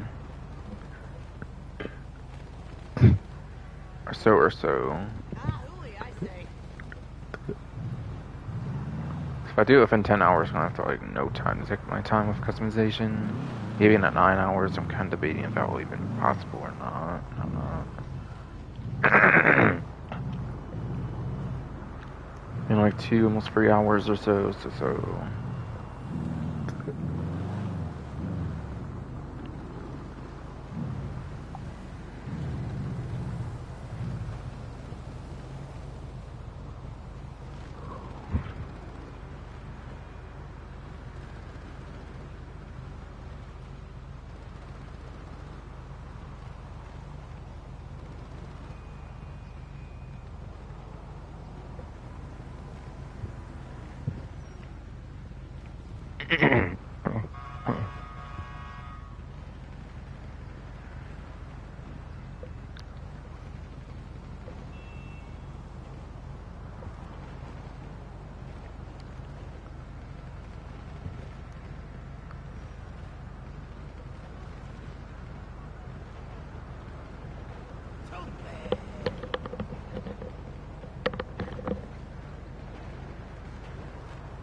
car game is sick. I cannot believe you standing me up again. You better not be with no bitch. Oh, when you get home, I'm gonna smell your dick. You best keep it in your pants.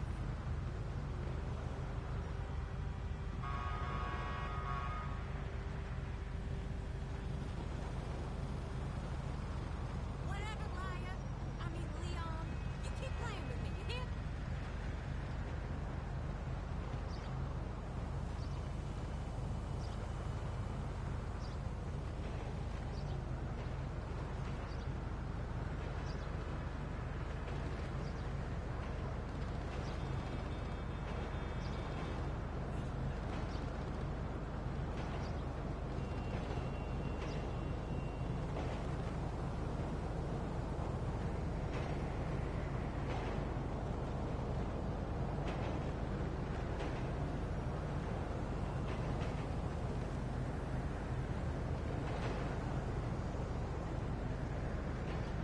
So you understand the technology of our existence.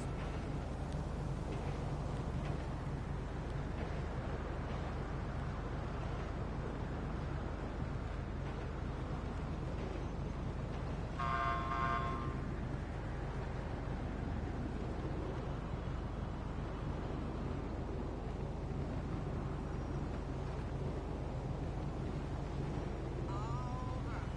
I hate to say it, but I knew you was gonna cheat on your ass. Okay, you bring this out yourself. Okay? Right, man. You just trust me.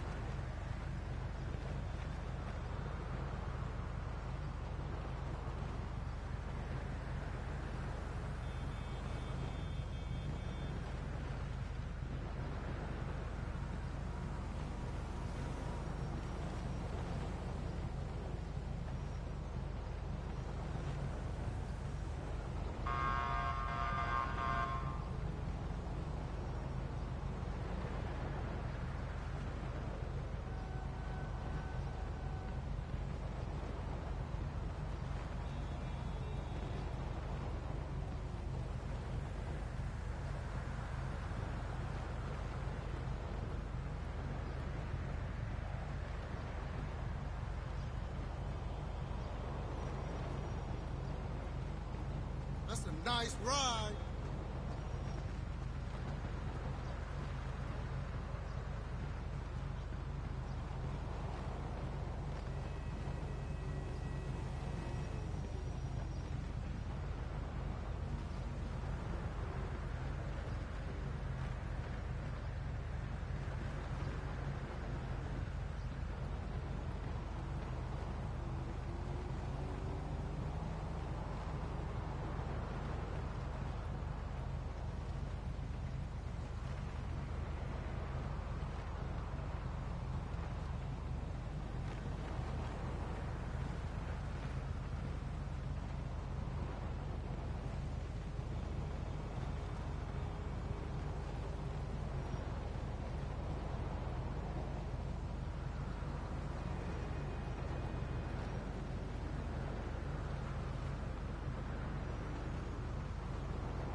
And still trying to see if there's much information or something I can find or something.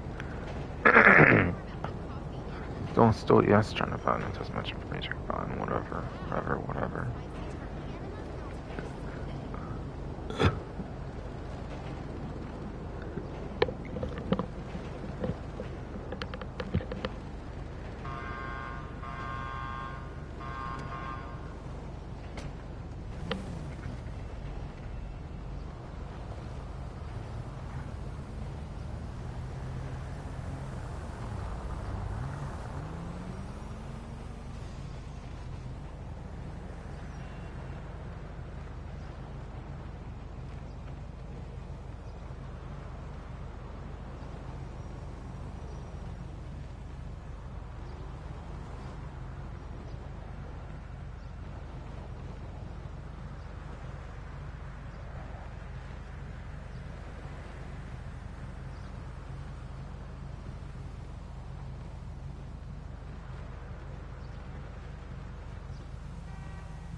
Still trying to find much interesting to do.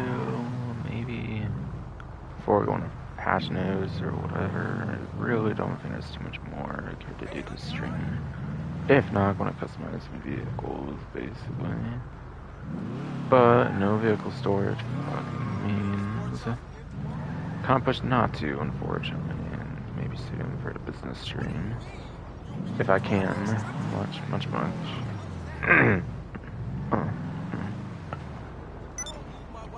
Whenever doing like the longer, I'm not even end up doing that, basically.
I'll be back in the office next Monday. See you then.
Okay. Phone's at 99%, so just about gonna hopefully be able to go over the rest then.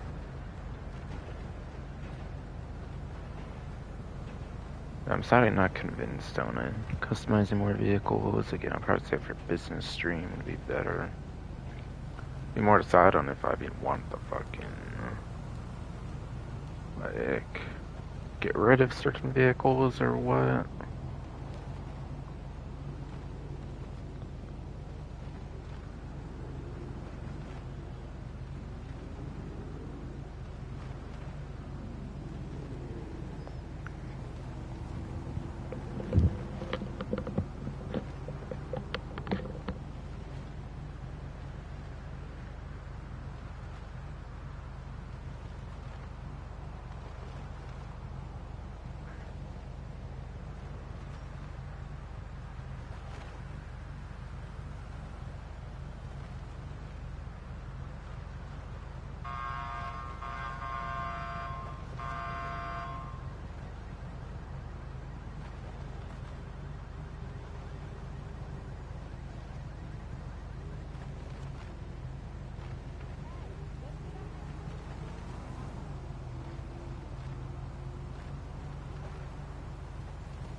closed forever.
Mama, how y'all doing?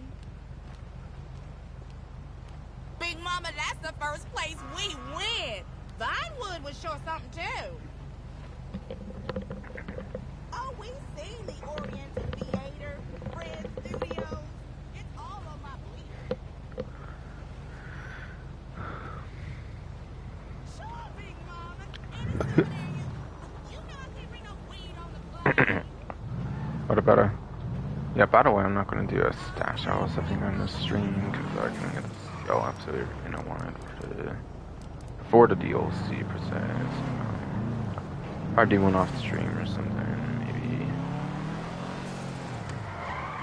maybe a couple off stream before next event. Basically. Always.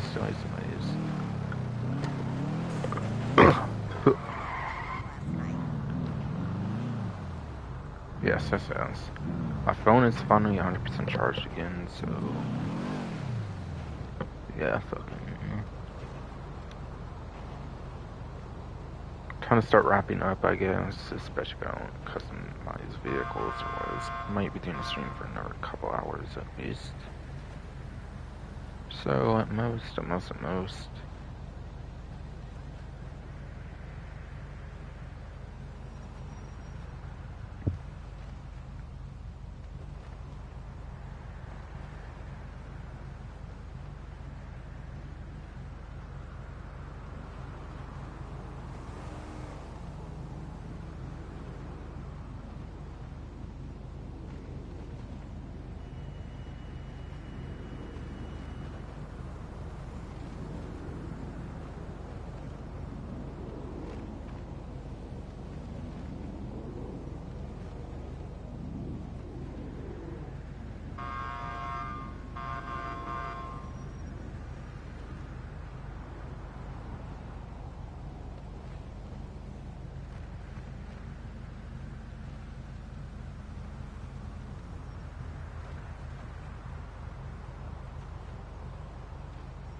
I'll try to get you some autographs. See ya.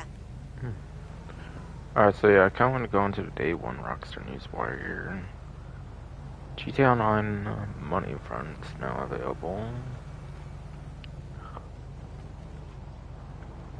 Newswire, GTA Online, content updates.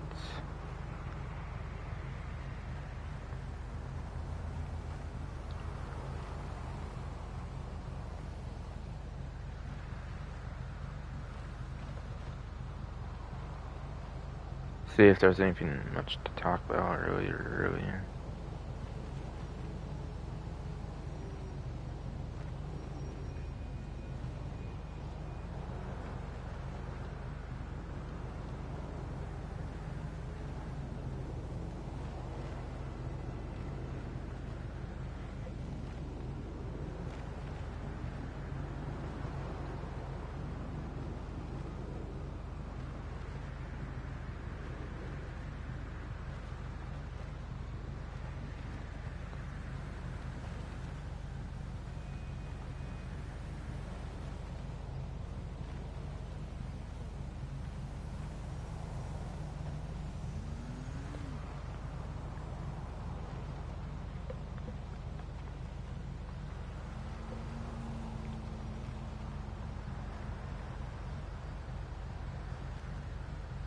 Yeah, there's some like story connection stuff, I guess, for what it doesn't want in the update, so I'm probably not gonna go over paragraphs 2 and 30, I believe.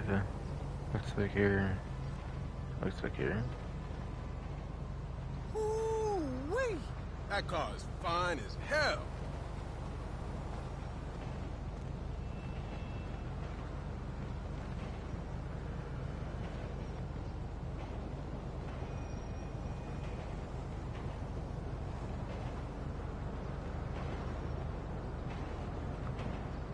Fourth paragraph, I don't know if there's mention, is there what mentioned there?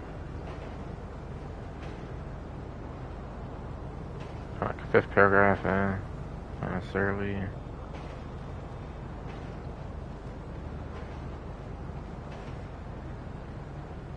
Sixth paragraph, not necessarily either. And stuff I might be covering the business stream instead. Hey, man.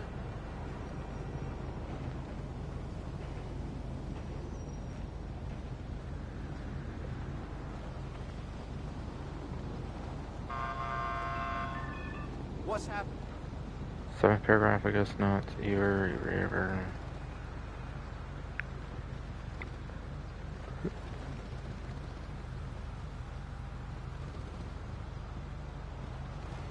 Something it kind of suggests on a paragraph though, for like, what, like paragraph 8 or something.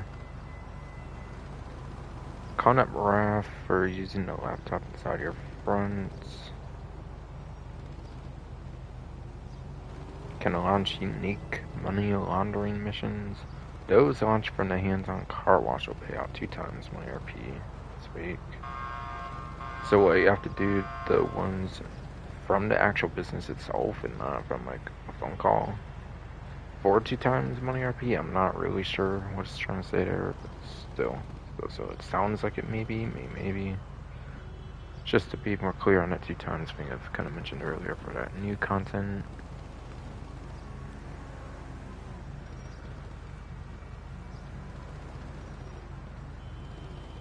Apparently say like other businesses will be receiving boosts in the weeks ahead. So it sounds like they're putting a bunch of business like 2 times stuff in coming weeks ahead, if that's where it didn't go off of. So cool.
Okay, I think it's all connected, like the paragraph right under that doesn't really...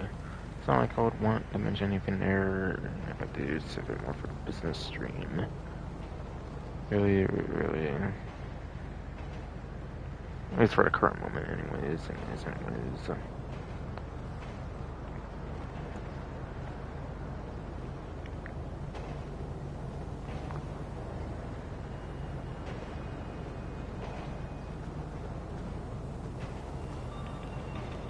I don't need another lecture. I'm taking the pills. I'm walking upstairs. What the fuck do you want from me? Glass houses shooting through stones.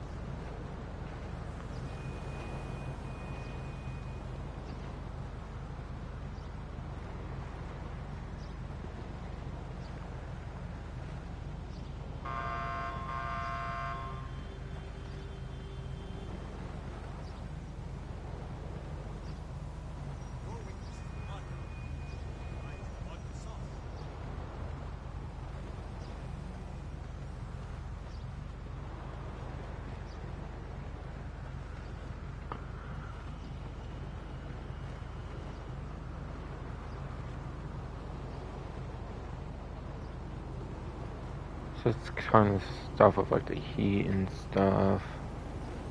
I don't know if I want to save that for business streams or not, so I'm not just going to mention it yet. Mr. Faber work. That was the art section I was talking heavily about. A lot of vehicles. I might be mentioning that kind of stuff here. Not because of the main menu.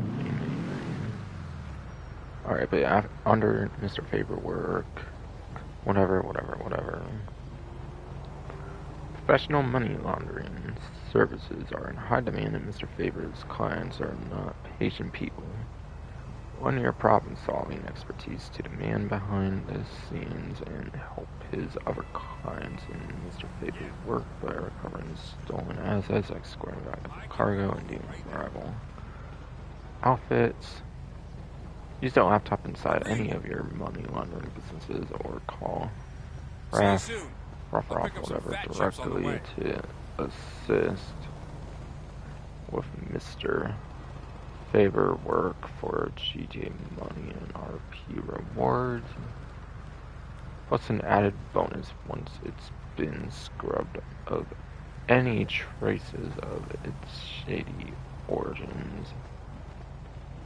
Playing Mr. Faber work raises the heat on the associated business it's launched from, so remember to keep up appearances of legal activities to keep the funds rolling in uninterrupted, apparently.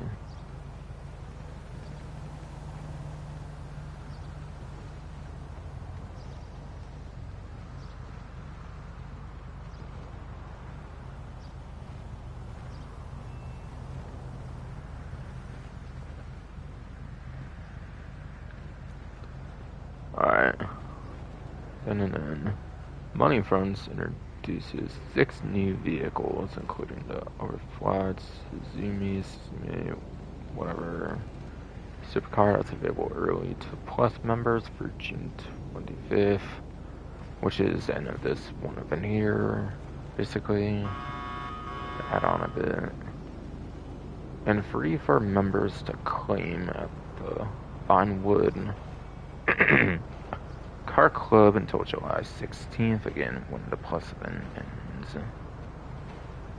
Bring the rustic vibes of Pluto Forest wherever you go with the Karin Woodlander SUV and reinforce it like a San Andreas Redwood with a house special works upgrade on PS5, Xbox Series X/S, and PC enhanced. One vehicle I decided to actually customize, obviously for HSW capabilities and all that stuff, and not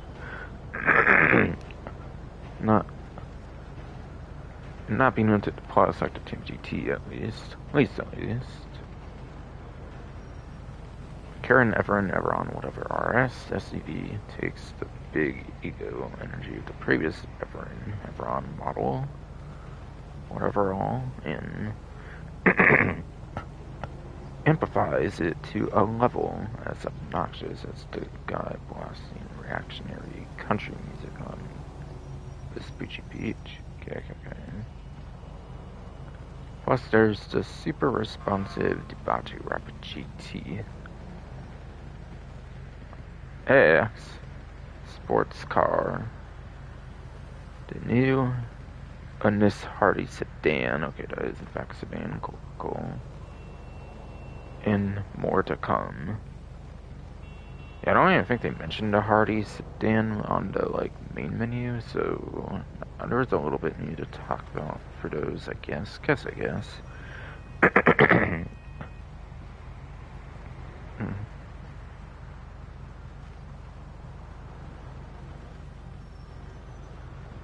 I'd never fit in that car. And if I didn't really mention, I kind of might have mentioned the Ernest Hardy can actually be used in taxi work.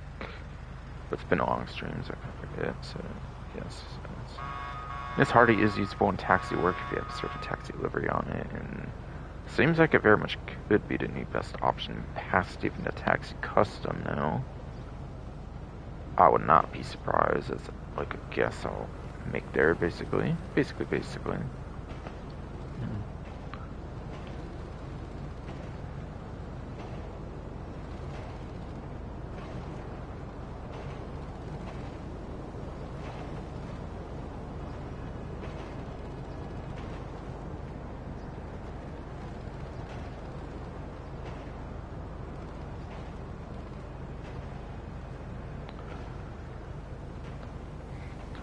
A vast number of vehicles are also returning to showrooms and websites,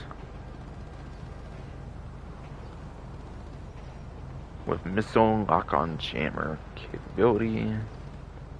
Of a total of 50 additional vehicles now eligible for this upgrade through Monitech.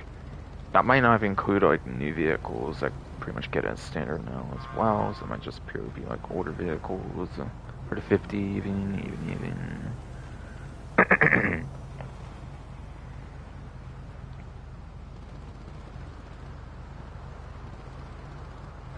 It's not actually too much more on this day one news wire, it looks like. Okay. Highway patrol bundle for the police bike being there, whatever. Does witnessing a driver running a red light spike your blood pressure? Live out your vigilante dreams atop the Western police bike and dispatch work. And suit up in the bundled summer highway patrol outfit to enjoy all the illusions of authority.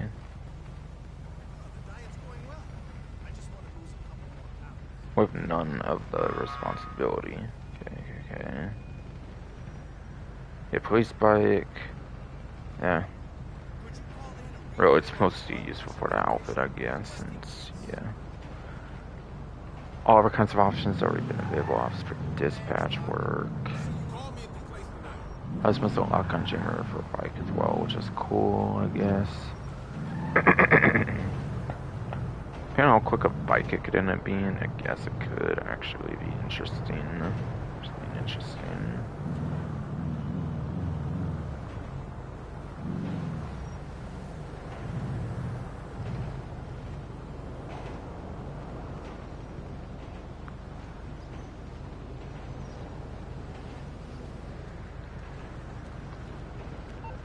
Right, that was all the interesting things on that, right? Alright. Hey, nice Yeah, true. So I can jam here, dispatch work, the outfit. Yeah, sure. I had a great time too. Yeah, I'm free any day of the week. New Plus member benefits. In addition to early access on the free to claim overfrods, Suzume, whatever. GTA Plus members also now get a second daily spin of the Lucky Wheel. For more on all the latest GTA Plus member benefits and to sign up, visit the official site. Okay. I'm not really surprised. I'll go for that yet again. In some way for this newswire. Whenever I on the main menu and all that, obviously. And then it gets to exciting stuff, talking about like trip feed and stuff will be more. Yeah, that second daily spin, like I said, could be pretty revolutionary. On a single character that could go from like 7 spins on average for an event to 14, which would up to like, let's see, 1 out of 20 is like a 5% chance, right? Yeah, if I would get up to like a 70% chance of winning a vehicle, kind of.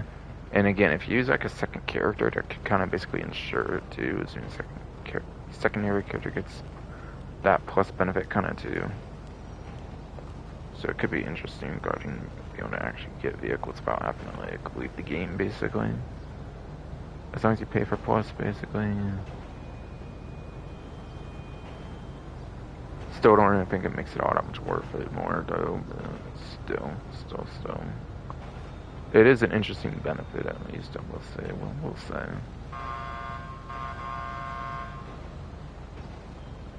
But, and more. The exciting stuff on there on the Day 1 Newswire. You can also now dip your toe in the world of Quickie Farm medical career, gig work, delivering equipment to centers in need. Behind the wheel of the Rumoxino GTS Sports. So you actually use that vehicle for that stuff. It seems interesting. That's why I guess that gets that trade price. And since, yes, why I guess that gets that trade price. And unlocking the trade price for this coveted whatever ride. In the process, the enhanced version of GTA 5 on PC is also gaining improvements to ray traced reflections and global illumination. That's some PC exclusive stuff, since I guess us next-gen consoles don't have the most stuff there for fucking ray tracing, I guess. If I was like a promise early on in generation, we would be able to hella get ray tracing. Like, we have much more limited ray tracing than was made out to be, I feel, or something. I know this game has a little bit of it, if I remember right, for some kind of ray trace stuff, but still. Whatever.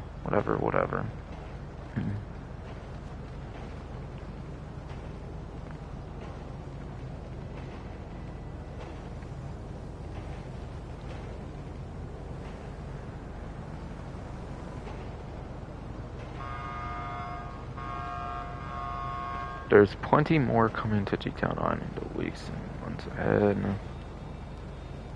including 6 more vehicles arriving next week. God damn. What the fuck?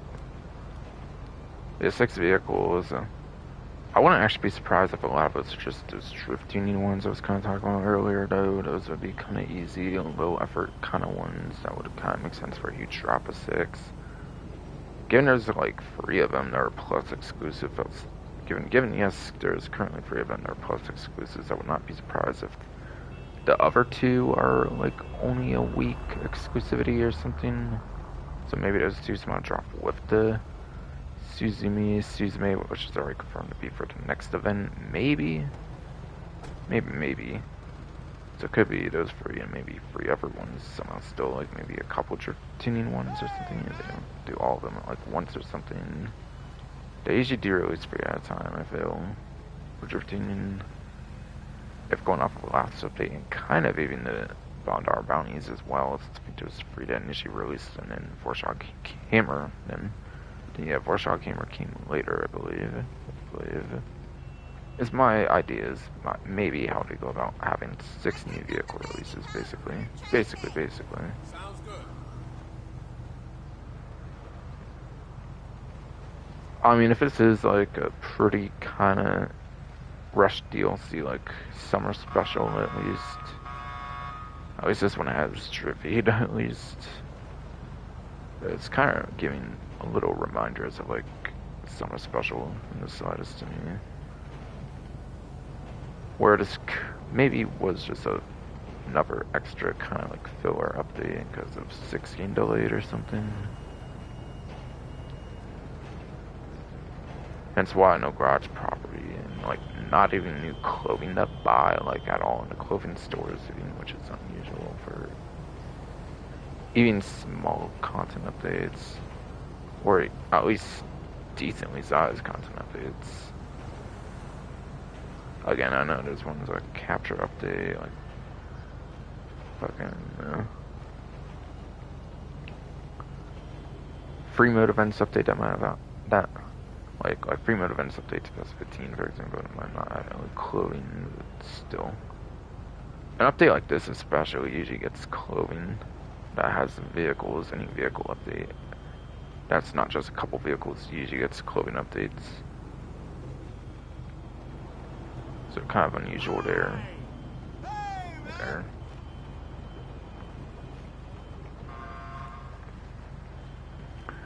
There's 6 vehicles I could see maybe in combination of what's already available in the plus, like Vinewood Club, whatever. Right now, basically I could see being those free and then a couple drifting vehicles or something for the 6 vehicle releases they're planning for next week apparently. On Thursday, it looks like, for the 25th or 26th, whatever.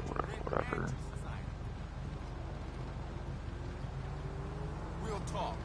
I'll see you at home. Yeah, 6 vehicles is pretty crazy for Trivide. Yeah, again, it's just free, and the ones are in plus and drift tuning. That might not be as large as it sounds per se.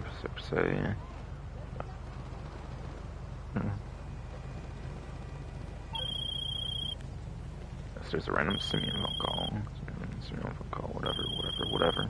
Not tied to being here, basically.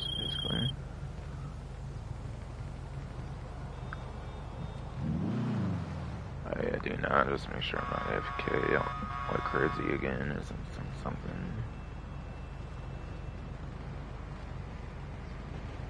But apparently there's going to be some new gig as a transporter of high value goods. Whatever that's supposed to be, I'm not necessarily much sure on that, really.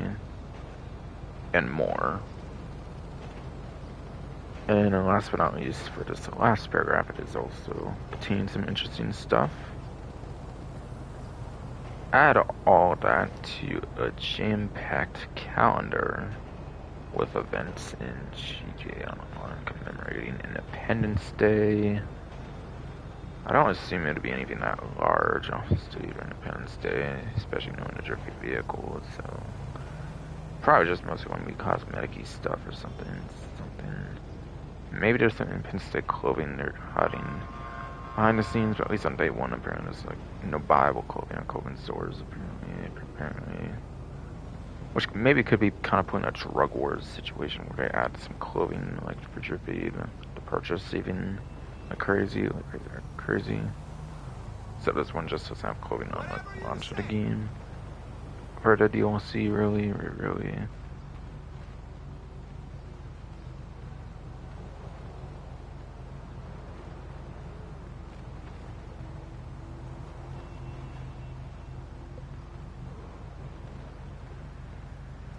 Two adventurous modes set on Cayo Perico. So apparently there will be a couple new game modes for Cayo Perico. One I might have heard might be like a not Valentine's, not Valentine's, stupid ass. Tonto says Pokemon, come on. Yes. 2 adventurous modes set on Cayo Perico, which, yeah, I might have heard one might be like a Halloween kind of mode. Yeah, I meant Halloween. Valentine's, of course. Kind of just got tongue twisty going from like HSW or something. Somehow.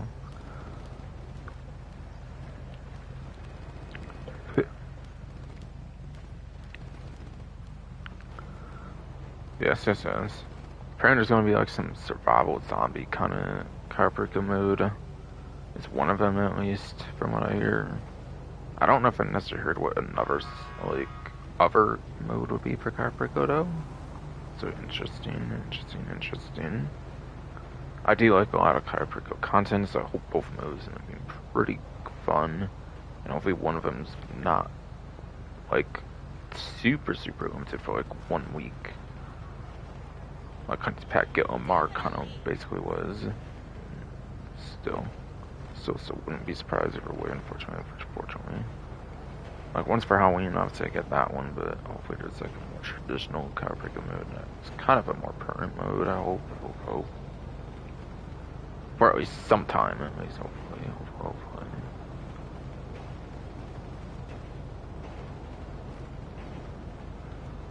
New drift-capable vehicles. We have quite a few of those, apparently, in the drift feed for drift vehicles. Like Chavez B6, I think might have been one. Maybe the FR36, FR36. There have been some recent vehicles as Driftunia, apparently, it seems. There's going to be like a new Walton vehicle. I'm not going to say exactly what the Walton thing is, but it's kind of basically similar to one we already have in the game, basically, right now. That's apparently a drift vehicle. To go over some of the contents. Back to maybe some of it, because I don't necessarily remember what all the drift vehicles will be on top of my head. I forget, there might have been Dominator FX as a drift vehicle too.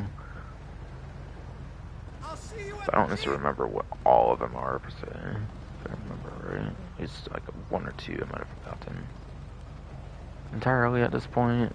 So I'm not really a drift person after all.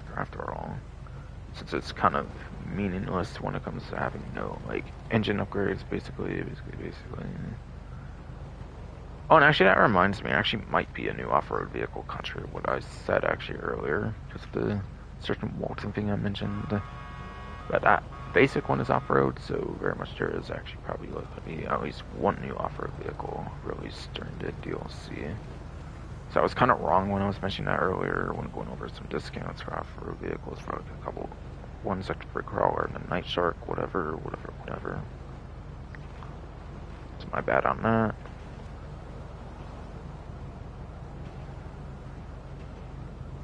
Apparently there will be a law enforcement focused community challenge, apparently.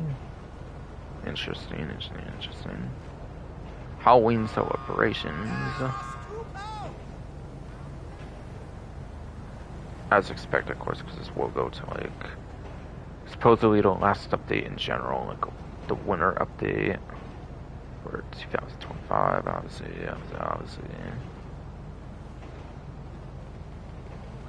And much more on the horizon. So that's a bunch of ideas and like what kind of content to look forward to for like Trippy from Rockstar themselves on their day one newswire mentioning that stuff like they kind of have been doing the last couple updates, basically. Yeah, I went over all the plus stuff, so got patch notes, I think, pretty much, and that's kind of it if I don't plan on customizing any vehicles.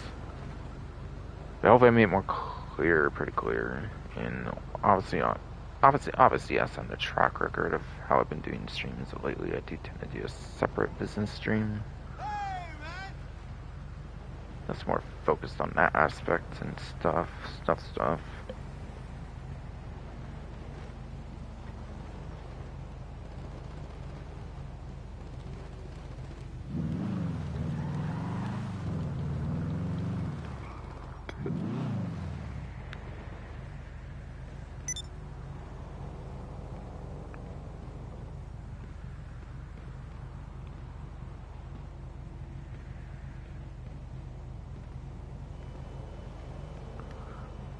The Grand Theft Auto 5 title update 1.71 notes.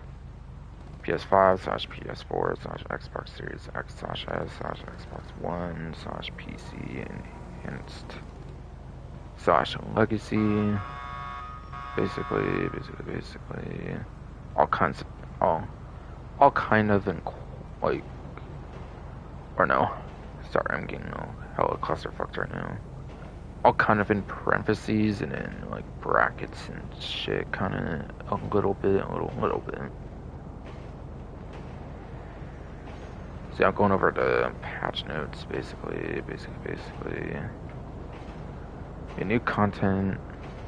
Money fronts update adds a network of new money laundering businesses for players to manage free mode content, vehicles, and a range of experience improvements. Money laundering operation. Actually, let me check my stream as well, since it's kind of the last part possibly I'll be doing here for the streaming. If I'm not planning on doing vehicles, I'll pretty much just finish by going for patch notes, really. My stream still seems to be fine, so good. Kind of done for everyone for TG spreadsheet, which might have been on that tab anyways, so yes,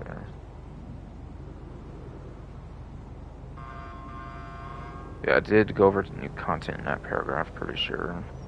Those money fronts. Update adds a network of new money laundering businesses for players to manage.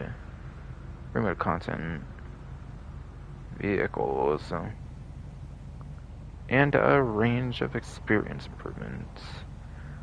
Money laundering operation. Players can purchase free new businesses that each provide access to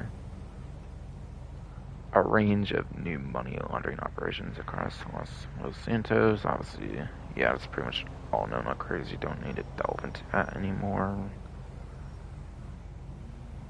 Because I already went over it in like career.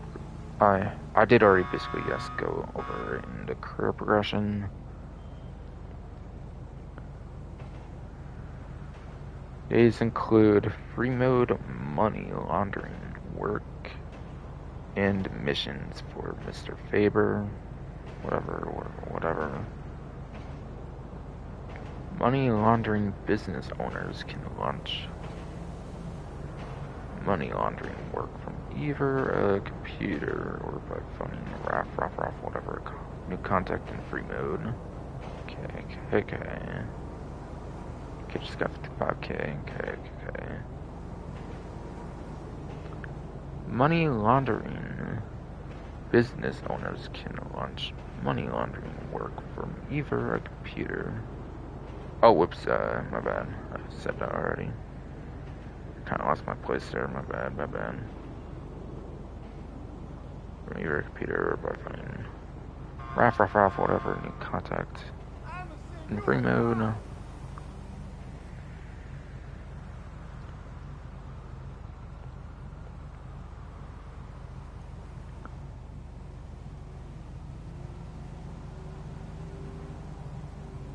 Players complete money laundering and work from Mr. Favor, whatever. The respective business will gain heat.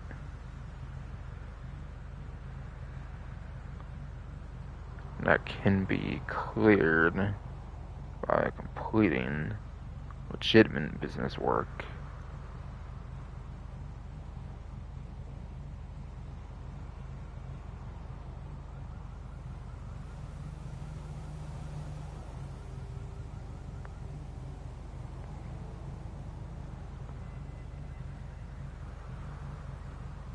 Okay. So they're kind of doing a balance within like all the new businesses. I don't know why, but I think when it first came out, I thought that mechanic was kind of going to translate to the existing businesses somehow. I mean, it kind of maybe does with the income part of it, and like the save, maybe. Yeah, sounds interesting.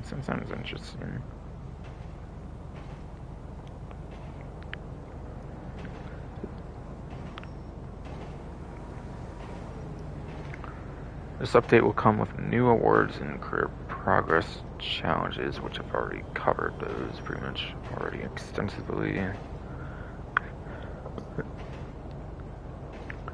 Career progress challenges can be completed on PlayStation 5, Xbox Series X, such and Grand Theft Auto 5 enhanced on PC. True.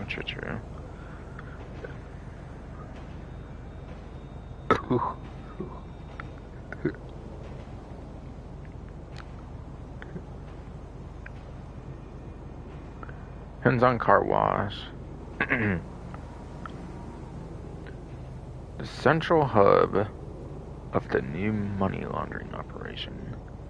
Players must first purchase the hands-on car wash before being able to expand with 2 further businesses, Higgins Halitors, and Smoke on the Water. Car wash owners also gain access to the following bonuses.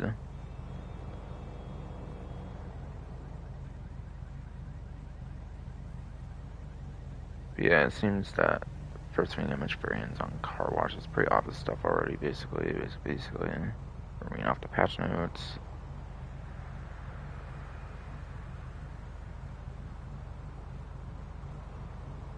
The car wash owners also gain access to the following bonuses. Yes, indeed.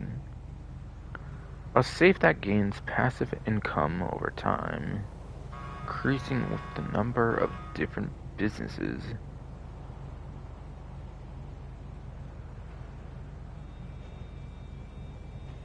Hey, stop by the hotel later.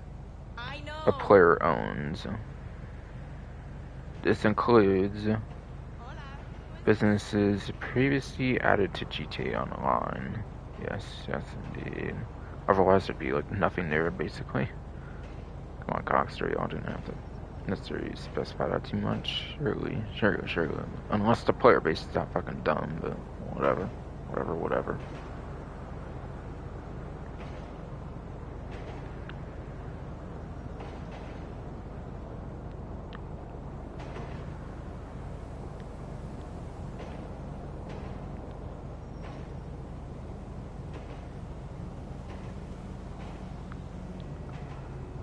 A bonus to counterfeit cash factory sell missions, which I kind of already mentioned earlier.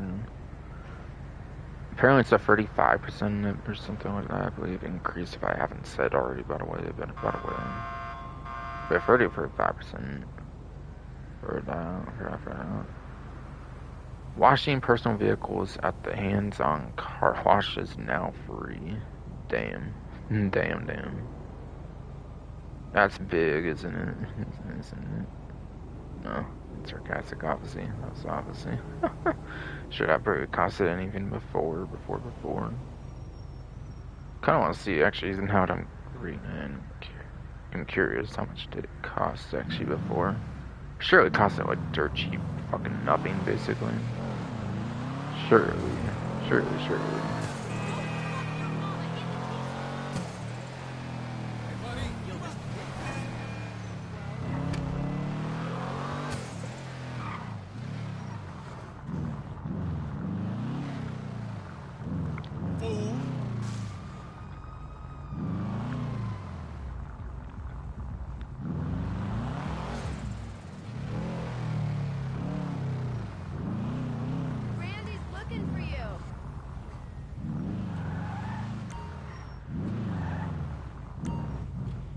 Haha, free service, that's a $15 service, bro. Like the fuck? Can't know.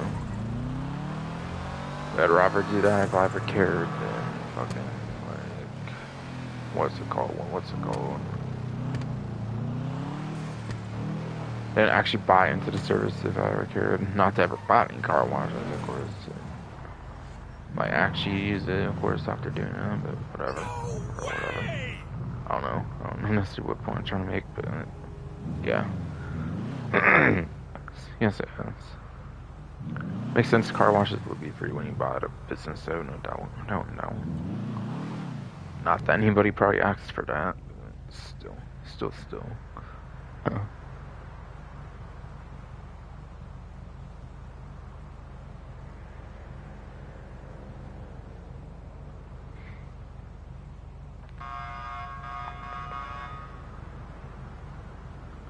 Higgins Halitors. In addition to money laundering operations, Higgins Halitors owners will gain access to the following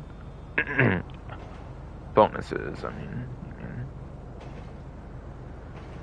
A bonus to air freight cargo missions, which I think with which yes, come on. Which Which, yeah, if I did not mention, it's like a 10% boost, I think, for that one, which is kind of... Might be a couple $100,000, so given that can give you, like, 2 million-ish or something, maybe I might have heard. So it might be around the same amount the other ones do, which maybe why the percentage is, like, less on that particular one compared to 35 like the other ones, or whatever.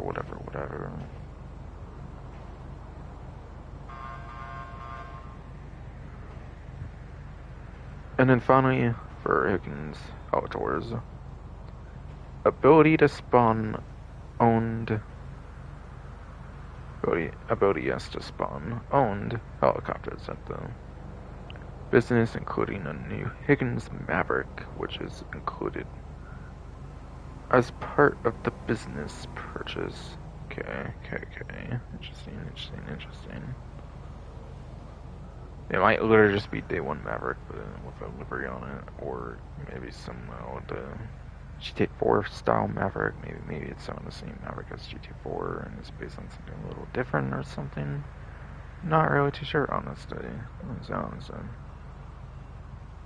That'll be more for like the business focused stream, basically. Smoke on the water. In addition to money laundering operations, Smoke on the Water owners will gain access to the following bonuses.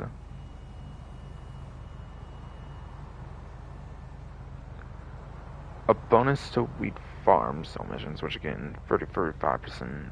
Again, yeah, it's 35% for that. Like with the counterfeit cash one, same percent as that, basically. Yeah, weed's a little bit worse, so probably not as good of a bonus as the counterfeit cash a little bit at least, but still.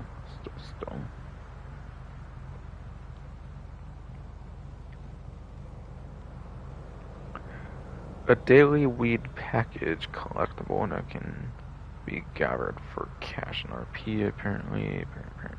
Cool. Guess.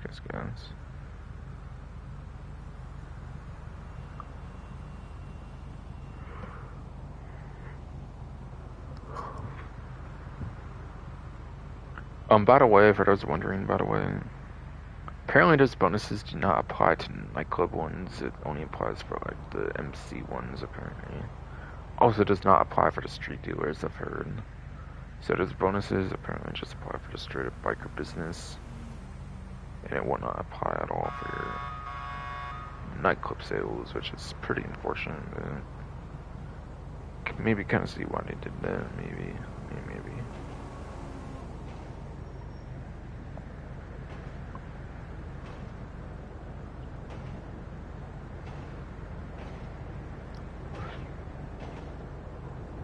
I've been sometimes I did some moving stuff like that.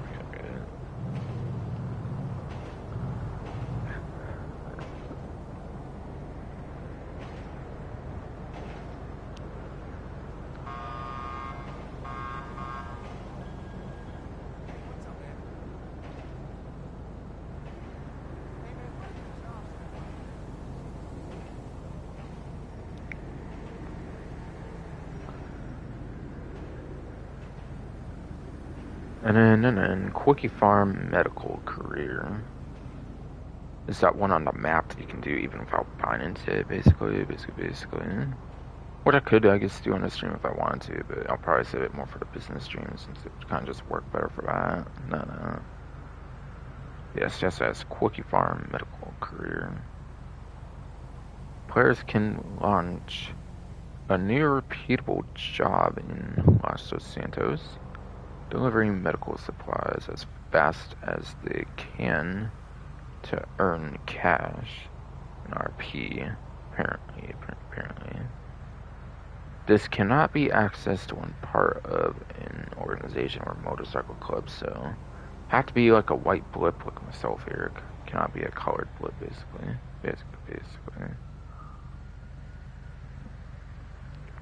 Vehicles, finally onto that, it seems. 7 new vehicles have been added, which, yeah, is overfraught, see me, whatever.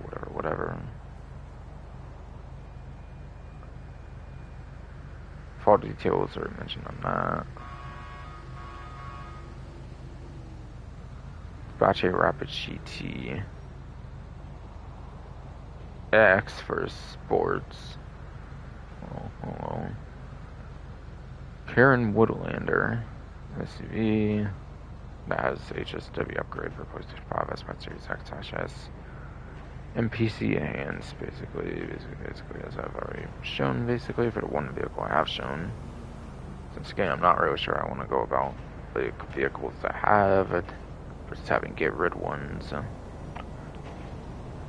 Unlike Drug Wars, there's probably no trophy properties, so whatever I get rid of is basically being stuck with, basically.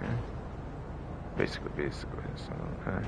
And I'm not really too inspired to get, like, rid of anything yet, anyways.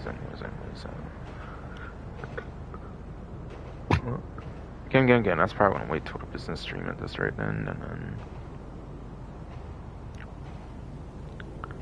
Ubermax Sentinel GTS Sports and his Hardy sedan Karin Everon, whatever. RS SUV. And finally the Western Police Bike emergency law enforcement vehicle. And yeah, purchasing that vehicle obviously grants whatever the player a new summer highway patrol outfit. And yeah, if it's at a limited time, they still don't really clarify like how long you get if they in fact say limited time, which some things do seem to suggest on wording and stuff. So maybe get sooner rather than later. Maybe yes, get it sooner rather than later. Perhaps.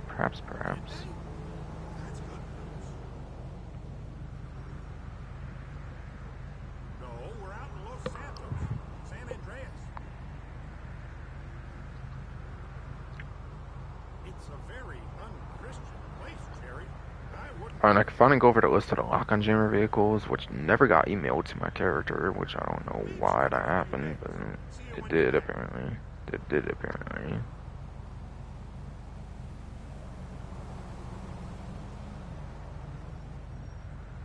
It's like I got unlucky and I never got the email for the game. But yeah, other people sure did, so I don't know what that's all about. Like, honestly though.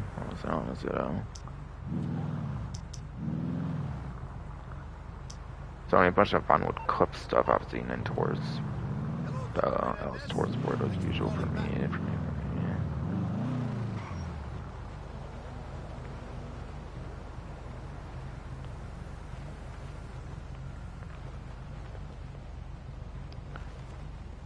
I'm gonna unplug the charger from the Dolphin since it's full in charge apparently now again. But yeah, the following vehicles are returning for general sale and can now be upgraded inside an owned agency mod shop or Vinewood Club garage with the Amani Tech missile lock-on jammer upgrade.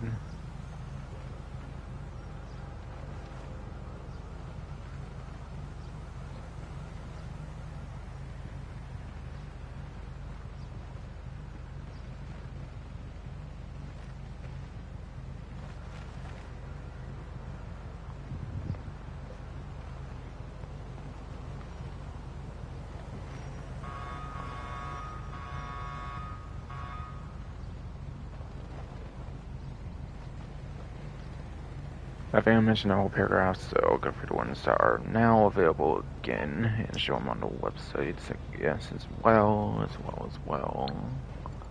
Might be some time to go for these, basically. Kind of forget if it was a legendary for the Hermes or if that was Sovereign. It might have been Sovereign, actually, on that. Maybe I'm wrong.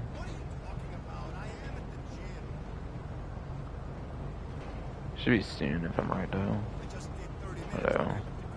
Alright, now it looks like it's gonna be Sovereign after all.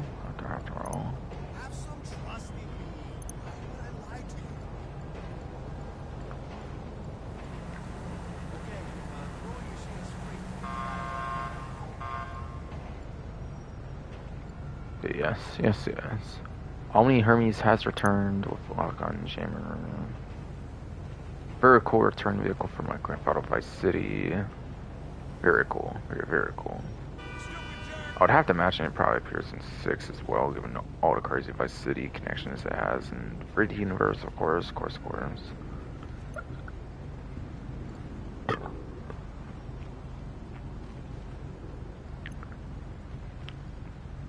Is Hellion legendary? I forget. Maybe, or maybe not. Maybe it's Southern as well. Hellion, I think, was After Hours, I believe. Okay.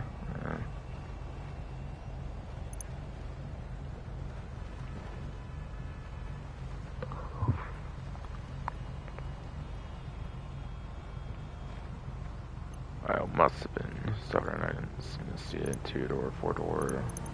Probably an off-road, right? It might be off-road. Some vehicles are... Oh, okay. It's Thomaston Resort. Okay, Hellion? Hellion. I thought the Hellion was a vehicle for... like, After Hours or something. No, I thought... Okay. Interesting. That's back, apparently. Missed a lock-on jammer.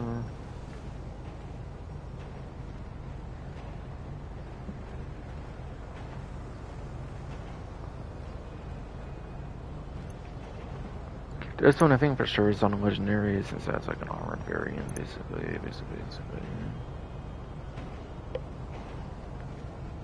It would be like executive for criminals or something, I believe. Yeah, if it's not here, that's probably for sure like 4-door or something.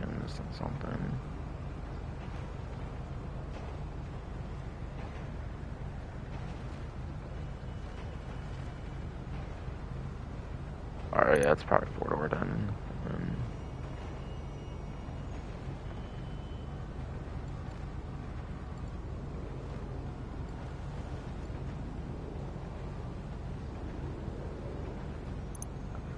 Alright, but yeah, Shafter LWB now has missile lock-on jammer for both the regular and the armored variants. So cool.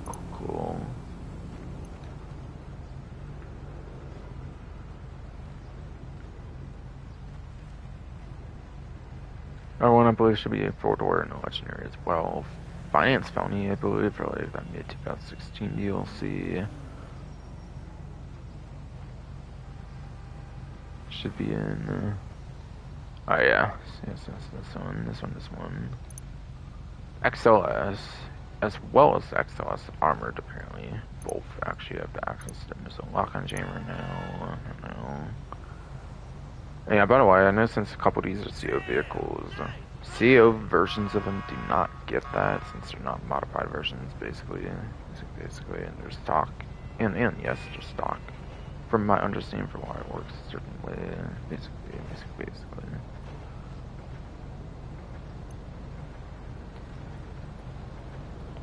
Quit Raiden, which might be a 4-door, right? For Doomsday Eye, is still like an electric vehicle.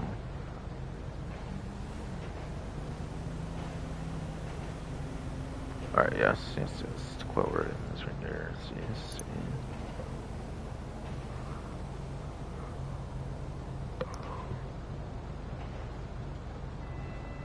We have more armored options as well as more electric options. I definitely do welcome, since those are definitely interesting options for a lock-on jammer. No doubt.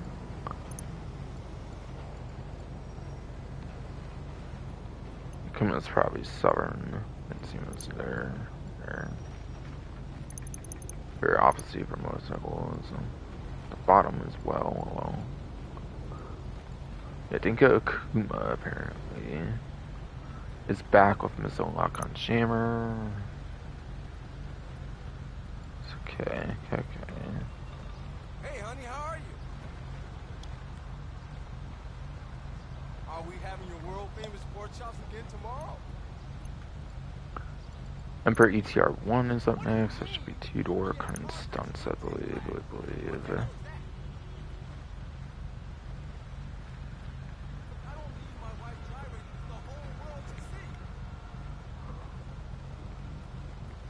As a side note, I believe it was brought back for the Lucky Wheel 1 week during the last update, and for some reason it was like the one Lucky Wheel vehicle of that update to be a vaulted vehicle, which they usually don't even dedicate to vaulted vehicles, basically. Yeah.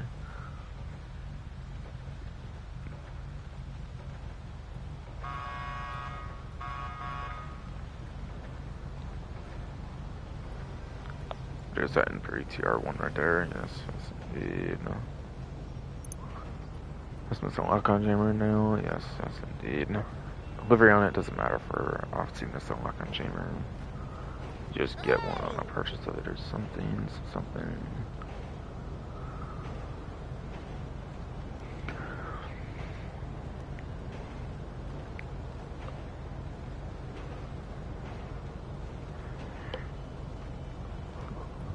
I believe next one is for 4-door and a legendary, and it's Cognoscenti of some kind, basically. It's like our Chronos, course.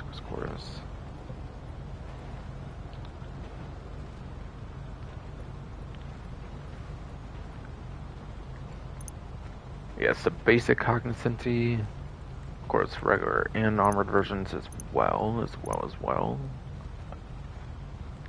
Again, like to be seeing some armored vehicles. And if I didn't acknowledge like the Akuma bike skin, of course, it's definitely pretty nice too to do.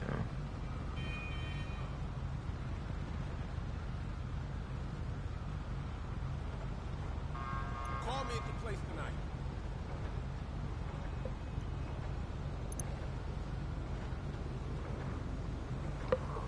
Yeah, I believe the next one is for 2-door and legendary, and it's the traditional Paragon R, which I actually kind of pointed out I noticed was something that seemed to have been brought back, if I remember right on the stream. Hey, man. Hello, Dr. Hernandez. Thanks for calling back. Yes, indeed. I've seen a resort with the Unis Paragon R. Does have the lock-on jammer, basically.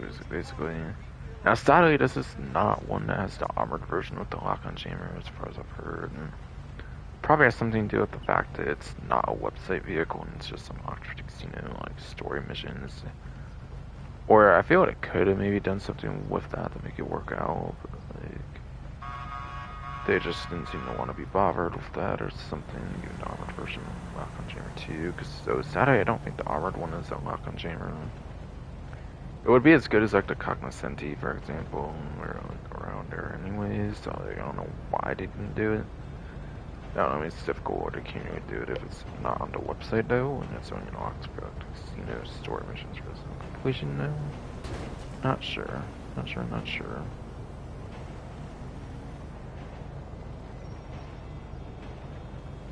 But it's no longer having to be obtained for Tier 4 of Damascene Resort or whatever Tier 4 it's in. Which I could swear was definitely in Tier 4, just not really all that, like, obtainable really.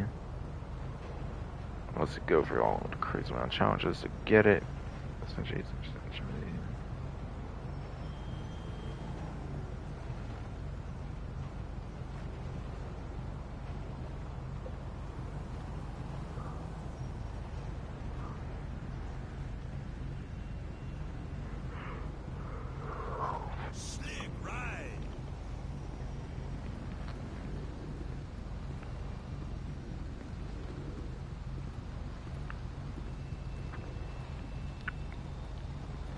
Yes.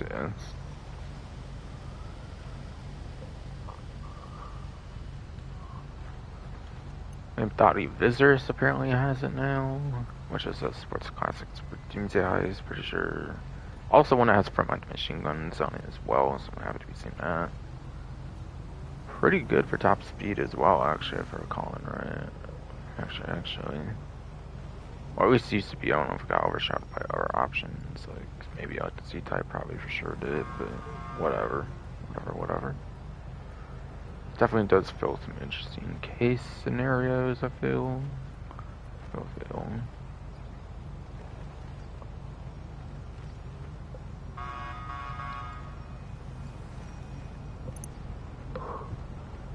There it is. So yeah, it has the lock on jammer, and yeah, it does have those weapons as well for pretty much machine guns, like it basically said.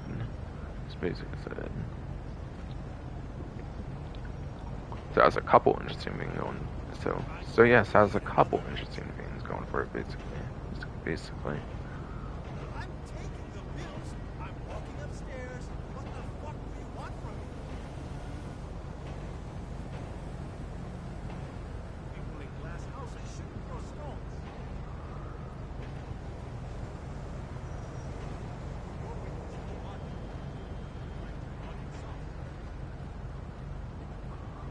Also, that swinger looks to be back.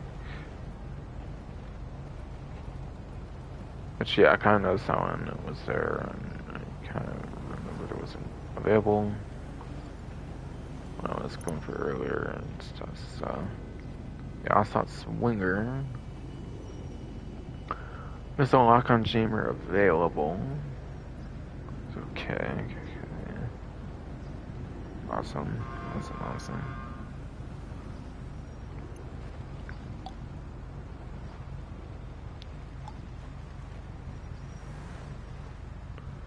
The overfought at Morgan again, as a reminder, which is on a discount as well right now, is apparently one with a lock on jammer recently, even too.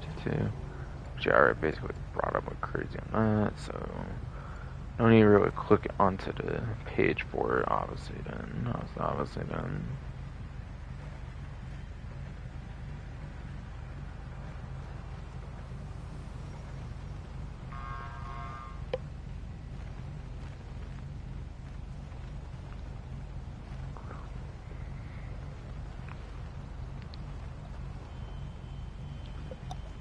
Another legendary one, it looks like, for 2-door, my bad.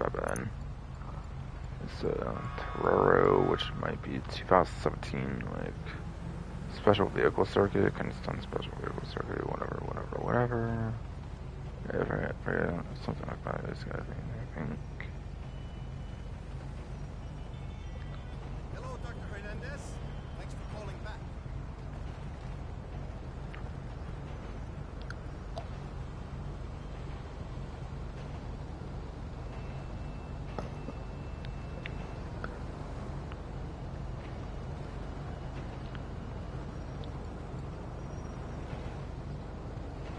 Oh no, Torero's gun running, okay, I was a little wrong on that.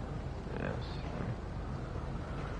Torero apparently has a lock on jammer, the traditional Torero knockback, so basically.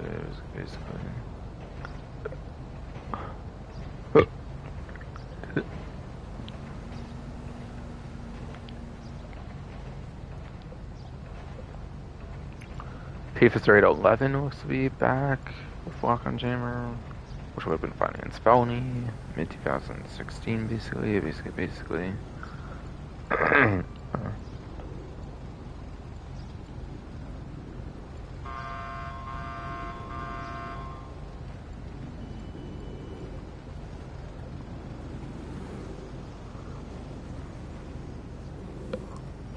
There it is. Okay.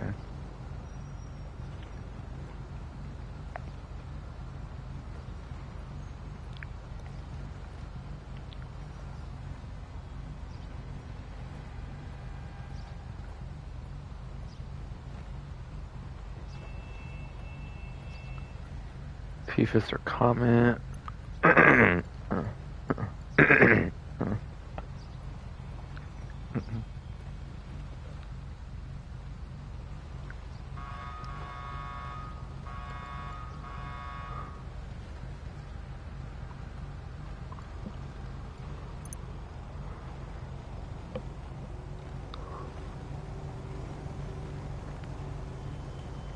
But yes. Yeah,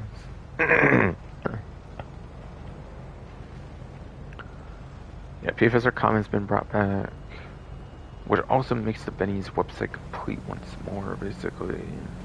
So that's a whole category of vehicles that's back, kind of like what this Sterling GT being brought back, basically.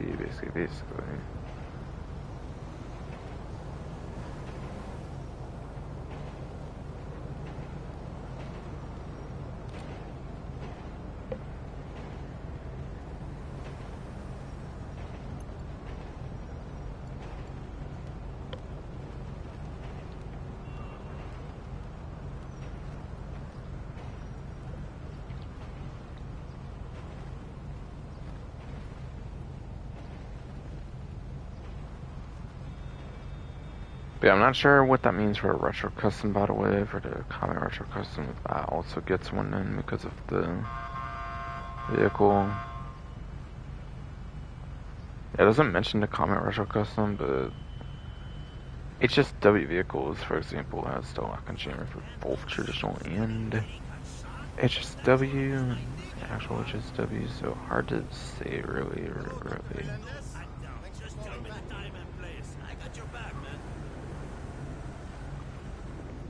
Whoa. Hold up, man. Did you say Skinny Eddie or Thin Eddie? Oh, man. Fuck Thin Eddie. That motherfucker can rot in hell. We have Protein GP1. Apparently was what kind of sounds special vehicle circuit. I think that one actually was, and when I got that wrong on another one recently. Whatever.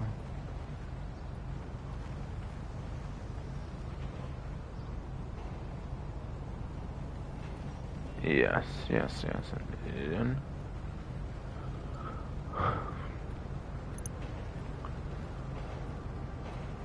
Yes. There's a lock-on jammers. See.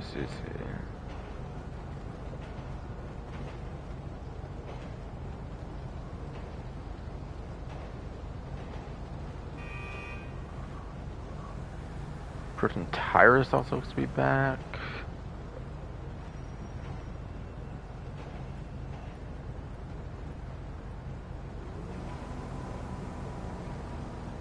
Which is kind of stunts for sure. The regular one, obviously, yeah. Esther is in fact Protein Tyrus.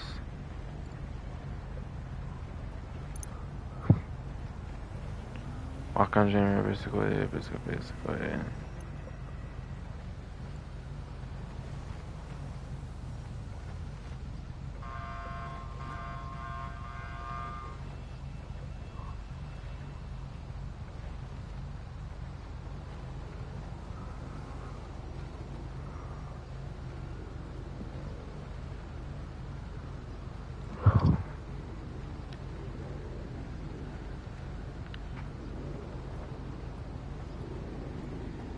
Oh man, kind of tired as fuck, man.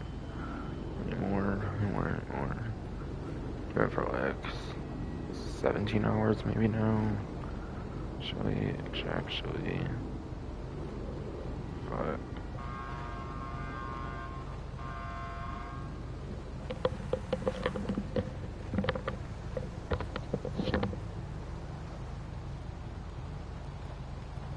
Hey! I want to come home. Los Santos is a shitty city. No, the West Coast isn't all I hoped it would be. It's horrible.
owe me $20.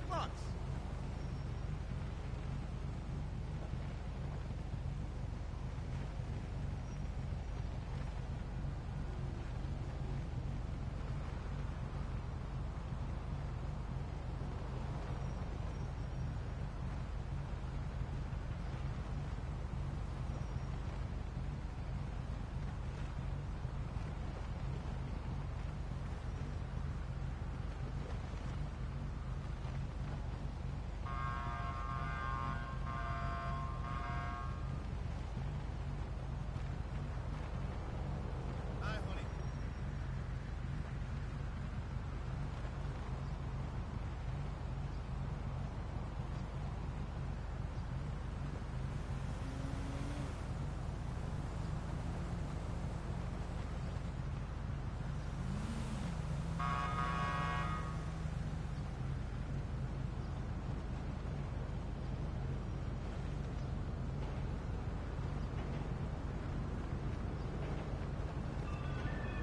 Hey, Jerry. How's the leg?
Okay.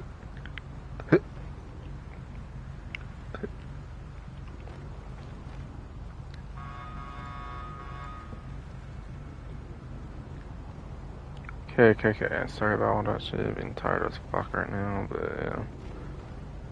In the patch notes list, and the Frozen Tires as a reminder. So everything above that and to that point, I already showed on the website. Should I start deviating or the Arena War DLC? Let's do the next one. Might be on Legendary as a 2-door, if I remember right.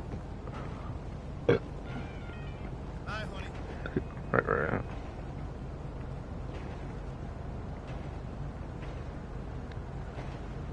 This muscle car one, basically.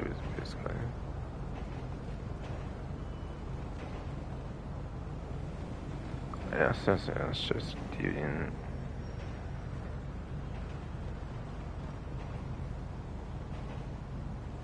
Okay. Agency just hit 240,000. Cool. That's the Shyster Deviant right there. Not many Shyster vehicles in the game, so that's a cool one. I feel for the more unique manufacturer on it. I guess. Hakachow is on this site, right? I think so for most of ones.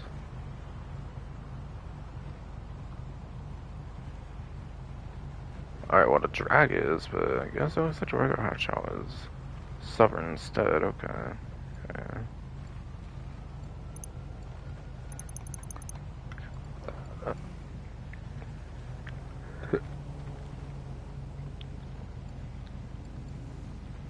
Oh yes, Hakachow is over here. Regular Hakachow is a missile lock on jammer for another motorcycle one. Cool.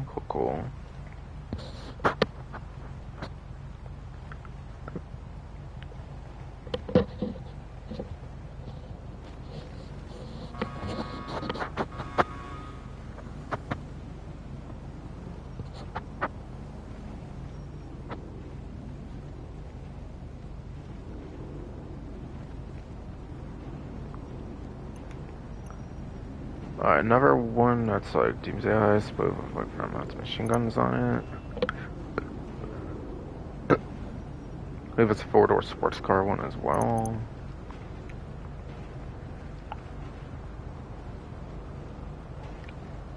Oh, bro, stupid face, God.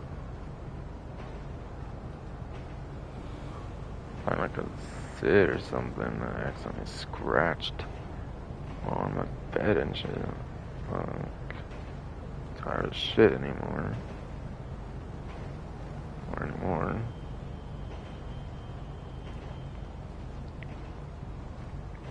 The Doomsday has 4-door, right? Yes. The Remark Revolter, yeah, it's the front machine guns like the Revolter. No, this is Revolter, right. It has front machine guns like the Lampadati Visors that got it this update as well. So cool.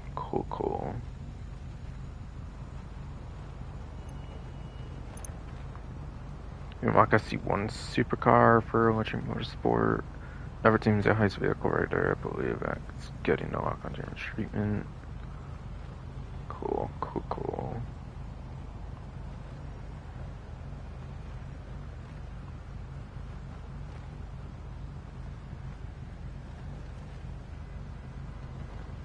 Right there.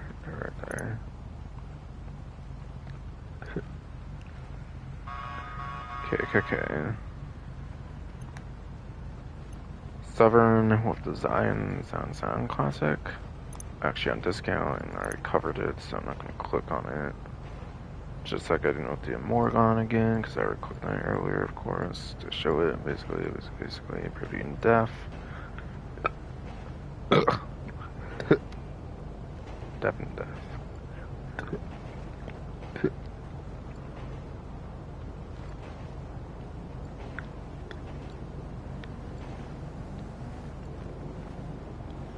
Not one on discount, I already showed basically. Stanier, which is a day one vehicle, right? Which is like what the civilian version looked up. Which one is like the undercover like police vehicle? Like the civilian version basically. I think it's 4-door, right? Yes, should be. I think it's probably Southern as well. Not one, no, not one. Could have been day one release or some random kind of release for like High Life on the Hipster, one of those kind of early game updates or something. Don't think After Hours though, per se. Like way back then or anything. Or that far. Whatever. Yes, business update, the Vapid Stanier has a missile lock-on jammer. It's only a 10k vehicle, it costs 10k.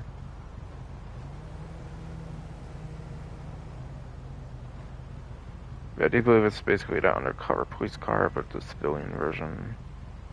So it should be an interesting one, I think. That's back on the vehicle website.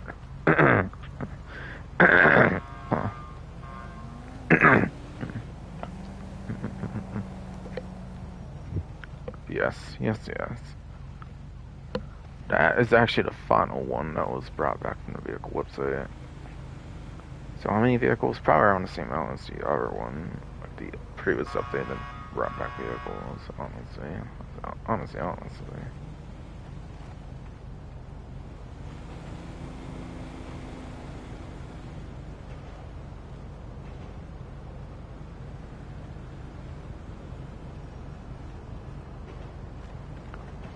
Looks like 26 vehicles got brought back.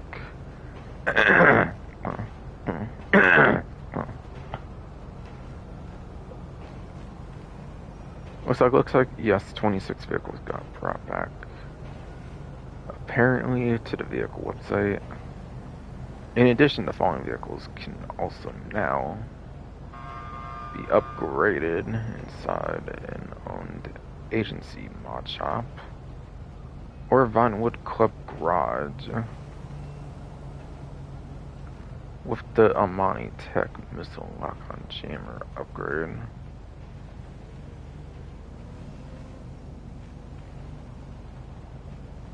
Yeah, if it's 50 and it's including like both lists, then that's probably going to be 24. So it could have been one of those to do. But all of them on this list have already been on the website, just got them added basically. So they weren't vaulted at all in like the 26 that went over.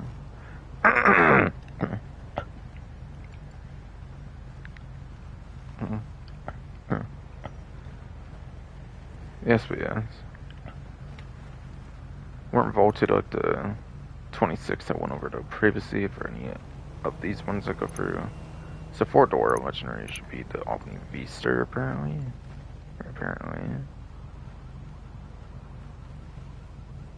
Yes. For Casino Heist. 4-door sports car here with missile lock-on jammer. I believe that's another 4-door sports car like Jugular. I think another one of the better 4-door sports cars as well.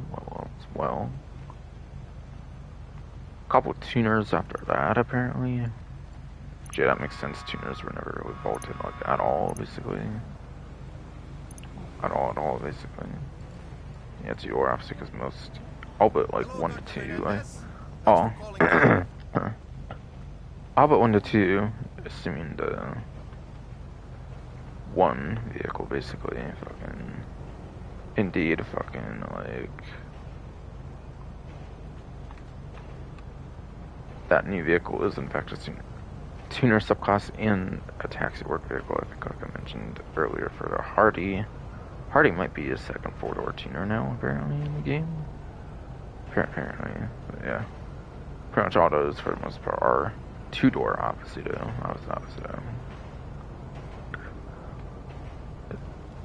Oh, the yours actually I think is legendary, right? Yeah, probably.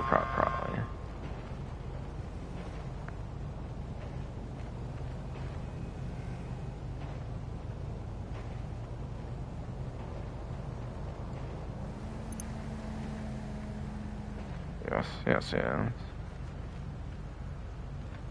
Does have a missile lock-on jammer? Does it? Does, yes, have a missile lock-on jammer. As of this update. Alright, well, I do mean to go for Sovereign because in this Remus, though, which is another tuner subclass that will begin the lock-on chamber treatment here. Basically.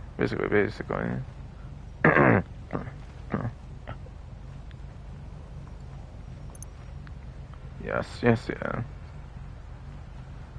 This now got the missile lock-on jammer. Depth is 6x6.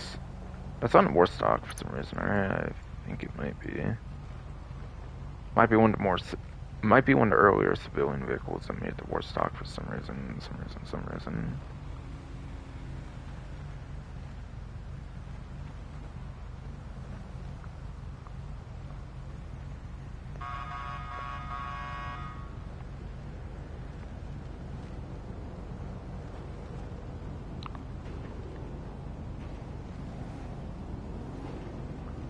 Yeah.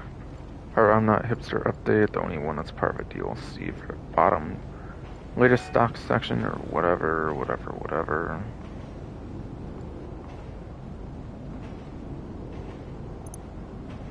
Yeah, that does now have missile lock-on jammer, so cool.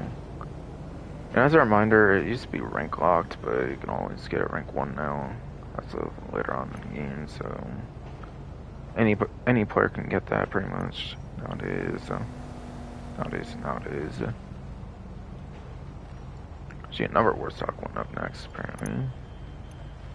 Thought I clicked to this, but whatever.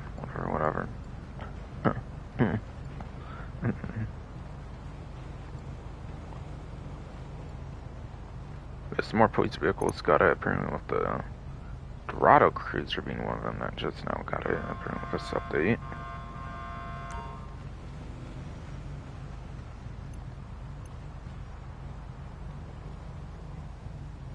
LX apparently got it. Kinda guessing that's on Southern. Two-door, perhaps? Perhaps. Shop.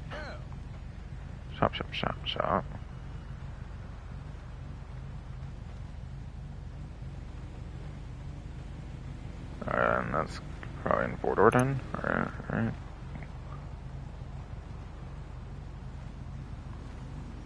See... LX, okay. Yes, yeah. The civilian version, Pale Alex got the lock-on jammer. Police one might have had it last day, I forget, but this civilian one got it this update at least. At least.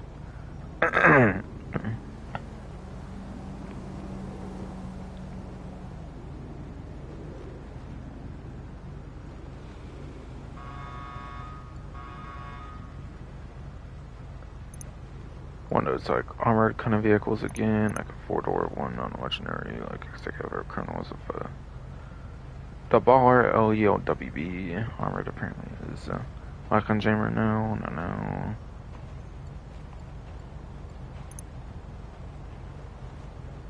That's just regular Baller LE, it looks like. That's what it's like. Hey, buddy. Looking good. Yeah. Missile lock-on jammer available, but it's only for the armored version, it looks like. Not the regular one for some reason. Which is a weird case, I feel. All the other armored ones pretty much have it on both, but this one only is on the armored version. Which is a better one to have it on, at least, obviously, but still. Kind of weird decision there. Yeah.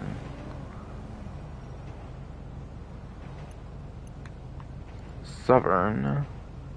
The next one, for sure, because I believe it's a Calico GTF, and I believe that one's actually Southern. It's a tuner vehicle as well.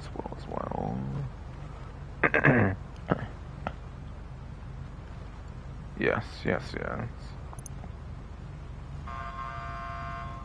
Cool.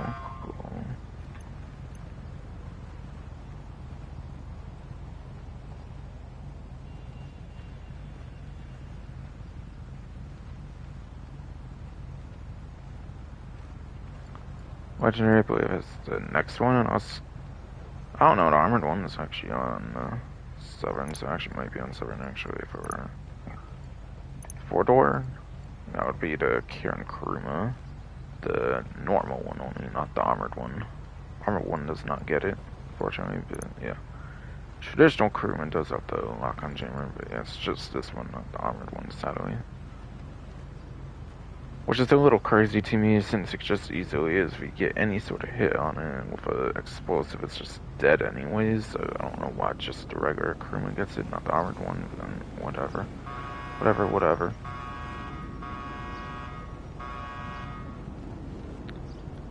Nagasaki Shinobi up next, apparently.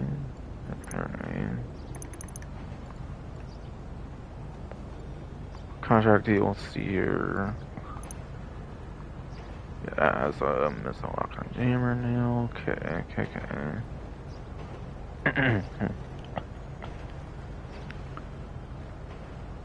Benny's apparently is the next one, and I think it's only a Benny's vehicle. No other website has this one. And it's the latest one on the site too. Pretty much.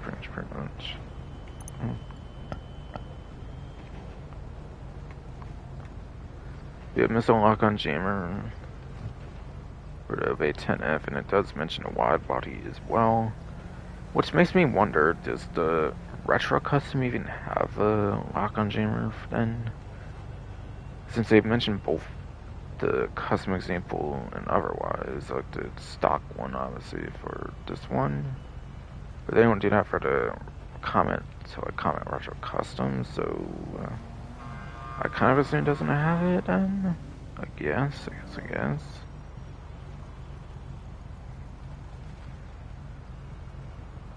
I don't know if it necessarily specified if the Retro Custom doesn't have it or not, like it did for the one bit, like it did for the LEOWB Galvanter Baller. LEOWB, whatever, where it said it was just an armored version. Yeah, both this and that both have the lock-on jammer. Apparently.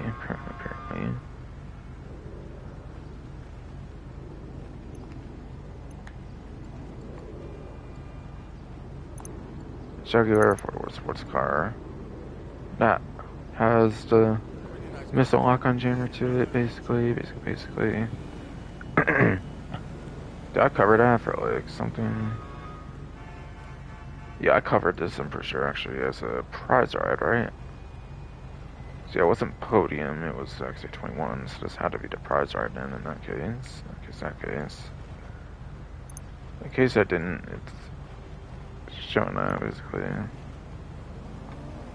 Yeah, one of the quicker 4-door sports cars, if not the best 4-door sports car of the game. Basically. Next is an HSW vehicle, which might be the first of those, actually, in this update to be getting a lock-on jammer. Forget. Kind of mediocre one for the lap time, but yeah, top speed not at all, basically. And that is the NTMT. Apparently has a lock-on jammer now. So cool.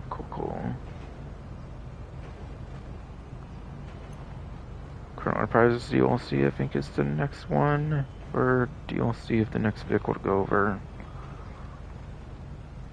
Basically.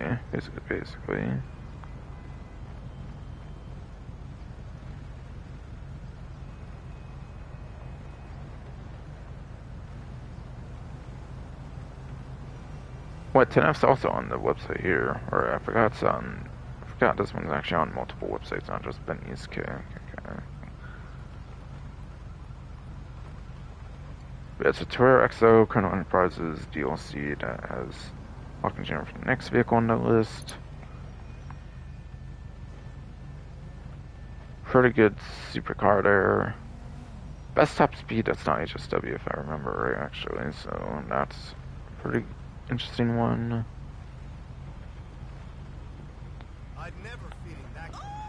Two more HSWs after that, apparently, to cover.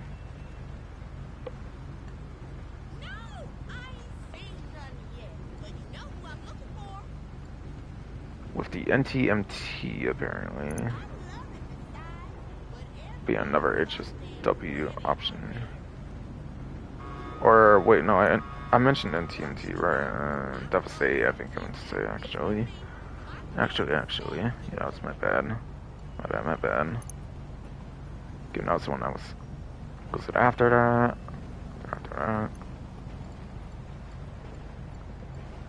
But yeah, the Devastate 8 of the Arena War DLC, that one that has a HSW upgrade as well. Has Lock and Jammer now, apparently.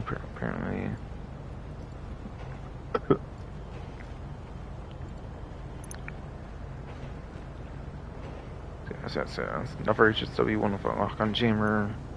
After that's even another HSW one with a Lock on Jammer on the list, and that's the, believe it or not, pretty much I would say the best HSW vehicle actually has a Lock and Jammer now with the HSW Hawkjaw Drag. Damn, that's insane that they actually put on the Hawkjaw Drag, I feel, and that's definitely a cool one to have it on. I would say.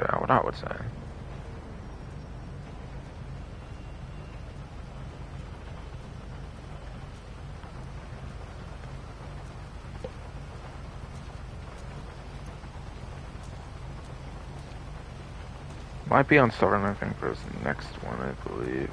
That is the Vapid Contender. For the Cunning Stunts DLC, it's also some returning vehicle from like Grand Theft 4 episodes of River City and stuff, I recall. It's 2-door or 4-door, kind of forget, I don't know. I think.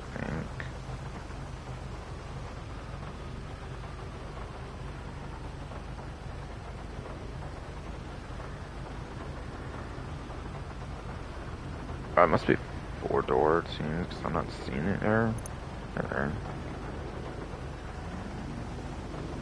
Or I have the wrong website or something.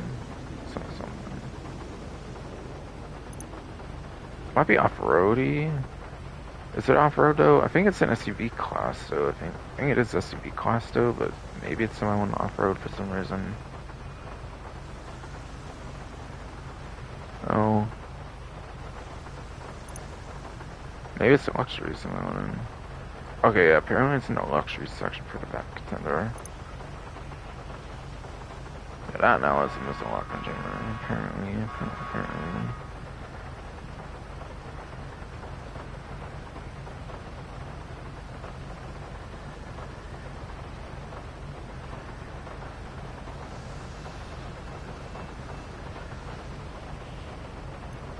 Day 1 vehicle, apparently it's up next. That one actually shows up on the Arena War website. Technically. Now I assume the lock on Jammer would only be for the civilian one, it wouldn't be on that one. Right? Arena Dominant might very much be because of its own. Click this here.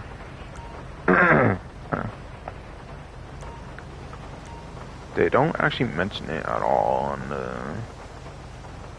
website if this has a lock on Jammer, so I guess they don't have a description much for it there.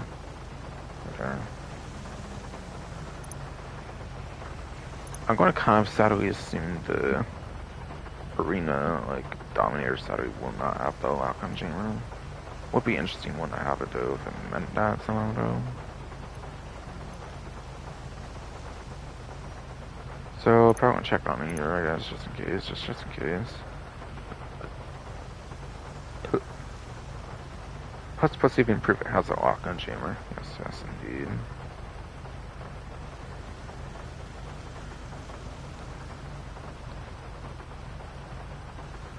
Alright,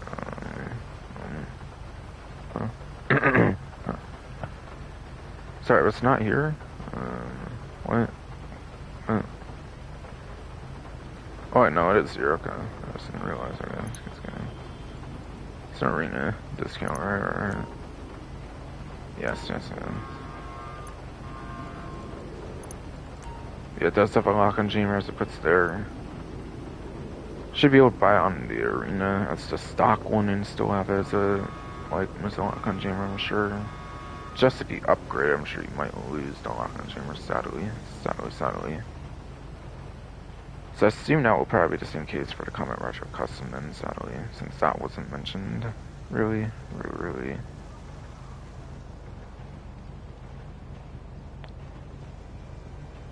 Quite a couple more Dominators after that, even apparently also have a lock-on jammer support now.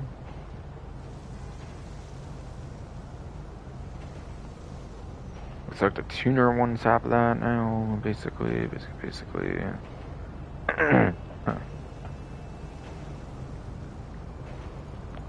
Dominator SP apparently now has the lock-on jammer. So cool.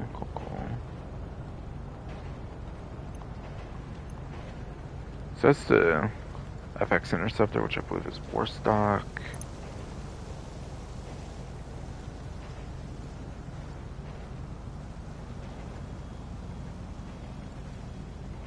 Yes.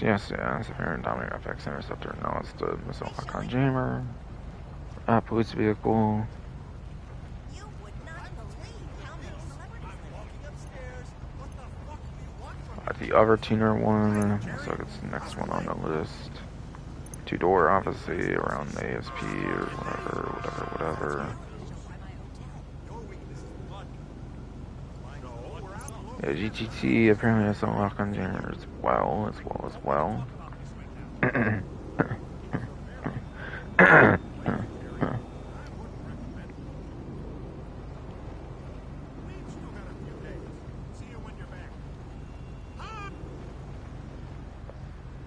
And then the last two. Number one's the police vehicles will be on Warstock, and Jesus. That mic test again, I guess. Yes. Hello.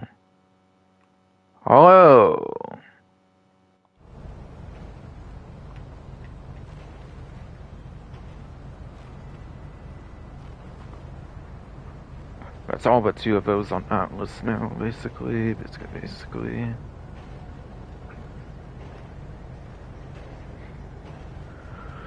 Alright, hopefully you've rested up good enough now, you fuck ass, tired ass body earlier, damn it.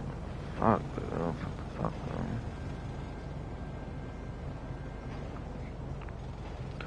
And also make sure on my YouTube studio that actually do that fucking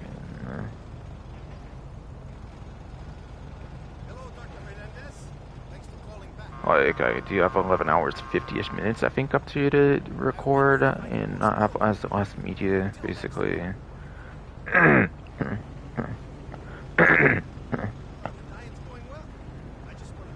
basically.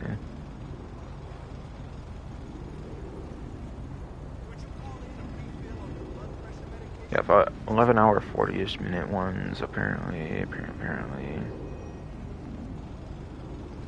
Shop I think would have been the one I took the longest on or something.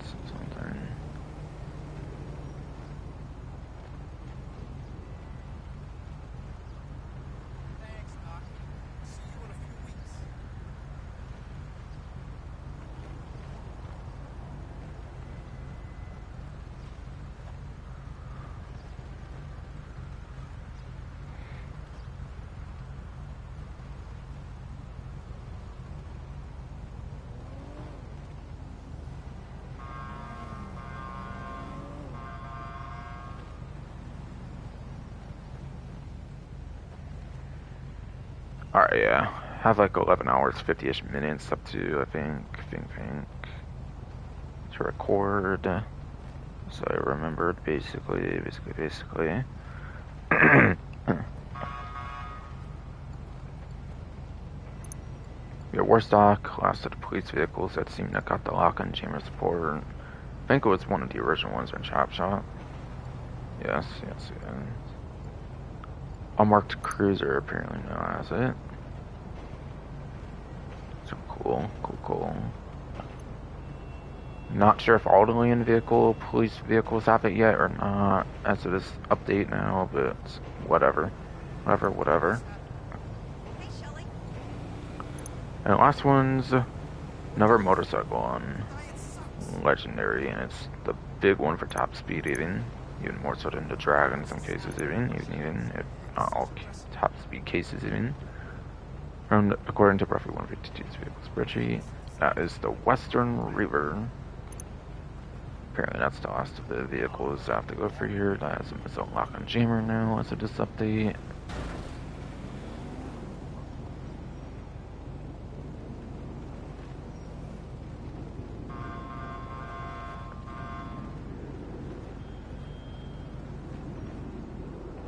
Alright, yeah, there's 24 apparently that were already on the website, but were older vehicles that got support for the missile lock and jammer as well. So yeah, 26, 24, that's 50. 26 that returned to websites, 24 that just got a lock on jammer that were already on the website though. Cool.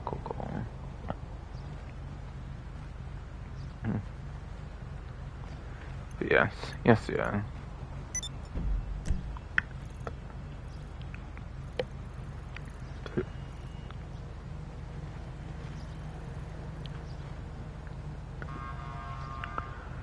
Economy updates. For the one economy update, just wrote just one apparently, even though it says plural. Base AP reward rates for all arena works content have been increased two times. Hopefully that includes the wheel, not just the actual game mode payouts and stuff. Hopefully. Because the wheel is the important one, because there's times where you can set up, I think, where you can just spectate and then just spectate with the wheel area and then just spin the wheel if you want. If you want, basically. So very much hopefully includes the arena wheel. Or whatever.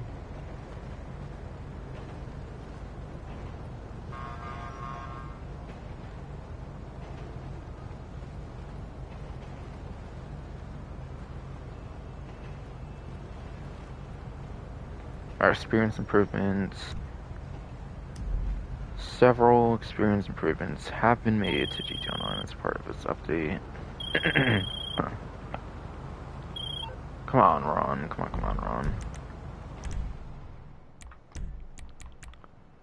Is the driving part of it? I forget.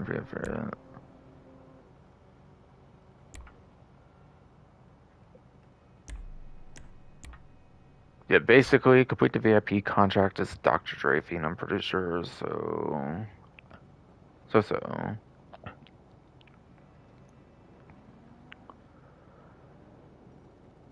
Yeah. Players can also choose to skip many cutscenes that take place during missions, provided they have been viewed once before. So that would include especially that Dr. Dre VIP contract, supposedly. So cool.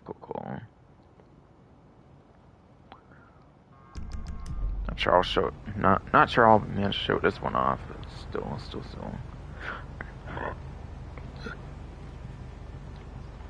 The cooldown before global signals. Highlight players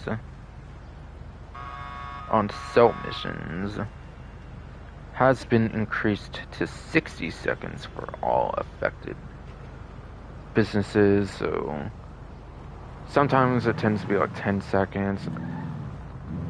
Even for vehicle cargo and stuff, I feel I've been noticing recently, it might even be like 3 seconds after you pick one up. Either on foot, probably even as well, but even in the like Cargo Bob or the H7 Iron Mule as well.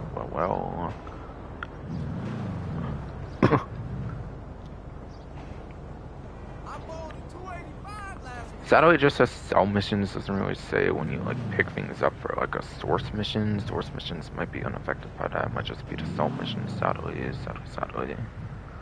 Source and cell, I feel, should have 60 seconds, but selling is the important one.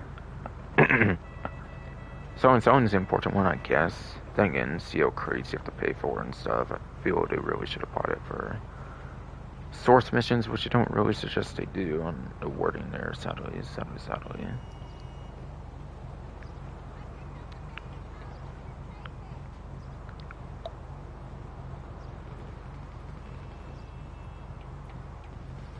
I'm kind of in the final stretch now, apparently. Apparently I might have to start picking things up here, maybe. There's not too much more to mention, I guess. We had a Boxville van delivery vehicle biker cell mission has been removed. That was on that June 11 Froxter Newswire. Basically. So yeah, no more post-op vans for the biker sales. Pretty good, since that was easily the worst one for that business. Apparently, players can now choose to cancel many ongoing boss works via the phone job list. I don't know if that can include stuff like the vehicle cargo, like sourcing, for example, or what. What? That can maybe like a lot of different like free mode works that you might just be able to cancel out like that. I'm thinking that sounds like it could be a nice convenient change if you want to cancel out of something.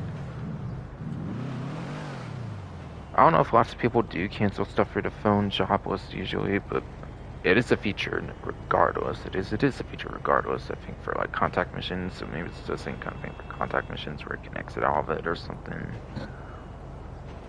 For the phone, maybe it's kind of something like that, but for free mode work, for the boss features and stuff.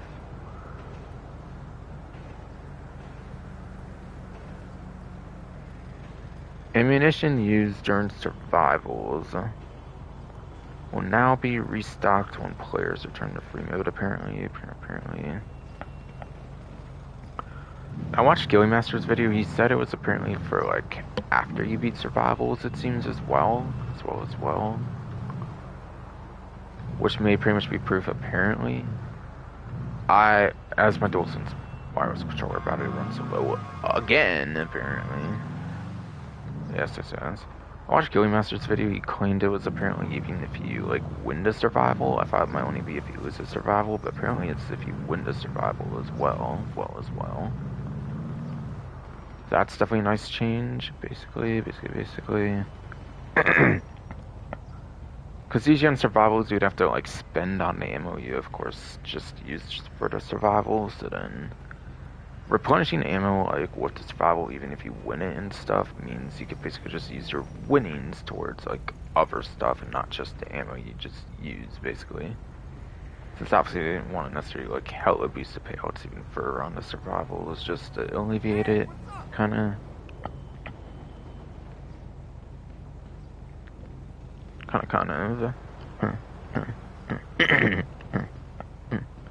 That's definitely a pretty nice change on the survival thing for restocking ammunition when, like, winning even, so you don't have to, like, waste all that kind of some money on explosive ammo and whatnot. Actually incentivizes using explosive ammo too on the survival spawning as well.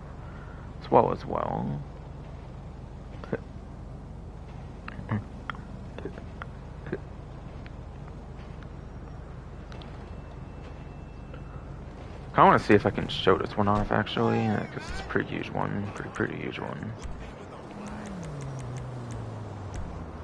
Like called Acid Lab. I kind of want to do. I think. Actually, maybe could have even kept that out there. Right, Stealth Lab is my name for the thing. Right.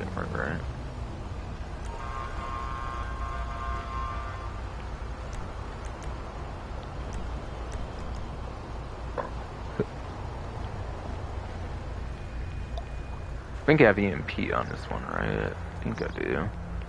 If it lights up as blue, I think it's EMP, if I recall, for the mines on there. Basically.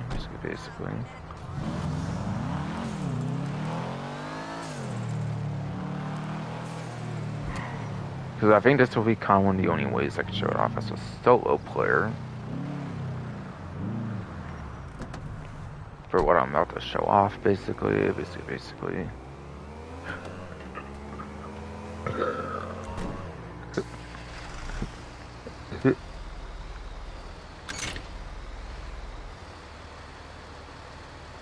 Your light's blue, right? Alright, yeah. Alright, perfect. So, let me do that. Let me do that. Let's just see.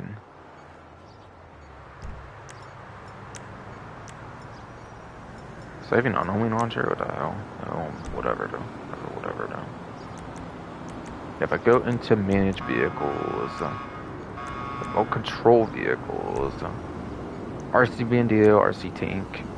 Apparently RC personal vehicles count as well, but they don't mention it on the patch notes from what I've heard anyways.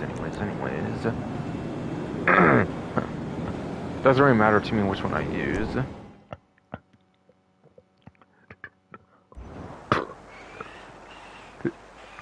If I run over it with this. Yeah. Yes, it is. They have significantly nerfed RC vehicles, so those can be interrupted outright with an EMP. With an electromagnetic pulse.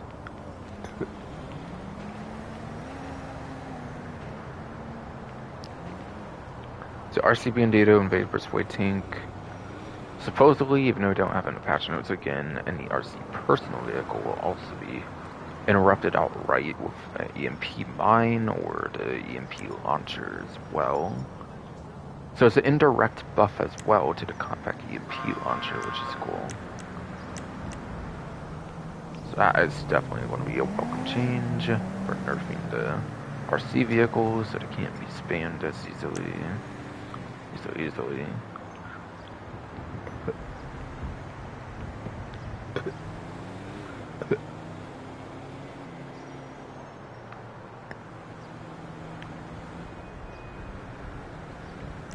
Oh yeah, also this cooldown thing I should be able to show off too there actually.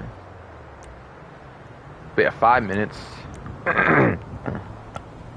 Seems to be separate for each one. Okay, so yeah, if you kick people out of their different RC vehicles, that's 5 minutes for each one. It's not universal, it's for each vehicle.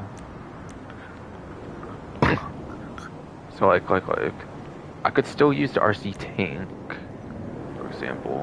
for example. And if I had an RC personal vehicle out, I could also do that too. We had a 5 minute cooldown, so make sure you cannot spam a certain one as easily, at least.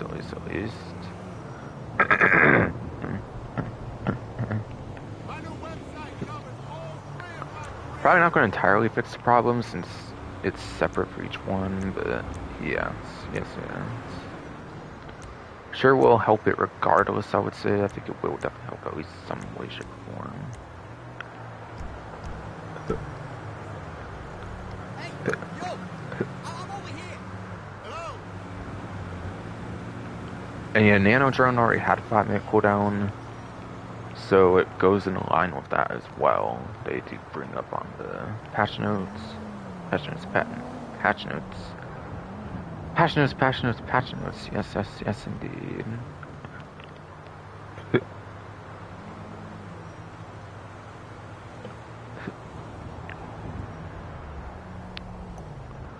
They mentioned what I was mentioning earlier, where players can now launch taxi work while driving a drift tune Uber Mock Cypher. Yes, indeed, with the drift taxi delivery equipped. Kind of basically said that already, though.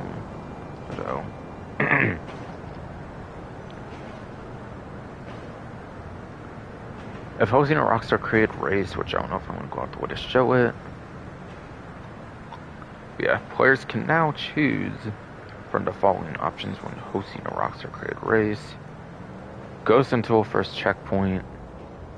Ghost going the wrong way. Okay, Ghost going the wrong way should definitely be one. That would be good for that, obviously. First checkpoint I don't feel would be as important, but at least for the wrong way to prevent like griefing much. Definitely good. Definitely good.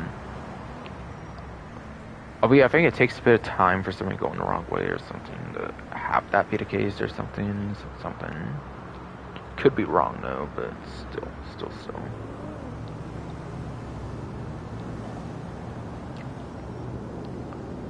Another survival one apparently here. The rank requirement for unlocking access to survivals has been removed. So you can now do all survivals at rank 1, it looks like even.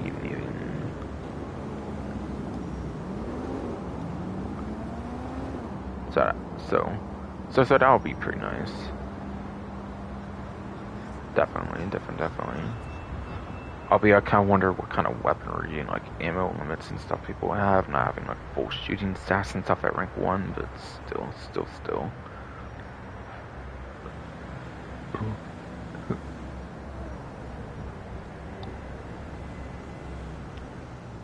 But still good, interesting change at least.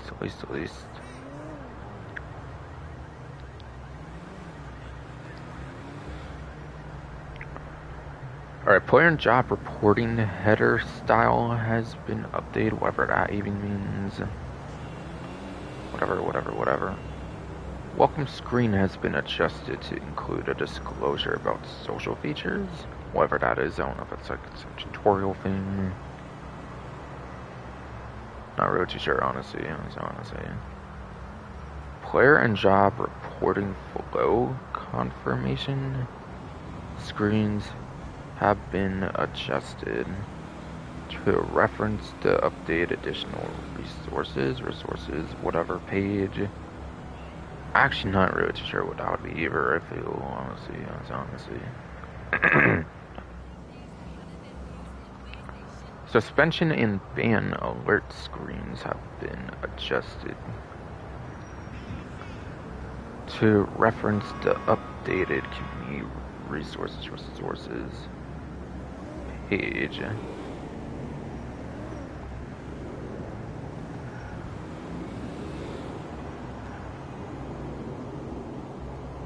Alright, so new, like, suspend, new, yes, indeed, like, new suspension ban screens, like, compared to the ones from before, I guess, is what I'm guessing on those, at least.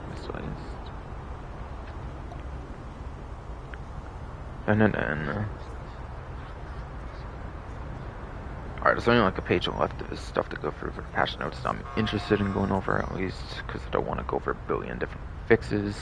Those are the things I don't go over, and I'll just have people refer to patch notes himself for. Yeah, the last one for the experience improvements is messages in the safety and alert space now include timestamps, whatever that is, basically.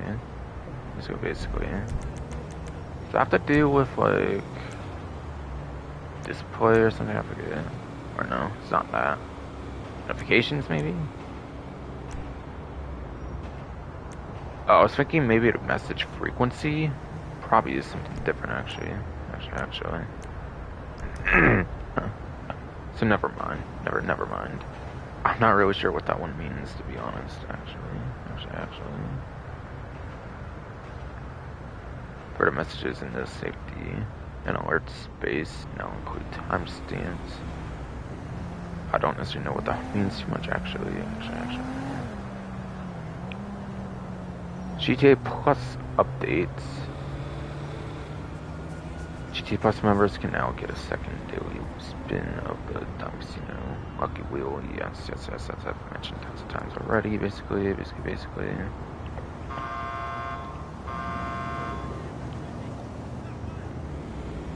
Alright, creator updates. GTA 5 enhanced lighting enhancements, stuff I basically already got to mention there, I believe.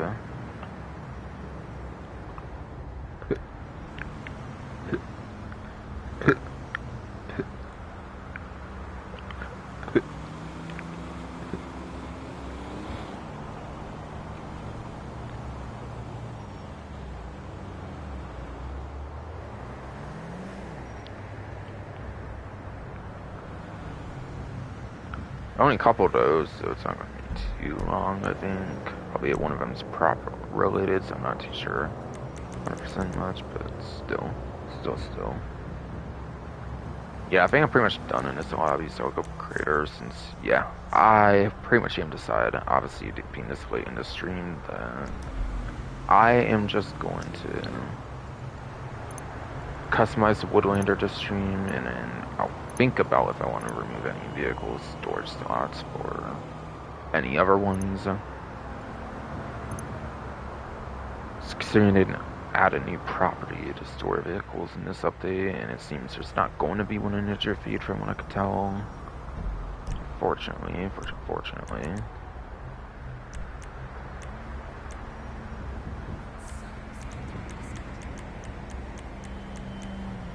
I think it's about 240, right? I hope on 240,000 per day. Agency, I hope. A creator. I think I'm done in the main lobby at this point. This point.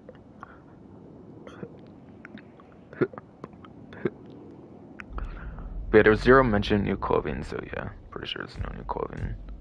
In that case, then, since they usually do mention just clothing on the patch notes.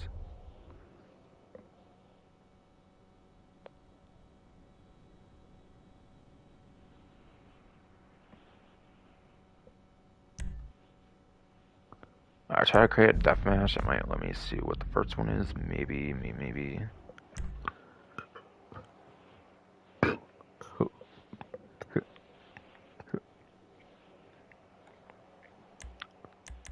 Says in all creators, which I don't know if that matters much for a race creator. It might for GTA race for what I'm about to go over, but yeah. So maybe I see why then.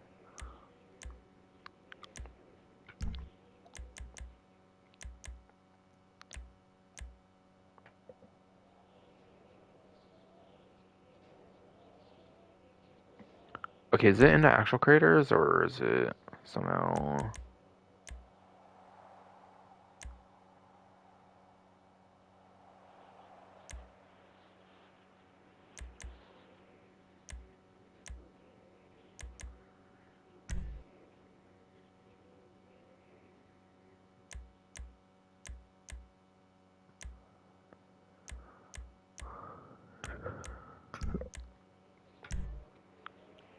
COD settings, maybe? I'm not sure. Whatever. Okay, aim mode, yes. Yeah. Yeah, I think it's the setting here, definitely.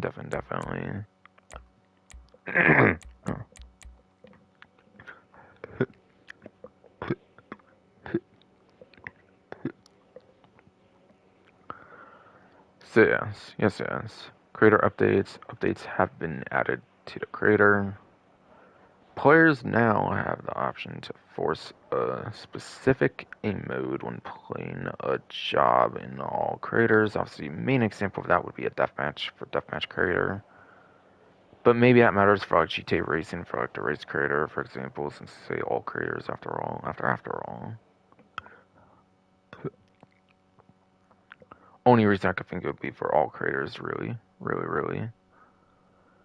Now how would that work though, since the lobby thing? You can't really change it like aim mode when you're in the lobbies. That's kind of interesting. So I wonder how that works and then might just be a setting for the job and then it's just back to what you were, I guess, for like free mode and stuff. I wonder.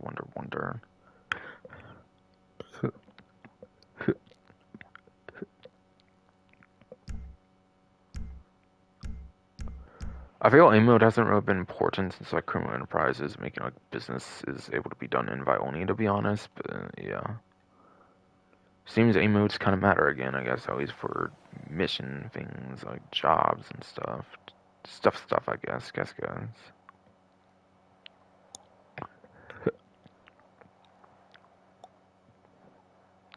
Stunt race creator has some new props apparently as well.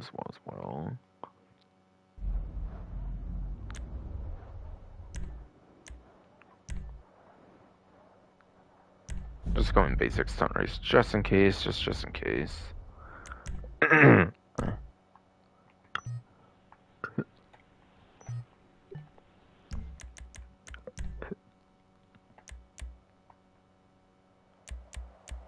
me, those don't really seem new. So, yeah. I don't think these look new either. So not the fall, right?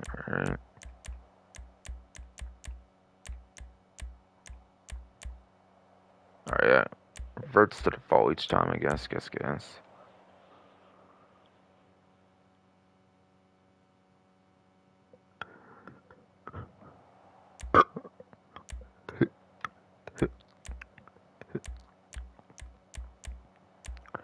I don't exactly assume that's any of these ones are new either.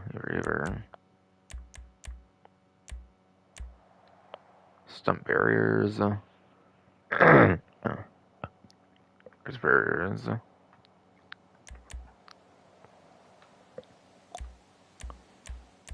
Can't exactly remember if these are new at all or what.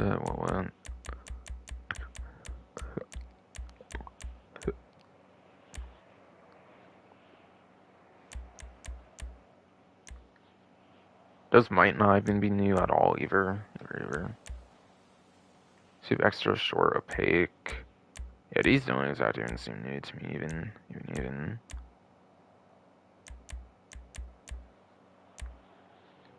Neon tubes. These don't even really seem new to me. Even.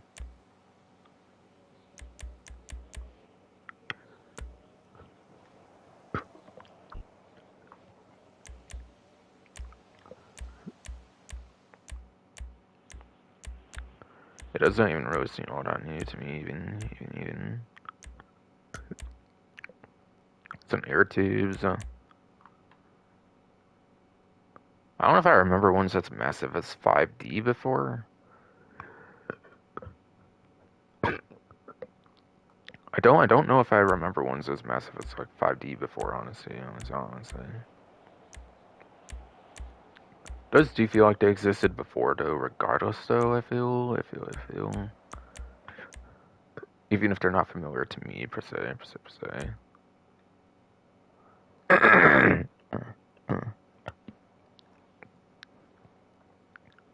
Sunshine.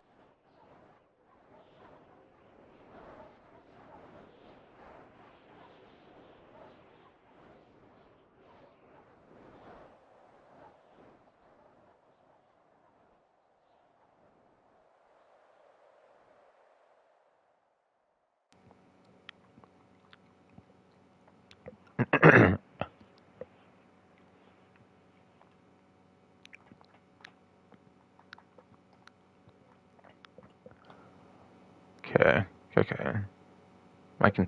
Doing a mic test again. Hello.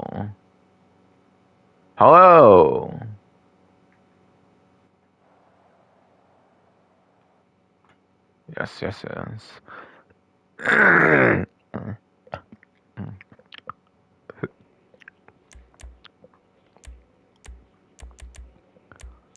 I did a mic test again, basically.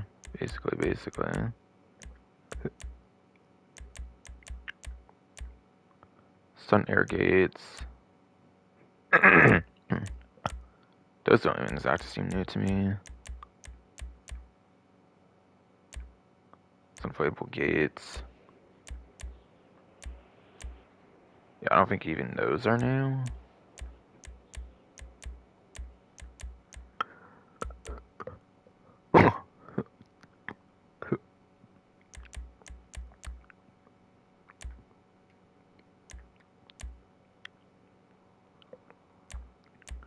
I don't even think those are new.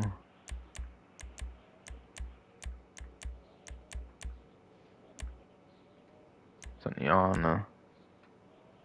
Yeah, I don't know if all of these neon ones are kind of new or not. Honestly.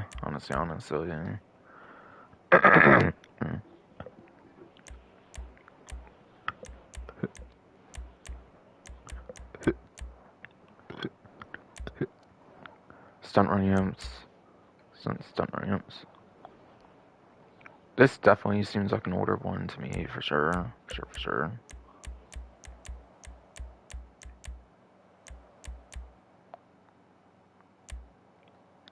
Stunt set pieces. Yeah, stunt plane runway definitely to me seems very much like an old one, for sure.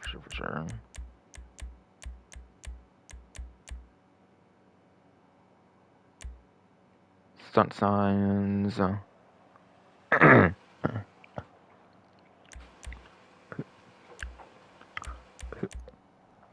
Even that doesn't seem new to me.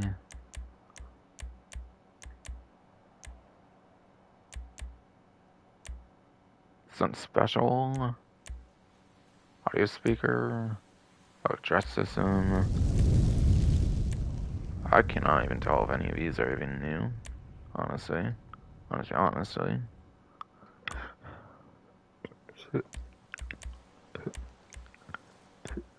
Maybe it's all a new category. I wouldn't actually be surprised at this point. So many that seem like ones I'm familiar with. This might just be traditional props at this point, actually.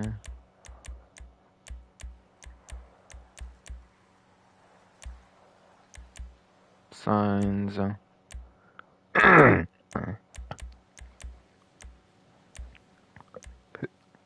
Yeah, it might be holidays, maybe, actually. Actually, wouldn't be surprised. No, I would not be surprised.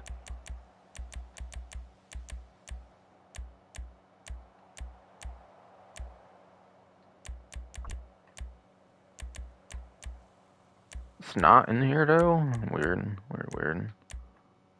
Kind of wondering, even, at this point, if they even feature at all?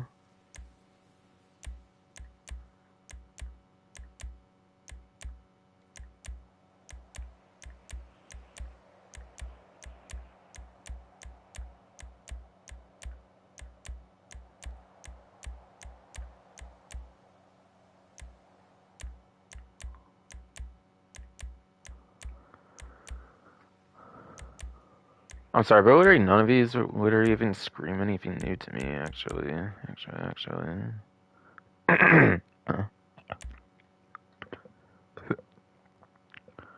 So either they're hella, like, mixed into everything, or, like, fucking, like... Oh, come on. Are we seriously going to do this near the end? What the hell? Like, that bad and everything. Christ.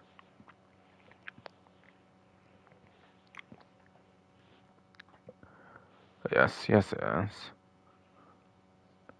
Like, I can't really tell, though. It's, like, all over the place. So either they're, like, mixed in on they're mixed in the existing stun options, because I didn't seem to see in the holiday, or, like... They lied and are not in the actual game yet. To be fair, they were only a thing for like 3 weeks, and I barely played them, so I wouldn't really know what they are really for the Lunar New Year, like stunt props, whatever. But still.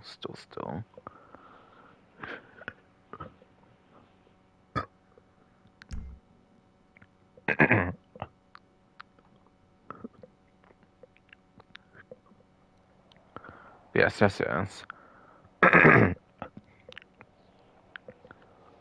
To be absolutely fair, I wouldn't know 100% what they even are. Could be a bunch of those like neon ones or something for all I know, but I feel they existed already. But I'm not sure how true that is. I couldn't really, like, for sure, like, 100% tell if there was even one for no lunar races or not.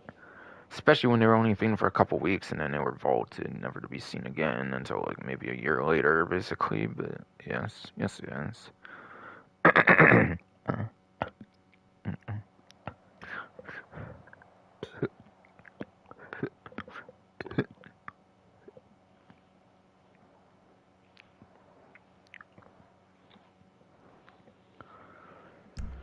Okay. Survival crater next, I guess. So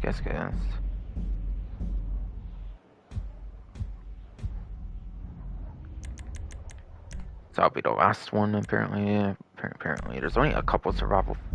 Or no, not survival. There's only a couple changes for the crater this time, not a fuck ton.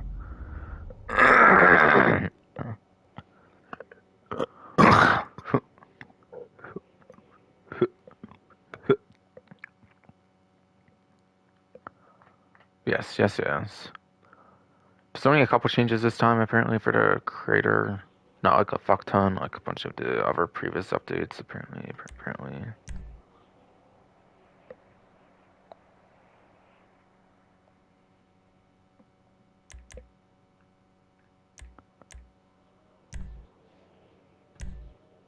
I think it might be in here, I'm guessing.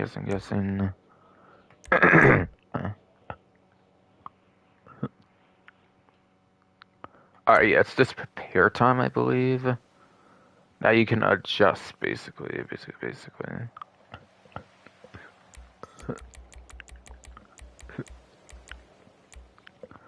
So defaults to 20 seconds. You have between 10 and 30 seconds, it looks like, to do it for. But yeah, to read what it says. If I didn't read what the other one said, by the way, it was track pieces that were previously exclusive to Lunar New Year stunt races are now available in the stunt race creator. And then players can now alter the wave preparation. Yes. Players can now alter the wave preparation time in the survival creator, which is what this is, I'm pretty sure. Pretty sure. Again, default at 20, it looks like. Could be changed anywhere between 10 and 20. Between 10 and 30. Between 10 and 30, yes. Talk to stats, bro. Come on. Yeah, it can be adjusted between anywhere between 10 and 30 seconds. Yes, indeed. Damn.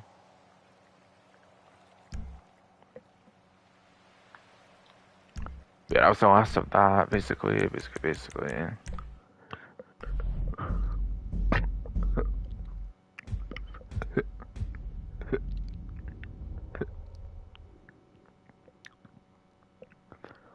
No.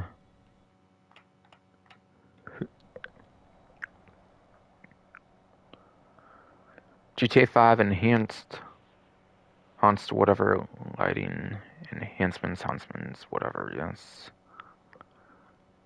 An option to enable high resolution ray traced reflections has been added to GTA 5 enhanced, whatever.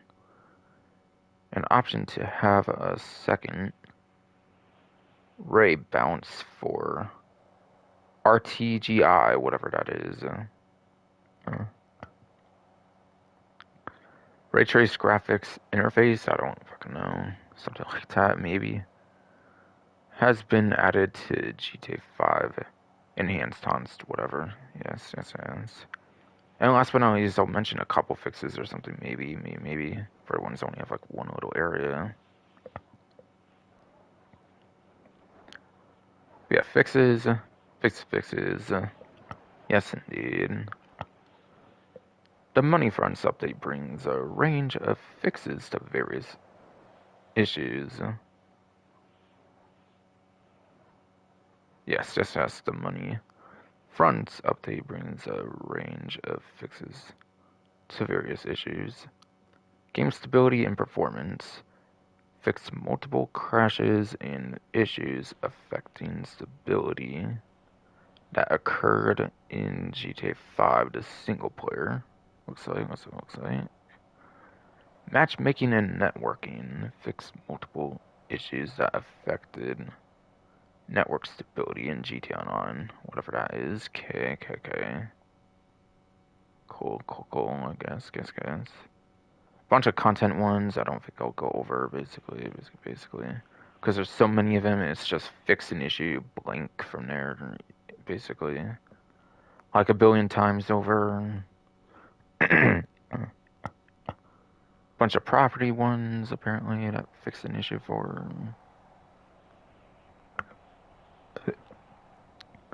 Bunch of vehicle fixed an issue.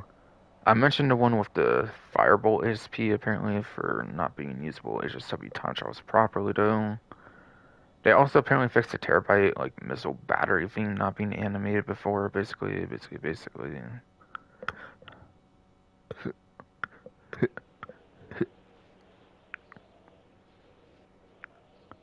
Stuff like that, basically. Stuff like that, basically.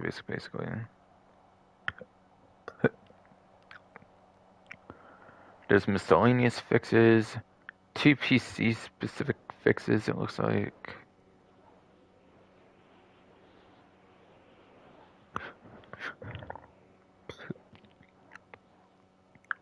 Four, aka like a few fixes for just PC enhanced taunts, whatever, PlayStation 5, especially XHS only. And then last but not least, there is free creator fixes.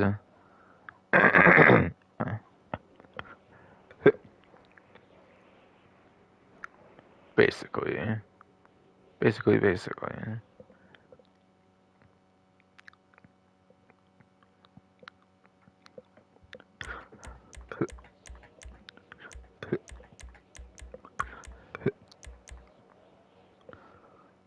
But yes. But yes. That is basically it, though, finally, for the stream. As soon as I check on the stream again, after all.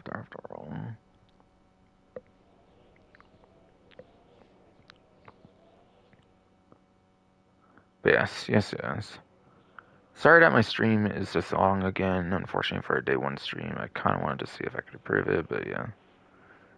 I was wondering if I was going to customize vehicles, like how to go about like garage stuff, but like I just couldn't think of a way to do that in the hour or two maybe of thinking that. So that took a lot of time, unfortunately, and then also my heart issues made it slower at times, unfortunately, I'm sure. Like recently here.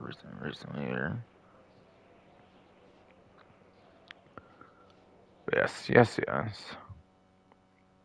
Stream is pretty much done. Since, yeah, it looks to still be live properly and everything's good. Hasn't been on like 11 hours, 50-ish minutes yet, so I should be fine. It should all still be here, basically. Basically, for the stream.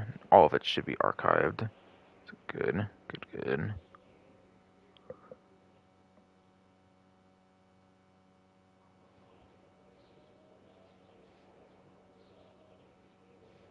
Oh yeah, thumbnails entire update now. It's showing just the creator with blue and stuff, and not some other thing now. No. But yes, a couple more minutes till I hit kind of like a maximum, it seems here, so that's finally for sure going to be it for this stream. Hope you enjoyed. But some stuff next time, of course.